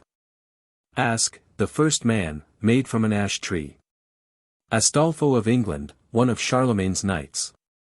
Astrea, goddess of justice, daughter of Astraeus and Eos. Astyages, an assailant of Perseus. Astyanax, son of Hector of Troy, established kingdom of Messina in Italy. Ajulias, opponents of the Brahminical gods. Atlanta, beautiful daughter of king of Icaria, loved and won in a foot race by Hippomenes. 8. The goddess of infatuation, mischief and guilt. Athamas, son of Aeolus and Inarity, and king of Orchomenus, in Boeotia, see Eno. Athene, tutelary goddess of Athens, the same as Minerva. Athens, the capital of Attica, about 4 miles from the sea, between the small rivers Cephissus and Ilissus. Ather, Egyptian deity, progenitor of Isis and Osiris. Athos, the mountainous peninsula, also called Act, which projects from Chalcidice in Macedonia. Atlantes, foster father of Rogero, a powerful magician. Atlantis, according to an ancient tradition, a great island west of the Pillars of Hercules, in the ocean, opposite Mount Atlas. Atlas, a titan, who bore the heavens on his shoulders, as punishment for opposing the gods, one of the sons of Iapetus. Atlas, Mount, general name for range in northern Africa. Atropos, one of the Fates. Attica, a state in ancient Greece. Audhumbla, the cow from which the giant Emer was nursed. Her milk was frost melted into raindrops. Augean stables, cleansed by Hercules. Augeas, king of Elis. Augustan age, reign of Roman Emperor Augustus Caesar, famed for many great authors. Augustus, the first imperial Caesar, who ruled the Roman Empire 31 BC, 14 AD. Aulis, port in Boeotia, meeting place of Greek expedition against Troy. Aurora, identical with Eos, goddess of the dawn. Aurora borealis, splendid nocturnal luminosity in northern sky, called northern lights, probably electrical. Autumn, attendant of Phoebus, the sun. Avalon, land of the blessed, an earthly paradise in the western seas, burial place of King Arthur. Avatar, name for any of the earthly incarnations of Vishnu, the preserver, Hindu god. Aventine, mount, one of the 7 hills of Rome. Avernus, a miasmatic lake close to the promontory between Cumae and Puteoli, filling the crater of an extinct volcano, by the ancients thought to be the entrance to the infernal regions. Avicenna, celebrated Arabian physician and philosopher. Aya, mother of Rinaldo. Aemon, duke, father of Rinaldo and Bradamante. B. Baal, king of Tyre. Babylonian river, dried up when Phaeton drove the sun chariot. Bacchanalia, a feast to Bacchus that was permitted to occur but once in 3 years, attended by most shameless orgies.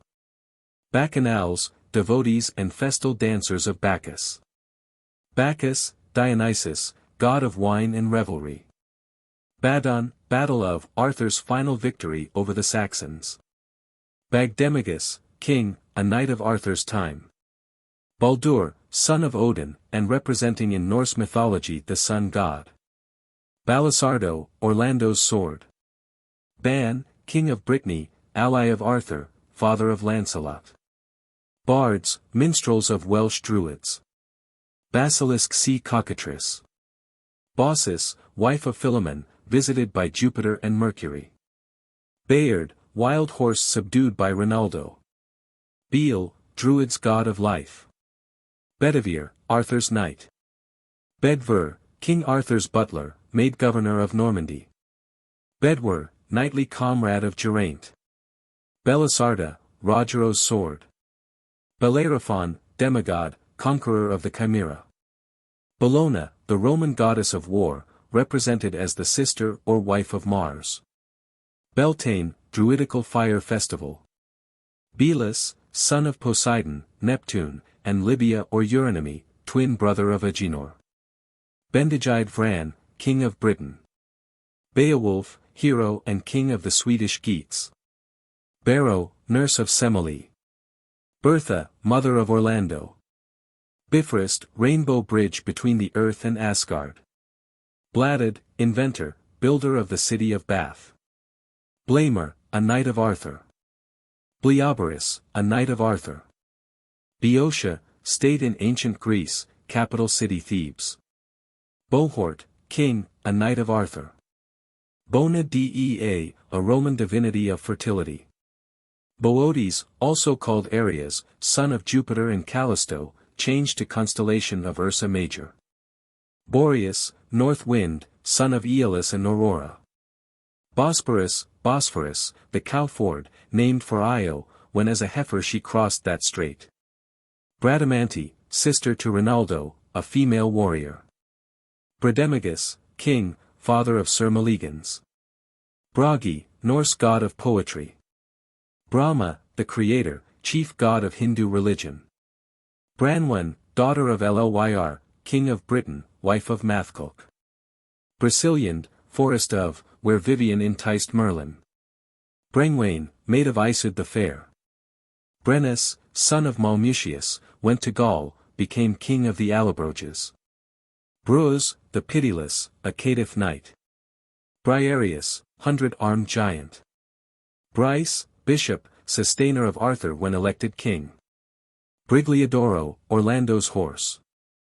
Briseis, captive maid belonging to Achilles. Brito, reputed ancestor of British people. Bruyere, Sultan of Arabia. Brunello, dwarf, thief, and king. Brunhild, leader of the Valkyrie. Brutus, great-grandson of Aeneas, and founder of city of New Troy, London, c. Pandrasus. Brian, Sir, a knight of Arthur. Buddha, called the Enlightened, reformer of Brahmanism, deified teacher of self-abnegation, virtue, reincarnation, karma, inevitable sequence of every act, and nirvana, beatific absorption into the divine, lived about Byblos, in Egypt. Bursa, original site of Carthage. c. Cacus, gigantic son of Vulcan, slain by Hercules, whose captured cattle he stole. Cadmus, son of Agenor, king of Phoenicia, and of Telephassa, and brother of Europa, who, seeking his sister, carried off by Jupiter, had strange adventures sowing in the ground teeth of a dragon he had killed. Which sprang up armed men who slew each other, all but 5, who helped Cadmus to found the city of Thebes. Caduceus, Mercury's staff. Cadwallo, king of Venedotia, North Wales.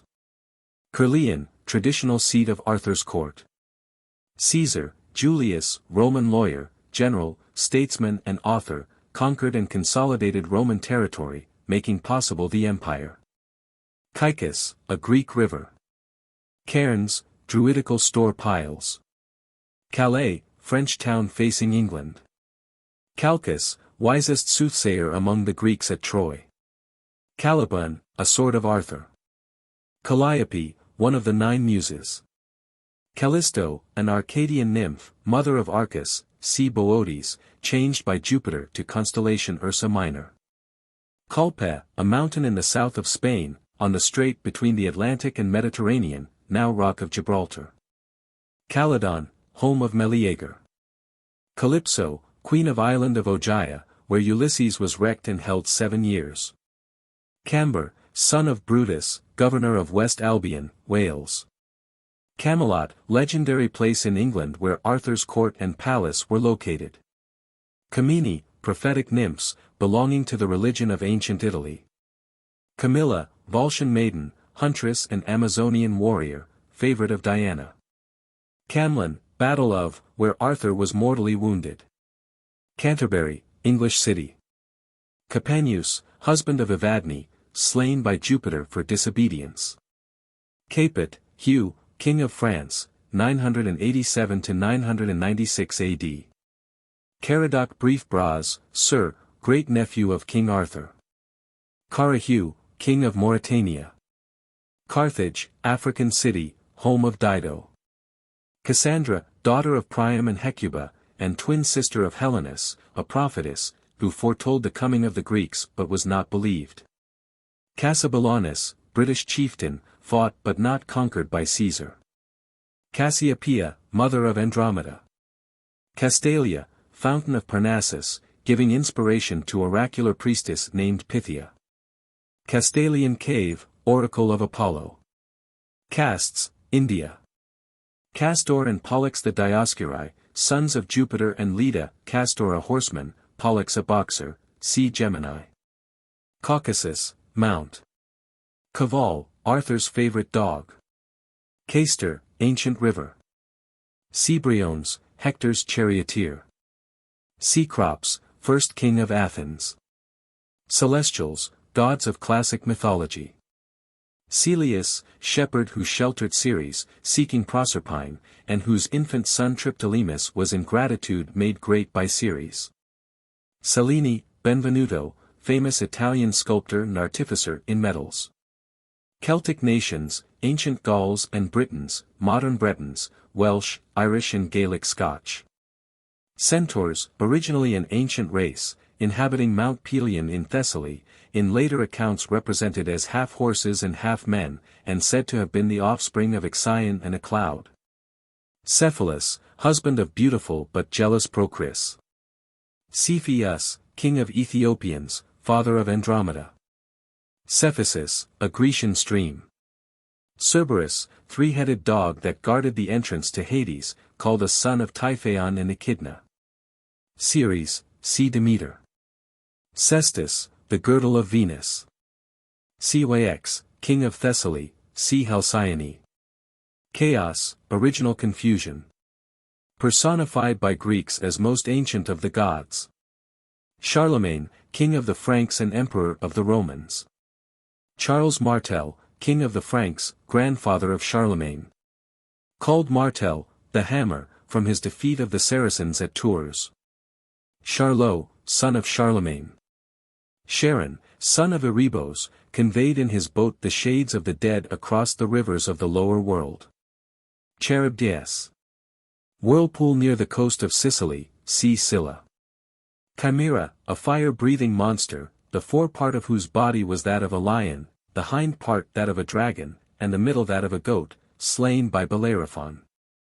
China, llamas, priests, of Chios. Island in the Grecian archipelago. Chiron, wisest of all the centaurs, son of Cronos, Saturn, and Philyra, lived on Mount Pelion, instructor of Grecian heroes. Chrys, Trojan maid, taken by Agamemnon. Chryses, priest of Apollo. Father of Chryses.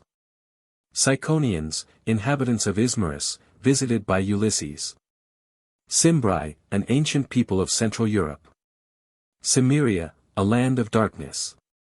Cimon, Athenian general. Circe, sorceress, sister of Aetes. Cithæron, mount. Scene of Bakshik worship. Clarimunda, wife of Huon.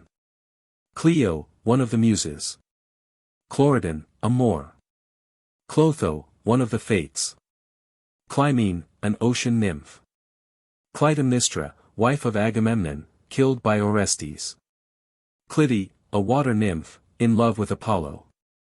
Cnidus. Ancient city of Asia Minor, seat of worship of Aphrodite, Venus. Cockatrice, or basilisk, called king of serpents, supposed to kill with its look. Cocytus, a river of Hades. Colchis, a kingdom east of the Black Sea.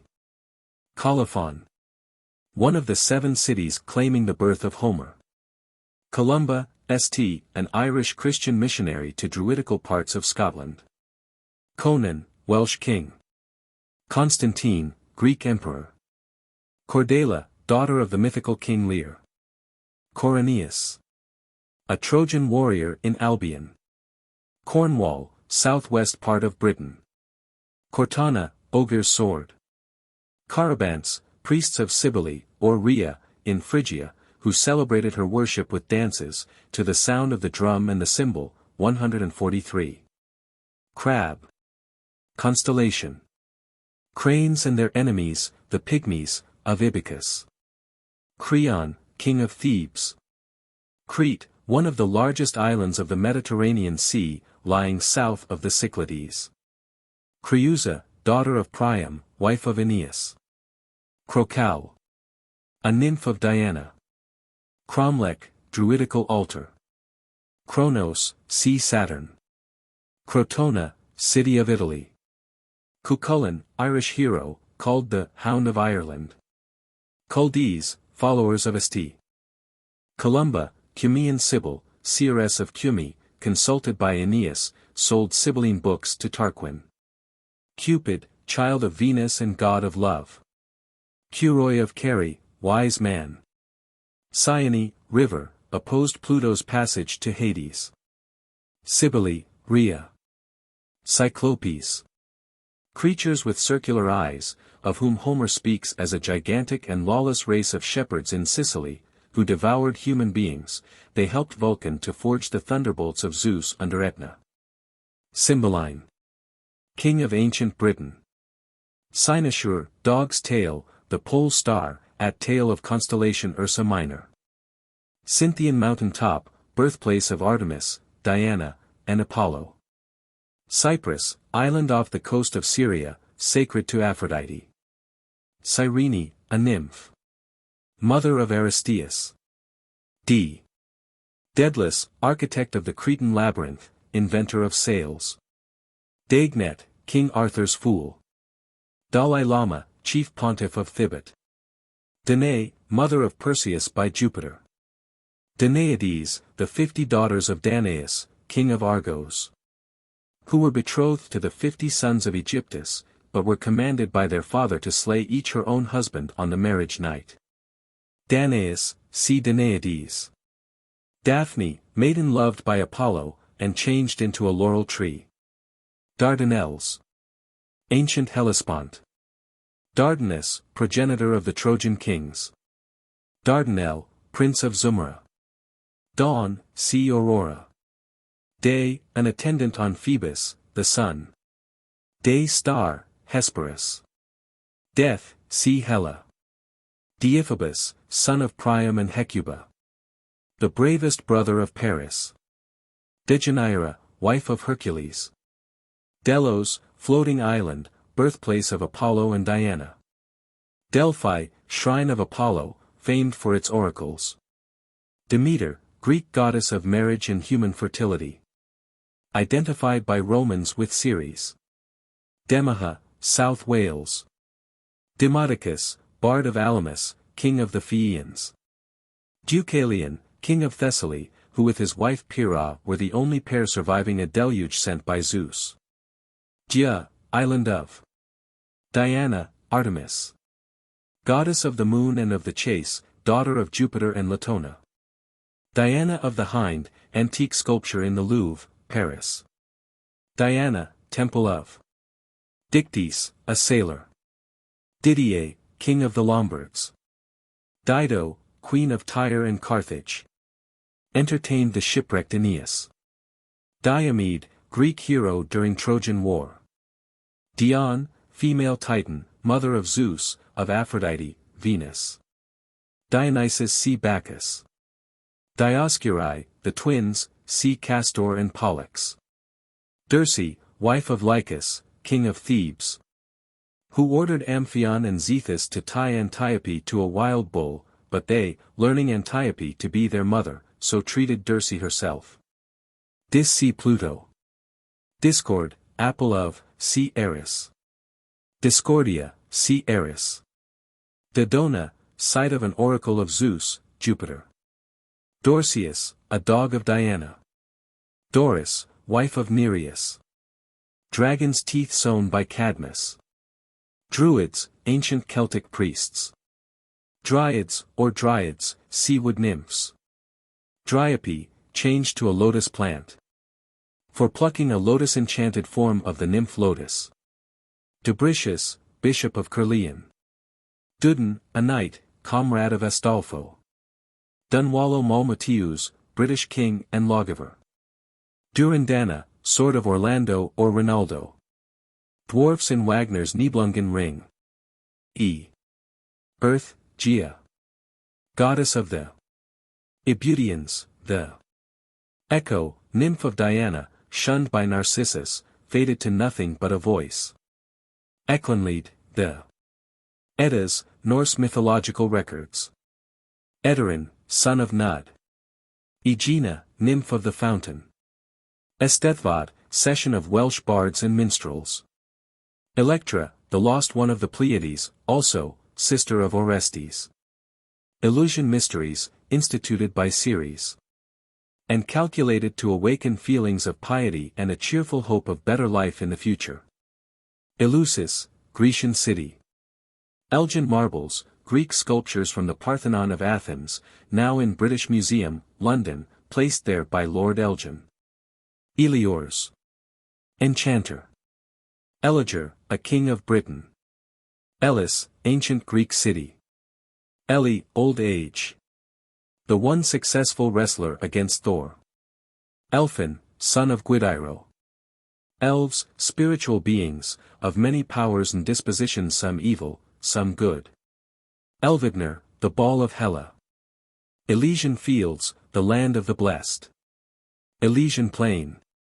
Whither the favored of the gods were taken without death. Elysium, a happy land, where there is neither snow, nor cold, nor ram.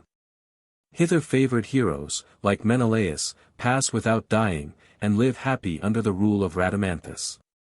In the Latin poets Elysium is part of the lower world, and the residence of the shades of the blessed. Embla, the first woman. Enceladus, giant defeated by Jupiter. Endymion, a beautiful youth beloved by Diana. Enid, wife of Geraint. Enna. Vale of home of Proserpine. Enoch, the patriarch. Epidaurus, a town in Argolis, on the Saronic Gulf, chief seat of the worship of Aesculapius, whose temple was situated near the town. Epimetheus, son of Iapetus, husband of Pandora. With his brother Prometheus took part in creation of man. Epirus, country to the west of Thessaly, lying along the Adriatic Sea. Epopæus, a sailor. Erato, one of the Muses. Urban of Cornwall, father of Geraint. Erebus, son of Chaos. Region of darkness, entrance to Hades. Eridanus, river.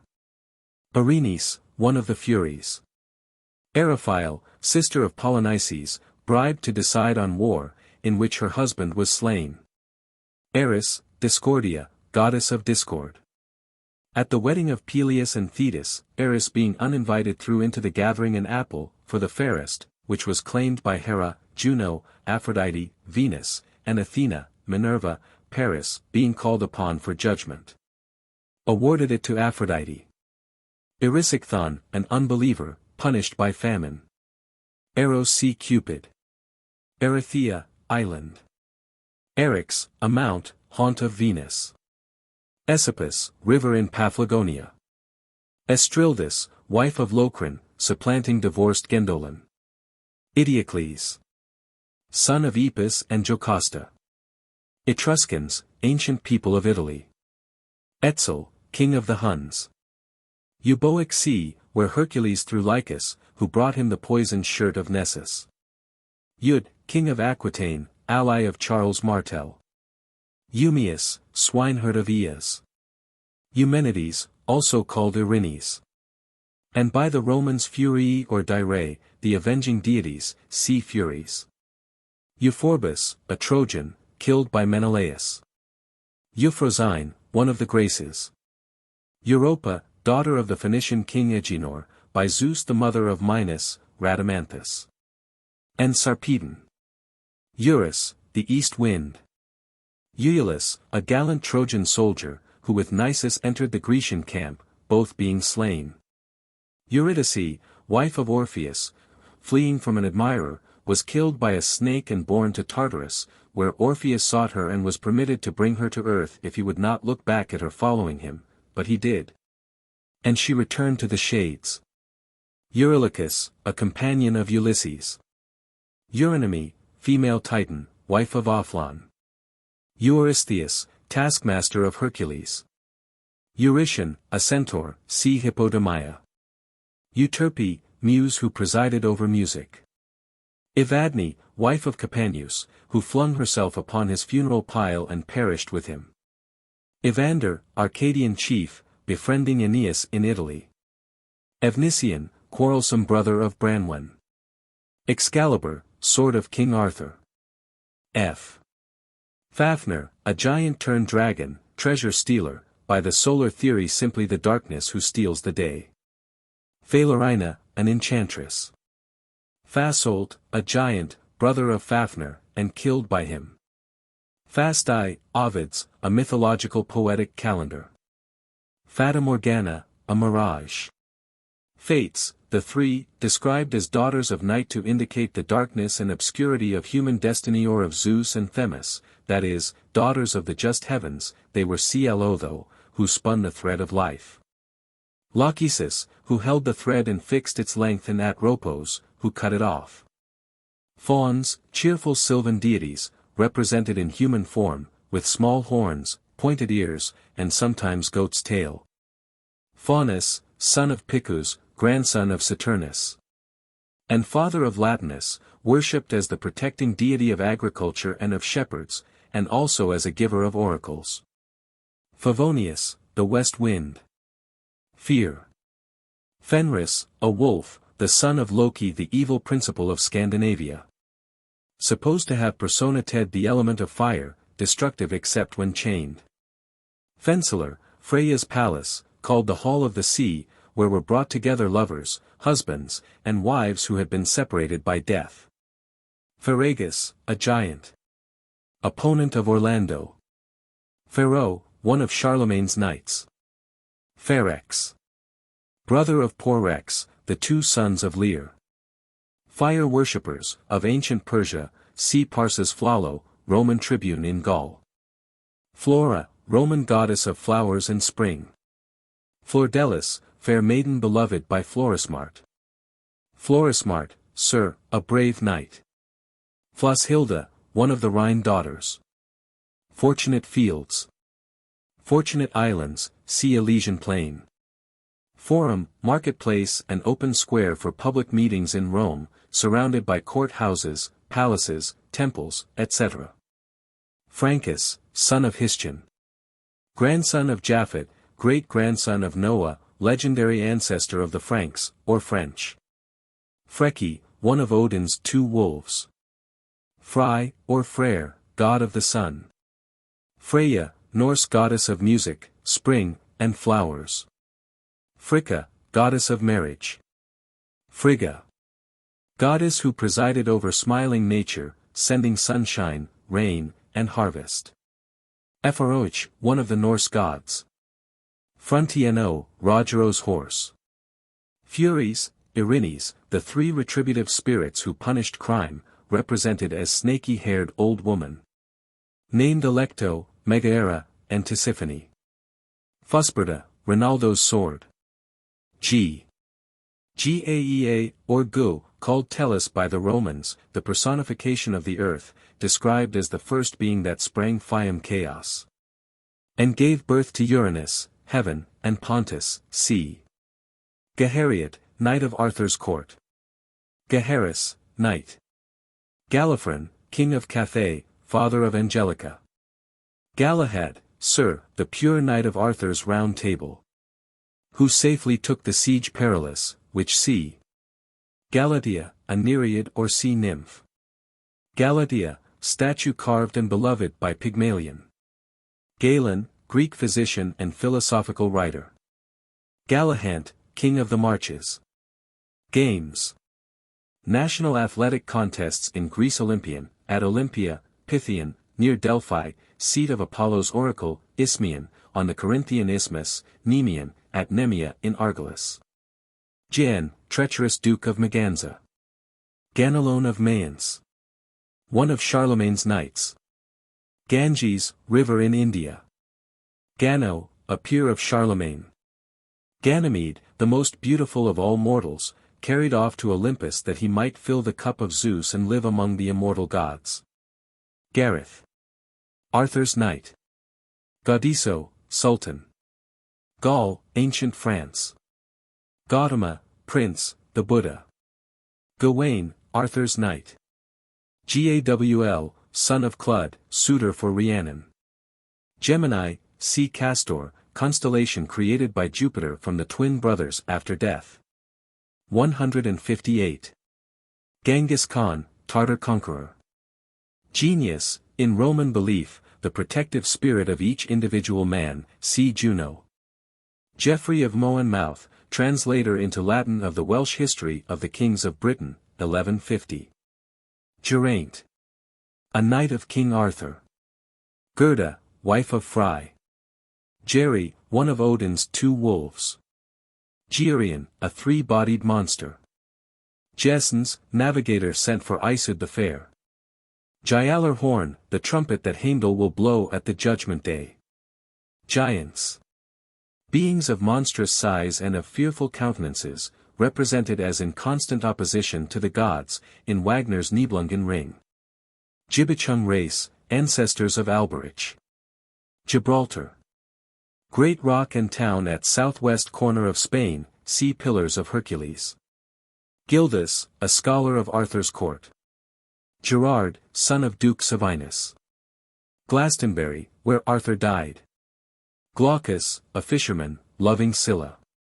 Gleipnir. Magical chain on the wolf Fenris. Glulwood, Arthur's porter.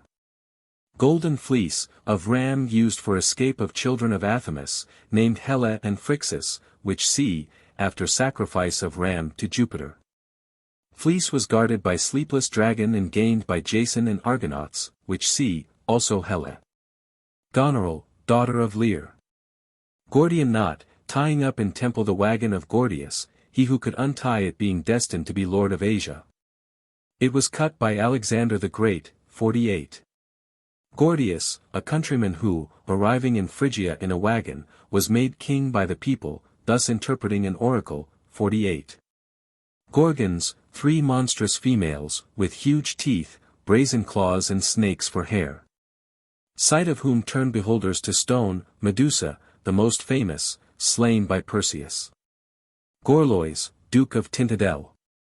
Gouvernail, squire of Isabella, Queen of Lyonesse, protector of her son Tristram while young, and his squire in knighthood. Graal. The holy cup from which the Saviour drank at Last Supper, taken by Joseph of Arimathea to Europe and lost, its recovery becoming a sacred quest for Arthur's knights. Graces. 3 goddesses who enhanced the enjoyments of life by refinement and gentleness. They were Aglaia, brilliance, Euphrosyne, joy, and Talia, bloom. Gradasso, king of Sericane. Grii, 3 grey-haired female watchers for the Gorgons, with 1 movable eye and 1 tooth between the 3. Grand Lama. Buddhist pontiff in Thibet. Grendel, monster slain by Beowulf. Griffin, a fabulous animal, with the body of a lion and the head and wings of an eagle, dwelling in the Rhipaean mountains. Between the Hyperboreans and the one-eyed Arimaspians, and guarding the gold of the north. Gebers, Persian fire worshippers. Gendolen, wife of Locrine. Guinevere, wife of King Arthur, beloved by Lancelot. Garin, lord of Vienne, father of Oliver. Guiderius, son of Cymbeline. Gillamurius, king in Ireland. Gymir, betrothed of Caradoc. Gullinbursti, the boar-drawing phrase car. Gulltop, Heimdall's horse. Gunphasius, king of the Orkneys. Ganther, Burgundian king, brother of Kriemhild. Gutruan, half-sister to Hagen. Gwern, son of Matholch and Branwen. Gwernac the giant. Gwyffert Petit, ally of Geraint. Gwyddno, Garanhir, king of Gwaelod. Gwir, judge in the court of Arthur. Gial, river. H. Hades, originally the god of the nether world, the name later used to designate the gloomy subterranean land of the dead. Haemon, son of Creon of Thebes, and lover of Antigone. Haemonian city. Hemus, mount, northern boundary of Thrace. Hagen, a principal character in the Nibelungen Lied, slayer of Siegfried. Halcyone, daughter of Aeneas, and the beloved wife of Ceyx, who, when he was drowned, flew to his floating body, and the pitying gods changed them both to birds, kingfishers. Who nest at sea during a certain calm week in winter, halcyon weather. Hamadryads, tree nymphs or wood nymphs, sea nymphs. Harmonia, daughter of Mars and Venus, wife of Cadmus. Harun al Rashid, Caliph of Arabia. Contemporary of Charlemagne. Harpies, monsters, with head and bust of woman, but wings, legs and tail of birds, seizing souls of the wicked, or punishing evildoers by greedily snatching or defiling their food. Harpocrates, Egyptian god, Horus. Hebe. Daughter of Juno, cupbearer to the gods. Hebrus, ancient name of river Maritska. Hecate, a mighty and formidable divinity, supposed to send at night all kinds of demons and terrible phantoms from the lower world. Hector. Son of Priam and champion of Troy. Hector, one of Arthur's knights. Hector de Maris, a knight. Hecuba, wife of Priam, king of Troy, to whom she bore Hector, Paris, and many other children. Hijira, flight of Mahomet from Mecca to Medina, 622 AD. Era from which Mahometans reckon time, as we do from the birth of Christ. Hydrun, she-goat, furnishing mead for slain heroes in Valhalla. Heimdall, watchman of the gods. Hel, the lower world of Scandinavia. To which were consigned those who had not died in battle. Hela, death, the daughter of Loki and the mistress of the Scandinavian Hel. Helen, daughter of Jupiter and Leda, wife of Menelaus, carried off by Paris in cause of the Trojan War. Helenus. Son of Priam and Hecuba, celebrated for his prophetic powers. Heliades, sisters of Phaeton. Helicon, Mount, in Greece, residence of Apollo and the Muses, with fountains of poetic inspiration, Agonippe and Hippocrene. Heliopolis, city of the sun. In Egypt. Hellas, Geese. Helle, daughter of Thessalian king Athamas, who, escaping from cruel father with her brother Phrixus, on ram with golden fleece, fell into the sea strait since named for her, sea golden fleece. Hellespont. Narrow strait between Europe and Asia Minor, named for Helle. Hengist, Saxon invader of Britain, 449 AD. Hephaestos, sea Vulcan. Hera, called Juno by the Romans, a daughter of Cronos, Saturn, and Rhea, and sister and wife of Jupiter. See Juno. Hercules, athletic hero, son of Jupiter and Alcmena, achieved 12 vast labors and many famous deeds. Hereward the Wake, hero of the Saxons. Hermes, Mercury, messenger of the gods, deity of commerce, science, eloquence, trickery, theft, and skill generally. Hermione, daughter of Menelaus and Helen. Hermod, the nimble, son of Odin. Hero, a priestess of Venus, beloved of Leander. Herodotus, Greek historian. Hesiod, Greek poet. Hesperia. Ancient name for Italy. Hesperides, see Apples of the Hesperides. Hesperus, the evening star, also called day star. Hestia, Sylvesta by the Romans, the goddess of the hearth. Hildebrand, German magician and champion. Hindu triad, Brahma, Vishnu, and Shiva. Hippocrene, see Helicon. Hippodamia, wife of Pirithous, at whose wedding the centaurs offered violence to the bride, causing a great battle. Hippogriff, winged horse, with eagle's head and claws. Hippolyta, queen of the Amazons. Hippolytus, son of Theseus. Hippomenes, who won Atlanta in foot race, beguiling her with golden apples thrown for her to. Hischon, son of Japhet. Hoda, blind man, who, fooled by Loki, threw a mistletoe twig at Baldur, killing him. Hol, king of Brittany. Homer, the blind poet of Greece, about 850 BC. Hope, see Pandora. Ori, see Hours. Horsa, with Hengist, invader of Britain. Horus, Egyptian god of the sun. Houdain, Tristram's dog. Hringham, Baldur's ship. Hrothgar, king of Denmark. Hugi, who beat Thialfi in foot races. Hugin, one of Odin's 2 ravens. Hunding, husband of Sieglinde. Eoin, son of Duke Savinus. Hyacinthus, a youth beloved by Apollo, and accidentally killed by him. Changed in death to the flower, hyacinth. Hyades, Nicean nymphs, nurses of infant Bacchus, rewarded by being placed as cluster of stars in the heavens. Hyle, a nymph of Diana. Hydra, 9-headed monster slain by Hercules. Hygeia, goddess of health, daughter of Aesculapius. Hylas, a youth detained by nymphs of spring where he sought water. Hymen, the god of marriage, imagined as a handsome youth and invoked in bridal songs. Hymettus, mountain in Attica, near Athens.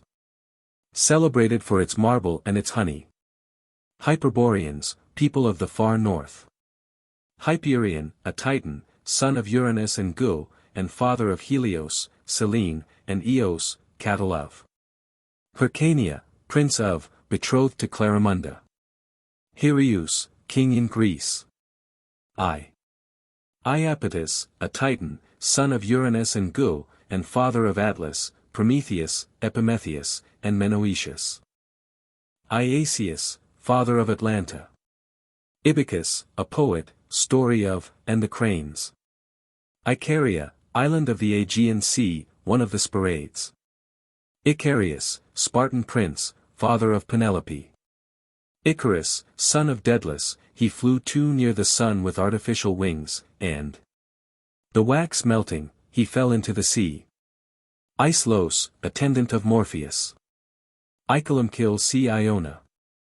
Ida, mount, a Trojan hill. Idaeus, a Trojan herald. Idas, son of Aphareus and Arene, and brother of Lynceus Edina, wife of Bragi. Igerne, wife of Gorlois. And mother, by Euther, of Arthur. Iliad, epic poem of the Trojan War, by Homer. Ilioheus, a son of Niobe. Ilium see Troy. Illyria, Adriatic countries north of Greece. Imogen, daughter of Pandrasus, wife of Trojan Brutus.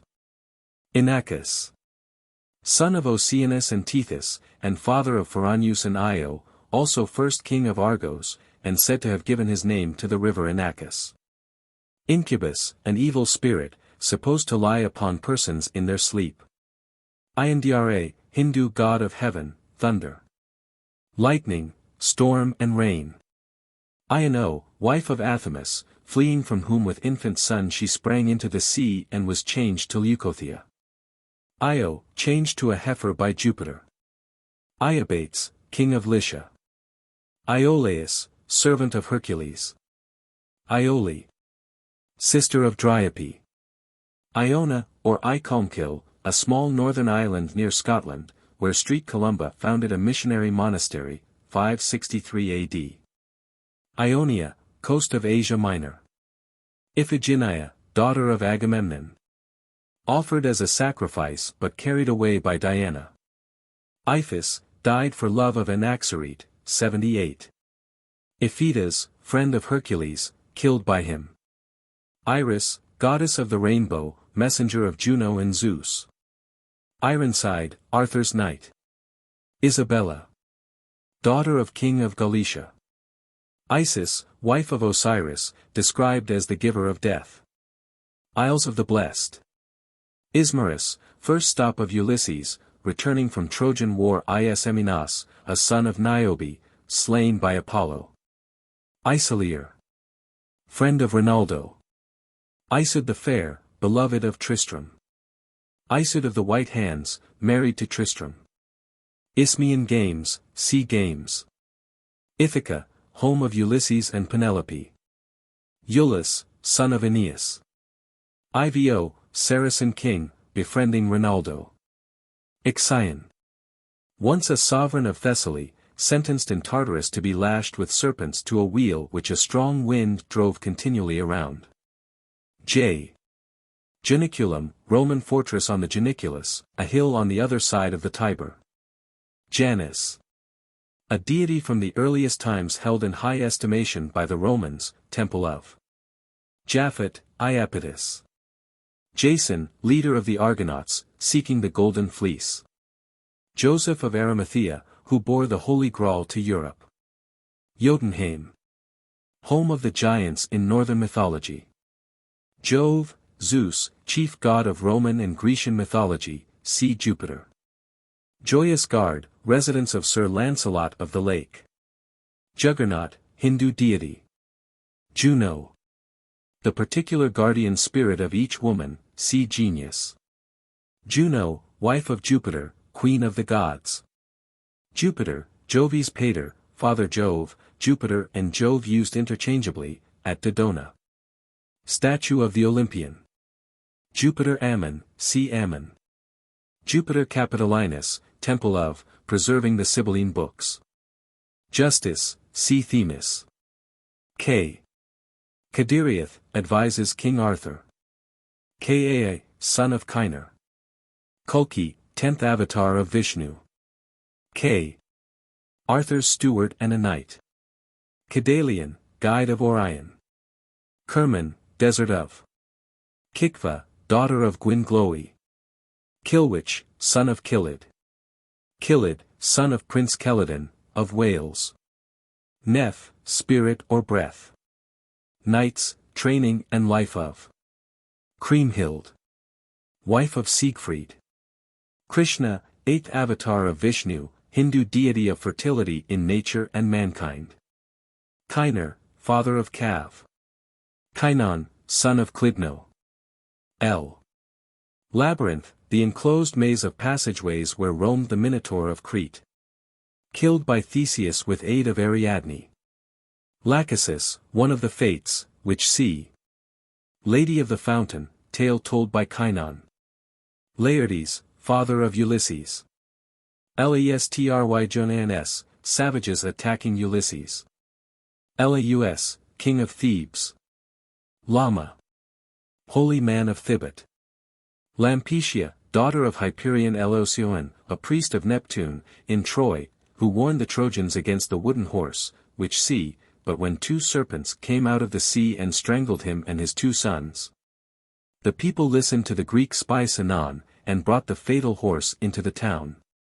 Laodamia, daughter of Acastus and wife of Protesilaus. Laodegan, king of Carmelide, helped by Arthur and Merlin. Laomedon, king of Troy. Lapithae, Thessalonians. Whose king had invited the centaurs to his daughter's wedding but who attacked them for offering violence to the bride. Laras, household deities. Larkspur, flower from the blood of Ajax. Latinus, ruler of Latium. Where Aeneas landed in Italy. Latmos, mount, where Diana fell in love with Endymion. Latona, mother of Apollo. Lancelot, the most famous knight of the Round Table. Lausus, son of Mezentius, killed by Aeneas.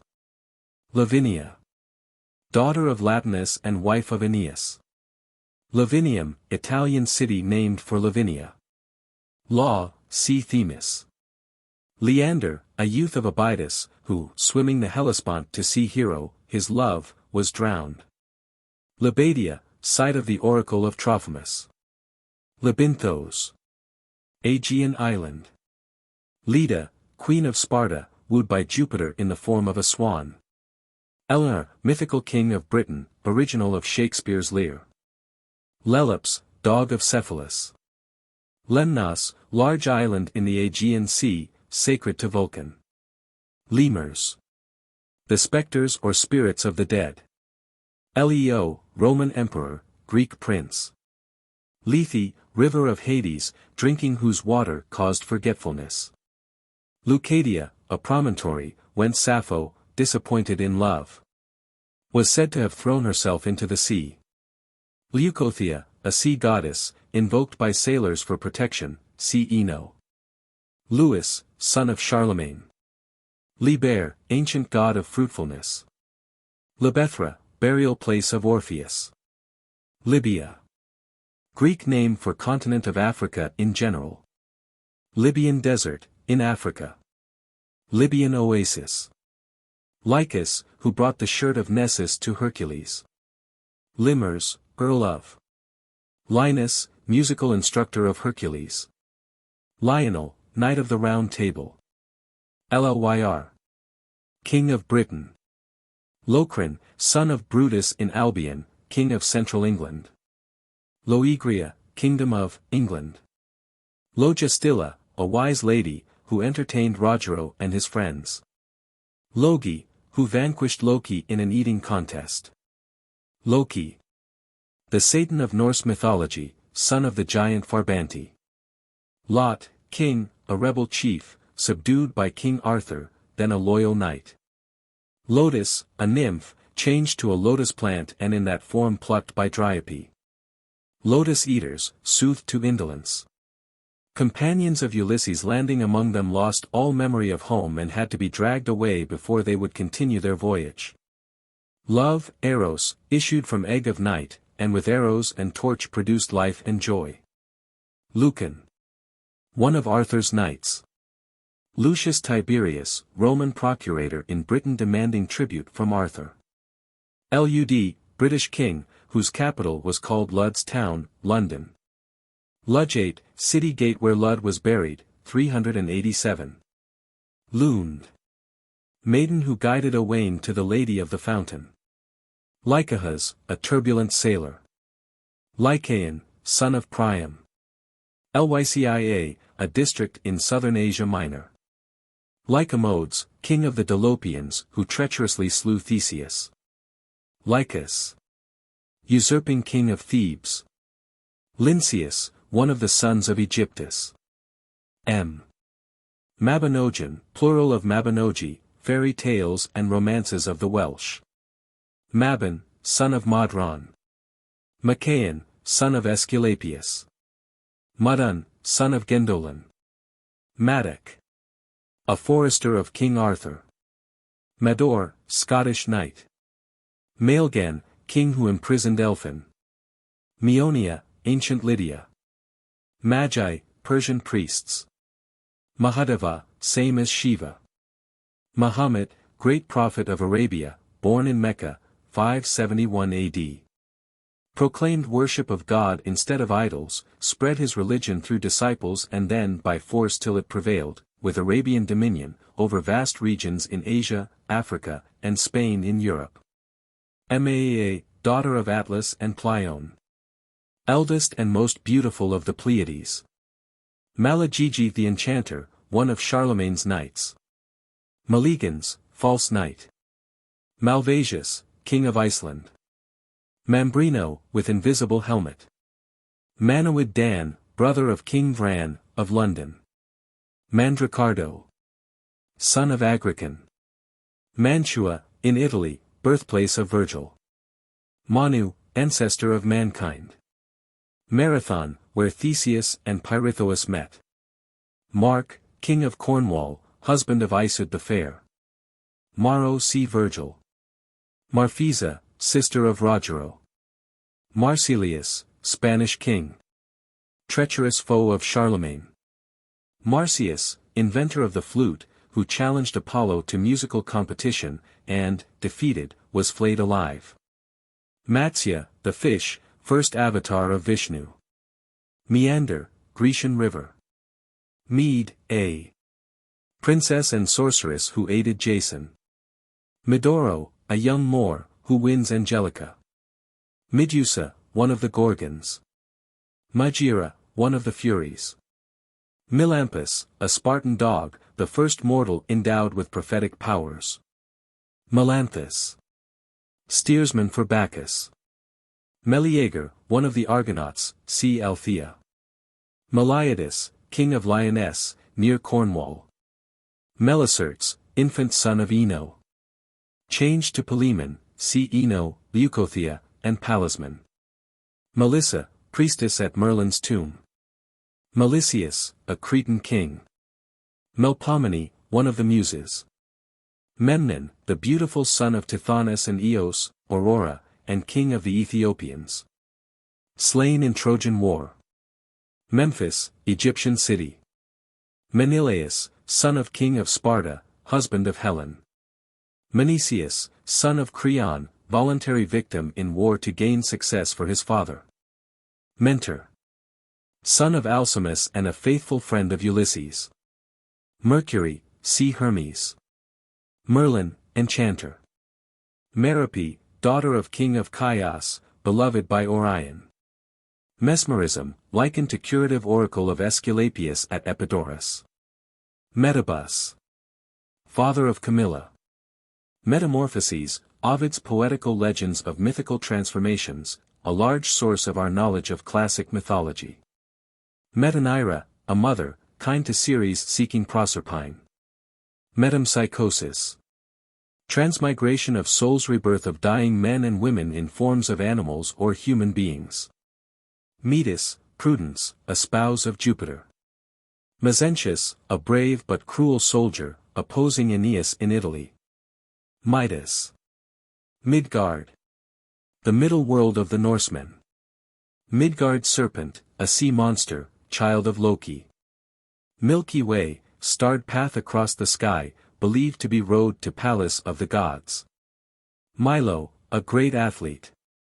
Mlon, father of Orlando. Milton, John, great English poet, whose history of England is here largely used. Mime, one of the chief dwarfs of ancient German mythology. Minerva, Athene, daughter of Jupiter, patroness of health, learning, and wisdom. Minos, king of Crete. Minotaur, monster killed by Theseus. Mistletoe, fatal to Baldur. Mnemosyne, one of the Muses. Modesty, statue to Modred, nephew of King Arthur. Moli, plant, powerful against sorcery. Momus, a deity whose delight was to jeer bitterly at gods and men. Monad, the unit of Pythagoras. Monsters, unnatural beings, evilly disposed to men. Montalban, Rinaldo's castle. Month, the attendant upon the sun. Moon, goddess of sea Diana. Morant, knight, an Irish champion. Morgana, enchantress. The Lady of the Lake in Orlando Furioso, same as Morgan le Fay in Tales of Arthur. Morgan le Fay, Queen of Norway, King Arthur's sister, an enchantress. Morgan Tud, Arthur's chief physician. Morpheus, son of sleep and god of dreams. Mort d'Arthur, Romance, by Sir Thomas Malory. Mulciber, Latin name of Vulcan. Mull, island of. Munin, one of Odin's 2 ravens. Musaeus, sacred poet, son of Orpheus. Muses, the 9 goddesses presiding over poetry. Etc. Calliope, epic poetry, Clio, history, Erato, love poetry, Euterpe, lyric poetry. Melpomene, tragedy, polyhymnia, oratory and sacred song terpsichore, choral song and dance, Thalia, comedy and idols, Urania, astronomy. Muspelheim, the fire world of the Norsemen. Messines, ancient Grecian city, of which Agamemnon was king. Myrddin, Merlin. Myrmidons, bold soldiers of Achilles. Mysiae, Greek district on northwest coast of Asia Minor. Mythology, origin of, collected myths, describing gods of early peoples. Naiads, water nymphs. Namo, Duke of Bavaria, one of Charlemagne's knights. Nana, wife of Baldur. Nanters, British king. Nantes, site of Caradoc's castle. Nape, a dog of Diana. Narcissus, who died of unsatisfied love for his own image in the water. Nausicaa, daughter of King Alcinous, who befriended Ulysses. Nausithous, king of Phaeacians. Naxos, island of. Negus, king of Abyssinia. Nemea, forest devastated by a lion killed by Hercules. Nemean games, held in honor of Jupiter and Hercules. Nemean lion, killed by Hercules. Nemesis, goddess of vengeance. Nennius, British combatant of Caesar. Neoptolemus, son of Achilles. Nepenthe, ancient drug to cause forgetfulness of pain or distress. Nephele, mother of Phrixus and Helle. Nephthys, Egyptian goddess. Neptune, identical with Poseidon, god of the sea. Nereids, sea nymphs, daughters of Nereus and Doris. Nereus, a sea god. Nessus, a centaur killed by Hercules.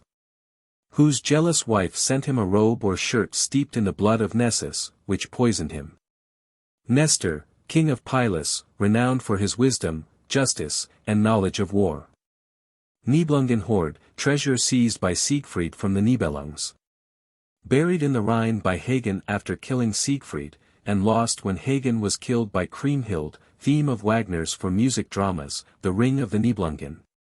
Nibelungen Lied, German epic. Giving the same nature myth as the Norse Valsunga saga, concerning the horde. Nibelungen Ring, Wagner's music dramas. Nibelungs, a race of northern dwarfs. Nidhogga, a serpent in the lower world that lives on the dead.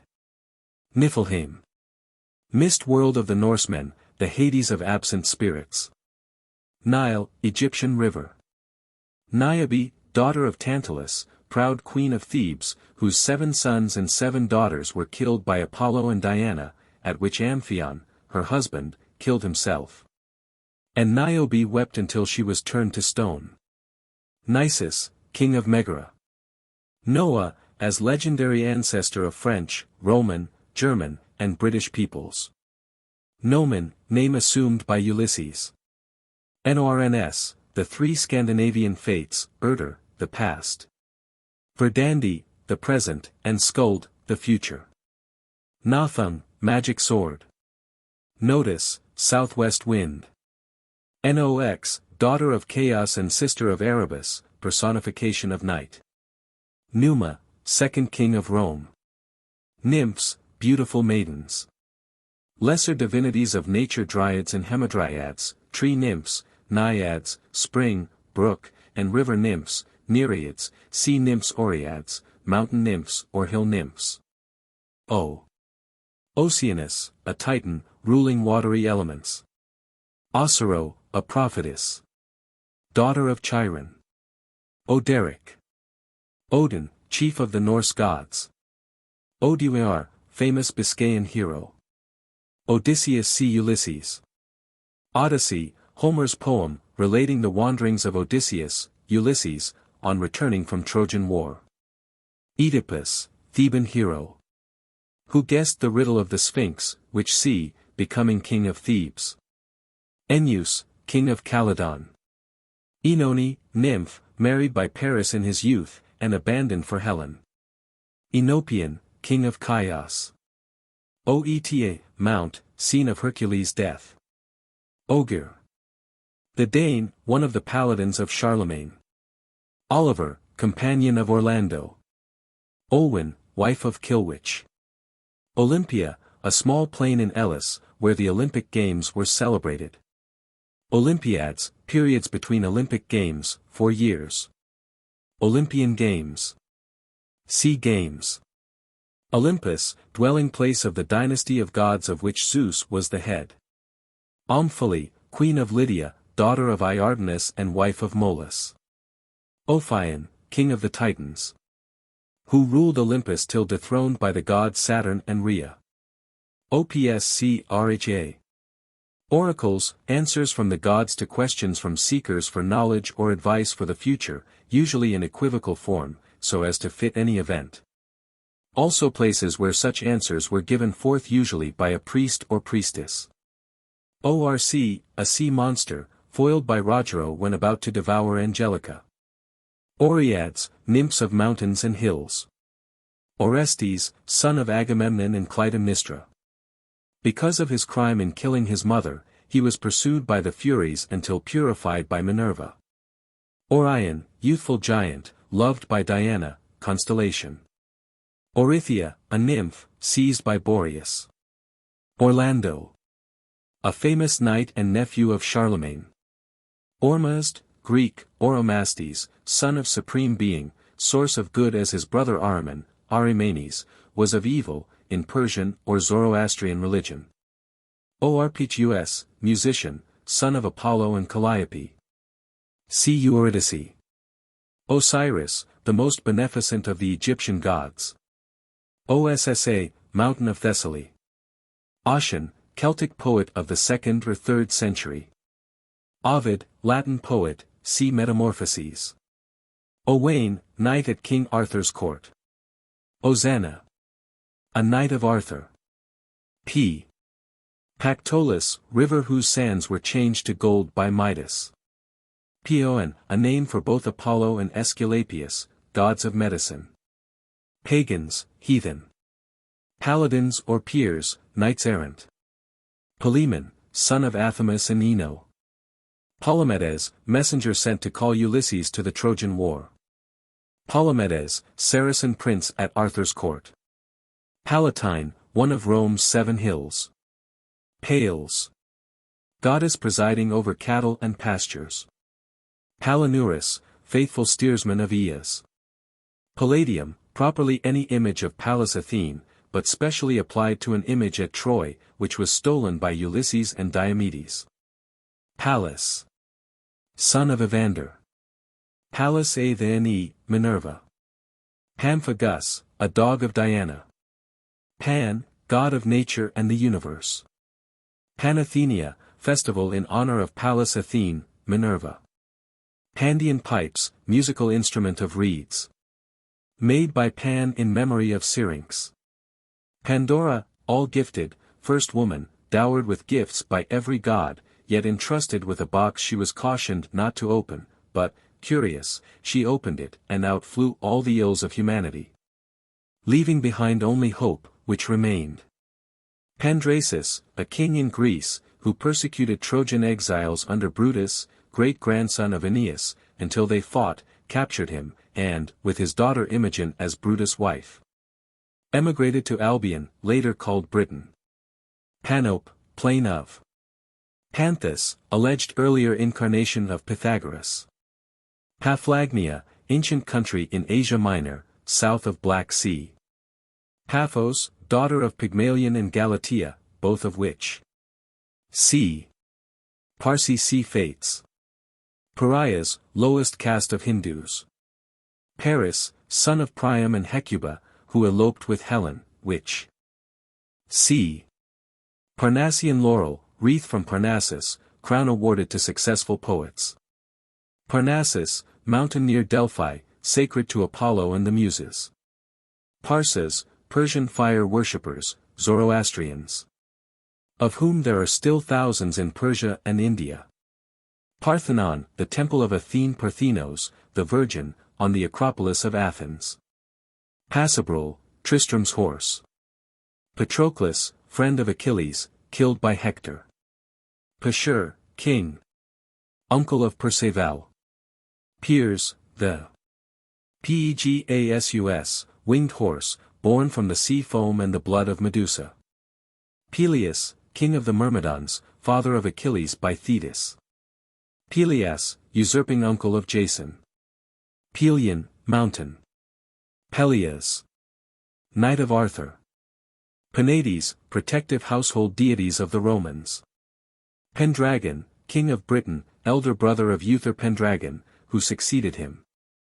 Penelope, wife of Ulysses, who, waiting 20 years for his return from the Trojan War, put off the suitors for her hand by promising to choose one when her weaving was done, but unraveled at night what she had woven by day. Peneus, river god, river. Penthesilea, queen of Amazons. Pentheus, king of Thebes, having resisted the introduction of the worship of Bacchus into his kingdom, was driven mad by the god. Penis, Roman house pantry, giving name to the Penades. Pepin, father of Charlemagne. Peplus, sacred robe of Minerva. Perceval, a great knight of Arthur. Perdix, inventor of saw and compasses. Periander, king of Coronea, friend of Arion. Periphetes, son of Vulcan, killed by Theseus. Persephone, goddess of vegetation, 8c Pyoserpine.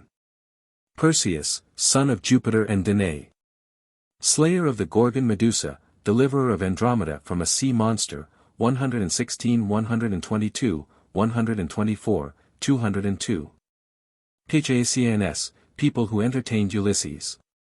Phaedra, faithless and cruel wife of Theseus. Phaethusa, sister of Phaeton, 244. Phaeton, son of Phoebus, who dared attempt to drive his father's sun chariot. Phantasos, a son of Somnus, bringing strange images to sleeping men. Pigeon, beloved by Sappho. Phelot, knight of Wales. Pharadon, friend of Tristram, unhappy lover of Iseud. Phidias, famous Greek sculptor. Philemon, husband of Baucis. Philoctetes, warrior who lighted the fatal pyre of Hercules. Philo, burial place of Osiris. Phineus, betrothed to Andromeda. Phlegethon, fiery river of Hades. Phocis, Phoebe, one of the sisters of Phaeton. Phoebus, Apollo, god of music, prophecy, and archery, the sun god.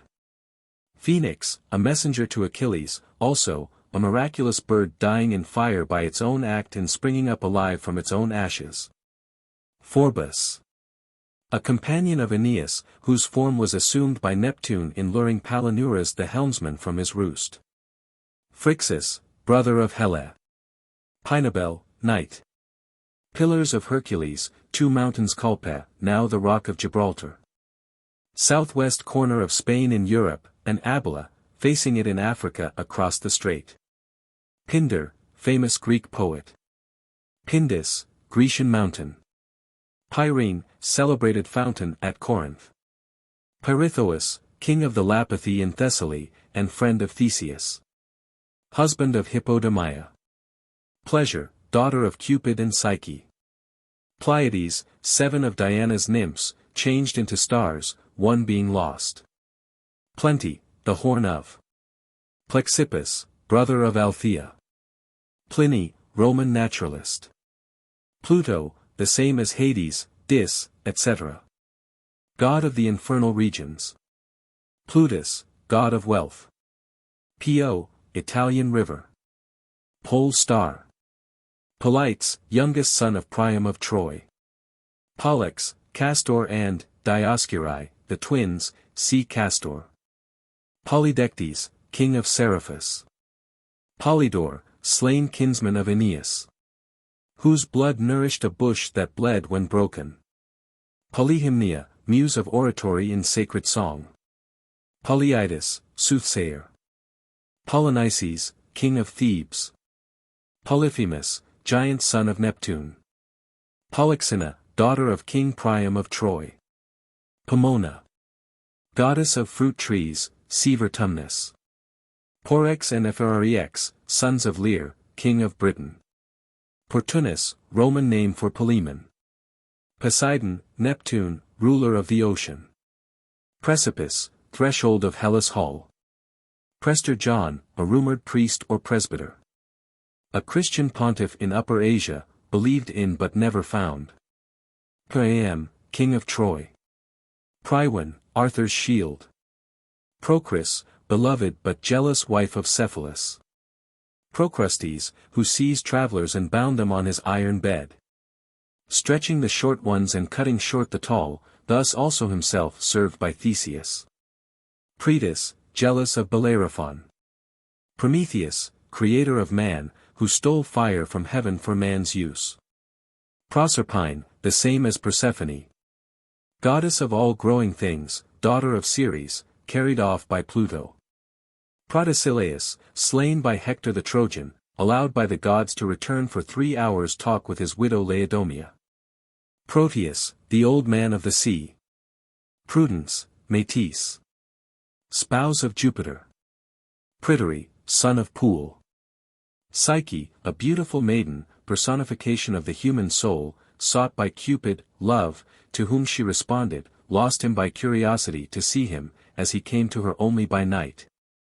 But finally through his prayers was made immortal and restored to him, a symbol of immortality. Puranas, Hindu scriptures. Pwyll, prince of Dived. Pygmalion, sculptor in love with a statue he had made, brought to life by Venus. Brother of Queen Dido. Pygmies, nation of dwarfs, at war with the cranes. Pylades, son of Strophius, friend of Orestes. Pyramus, who loved Thisbe, next-door neighbor, and, their parents opposing, they talked through cracks in the house wall. Agreeing to meet in the nearby woods, where Pyramus, finding a bloody veil and thinking Thisbe slain, killed himself, and she, seeing his body, killed herself, burlesqued in Shakespeare's Midsummer Night's Dream. Pyrrha, wife of Deucalion. Pyrrhus, Neoptolemus, son of Achilles. Pythagoras, Greek philosopher, 540 BC, who thought numbers to be the essence and principle of all things. And taught transmigration of souls of the dead into new life as human or animal beings. Pythia, priestess of Apollo at Delphi. Pythian games. Pythian oracle. Python, serpent springing from deluge slum, destroyed by Apollo. Quirinus, from Quiris. A lance or spear, a war god, said to be Romulus, founder of Rome. Rabican, noted horse. Ragnarok, the twilight or ending, of the gods. Rajputs, minor Hindu caste. Regan, daughter of Lear. Regillus, lake in Latium. Noted for battle fought nearby between the Romans and the Latins. Regio, family from which Rogero sprang. Remus, brother of Romulus, founder of Rome. Rhadamanthus. Son of Jupiter and Europa, after his death one of the judges in the lower world. Rhapsodist, professional reciter of poems among the Greeks. Rha, female Titan, wife of Saturn, Kronos, mother of the chief gods, worshipped in Greece and Rome. Rhine. River. Rhine maidens, or daughters, 3 water nymphs, Flosshilda, Waglinda, and Welgunda, set to guard the Nibelungen horde, buried in the Rhine. Rhodes, one of the 7 cities claiming to be Homer's birthplace. Rhodope. Mountain in Thrace. Rhongomyant, Arthur's lance. Rhecus, a youth, beloved by a dryad, but who brushed away a bee sent by her to call him to her, and she punished him with blindness. Rhiannon, wife of Poole. Rinaldo. One of the bravest knights of Charlemagne. River Ocean, flowing around the earth. Robert de Beauvais, Norman poet, 1257. Robin Hood, famous outlaw in English legend, about time of Richard Coeur de Lion. Rockingham, Forest of. Bradamante. King of Algiers. Rogero, noted Saracen knight.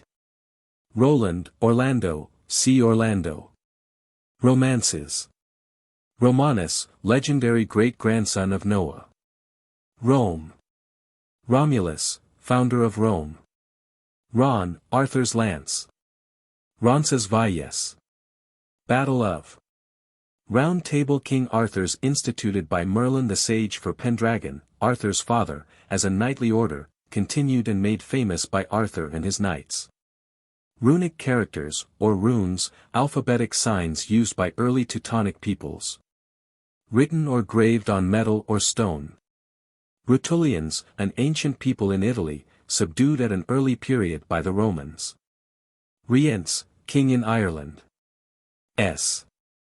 Sabra, maiden for whom Severn River was named. Daughter of Locrine and Estrildus, thrown into River Severn by Locrine's wife, transformed to a river nymph, poetically named Sabrina.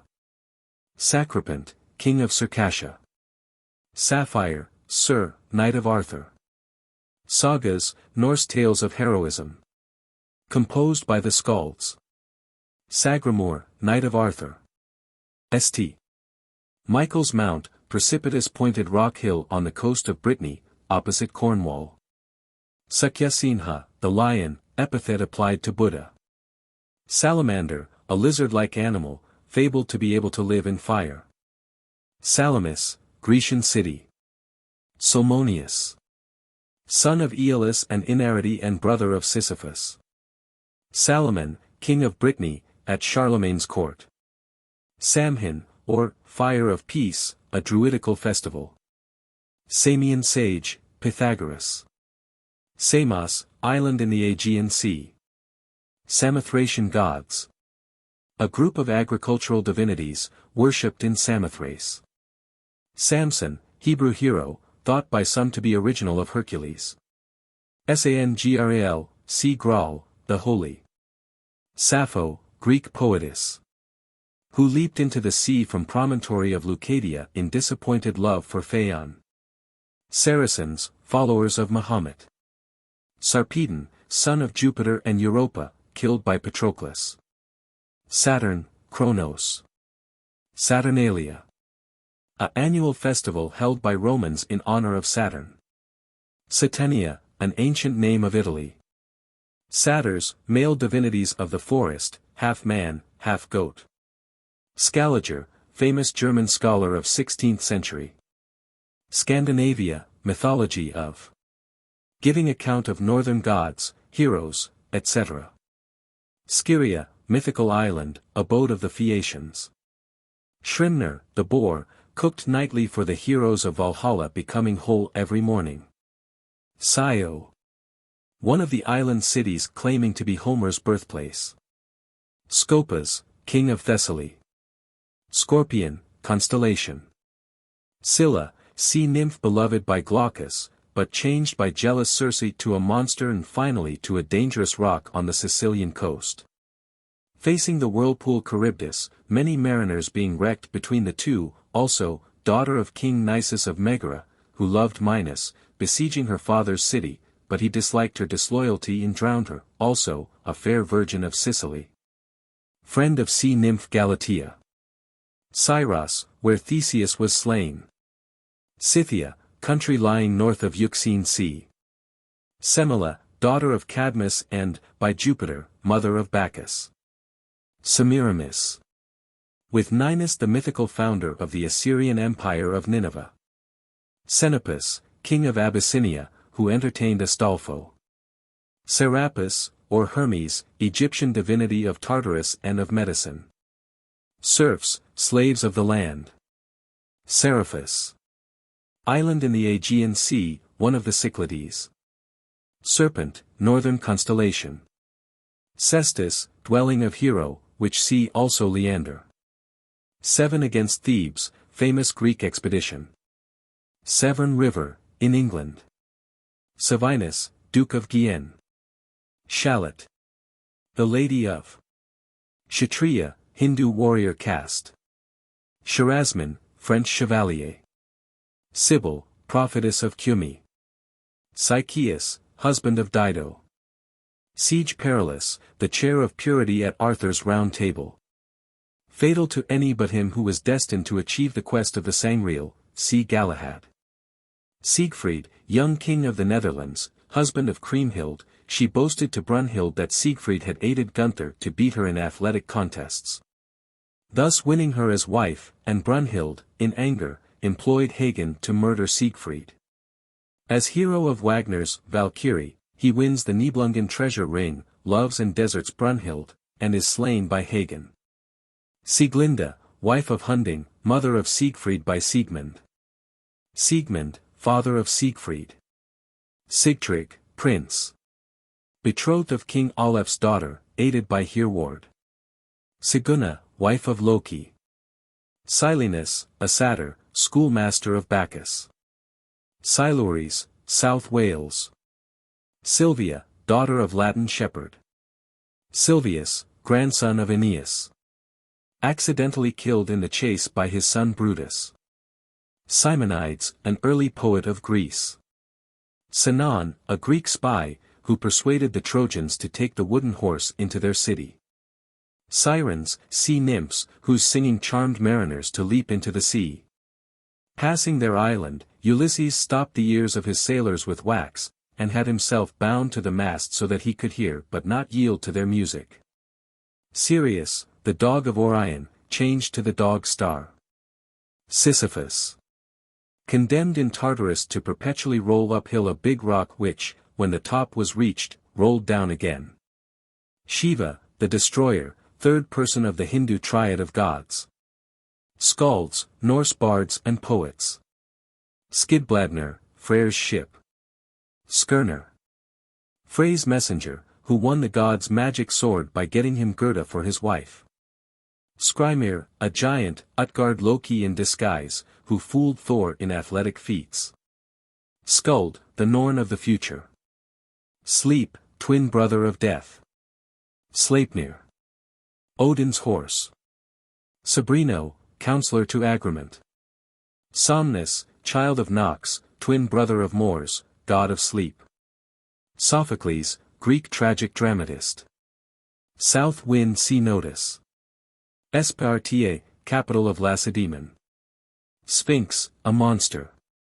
Waylaying the road to Thebes and propounding riddles to all passers, on pain of death, for wrong guessing, who killed herself in rage when Oedipus guessed aright.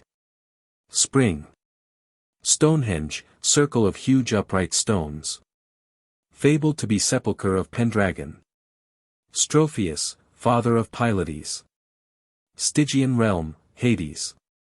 Stygian sleep, escaped from the beauty box sent from Hades to Venus by hand of Psyche, who curiously opened the box and was plunged into unconsciousness. Styx. River, bordering Hades, to be crossed by all the dead. Sudras, Hindu laboring caste. Surtur, leader of giants against the gods in the day of their destruction, Norse mythology. Surya, Hindu god of the sun, corresponding to the Greek Helios. Sutri. Orlando's birthplace. Svadilfari, giant's horse. Swan, Leda and Sybaris, Greek city in southern Italy, famed for luxury. Silvanus, Latin divinity identified with Pan. Symplegades, floating rocks passed by the Argonauts. Syrinx, nymph. Pursued by Pan, but escaping by being changed to a bunch of reeds, see Pandine pipes. T. Tacitus, Roman historian. Taenarus, Greek entrance to lower regions. Tagus, river in Spain and Portugal. Taliesin, Welsh bard. Tanais. Ancient name of river Don. Tantalus, wicked king, punished in Hades by standing in water that retired when he would drink, under fruit trees that withdrew when he would eat. Tarshan, Etruscan chief. Tarentum, Italian city. Tarpeian rock, in Rome. From which condemned criminals were hurled. Tarquins, a ruling family in early Roman legend. Taurus, Grecian city, site of Temple of Diana, see Iphigenia. Taurus, a mountain. Tartarus, place of confinement of Titans, etc. Originally a black abyss below Hades, later, represented as place where the wicked were punished, and sometimes the name used as synonymous with Hades. Tirtu, the harp of Telamon, Greek hero and adventurer, father of Ajax. Telemachus, son of Ulysses and Penelope. Tellus, another name for Rhea.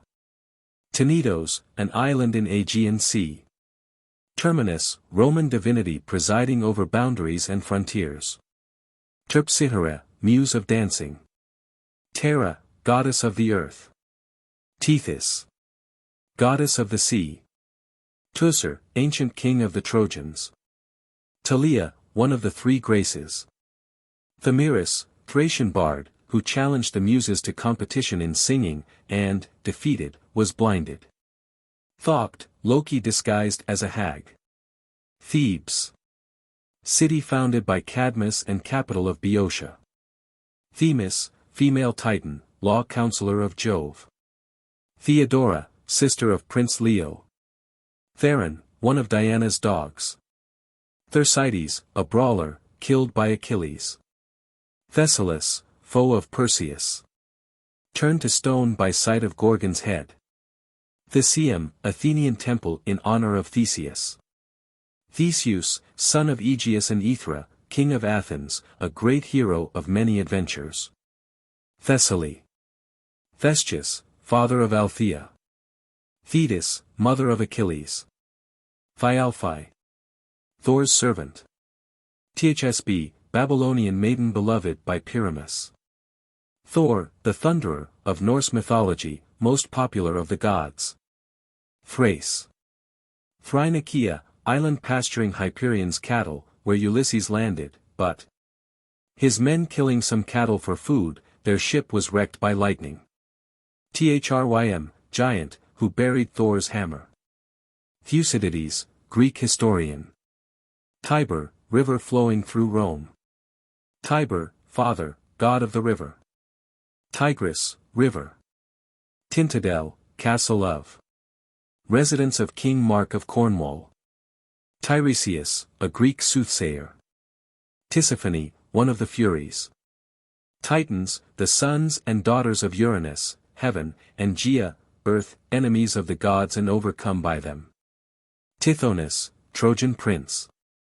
Tityus, giant in Tartarus. Molus, a mountain god. Tortoise, second avatar of Vishnu.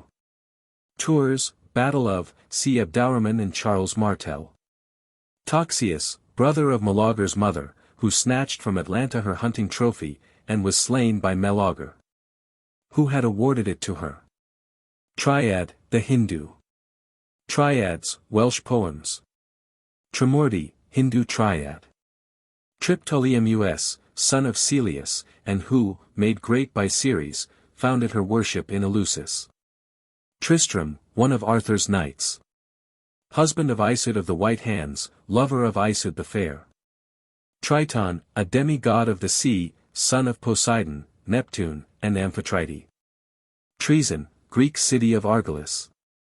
Trojan War. Trojanova, New Troy, city founded in Britain, see Brutus, and Lud. Trophonius, oracle of, in Boeotia. Troubadours.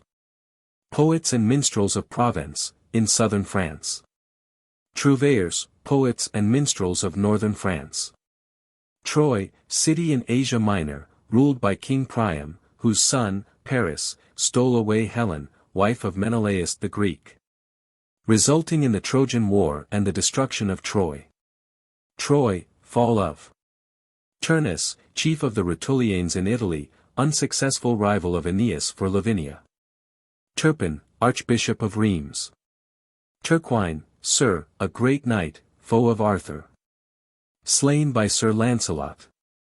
Typhon, one of the giants who attacked the gods, were defeated, and imprisoned under Mt. Etna. Tyr, Norse god of battles. Tyr, Phoenician city governed by Dido. Tyrians. Tyrhus, herdsman of King Turnus in Italy, the slaying of whose daughter's stag aroused war upon Aeneas and his companions.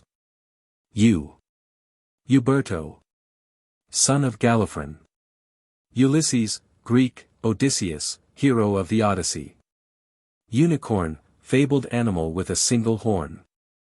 Urania, one of the Muses, a daughter of Zeus by Mnemosyne.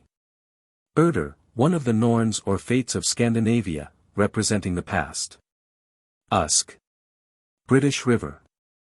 Utgard, abode of the giant Utgard Loki. Utgard Loki, king of the giants, see Skrymir. Uther, Uther Pendragon, king of Britain and father of Arthur. Uwaine, knight of Arthur's court. V. Vaisyas, Hindu caste of agriculturists and traders. Valhalla, hall of Odin, heavenly residence of slain heroes. Valkyrie, armed and mounted warlike virgins, daughters of the gods, Norse, Odin's messengers, who select slain heroes for Valhalla and serve them at their feasts. V. Brother of Odin. Vedas, Hindu sacred scriptures. Venedotia, ancient name for North Wales. Venus, Aphrodite, goddess of beauty. Venus de Medici. Famous antique statue in Uffizi Gallery, Florence, Italy. Verdandi, the present, one of the Norns. Vertumnus, god of the changing seasons, whose varied appearances won the love of Pomona. Vesta, daughter of Cronos and Rhea, goddess of the home fire. Or hearth. Vestals, virgin priestesses in Temple of Vesta. Vesuvius, mount, volcano near Naples. Villains, peasants in the feudal scheme. Vigrid, final battlefield, with destruction of the gods and their enemies, the sun, the earth, and time itself. Vili, brother of Odin and Ve. Virgil, celebrated Latin poet, see Aeneid. Virgo, constellation of the Virgin, representing Astrea, goddess of innocence and purity. Vishnu, the preserver. Second of the three chief Hindu gods. Vivian, lady of magical powers, who allured the sage Merlin and imprisoned him in an enchanted wood. Volsons, Rutulian troop leader who killed Nisus and Euryalus. Volsung, a saga, an Icelandic poem, giving about the same legends as the Nibelungen Lied. Vortigern, usurping king of Britain, defeated by Pendragon 397. Vulcan, Greek, Hephaestus, god of fire and metal working, with forges under Etna, husband of Venus. Vyasa. Hindu sage. Wn, the constellation. Welgunda, one of the Rhine daughters. Welsh language. Western Ocean. Winds, the winter. Woden, chief god in the Norse mythology, Anglo-Saxon for Odin. Waglinda, one of the Rhine daughters. Woman, creation of. Wooden horse, the filled with armed men, but left outside of Troy as a pretended offering to Minerva when the Greeks feigned to sail away, accepted by the Trojans, see Sinon, and Laocoon, brought into the city. And at night emptied of the hidden Greek soldiers, who destroyed the town. Wood nymphs. Wotan, Old High German form of Odin. X. Xanthus, River of Asia Minor. Y. Yame, Hindu god of the infernal regions. Year, the. Yggdrasil, great ash tree, supposed by Norse mythology to support the universe. Ymir, giant, slain by Odin. Ynwywl, Earl, host of Geraint, father of Enid. York, Britain. Iserone, niece of Arthur, mother of Caradoc. Yspa da den Pnkawr, father of Olwen. Z. Zendavesta, Persian sacred scriptures. Zephyrus, god of the south wind. Zerbino, a knight, son of the king of Scotland. Zets, winged warrior, companion of Theseus. Zethus, son of Jupiter and Antiope, brother of Amphion. See Dirce. Zeus, see Jupiter.